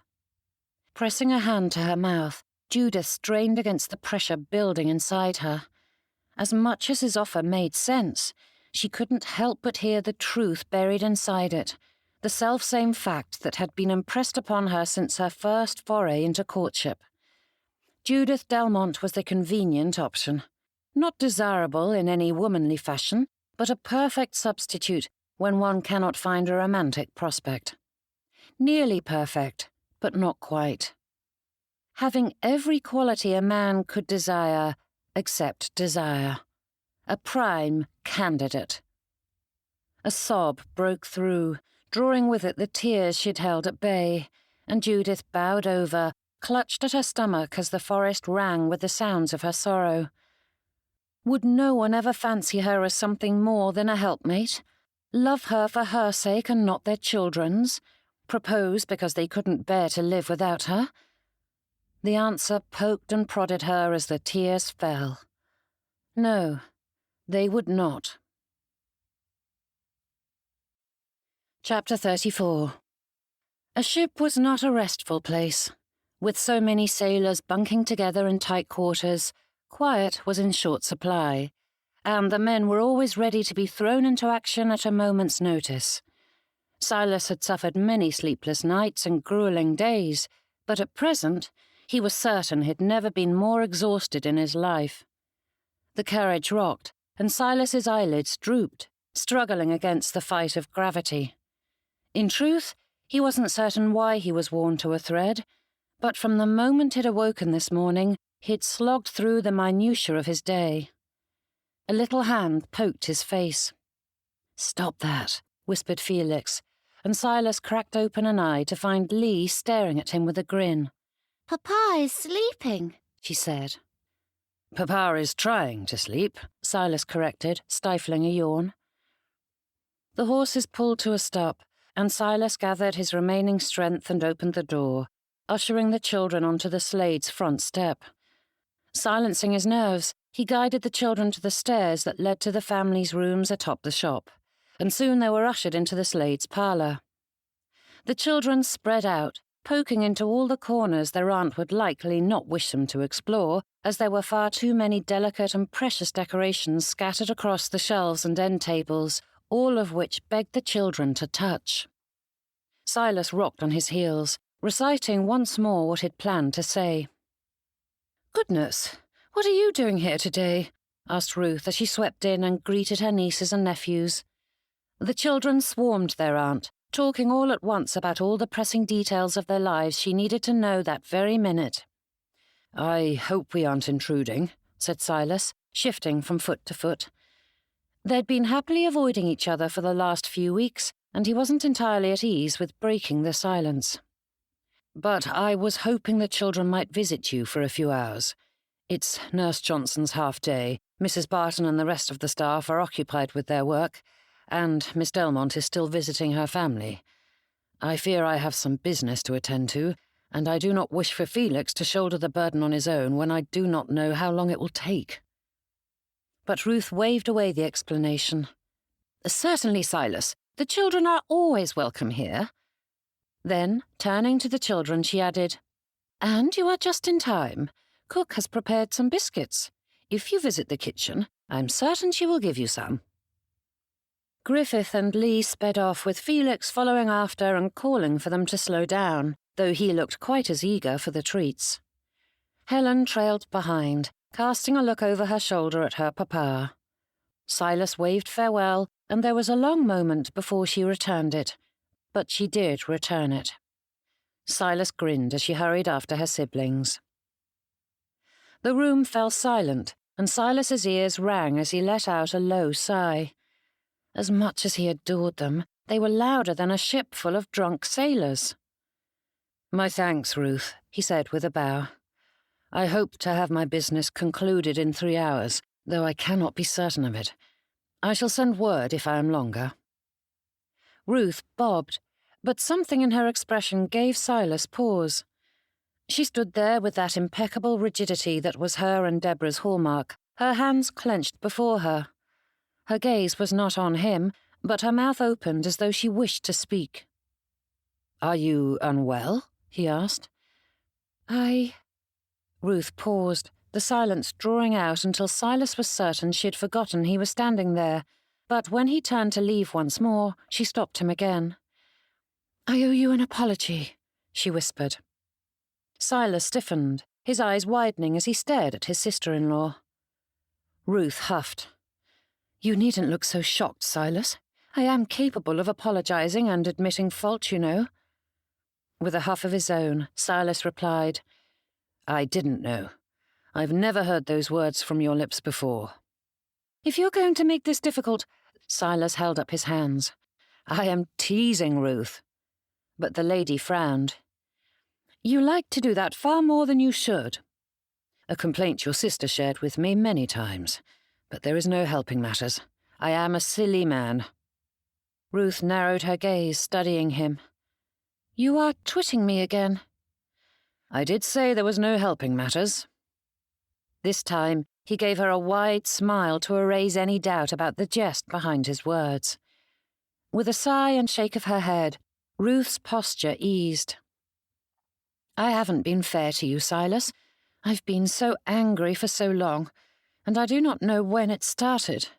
I just wanted so much better for my sister." She stopped with a wince. "I don't mean to insult you. I only mean that I wanted so much more for Deborah than a marriage of necessity." Silas nodded. "I did too. We both deserved better." "I never thought about how much you sacrificed for her, or how much you suffered, and I fear I allowed Deborah's pain to colour my opinion of you." But she paused again with another shake of her head. "But I ought not to make excuses." "We both behaved badly during our marriage, Ruth." Silas only wished he'd been able to say such things to Deborah while she was alive. "And you both deserve the blame for that, Deborah included," she whispered, her brows pinching tight together. "But I deserve the blame for holding on to that hurt and allowing it to fester after she passed. I didn't even realize what I was doing or why until Miss Delmonte explained it to you." Silas opened his mouth to say something, but Ruth held out her hand. "I was too startled and upended to accept your hand of friendship when you offered it, but I wish to accept it now." Ruth cleared her throat, her voice wobbling as she continued, "For the sake of the children, if nothing else, might we begin again?" Silas stepped forward and took her hand in his. "I would like nothing better than that, Ruth. I never thanked you properly for all you did while I was gone. You are a connection to their mother, and I want the children to have that." Ruth's chin trembled, and she nodded, dipping her head with a furtive wipe at her eyes. "I do as well." Then, with a quick clearing of her throat, she straightened, with an impassive expression, as though the tears had never arrived. "I will admit Felix is doing well. He told me how much he enjoys working with you." Silas gave her a broad smile. "He's an intelligent lad and doing quite well." "Yes, but he needs a proper school or tutor." Ruth's expression brooked no refusal, and Silas held back a laugh. Whatever truce they'd struck, the lady wasn't going to change entirely, though that mightn't be a bad thing. A man ought to be challenged. "I have every intention of doing that very thing come Michaelmas. I found a school in Portsmouth that will suit him and allow him to continue his work with me as well." Ruth gave a sharp nod. "Good." Giving her a slanted smile, Silas bowed again and turned to leave. "I like your Miss Delmonte," she said. He halted, turning slowly to stare at Ruth, who watched him with a narrowed and all-too-knowing look. "My Miss Delmonte?" he asked. Ruth waved that aside as though it were nothing but semantics, though Silas highly doubted it had been a slip of the tongue. Though her outburst that afternoon was unseemly and highly improper for a governess, it was precisely what was needed. Tucking his hands in his pockets, Silas nodded as he shifted from foot to foot. "Miss Delmonte is very good to my family." Eyes narrowing further, Ruth studied him. "Yes, she is very good to your family. And to you." There was too much insinuation in her tone for Silas to ignore, but he did all the same. "She has been a blessing." He continued to rock in place, fidgeting with his cuffs and waistcoat as Ruth stared at him, a slow smile creeping across her face. "Deborah would be shocked if she knew you were pursuing the help. I told you not to call her that," he said with a scowl. Ruth held up her hands. "Calm yourself, Silas. I mean nothing by it. Simply that it is a tad surprising to see you pursuing your children's governess. But Deborah would be pleased to see the good influence she's had. And Miss Delmonte is a genteel lady from a good family." "I thank you for your help with the children, but I really must be going," said Silas in a quick rush, turning on his heels and fleeing the parlour, not stopping until he was safely hidden in the coach. But Ruth's words followed him along, haunting his every step. Surely the world must be coming to an end if Ruth was admitting fault and begging his forgiveness. Though he'd witnessed the entire thing, Silas couldn't believe his eyes and ears. In the 14 years since he and Deborah had exchanged vows, neither she nor Ruth had been willing to say such a thing. Silas paused and considered that with a smile. There was no need to attribute it to some divine manifestation or miracle, though it might have a touch of both. It was merely a sign of Miss Delmonte's magnificence.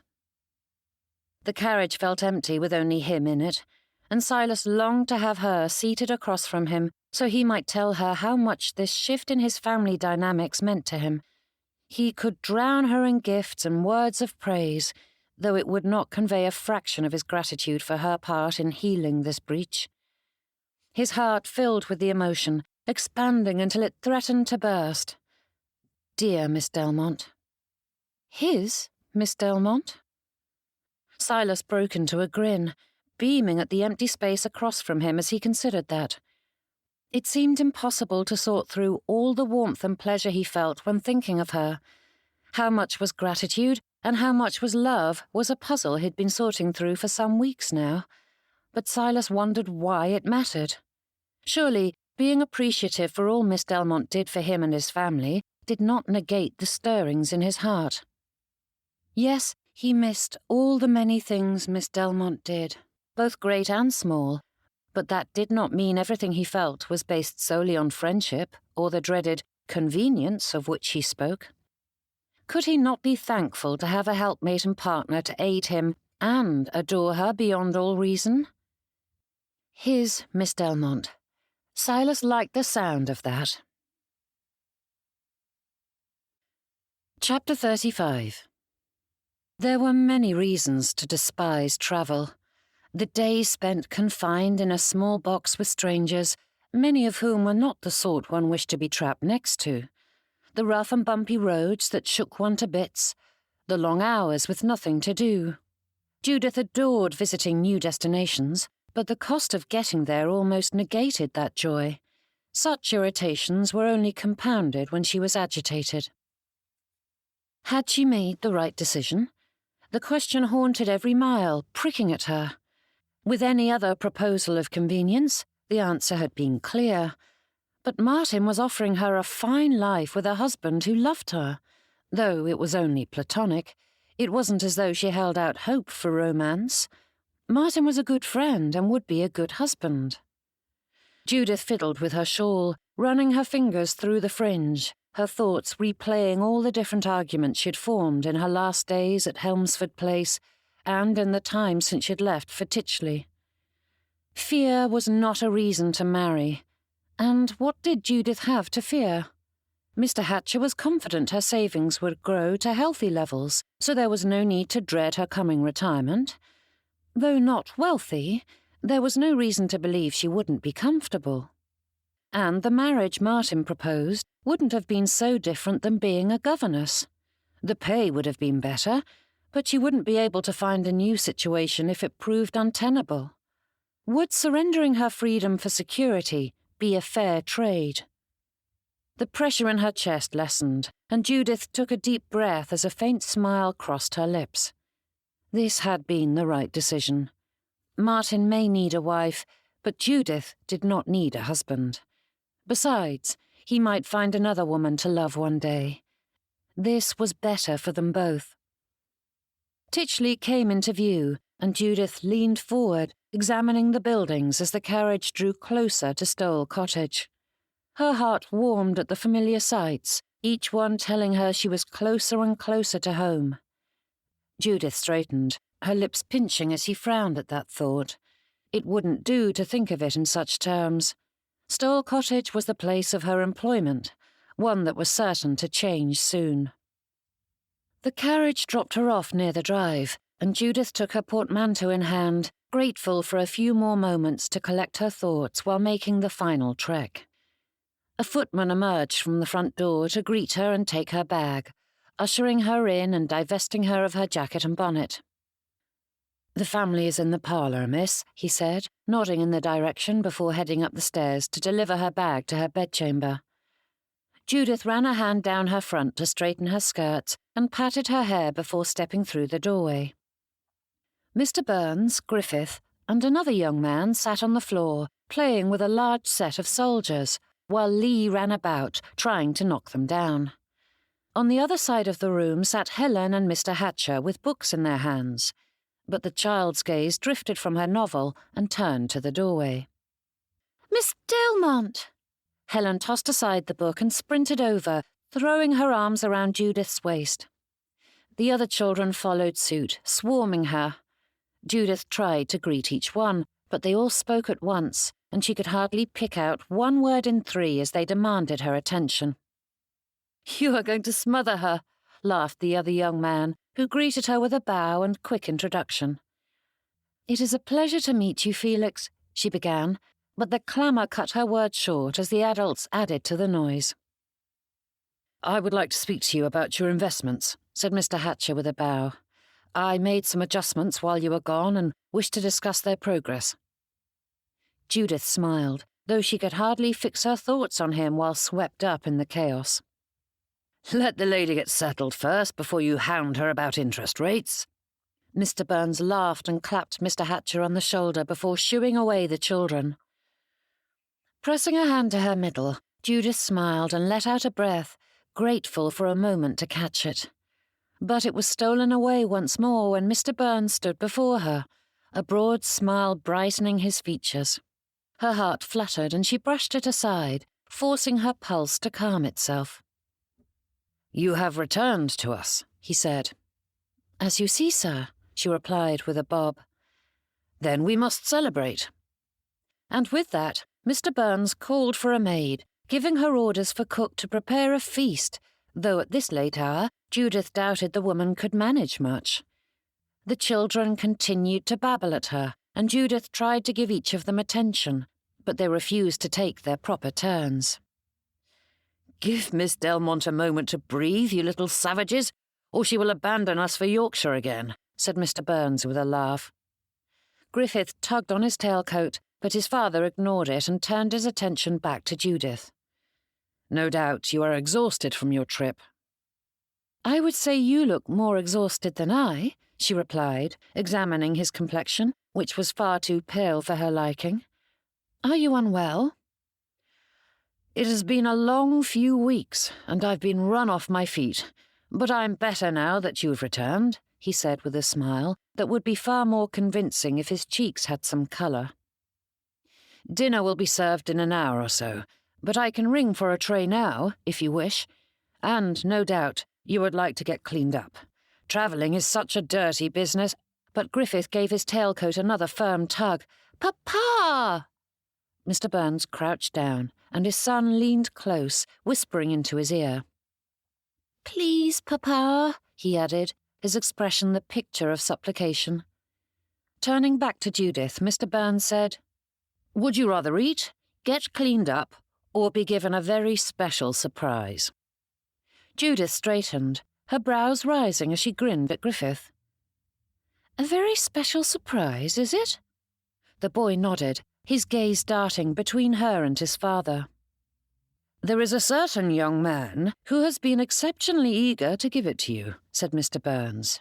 "He has been hounding me constantly to know when you would return." "Then that sounds especially important," she said with a nod. "So I will choose the very special surprise first."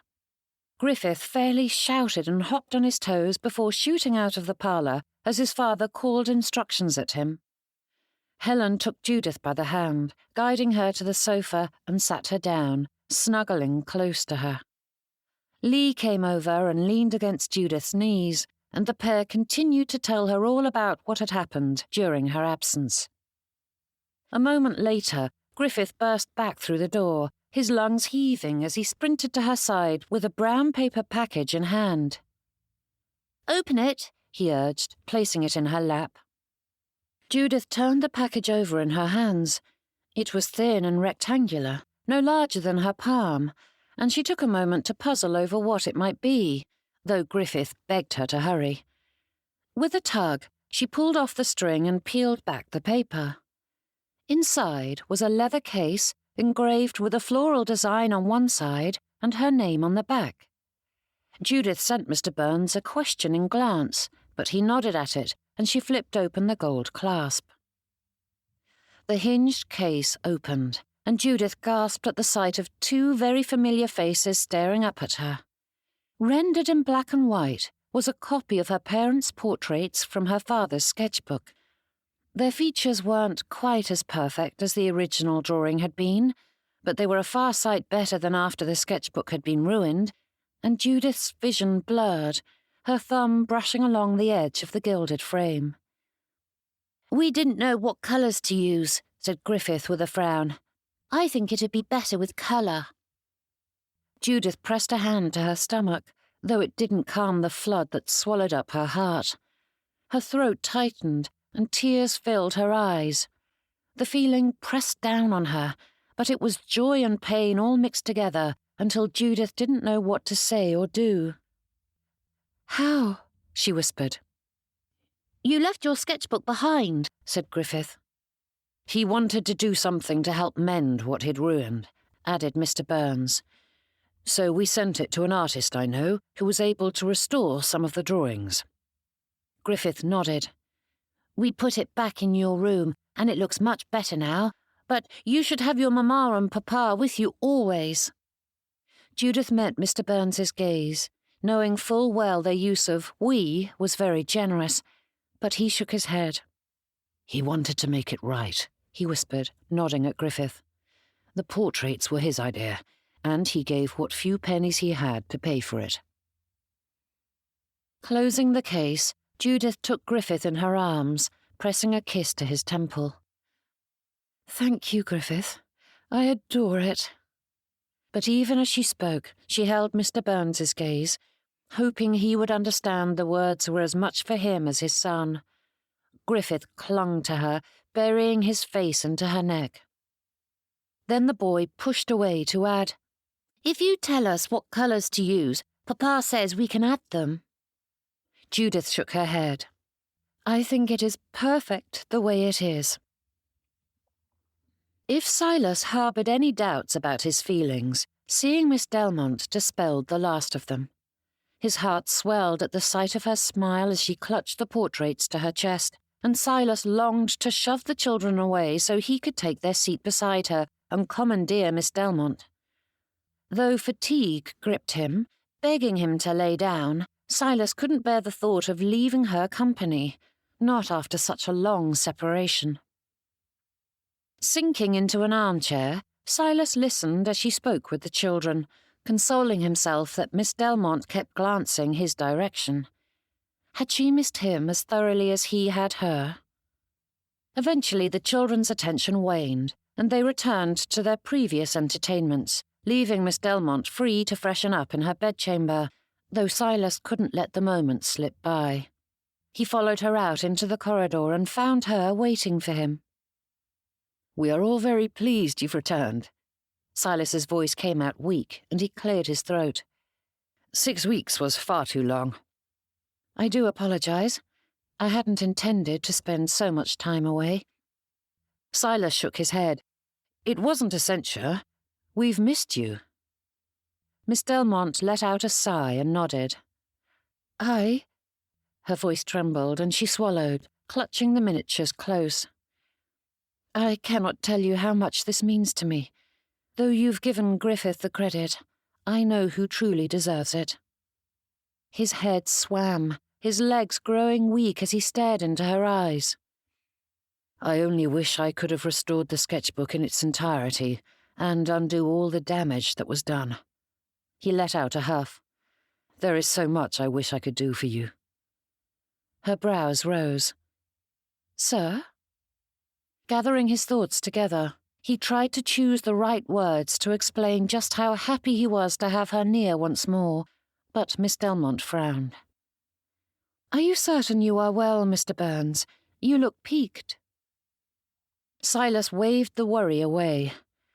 "I've been fatigued of late, but it is of no concern. I'd rather speak to you about a very important subject." Heavens, he was tired, and having Miss Delmonte comment on it brought the exhaustion out in force. Even with Nurse Johnson handling the majority of the children's needs, the past 6 weeks had been taxing, with the last few days proving even more so. Business hadn't helped matters, and Silas was in need of a rest. But not before he said that which needed saying. "Would you accompany me on a drive tomorrow?" he asked. Miss Delmonte's brows drew together. "If you wish for an outing with the children, I can arrange it, but you hardly look fit." Silas shook his head. "Not the children. You and me. Alone." "If you need to speak to me concerning the children—" "It has nothing to do with the children, Miss Delmonte." Despite his resolution to pursue her in earnest, Silas struggled to say more than that. No other lady needed such a clear declaration, and it was far too awkward to announce that he wished to court her. How did one even phrase such a thing? Instead, he allowed his tone to carry the meaning through. "I wish to go on a drive with you alone, Miss Delmonte. Or perhaps we might go on a picnic together." "You look ready to collapse, Mr. Byrnes," she murmured, studying his face. Then, lifting her hand to his forehead, she pressed her fingers to the skin. Silas's pulse picked up, and he leaned closer, but Miss Delmonte did not notice. "Sir, you have a fever." "I am well enough." There was no helping matters. If Miss Delmonte required a more direct explanation, he would gladly give it, if it gained her acceptance. "I have spent much time thinking while you were gone, and clearly you have not been taking care of yourself," she said with a frown. You must go to bed this instant." Silas shook his head, though it made his thoughts swim.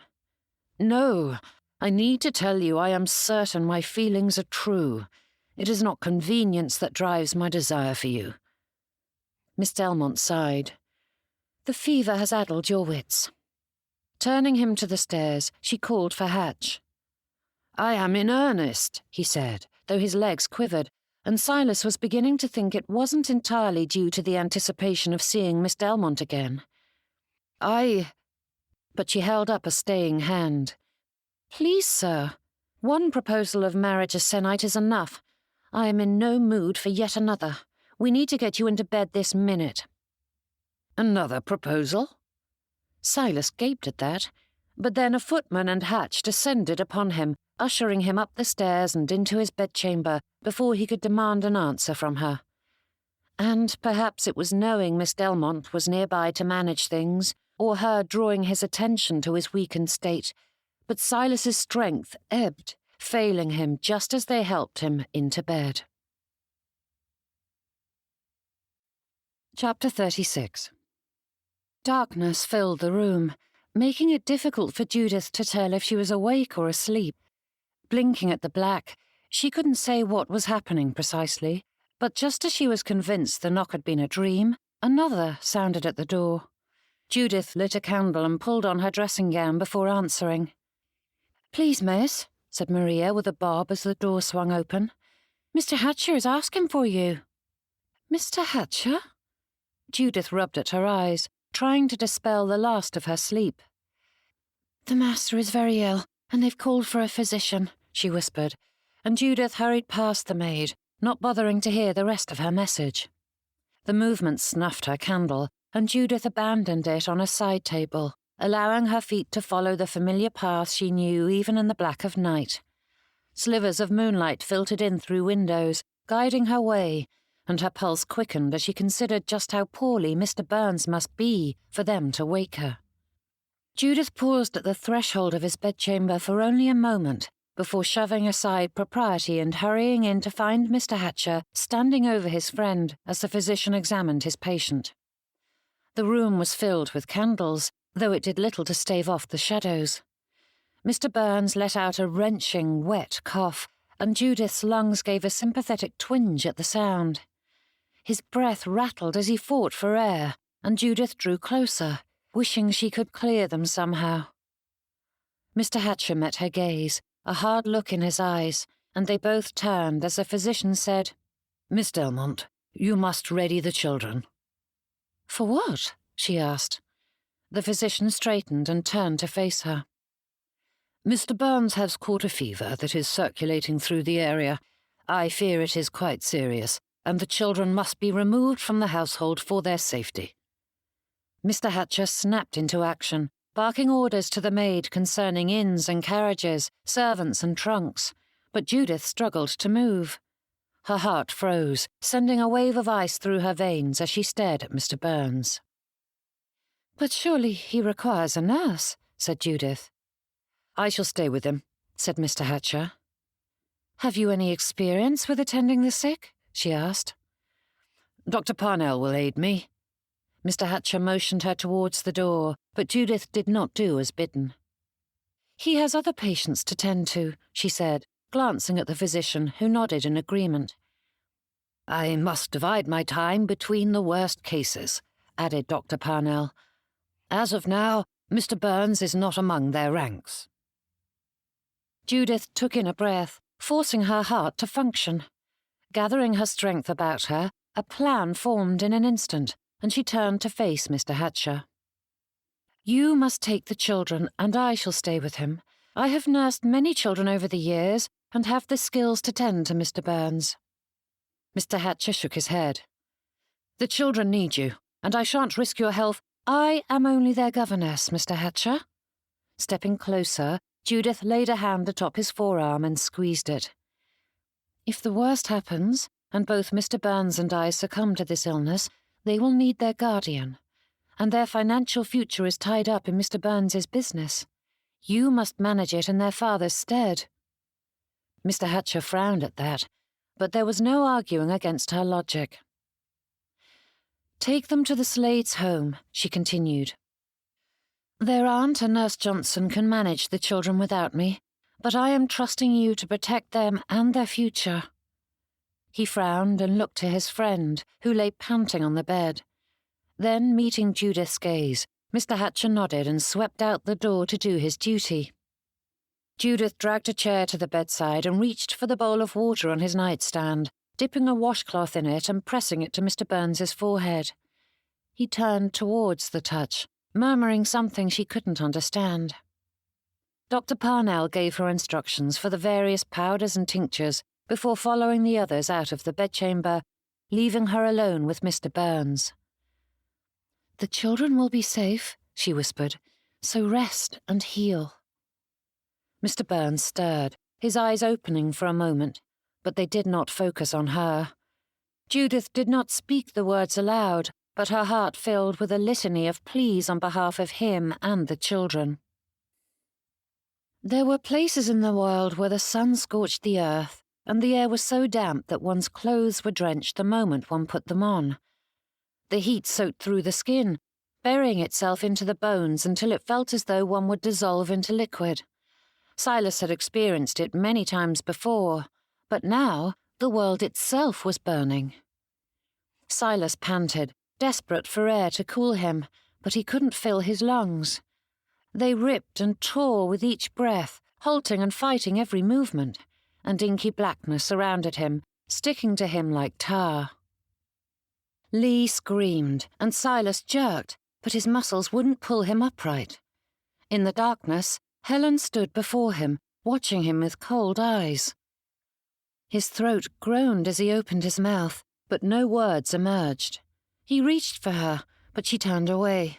Silas shouted her name, but it came out as a whisper as she faded into the darkness. He tried to push off the bed covers, but they were like heavy stones, weighing him down. Griffith ran past him in the shadows, sprinting into places Silas could not see, though he shouted after his son to stop. And where was Felix?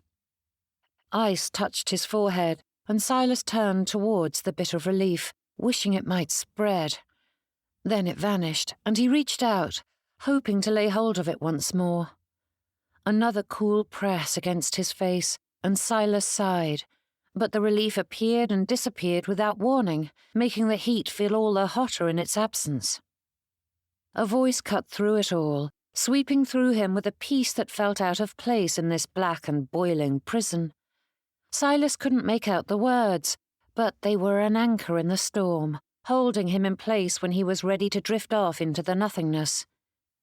He knew the voice, her voice, but his thoughts couldn't lay hold on her name. Then a woman appeared in the shadows. Her white gown was a beacon, drawing him closer, though a veil of lace obscured her features, and when he called out to her, she turned away, striding off into the void. Silas chased after her, but she vanished. Dreams drifted away, slowly clearing as Judith shifted in her seat. Her face rested against Mr. Byrnes's mattress, and though her back ached from the awkward position, she remained as she was. It would only hurt more once she straightened in her chair, and she wasn't ready to face the world. Not yet. Light from the window testified it was morning, and, no doubt, one of the maids would arrive soon with the tea tray. A hand squeezed hers, and Judith shot upright, her neck and back groaning, and she rubbed at her eyes with her free hand to see Mr. Byrnes watching her, his hand holding fast to hers. "Mr. Byrnes?" Judith rose from her chair to press her free hand to his forehead as a few stray tears gathered in her eyes. His skin was still warmer than it ought to be, but the fever had finally broken. Hurrying to the bell pull, Judith rang for the maid and rushed back to his bedside. With quick movements, she straightened his bed covers and primped his pillows, fluttering over unimportant things, but she couldn't sit still. Her thoughts raced through the past days, her heart lifting as she assured herself again and again that he was awake. And still, Mr. Byrnes's eyes remained open, watching her. "Are you feeling any better? Can I get you anything?" asked Judith, looking at the array of medicines and refreshments on the nightstand. I'm thirsty. His voice was weak, though the words were clear enough. Of course. And with quick movements, she prepared a cup of tea. It was cold and weak, but Judith supposed that was better for him. Helping him upright, she lifted the cup to his lips, giving him a few sips before easing him back down again. How long have I been asleep? He asked. 2 days. Mr. Byrnes studied her, his eyelids drooped, though his gaze fixed on her. And you've been here the whole time? Judith straightened the edge of his bed covers and took her seat once more. Someone needed to nurse you. I heard your voice in the darkness. You called to me. Whenever I was lost to the fever, you helped me back. His voice was but a whisper, and he held her gaze for a long moment, his eyes burning with an intensity that had naught to do with the fever. A knock at the door had Judith leaping from her seat. The maid entered with a bob and looked over to the master's bed, her face lighting with a smile. "Is Mr. Byrnes awake, then?" "He is," said Judith, brushing back a lock of her hair that had pulled free of her chignon sometime in the night. "Send word to the Slades and Mr. Hatcher, and have cook prepare a bowl of broth for him." "Certainly, miss," said Beth with a bob, before hurrying away once again. Turning back to the bed, Judith tugged on the bedclothes, straightening them until they laid properly. Then she pressed another hand to Mr. Byrnes's forehead to make doubly certain the fever truly had receded. When she reached for his pillows yet again, he took hold of that hand and motioned for her to sit. "Please, Miss Delmonte, you are fluttering about like a mother hen," he said with a hint of humour. Judith dropped to the chair with a trembling smile. "You had us very worried, sir." Their hands entwined together, his thumb brushing against the back of her hand, and Judith stared at the touch. Her heart gave a flutter with each movement, and she wanted to scowl. She ought not to enjoy it so very much. With a gentle tug, she pulled her hand free. "You would deny an ill man a bit of comfort?"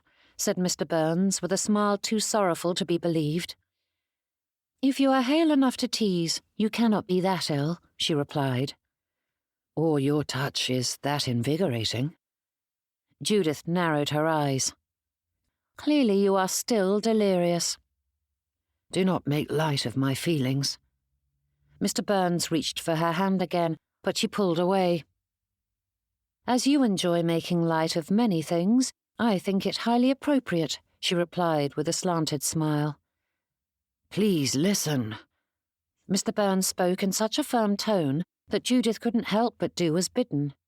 He frowned and tried to sit upright, though he hardly lifted himself from their pillows. With a huff, he settled himself and turned his gaze to her. "You may not believe me, but I am in earnest." "I believe you feel you are in earnest." He broke into a coughing fit, and Judith straightened, turning to the nightstand beside her to fiddle with the medicines arrayed there. Sneaking a few drops of a special reddish-brown medicine in his teacup, she gave it a quick stir. Then, helping him upright, she shoved the drink to his lips, and though Mr. Byrnes tried to speak, she forced down a few swallows of the tea. "I believe you well enough, Mr. Byrnes. I'm quite familiar with the reasons I appear to be a prime choice for your wife. We rub along. I am so very good with the children, and you require assistance." "Are those reasons so very bad?" he asked with a frown. "But there is more. It may seem incomprehensible to men, but I have no desire to be the convenient choice for a widower's wife. I may have little in this world, but I have my pride, and I assure you such proposals are not flattering." Mr. Byrnes tried to straighten, but a racking cough struck, and Judith forced him back down. "You are not well enough to discuss such matters, Mr. Byrnes." He coughed again, and his voice was raspy, struggling to fight through the words. "I am well enough to discuss something of such importance." He coughed for another long moment. "Especially when you are determined to be so stubborn." "You call it stubbornness, but I call it good sense." Making your life easier is hardly an incentive for me to marry you." Mr. Byrnes's chest heaved as he studied her, his voice dropping to a whisper, though it was not weak or uncertain. "I've had weeks to consider our situation, and I assure you, my feelings are not based on convenience." His hand travelled along the mattress to wrap around hers, and Judith stared at it, her heart thudding in her chest. After one wretched proposal, several days of travel, and several more sitting at his bedside, Judith had little strength left in her to deny the thing she wanted so very much. Though rough, his hands were gentle, brushing along her fingers and sending a spark of pleasure skittering across her skin. Judith hadn't known a simple touch held so much power. "It is not convenience." Mr. Byrnes blinked heavily, his head falling back to the pillows. "Not entirely, at any rate. Yes, you make my life better, I shan't deny it. But it is more than that." His words drifted, his eyelids lowering in a long blink. "Did you put something in my tea?" "The doctor gave me laudanum for when you grow fractious," she said without a hint of remorse. "I doubt he intended you to use it as an avoidance tactic." But Judith gave no response, for there was nothing more to say. Mr. Byrnes blinked heavily, each one growing slower. "Did that Hardwick fellow propose to you in Yorkshire?" he mumbled. "He was a fool for choosing another. You are extraordinary, far better than any woman." "You need to sleep, sir," she said. Mr. Byrnes attempted to lift her hand to his lips, though his strength failed him. "I need you, Miss Delmonte." The obstinate fellow continued to argue with her, though his logic grew more skewed and garbled with each passing moment. Eventually, he drifted off into oblivion, and Judith allowed herself one more moment to revel in the feel of his hand wrapped around hers, before she gently pulled free. Chapter 37. The line between reality and dream was so much more difficult to distinguish of late, and when Silas opened his eyes once more, he truly couldn't say whether or not he was sleeping. His gaze drifted to find Miss Delmonte at his bedside, whose attention was on her watercolour journal. Her delicate fingers held the brush with the ease and familiarity of one who knew how to use them, her strokes moving across the page without hesitation. His heart gave a heavy thud in his chest as his eyes traced the line of her cheek. The sun filtering through the window cast her in a golden glow, the edges of her face alight. His breath stilled for reasons that had naught to do with his illness, and he yearned to brush a finger across her skin. Silas remembered all too well just how soft it was. Words flooded his thoughts, prodding him to speak anything and everything that might convince her to accept his suit. But the experiences of the last few days had taught him that Miss Delmonte wouldn't listen, and that she was adept at drugging him to avoid speaking of such personal matters. Silas supposed he ought to be offended or discouraged, but he smiled instead. Helen had taught him much about deciphering subtext, and it was not lost on him that none of Miss Delmonte's reasons for rejecting him had been about her feelings. She had decided his heart wasn't true, and so Silas merely needed to make her understand that it was. And if Miss Delmonte was determined to avoid direct conversations on the subject, he would simply have to employ subtlety. Miss Delmonte canted her head to examine her painting from a different angle, and her gaze drifted from her work. "Mr. Byrnes, you are awake." Her tone was entirely polite and altogether irritating. "As you see." He swallowed, but his mouth was so wretchedly dry. Miss Delmonte rose to her feet and offered him another drink, but Silas shook his head. "I do not wish to sleep any more."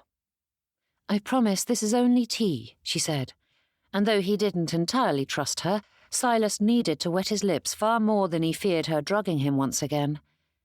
He took a long drink and felt like sighing with relief at the absence of the bitter tang that accompanied laudanum. Miss Delmonte drew close to help him back down, and Silas took the opportunity to examine her. The circles beneath her eyes told him much of what he needed to know, and the stiff manner in which she moved answered the rest. Clearly, she had not gotten any proper sleep, nor left his bedside in days. But heaven help him, Silas couldn't bear the thought of sending her away. "Are you feeling better, sir?" she asked with all the deference befitting a governess addressing the master of the house. Silas's stomach gave an unhappy turn, and he hid his scowl. If he was to lure his Miss Delmonte out once more, he needed to tread carefully. "I am." Though it would be some time before he was fit to amble about, Silas felt far better than the last few times he'd awoken. "That is good to hear. Shall I ring for a tea tray, sir?" Silas nodded and tried not to wince at the honorific she insisted on using to excess. Instead, he soothed his wounded pride by focusing on her request. There was little he could do from this bed, but Silas could ensure she had something to eat as well, for she looked ready to collapse. Miss Delmonte tugged the bell pull and gave the orders to the maid for their luncheon. Yet when the young woman left, Miss Delmonte did not return to her place at his side. Silas examined her, though she avoided his gaze. "Would you sit and talk with me, please?" he asked. But she eyed the seat with suspicion, and Silas supposed if he distrusted the food she fed him, then she had every reason to view his invitation with wariness. Reassuring her that he didn't intend to spout words of adoration didn't seem the proper course of action, so he decided to appeal to her good heart. With an overly feeble hand, Silas motioned for the seat and gave a faint cough. "If you please, Miss Delmonte, I have been sleeping so much of late, and I would prefer conversation." Punctuating his petition with a pained smile, guaranteed to appeal to her kind nature. Silas waited as she crept to the seat and lowered herself once more. Miss Delmonte sat on the edge, her face a mask of polite indifference. "What do you wish to speak about, sir?" But for all his play-acting at being frail, Silas's mind was fogged, and he struggled to sift through his sluggish thoughts to settle on a proper subject. Conversation had never been lacking between them, but it was far easier when the topics presented themselves naturally, and when Miss Delmonte was as eager to converse as he.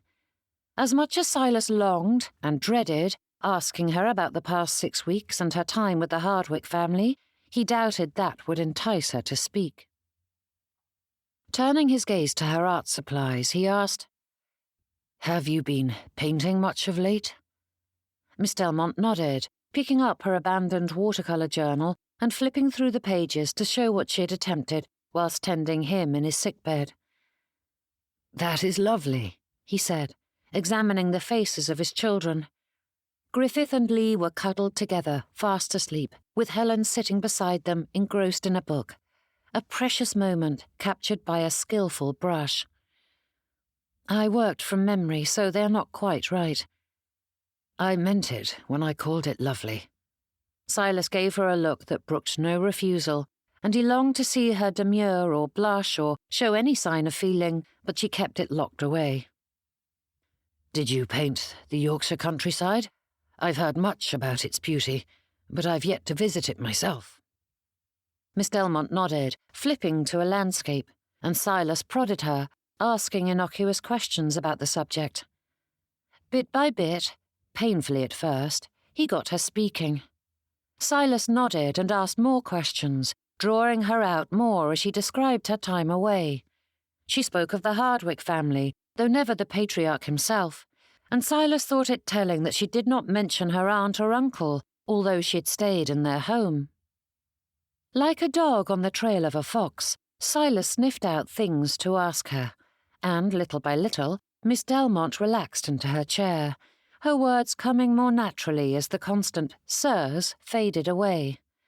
Silas hid his smile away, refusing to draw attention to the shift. First, he would win her friendship again, and second, he would convince her of his feelings. Somehow. Why could she not hold on to her good sense? Judith Delmonte had spent her adult years being level-headed and adhering to her station, but Mr. Byrnes eradicated her composure. For all her determination to adhere solely to her role as nurse, the gentleman broke through those feeble barriers. Like a child exploring the shore, she wandered deeper into the water, confident she was safe, but Judith knew all too well that the thrill of the waves and sand could turn dangerous in a heartbeat. Yet every time she resolved to remain firm, Mr. Byrnes struck up some new conversation, tantalizing her with his quick wit and intriguing topics. It did not help that Judith yearned to stay beside him, nor that he lingered in her thoughts any time she left his side. Then there were the hours she spent reading to him, which found them more often than not debating some point of the story, discussing theories about the forthcoming twists of the tale, or sharing a laugh over some particularly clever turn of phrase. Even when he was resting, Judith's thoughts were fixed on the fellow. Mr. Byrnes lay abed, his eyes closed, and his breathing slow and steady. She listened to every inhale, for they were each a blessing from heaven. Her eyes traced the line of his nose, settling onto his lips. Her heartbeat halted, and she forced her gaze to her sewing. Stabbing the needle through the linen, the stem of Judith's flower grew, and she clenched her jaw. For all his determination to woo her days before, Mr. Byrnes spoke not a word out of turn now, yet Judith found it easier to keep her heart in check when he was pressing his suit. His friendship was a harder thing to deny, and that affection, however platonic, allowed her thoughts to drift into places they ought not to go. Martin's face drifted into her memory, and Judith's cheeks heated, her lips pinching together as she shoved her needle in and out of the fabric. His words echoed in her thoughts, and a new sheen of tears gathered as she recalled how surprised he'd been at her rejection. A woman in her position couldn't wish for more, could she? He hadn't said the words, but the disbelief in his tone and the shock in his expression said enough. A man like Silas Byrnes could not truly desire her. Judith had never turned a man's head before, and no matter how she stretched her imagination, it seemed impossible for her to have finally done so at her age, let alone with someone so entirely desirable like him. Judith had nothing to offer a husband except her ability to run his household, and any number of women could do the same. Mrs. Talley and Miss Stevenson were far more amiable and lovely. Mr. Byrnes's eyes opened, turning to meet hers, and though sleep and the remnant illness left him befuddled, they focused on her face and lightened, a smile turning up his lips. Judith's pulse quickened at that look, which spoke of his pleasure far better than words. She swallowed, forcing her throat to relax, and turned her attention to her sewing, though a tremble in her fingers made it difficult to lay the stitches straight. A voice whispered in the back of her thoughts, calling forth an idea that was too dangerous to consider. What if Mr. Byrnes was in earnest? It wormed its way through the doubts and certainties to upend any rationality Judith could lay claim to, and while staring into his eyes, the question arose to the forefront once more. It was one thing to be presented with arguments centered around her suitability as a helpmate to him and a mother to his children, but there was an edge of ardour in his gaze that made her wonder if there mightn't be something more to his interest. Prickles gathered in her heart, spreading out until it consumed her skin, and her breath quickened. Her lips trembled, and the memory of his kiss brought a flush to her cheeks.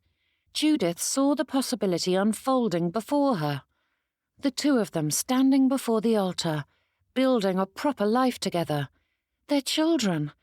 And her heart ceased beating as she considered another possibility. Her own children. Judith had cast such hopes from her mind long ago, and having them reappear at that moment struck her with renewed force. The time for such dreams was quickly fading away, but the possibility still remained that she could be a wife and a mother. A firm and unyielding pain tore through those fancies, settling into Judith and hardening her through. Forcing those thoughts away, she cleared her mind. Lips pinched, Judith focused on the world as it was, not the fantasy she longed to live. This was nonsense. A sickbed romance was precisely the sort of ridiculous thing that got people into trouble by conflating the shared experience into something grander than it was. No doubt, Mr. Byrnes would mistake this new sense of appreciation and gratitude for love, which would fade after the marriage vows were spoken, and Judith would find herself bound to a man filled with regrets. Hope was not her friend. It filled her head and heart with fancies that could not be. Judith knew her worth and loved the woman she was, but that was not the sort of woman who drove men to distraction. Judith was steadfast and reliable, a good woman to have around, but not one who inspired thoughts of passion or romance, except in a dark library on a lonely night when no better option presented itself. No amount of wishing would alter that, and she would not allow this errant hope to lead her astray. "And how are you this afternoon?" he asked with a broad smile. Judith shoved the needle into her pincushion and straightened. "I have made inquiries concerning another position." Mr. Byrnes stiffened, his eyes widening as he stared at her. "Another position?" "I began before I left for Yorkshire. My time away halted the process, but I have begun sorting through the responses I received during my absence." Judith cleared her throat and added, "I thought it best to inform you, so you may begin searching for a new governess." The silence drew out for a long, excruciating moment, but Judith held his gaze, ignoring how wide his eyes were at that moment. "You wish to leave?" he whispered.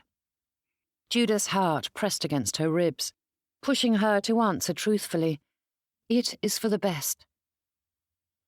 Gathering up her sewing, she rose to her feet and moved from his bedside. Her gaze fell to the seat, her legs longing to drop back into it. As she was seeking a new position, surely there was no harm in enjoying the time she had. But the strength of that desire was the exact reason she ought not to. "As you are on the mend, I think it time I return to my duties with the children," she said, clutching her sewing bag. Judith couldn't meet his gaze as she stepped farther away. "Beth and Maria can see to anything you need." "Miss Delmonte." But Judith turned and slipped through the door before her resolve crumbled at last. Chapter 38. Most people enjoyed sleep, and before recent events, Silas had been among their ranks. But of late, his heart sank whenever exhaustion forced his eyes closed. The sight that greeted him upon waking was far more enticing. Silas roused himself, pulling his eyelids open the moment he was coherent enough to do so, and his lips pulled into a grin as he turned his gaze to the chair at his bedside. But it fled at the sight of someone who was decidedly not Miss Delmonte. "A fellow might be offended after such a greeting," said Hatch, his gaze narrowing. "A fellow might think it awakened to a nightmare after finding you at his bedside," mumbled Silas in response.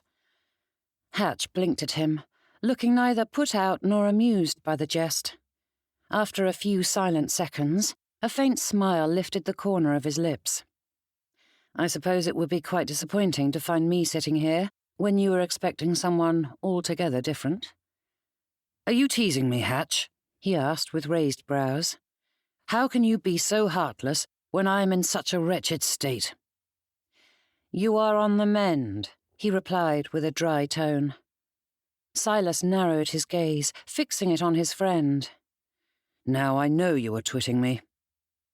But the only sign of agreement was a slight, so faint Silas could hardly say it was there, spark of humour to the young man's gaze.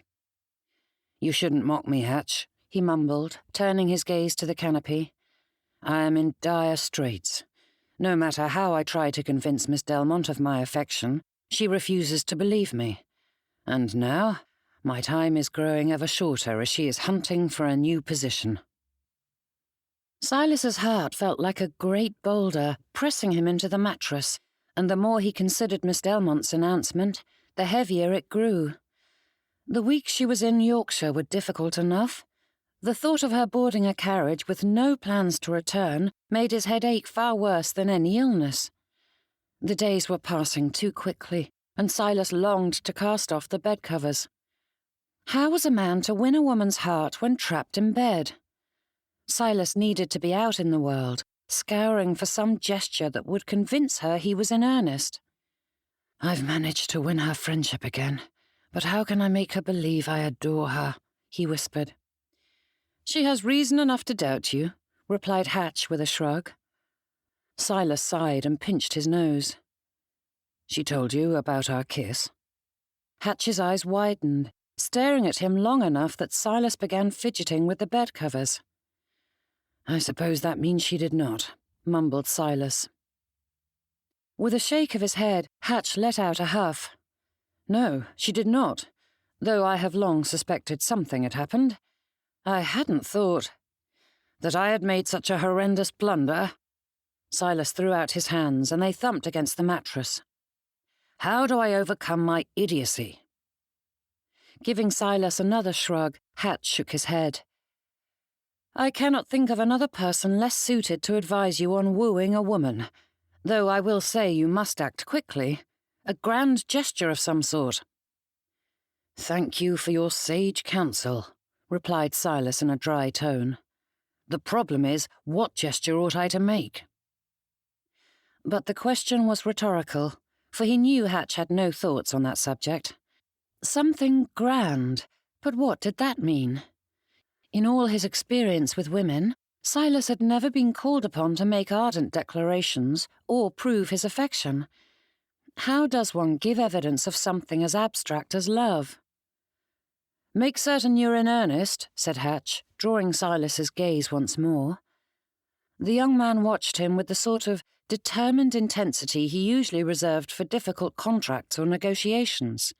Silas had seen it many a time before, but never turned on him, and it was clear to him why Hatch was so good at getting his way in such matters. Silas felt ready to hand over the keys to Stowell Cottage if the young man would simply blink. "You were questioning me as well?" Silas managed to ask. "I am simply pointing out that if you wish to pursue Miss Delmonte, you must be certain of your feelings. I will not stand for her to be hurt. She deserves better than that." Then, drawing closer, Hatch gave him another long, hard look. "And had I known you'd been so callous as to kiss her without an understanding between you two, I would have bloodied your nose." Silas swallowed the lump and cleared his throat. "As I rightly deserved, but I give you my word I am not toying with her affection." Hatch studied him for a long moment, his fingers tightening into a fist. Then, with another grunt, he nodded and relaxed into his seat once more. Then Silas was able to breathe again. "Remind me to remain in your good books," he muttered. "Treat Miss Delmonte with the respect she deserves, and you needn't worry," muttered Hatch in return. Silas gave him a sharp nod and forced himself to relax. Miss Delmonte deserved every goodness this world had to offer, and Silas had every intention of giving it to her, if only he could convince her to accept it. Staring up at the canopy once more, Silas considered the situation, though he knew there was little he could do while sequestered in bed. "How are the children?" asked Silas. "Felix has a fine mind for business. He's learning quickly. The others have been doing well at the Slades. Dr. Parnell has said it's safe for them to return home, and they should arrive any time now." Silas's brows rose, his lips slanting into a lopsided smile. "It will do me good to see them again." And perhaps it was silly to feel surprised at it, but Silas blinked at that statement, considering the entirety of the words and the accompanying flutter of anticipation that settled into his stomach. It wasn't as though he hadn't loved his children before this moment, or that his years at sea hadn't found him missing them. He had, and he did. However, the casual words were anything but casual for him. Silas truly missed his children and longed to see them again. Though it had been little more than a se'nnight since he'd fallen ill, Silas found himself wondering what they'd been up to. What new things had Felix learned? What books had Helen read? What scrapes had Griffith gotten himself into? Lee was growing leaps and bounds. Had she expanded her vocabulary? Silas's smile grew as he considered his children and realized his love for them wasn't some abstract thing binding father and child together. Silas loved and missed them for their own merit. His gaze returned to Hatch, and he found the young man staring with a furrowed brow. "I am in the midst of a revelation," said Silas. But before he could expound on it, a knock sounded at the bedchamber door, and he called for the visitor to enter. Miss Delmonte shifted the tea tray to turn the knob, and Hatch rose from his feet to assist her through, setting the tray where she directed. She then turned to the patient, fixing his bed covers and testing his forehead. Silas closed his eyes, savouring the brief touch of her fingers. "Might I entice you to sit with me while I eat my luncheon?" Silas asked, nodding at the spread. "I fear I haven't the time, sir," she said, not meeting his eyes. He shot Hatch a pleading look, though he didn't know what he expected the young man to do. "I must get back to my work," she added. "There is much to do before the children arrive home." And with that, Miss Delmonte took her leave. Hatch stared mutely as she walked out the door and then glanced at Silas with another shrug. A moment later, the young man followed after. Silas glanced at the spread and thought about taking a few bites. Cook had readied his favourite dishes, but he wrinkled his nose and flopped back on his pillows. The bedchamber was silent except for the tick of the clock. It was too far away for him to read the numbers, though it looked to be midday, which was clear enough when Miss Delmonte delivered his luncheon. Grabbing the book on his nightstand, Silas attempted to distract himself with a story, but it was like trying to sleep while the drip of water picked away at your sanity. Thoughts of Miss Delmonte poked and prodded him, raising endless questions without answers. The only thing that kept him from leaping from his bed was that his legs were unlikely to hold him up. But then, Miss Delmonte might reappear to help him back into bed. That was a promising idea. Silas gave that all due consideration, but it was of little use. He didn't need a few stolen moments with her. He needed some way to make her see the truth, even if she was determined to overlook or ignore it. Silas sighed and acknowledged to himself, if no one else, that Miss Delmonte had reason enough to doubt him. By Jove, he had made a muck of things. If only he could speak to the Silas of a few months ago and warn him not to make such a hasty decision that night. Without the wretched kiss and accompanying proposal, she was far more likely to believe his affection now. Casting aside the book, Silas stared at the canopy and listened to the ticking of the clock. He needed to be up and about, and he was stuck in this wretched bed. The minutes stretched on, and every footstep in the hall had him wondering if Miss Delmonte had returned, which did nothing to help his mental equilibrium. But then, a distant sound had him straightening. Silas strained his ears, trying to sort out the hubbub downstairs, but there was nothing distinct to give it away. Until he heard tiny footsteps on the stairs moments before his bedchamber door swung open. "Papa!" Griffith flew across the room, leaping onto Silas's bed. "Careful now," said Miss Delmonte, as Lee followed after her brother, but neither paid her any heed while they climbed all over their father. Felix sat on the other side of the bed, smiling as his brother and sister grappled with their papa. Silas winced at a few misplaced elbows and knees, but ignored the jabs, gathering the two of them close. He waved away Miss Delmonte's concerns and gave all the appropriate exclamations of surprise and excitement as they told him all he'd missed. But even as he nodded and smiled at their stories, Silas looked to the doorway where Helen stood, watching him with wary eyes. Griffith sat back on his knees, throwing his arms wide. "And the soup flew everywhere." Silas nodded, but Lee grabbed him by the chin, forcing his gaze to her as she added with wide eyes, "Everywhere." "Your aunt must have been quite shocked," he said, his gaze drifting back to Helen. The two continued to speak over one another, and Helen inched closer, her arms drawn tight around her middle, her gaze not straying from him as she studied his face.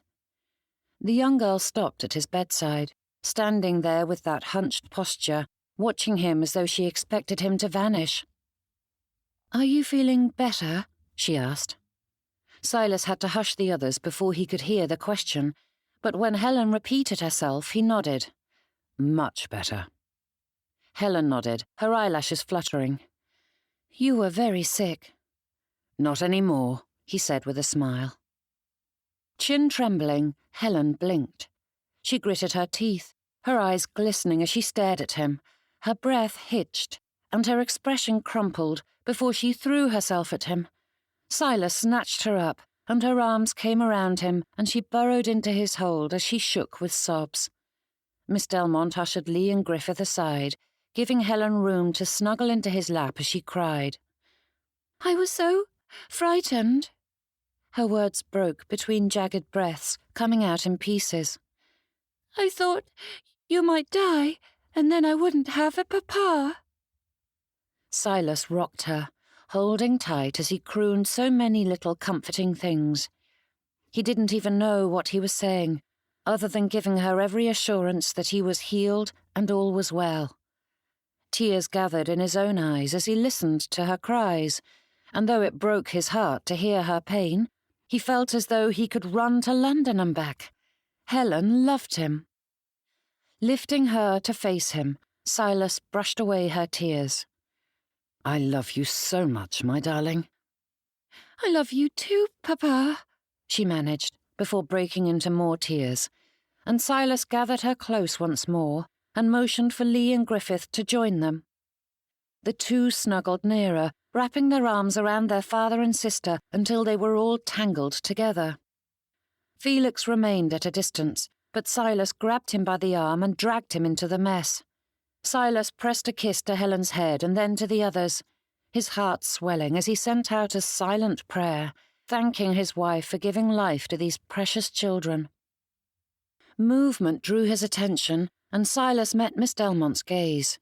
Her eyes shone with tears as she watched them, a smile stretching across her face as she nodded at Helen. Silas nodded back and mouthed a thanks to her, though there was so much more he wanted to say than could be encapsulated in those little words. Silas was no fool. Whatever unity and love his family had found was due to Miss Delmonte's efforts and guidance, and he was going to do everything in his power to ensure she joined their ranks permanently. Chapter 39.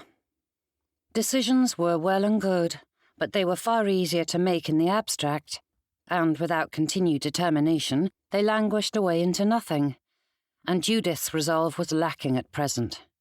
Staring at the missives before her, she found it increasingly difficult to choose between the mistresses who'd inquired about her services. There was always an element of fear attached to a new position. It was nearly impossible to know much about an employer from a single letter, but Judith hadn't balked at making such a decision in the past. Now, no one in the stack seemed the proper choice. Having read through many such missives before, Judith had come to learn the signs of trouble, but her insides were in such a flutter she couldn't say if her instincts were warning her away from the mistresses or begging her to stay in Titchley. Judith needed a new position, that much was clear, but after having such a solicitous and understanding employer, the cold and imperious mistresses in her letters seemed poor alternatives. Sifting through the sheets, she dismissed the outright terrible, but she was left with far too many. Judith tucked them into the desk drawer and rose to her feet, brushing off her skirts. Some time to clear her thoughts would likely help. Making her way out of the servants' quarters, Judith passed the empty nursery. Nurse Johnson had the 3 little ones out on a drive, and Master Felix was aiding Mr. Hatcher today, so she was not needed with the children. She continued down the stairs and paused. Turning in place, she glanced down the hallway that led to Mr. Byrnes's bedchamber. The maids were seeing to his needs, and Mr. Byrnes did not require her ministrations any longer, so she had no valid reason to poke her head in. But Judith had grown used to seeing him every day, and it felt unnatural for hours to pass without spending some time with him. She knew she was being a fool, but that didn't stop her from peeking into the bedchamber. But his bed was empty. Judith stepped farther in and stared at the freshly tucked bedclothes, which held no sign that Mr. Byrnes had been trapped there for the past fortnight. He was improving steadily, but Judith had expected him to remain abed for another day or two. No doubt, the stubborn fool had decided to leave the sick room prematurely, and she pointed her feet towards his study. If he had collapsed at his desk, she would leave him there. Then he might learn his lesson. But that room was empty as well. Judith stared at his vacant armchair. Turning in place, she hurried back into the hall and found Mrs. Barton bustling along with an armful of linens. "There you are, Miss Delmonte," she said with a smile. "You have a visitor." Judith frowned at that. "A visitor?" The housekeeper nodded. "Waiting for you in the parlour." Frowning, Judith tried to guess who it might be, but she hadn't forged any proper friendships with the ladies of the parish, so it was unlikely to be any of them. Beyond that, Judith knew few in the area, none of whom would bother to call on her. "Where is Mr. Byrnes?" Judith forced herself to speak in a reasonable, calm tone, though she felt like growling at the short-sighted man. A fever like this might very well strike again when his body was still so weak, and she wasn't prepared to see him wear himself to the bone again. Mrs. Barton's eyes sparked with laughter. "He is out and about." Judith sighed. If he expected her to nurse him after his impetuousness caused him to fall ill again, he would be sorely disappointed. Though she didn't know why she bothered trying to fool herself with that blatant falsehood. With yet another sigh directed inwards, Judith went in search of her visitor. The parlour door stood open, and when she swept inside, Judith found Mr. Byrnes standing before the fireplace. Though a touch wilted at the edges, he looked paler than he had since she'd arrived from Yorkshire, and her heart lightened at the sight of it, even though much of his improved appearance had to do with his clothes, which were among his finest. Mr. Byrnes had odd tastes at times, but Judith had always adored his pale blue waistcoat, as it was particularly flattering for his eyes. "Miss Delmonte," he said, sweeping into a low bow. Bringing his hand around to his front, he extended a breathtaking bouquet. "How good to see you this fine afternoon." Judith stared at him and the flowers, but did not take them. "I am surprised to see you out of bed." "Nonsense," he said with a smile, nodding at the bouquet. "Thanks to your efforts, I feel as good as new." "I'm pleased to hear that." Judith frowned. "Are you my visitor?" Mr. Byrnes swept into another ludicrous bow, once more extending the bouquet, though Judith did not touch it. "That I am, Miss Delmonte, and very happy to be allowed the opportunity to pay a call on such a lovely lady." "You are being ridiculous," she said, giving the flowers and their bearer a narrowed look. But he straightened again, the humour fading from his expression as he met her gaze with an intensity that she felt to her core. "As you will not believe I am madly in love with you, I am forced to ridiculous measures to prove my affection." "Mr. Byrnes, you are being—" "Adorable." And the rascal gave her a waggle of his brows. "Irritating," she said, turning to the parlour door. But Mr. Byrnes moved quickly to stand before her, holding his hands up to forestall her. "I am not jesting, Miss Delmonte," he said, though he paused and considered that. "I suppose I am being a tad silly, but I am in earnest." Lifting the bouquet, Mr. Byrnes held it between them, capturing her gaze in his. "You have said again and again that you do not believe my affection, but not once have you said you do not welcome it, and so I will behave as any courting swain ought. I will call on my lady, bring her bouquets, and wait patiently as she comes to trust that my intentions are worthy of her." "You are being ludicrous." Her voice wobbled, and her words came out as a whisper. Judith tried to clear her throat, but she couldn't. And you are repeating yourself." Mr. Byrnes's eyes sparked with mirth, but then his expression shifted, the laughter fleeing as he held her gaze. "I want to prove myself to you, Miss Delmonte. I adore you, and I will do whatever is necessary to prove to you that I know my heart." Mr. Byrnes held up the bouquet once more, and Judith's traitorous hands took it. The scent filled her nose with all the heavenly fragrances of spring when the world was awakening from the long winter slumber. "I am even willing to throw myself upon the mercy of the Slades for you," he added with a touch of humour. When Judith gave him a questioning glance, he said, "To protect your reputation, the children and I are staying with them until you come to your senses." Judith's voice failed her altogether, and her heart thumped an angry beat in her chest, railing against the safeguard she had placed upon it. She felt light-headed, which only grew worse as she lost herself in his handsome eyes.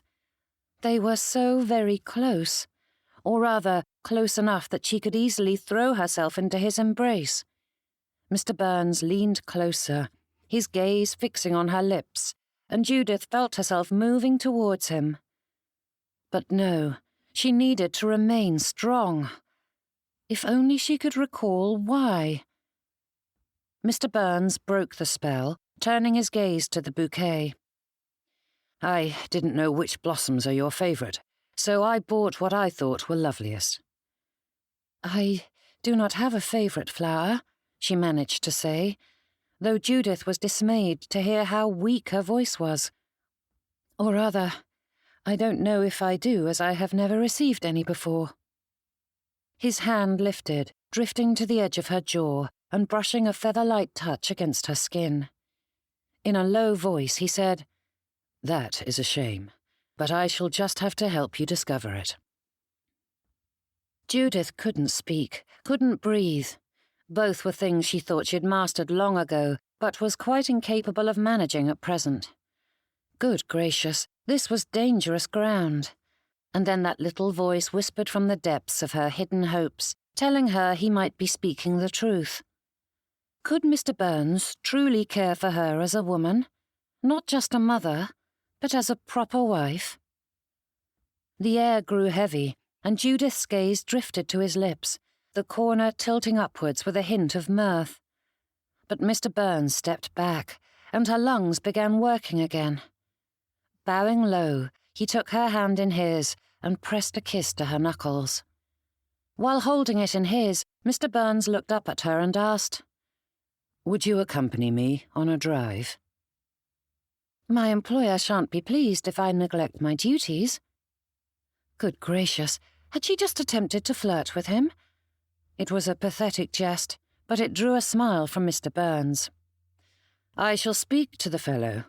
Please, Miss Delmonte, drive out with me." All thoughts of shoulds and shouldn'ts fled from her thoughts, and Judith nodded as his grin grew, lightening his eyes and making him even more striking than before. "Fetch your bonnet while I ready the horses," he said, pressing one more kiss on her knuckles before he swept out of the parlour. Chapter 40. Men are ridiculous. Judith knew better than to make such sweeping declarations, as they never proved true, but at present she felt quite prepared to defend that absolutism. Her current frustration may be focused on one man in particular, but the magnitude of her feelings encompassed more than one target. Pacing the length of the parlour, Judith scowled at nothing, and her eyes drifted to the bouquets sitting on the end table, and the windowsill, and the mantelpiece. Stowell Cottage smelled heavenly, with their floral fragrance filling every nook and cranny, whilst the house had slowly transformed into a veritable garden. Judith pinched her lips, forcing them to remain as they were, for every time she considered the flowers surrounding her, those traitorous appendages tended to tip upwards. But Mr. Byrnes deserved no tender thoughts. With the family gone and no lessons to divert her attention, Judith was stuck thinking about him all the day long. It didn't help that the bouquets multiplied every afternoon. At this rate, there wouldn't be any hothouse flowers left in the area in another fortnight. She couldn't even hide in her bedchamber, for that room was equally full of the reminders, and any time she tried to hide them away, they'd reappear. No doubt, Mr. Byrnes had bribed the maids to ensure his offerings were always within Judith's view. There was no solace to be found. No amount of painting or music kept her thoughts occupied, and the longer Mr. Byrnes's campaign continued, the more traitorous her heart and mind grew. Turning in place, her skirt swished around her, catching the edge of one arrangement, and Judith reached out to catch it before she knocked it to the ground. What would he even do with all these vases once the flowers faded? But that thought vanished as she pressed her nose to the buttery petals. Each bouquet was unique. Though some common blossoms made regular appearances, Mr. Byrnes seemed determined to honour his vow to find her favourite flower. And now, the problem wasn't identifying her favourite, but limiting it to only one. They were all so lovely. And so dear.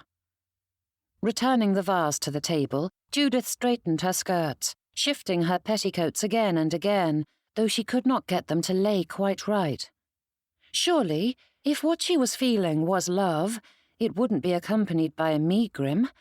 But the pain in her head grew each day, along with the inner voice that begged her to reconsider Mr. Byrnes's proposal. Judith's thoughts thrummed with the possibilities that might come from accepting his suit. There were too many unpleasant ones for her to cast aside caution. If she could only find a bit of solace, she might sort this whole mess out. But Mr. Byrnes had inserted himself into her every thought. Betsy stood in the doorway, and Judith grinned, motioning for her to come into the room and then ushering her towards the sofa. A bit of company fit the bill. "Please come and sit a quarter of an hour with me," said Judith. "I'm certain Mrs. Barton can spare you for a moment."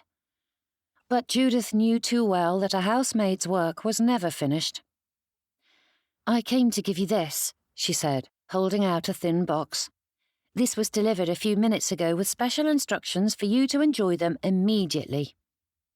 Judith recognized the packaging and knew in an instant what she would find, but it did not prepare her for the impressive array of marzipan.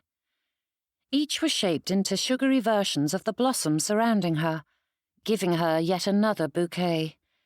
A note, written in an all-too-familiar hand, rested in the centre. "Would you join me on a drive this afternoon?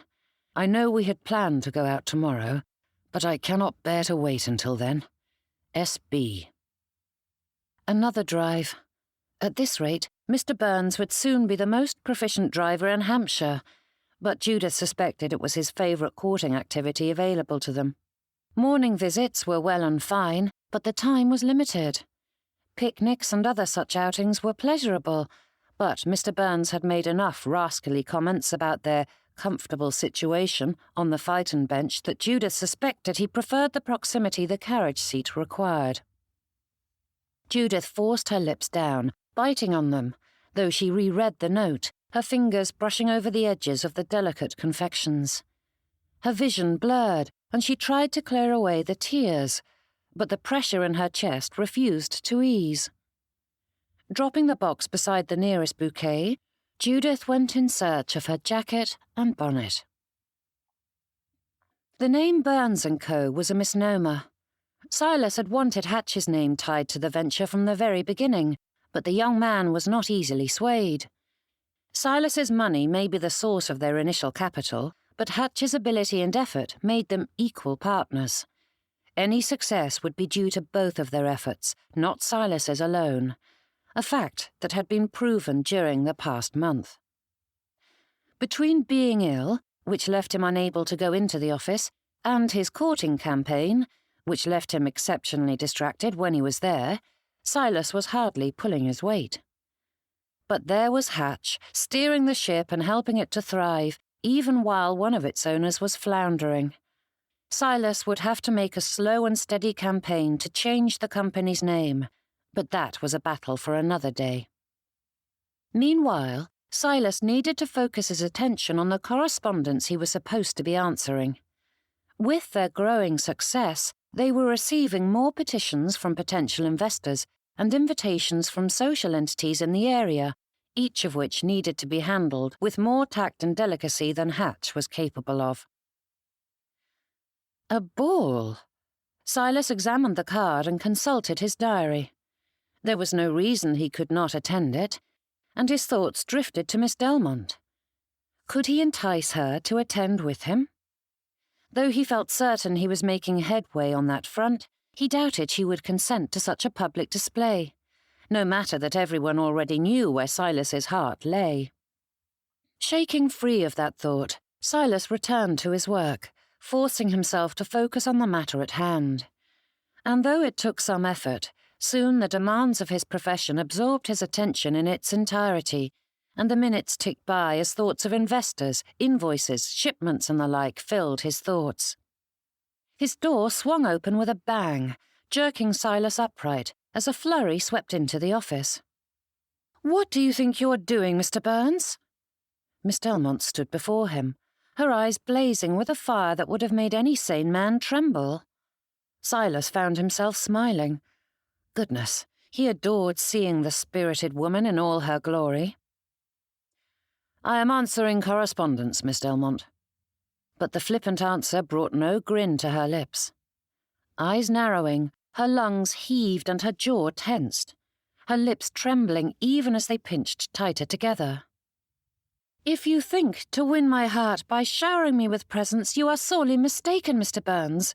You can buy out every flower and confectionery shop in Hampshire, and it won't alter the truth."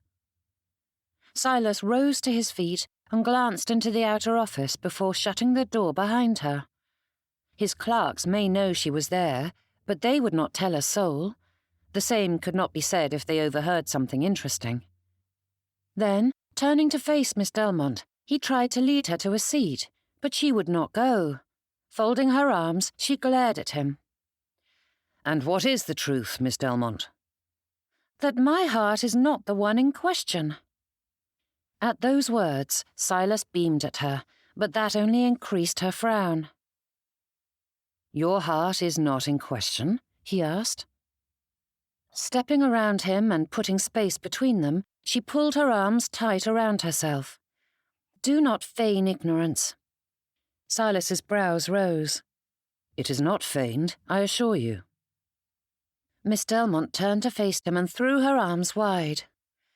"If you wish to make me fall for you, there is no need to try. I have loved you from the earliest moments of our acquaintance, but that does not alter the fact that my prime enticement is that I am an excellent helpmate. I may not have much in this world, but I have my pride, and I will not bind myself in a marriage where I am bound to have my heart broken again and again when you cannot return my affection. I will not do it." The lady unleashed all the many thoughts that had been trapped inside her head for weeks and months, and Silas stood there, waiting until she'd had her fill. She railed against him, her fury building, but the more she spoke, the more Silas saw the real truth, one he doubted even Miss Delmonte recognized. Strip away the years and a few minor details, and it might as well be Helen standing before him, allowing her fear and pain to keep him at arm's length. Now, he just had to decide what to do about it. "There are so many other ladies far better suited for you," she said, throwing out her arms as though taking in the entirety of womankind. "I have nothing to offer you, Mr. Byrnes, besides the ability to manage your household." "That is ridiculous," he said.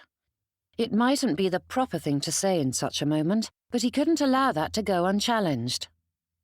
"You have so much—" "I have no dowry," she interjected.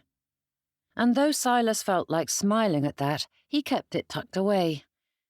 He doubted Miss Delmonte had spoken to Hatch concerning her savings, but it was growing far faster than was natural even with Hatch's skills guiding it.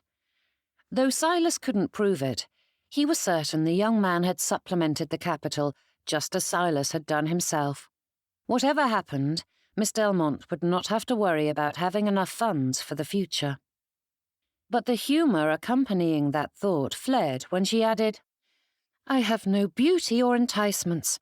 There are several ladies in the area that can offer you everything you need, so there is no reason you ought to settle for me." "Do not say such things." The hard words flew from Silas's lips before he thought the better of it, but even with reflection, he wasn't sorry to have done so. "I will not listen to you degrade yourself. You are everything I want." "How dare you?" Miss Delmonte's breaths came quick and heavy as she shook her head. "I learned long ago not to hope for affection, because it was better to rid myself of such fancies than be hurt again and again. And now you sweep into my life, feeding into those hopeless dreams.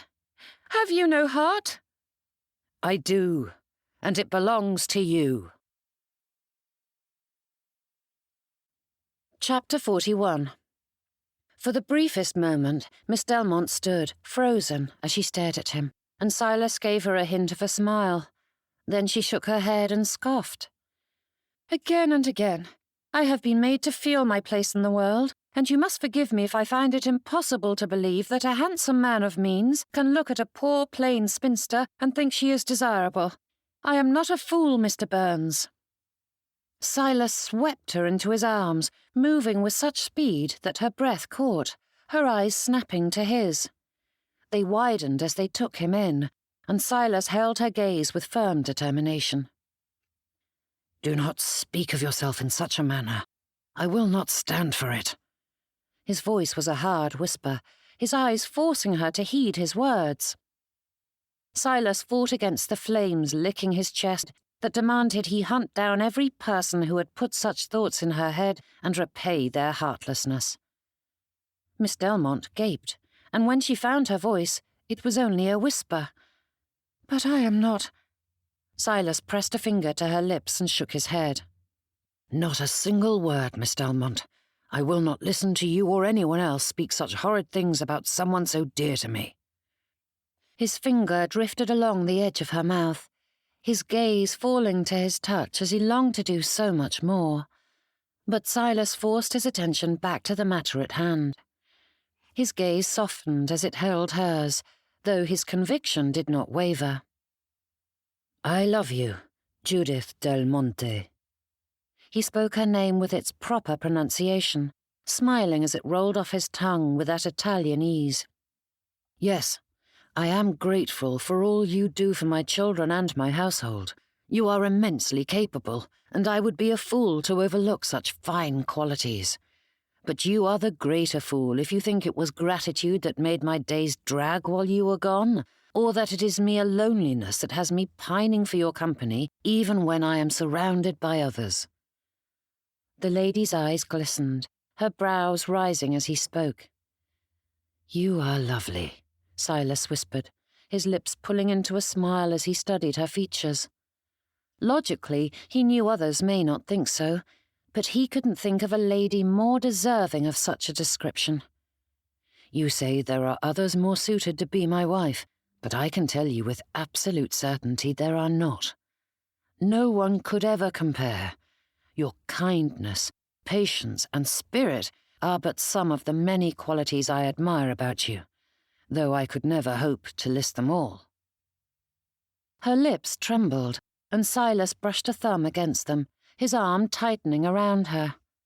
"I am going to kiss you now, not because I'm lonely and you're convenient, but because I cannot bear to go another moment without doing so," he said, his hand drifting down her neck to rest at her nape. Her eyes were wide, but her gaze fell to his lips. Silas drew closer, and she softened in his hold.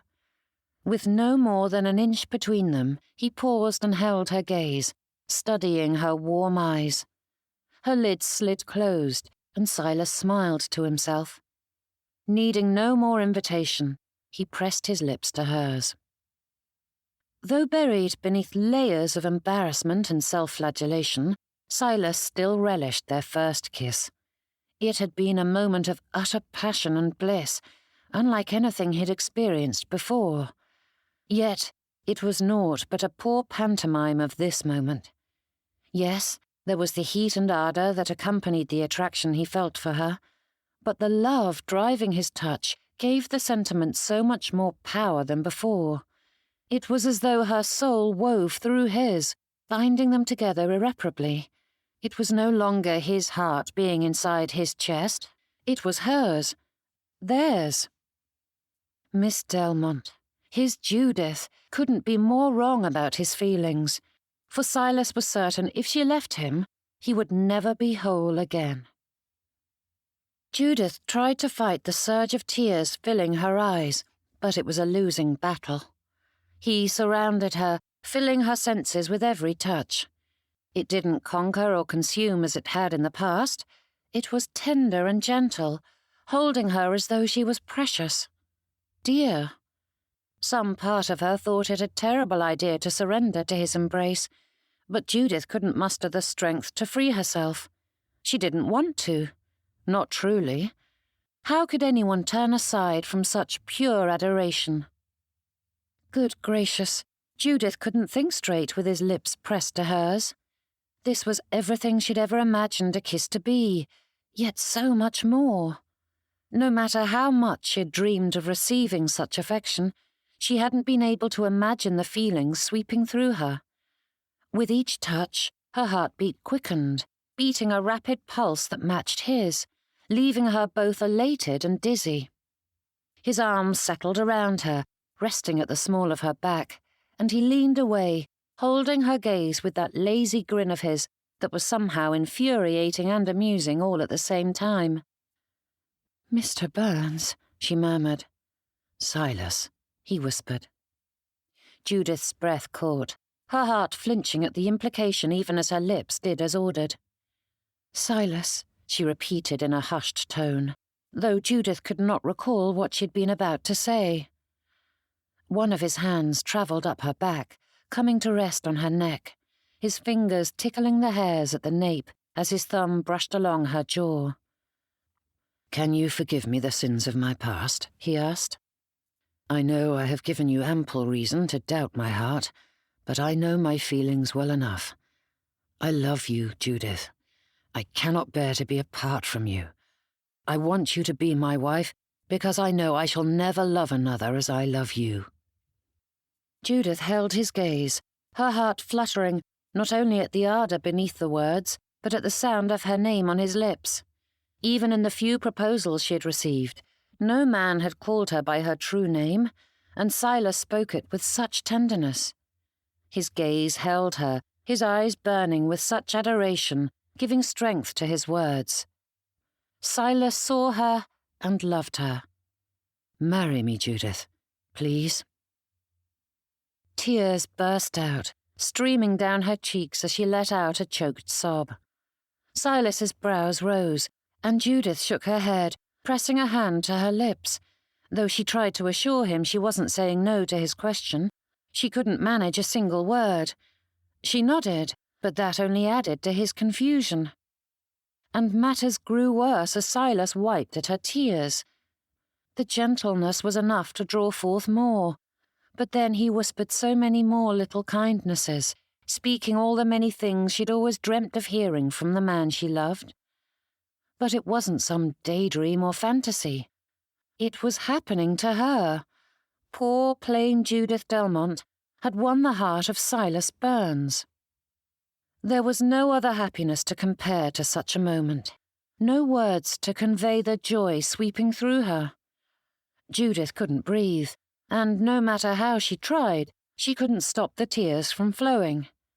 Silas dabbed at her cheeks with his handkerchief, his brows pinching together, and Judith forced herself to focus on him. "Yes." The word was garbled and hardly worthy of being called a word, but it squeaked out. Silas stilled, his eyes widening as he stared at her. "Pardon?" Judith gave him a watery smile, the word coming easier this time. "Yes." Letting out a huff, he leaned back, his brows rising. "Yes?" A laugh broke through her tears, and Judith nodded. The fellow stood there, blinking at her as a smile spread across his face.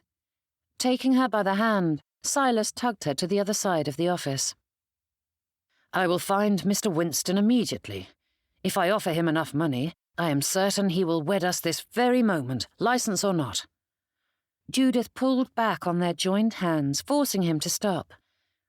"You know that isn't possible." With a sigh, he turned to her, wrapping his arms around her. "It cannot hurt to try." "You are ridiculous, Silas Byrnes." "So you have said many times, Judith Delmonte." And there was that delightful Italian flair once more, drawing a smile from them both. Silas studied her face, his eyes tracing her every feature until Judith felt her cheeks burning. She tried to duck away, but Silas leaned closer, drawing her attention back up. "I suppose I ought to give you a big wedding in front of all and sundry." An impulse took hold of Judith, though she tried to fight it, her hand raised of its own accord. The tips of her fingers brushed against his cheek, touching as she had longed to do. She caressed his skin, and Judith pressed a bust to the corner of his lips. "I do not need a large wedding, Silas. Just you and the children." Judith paused and added, "And Mr. Hatcher, of course. Our family." He dropped his head, his forehead resting against hers, and Judith swore his lips trembled a touch. Nudging his face upward, Judith captured his gaze and found those warm, laughing eyes of his were glistening, his heart shining in their depths. It was an expression Judith had never thought to see directed towards herself, for it was a mirror of her own heart, with the same adoration and admiration resonating through the whole of her. "Our family," he whispered, his tone holding a hint of reverence as he spoke the words. But then, Judith supposed, for a man whose family had been so fractured, those words were anything but simple. Their paths may have been quite different, but she understood that loneliness. It had been too long since Judith had been part of an hour, and she was certain her heart couldn't contain the joy bubbling forth from that little pronoun. Their family, their children, their life.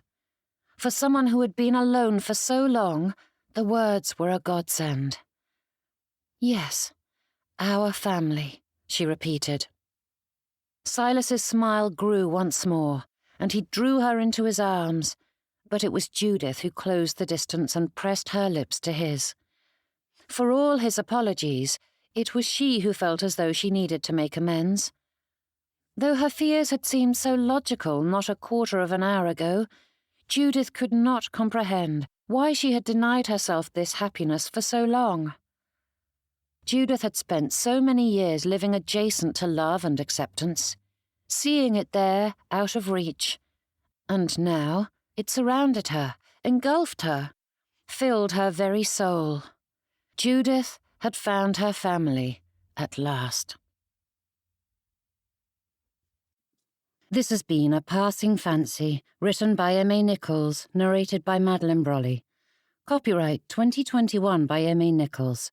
Production copyright 2024 by M.A. Nichols. If you enjoyed this video, check out M.A. Nichols' channel for more romance audiobooks and behind-the-scenes information. And don't forget to click subscribe to be notified when more become available. All of M.A. Nichols' romances take place in the Generations of Love universe. Each book is a standalone story and can be read in any order, with the titles being grouped together into family sagas, which span the Regency and Victorian eras. For more information about the rest of the series, check out the links below. All her books are available to purchase on Amazon and Audible.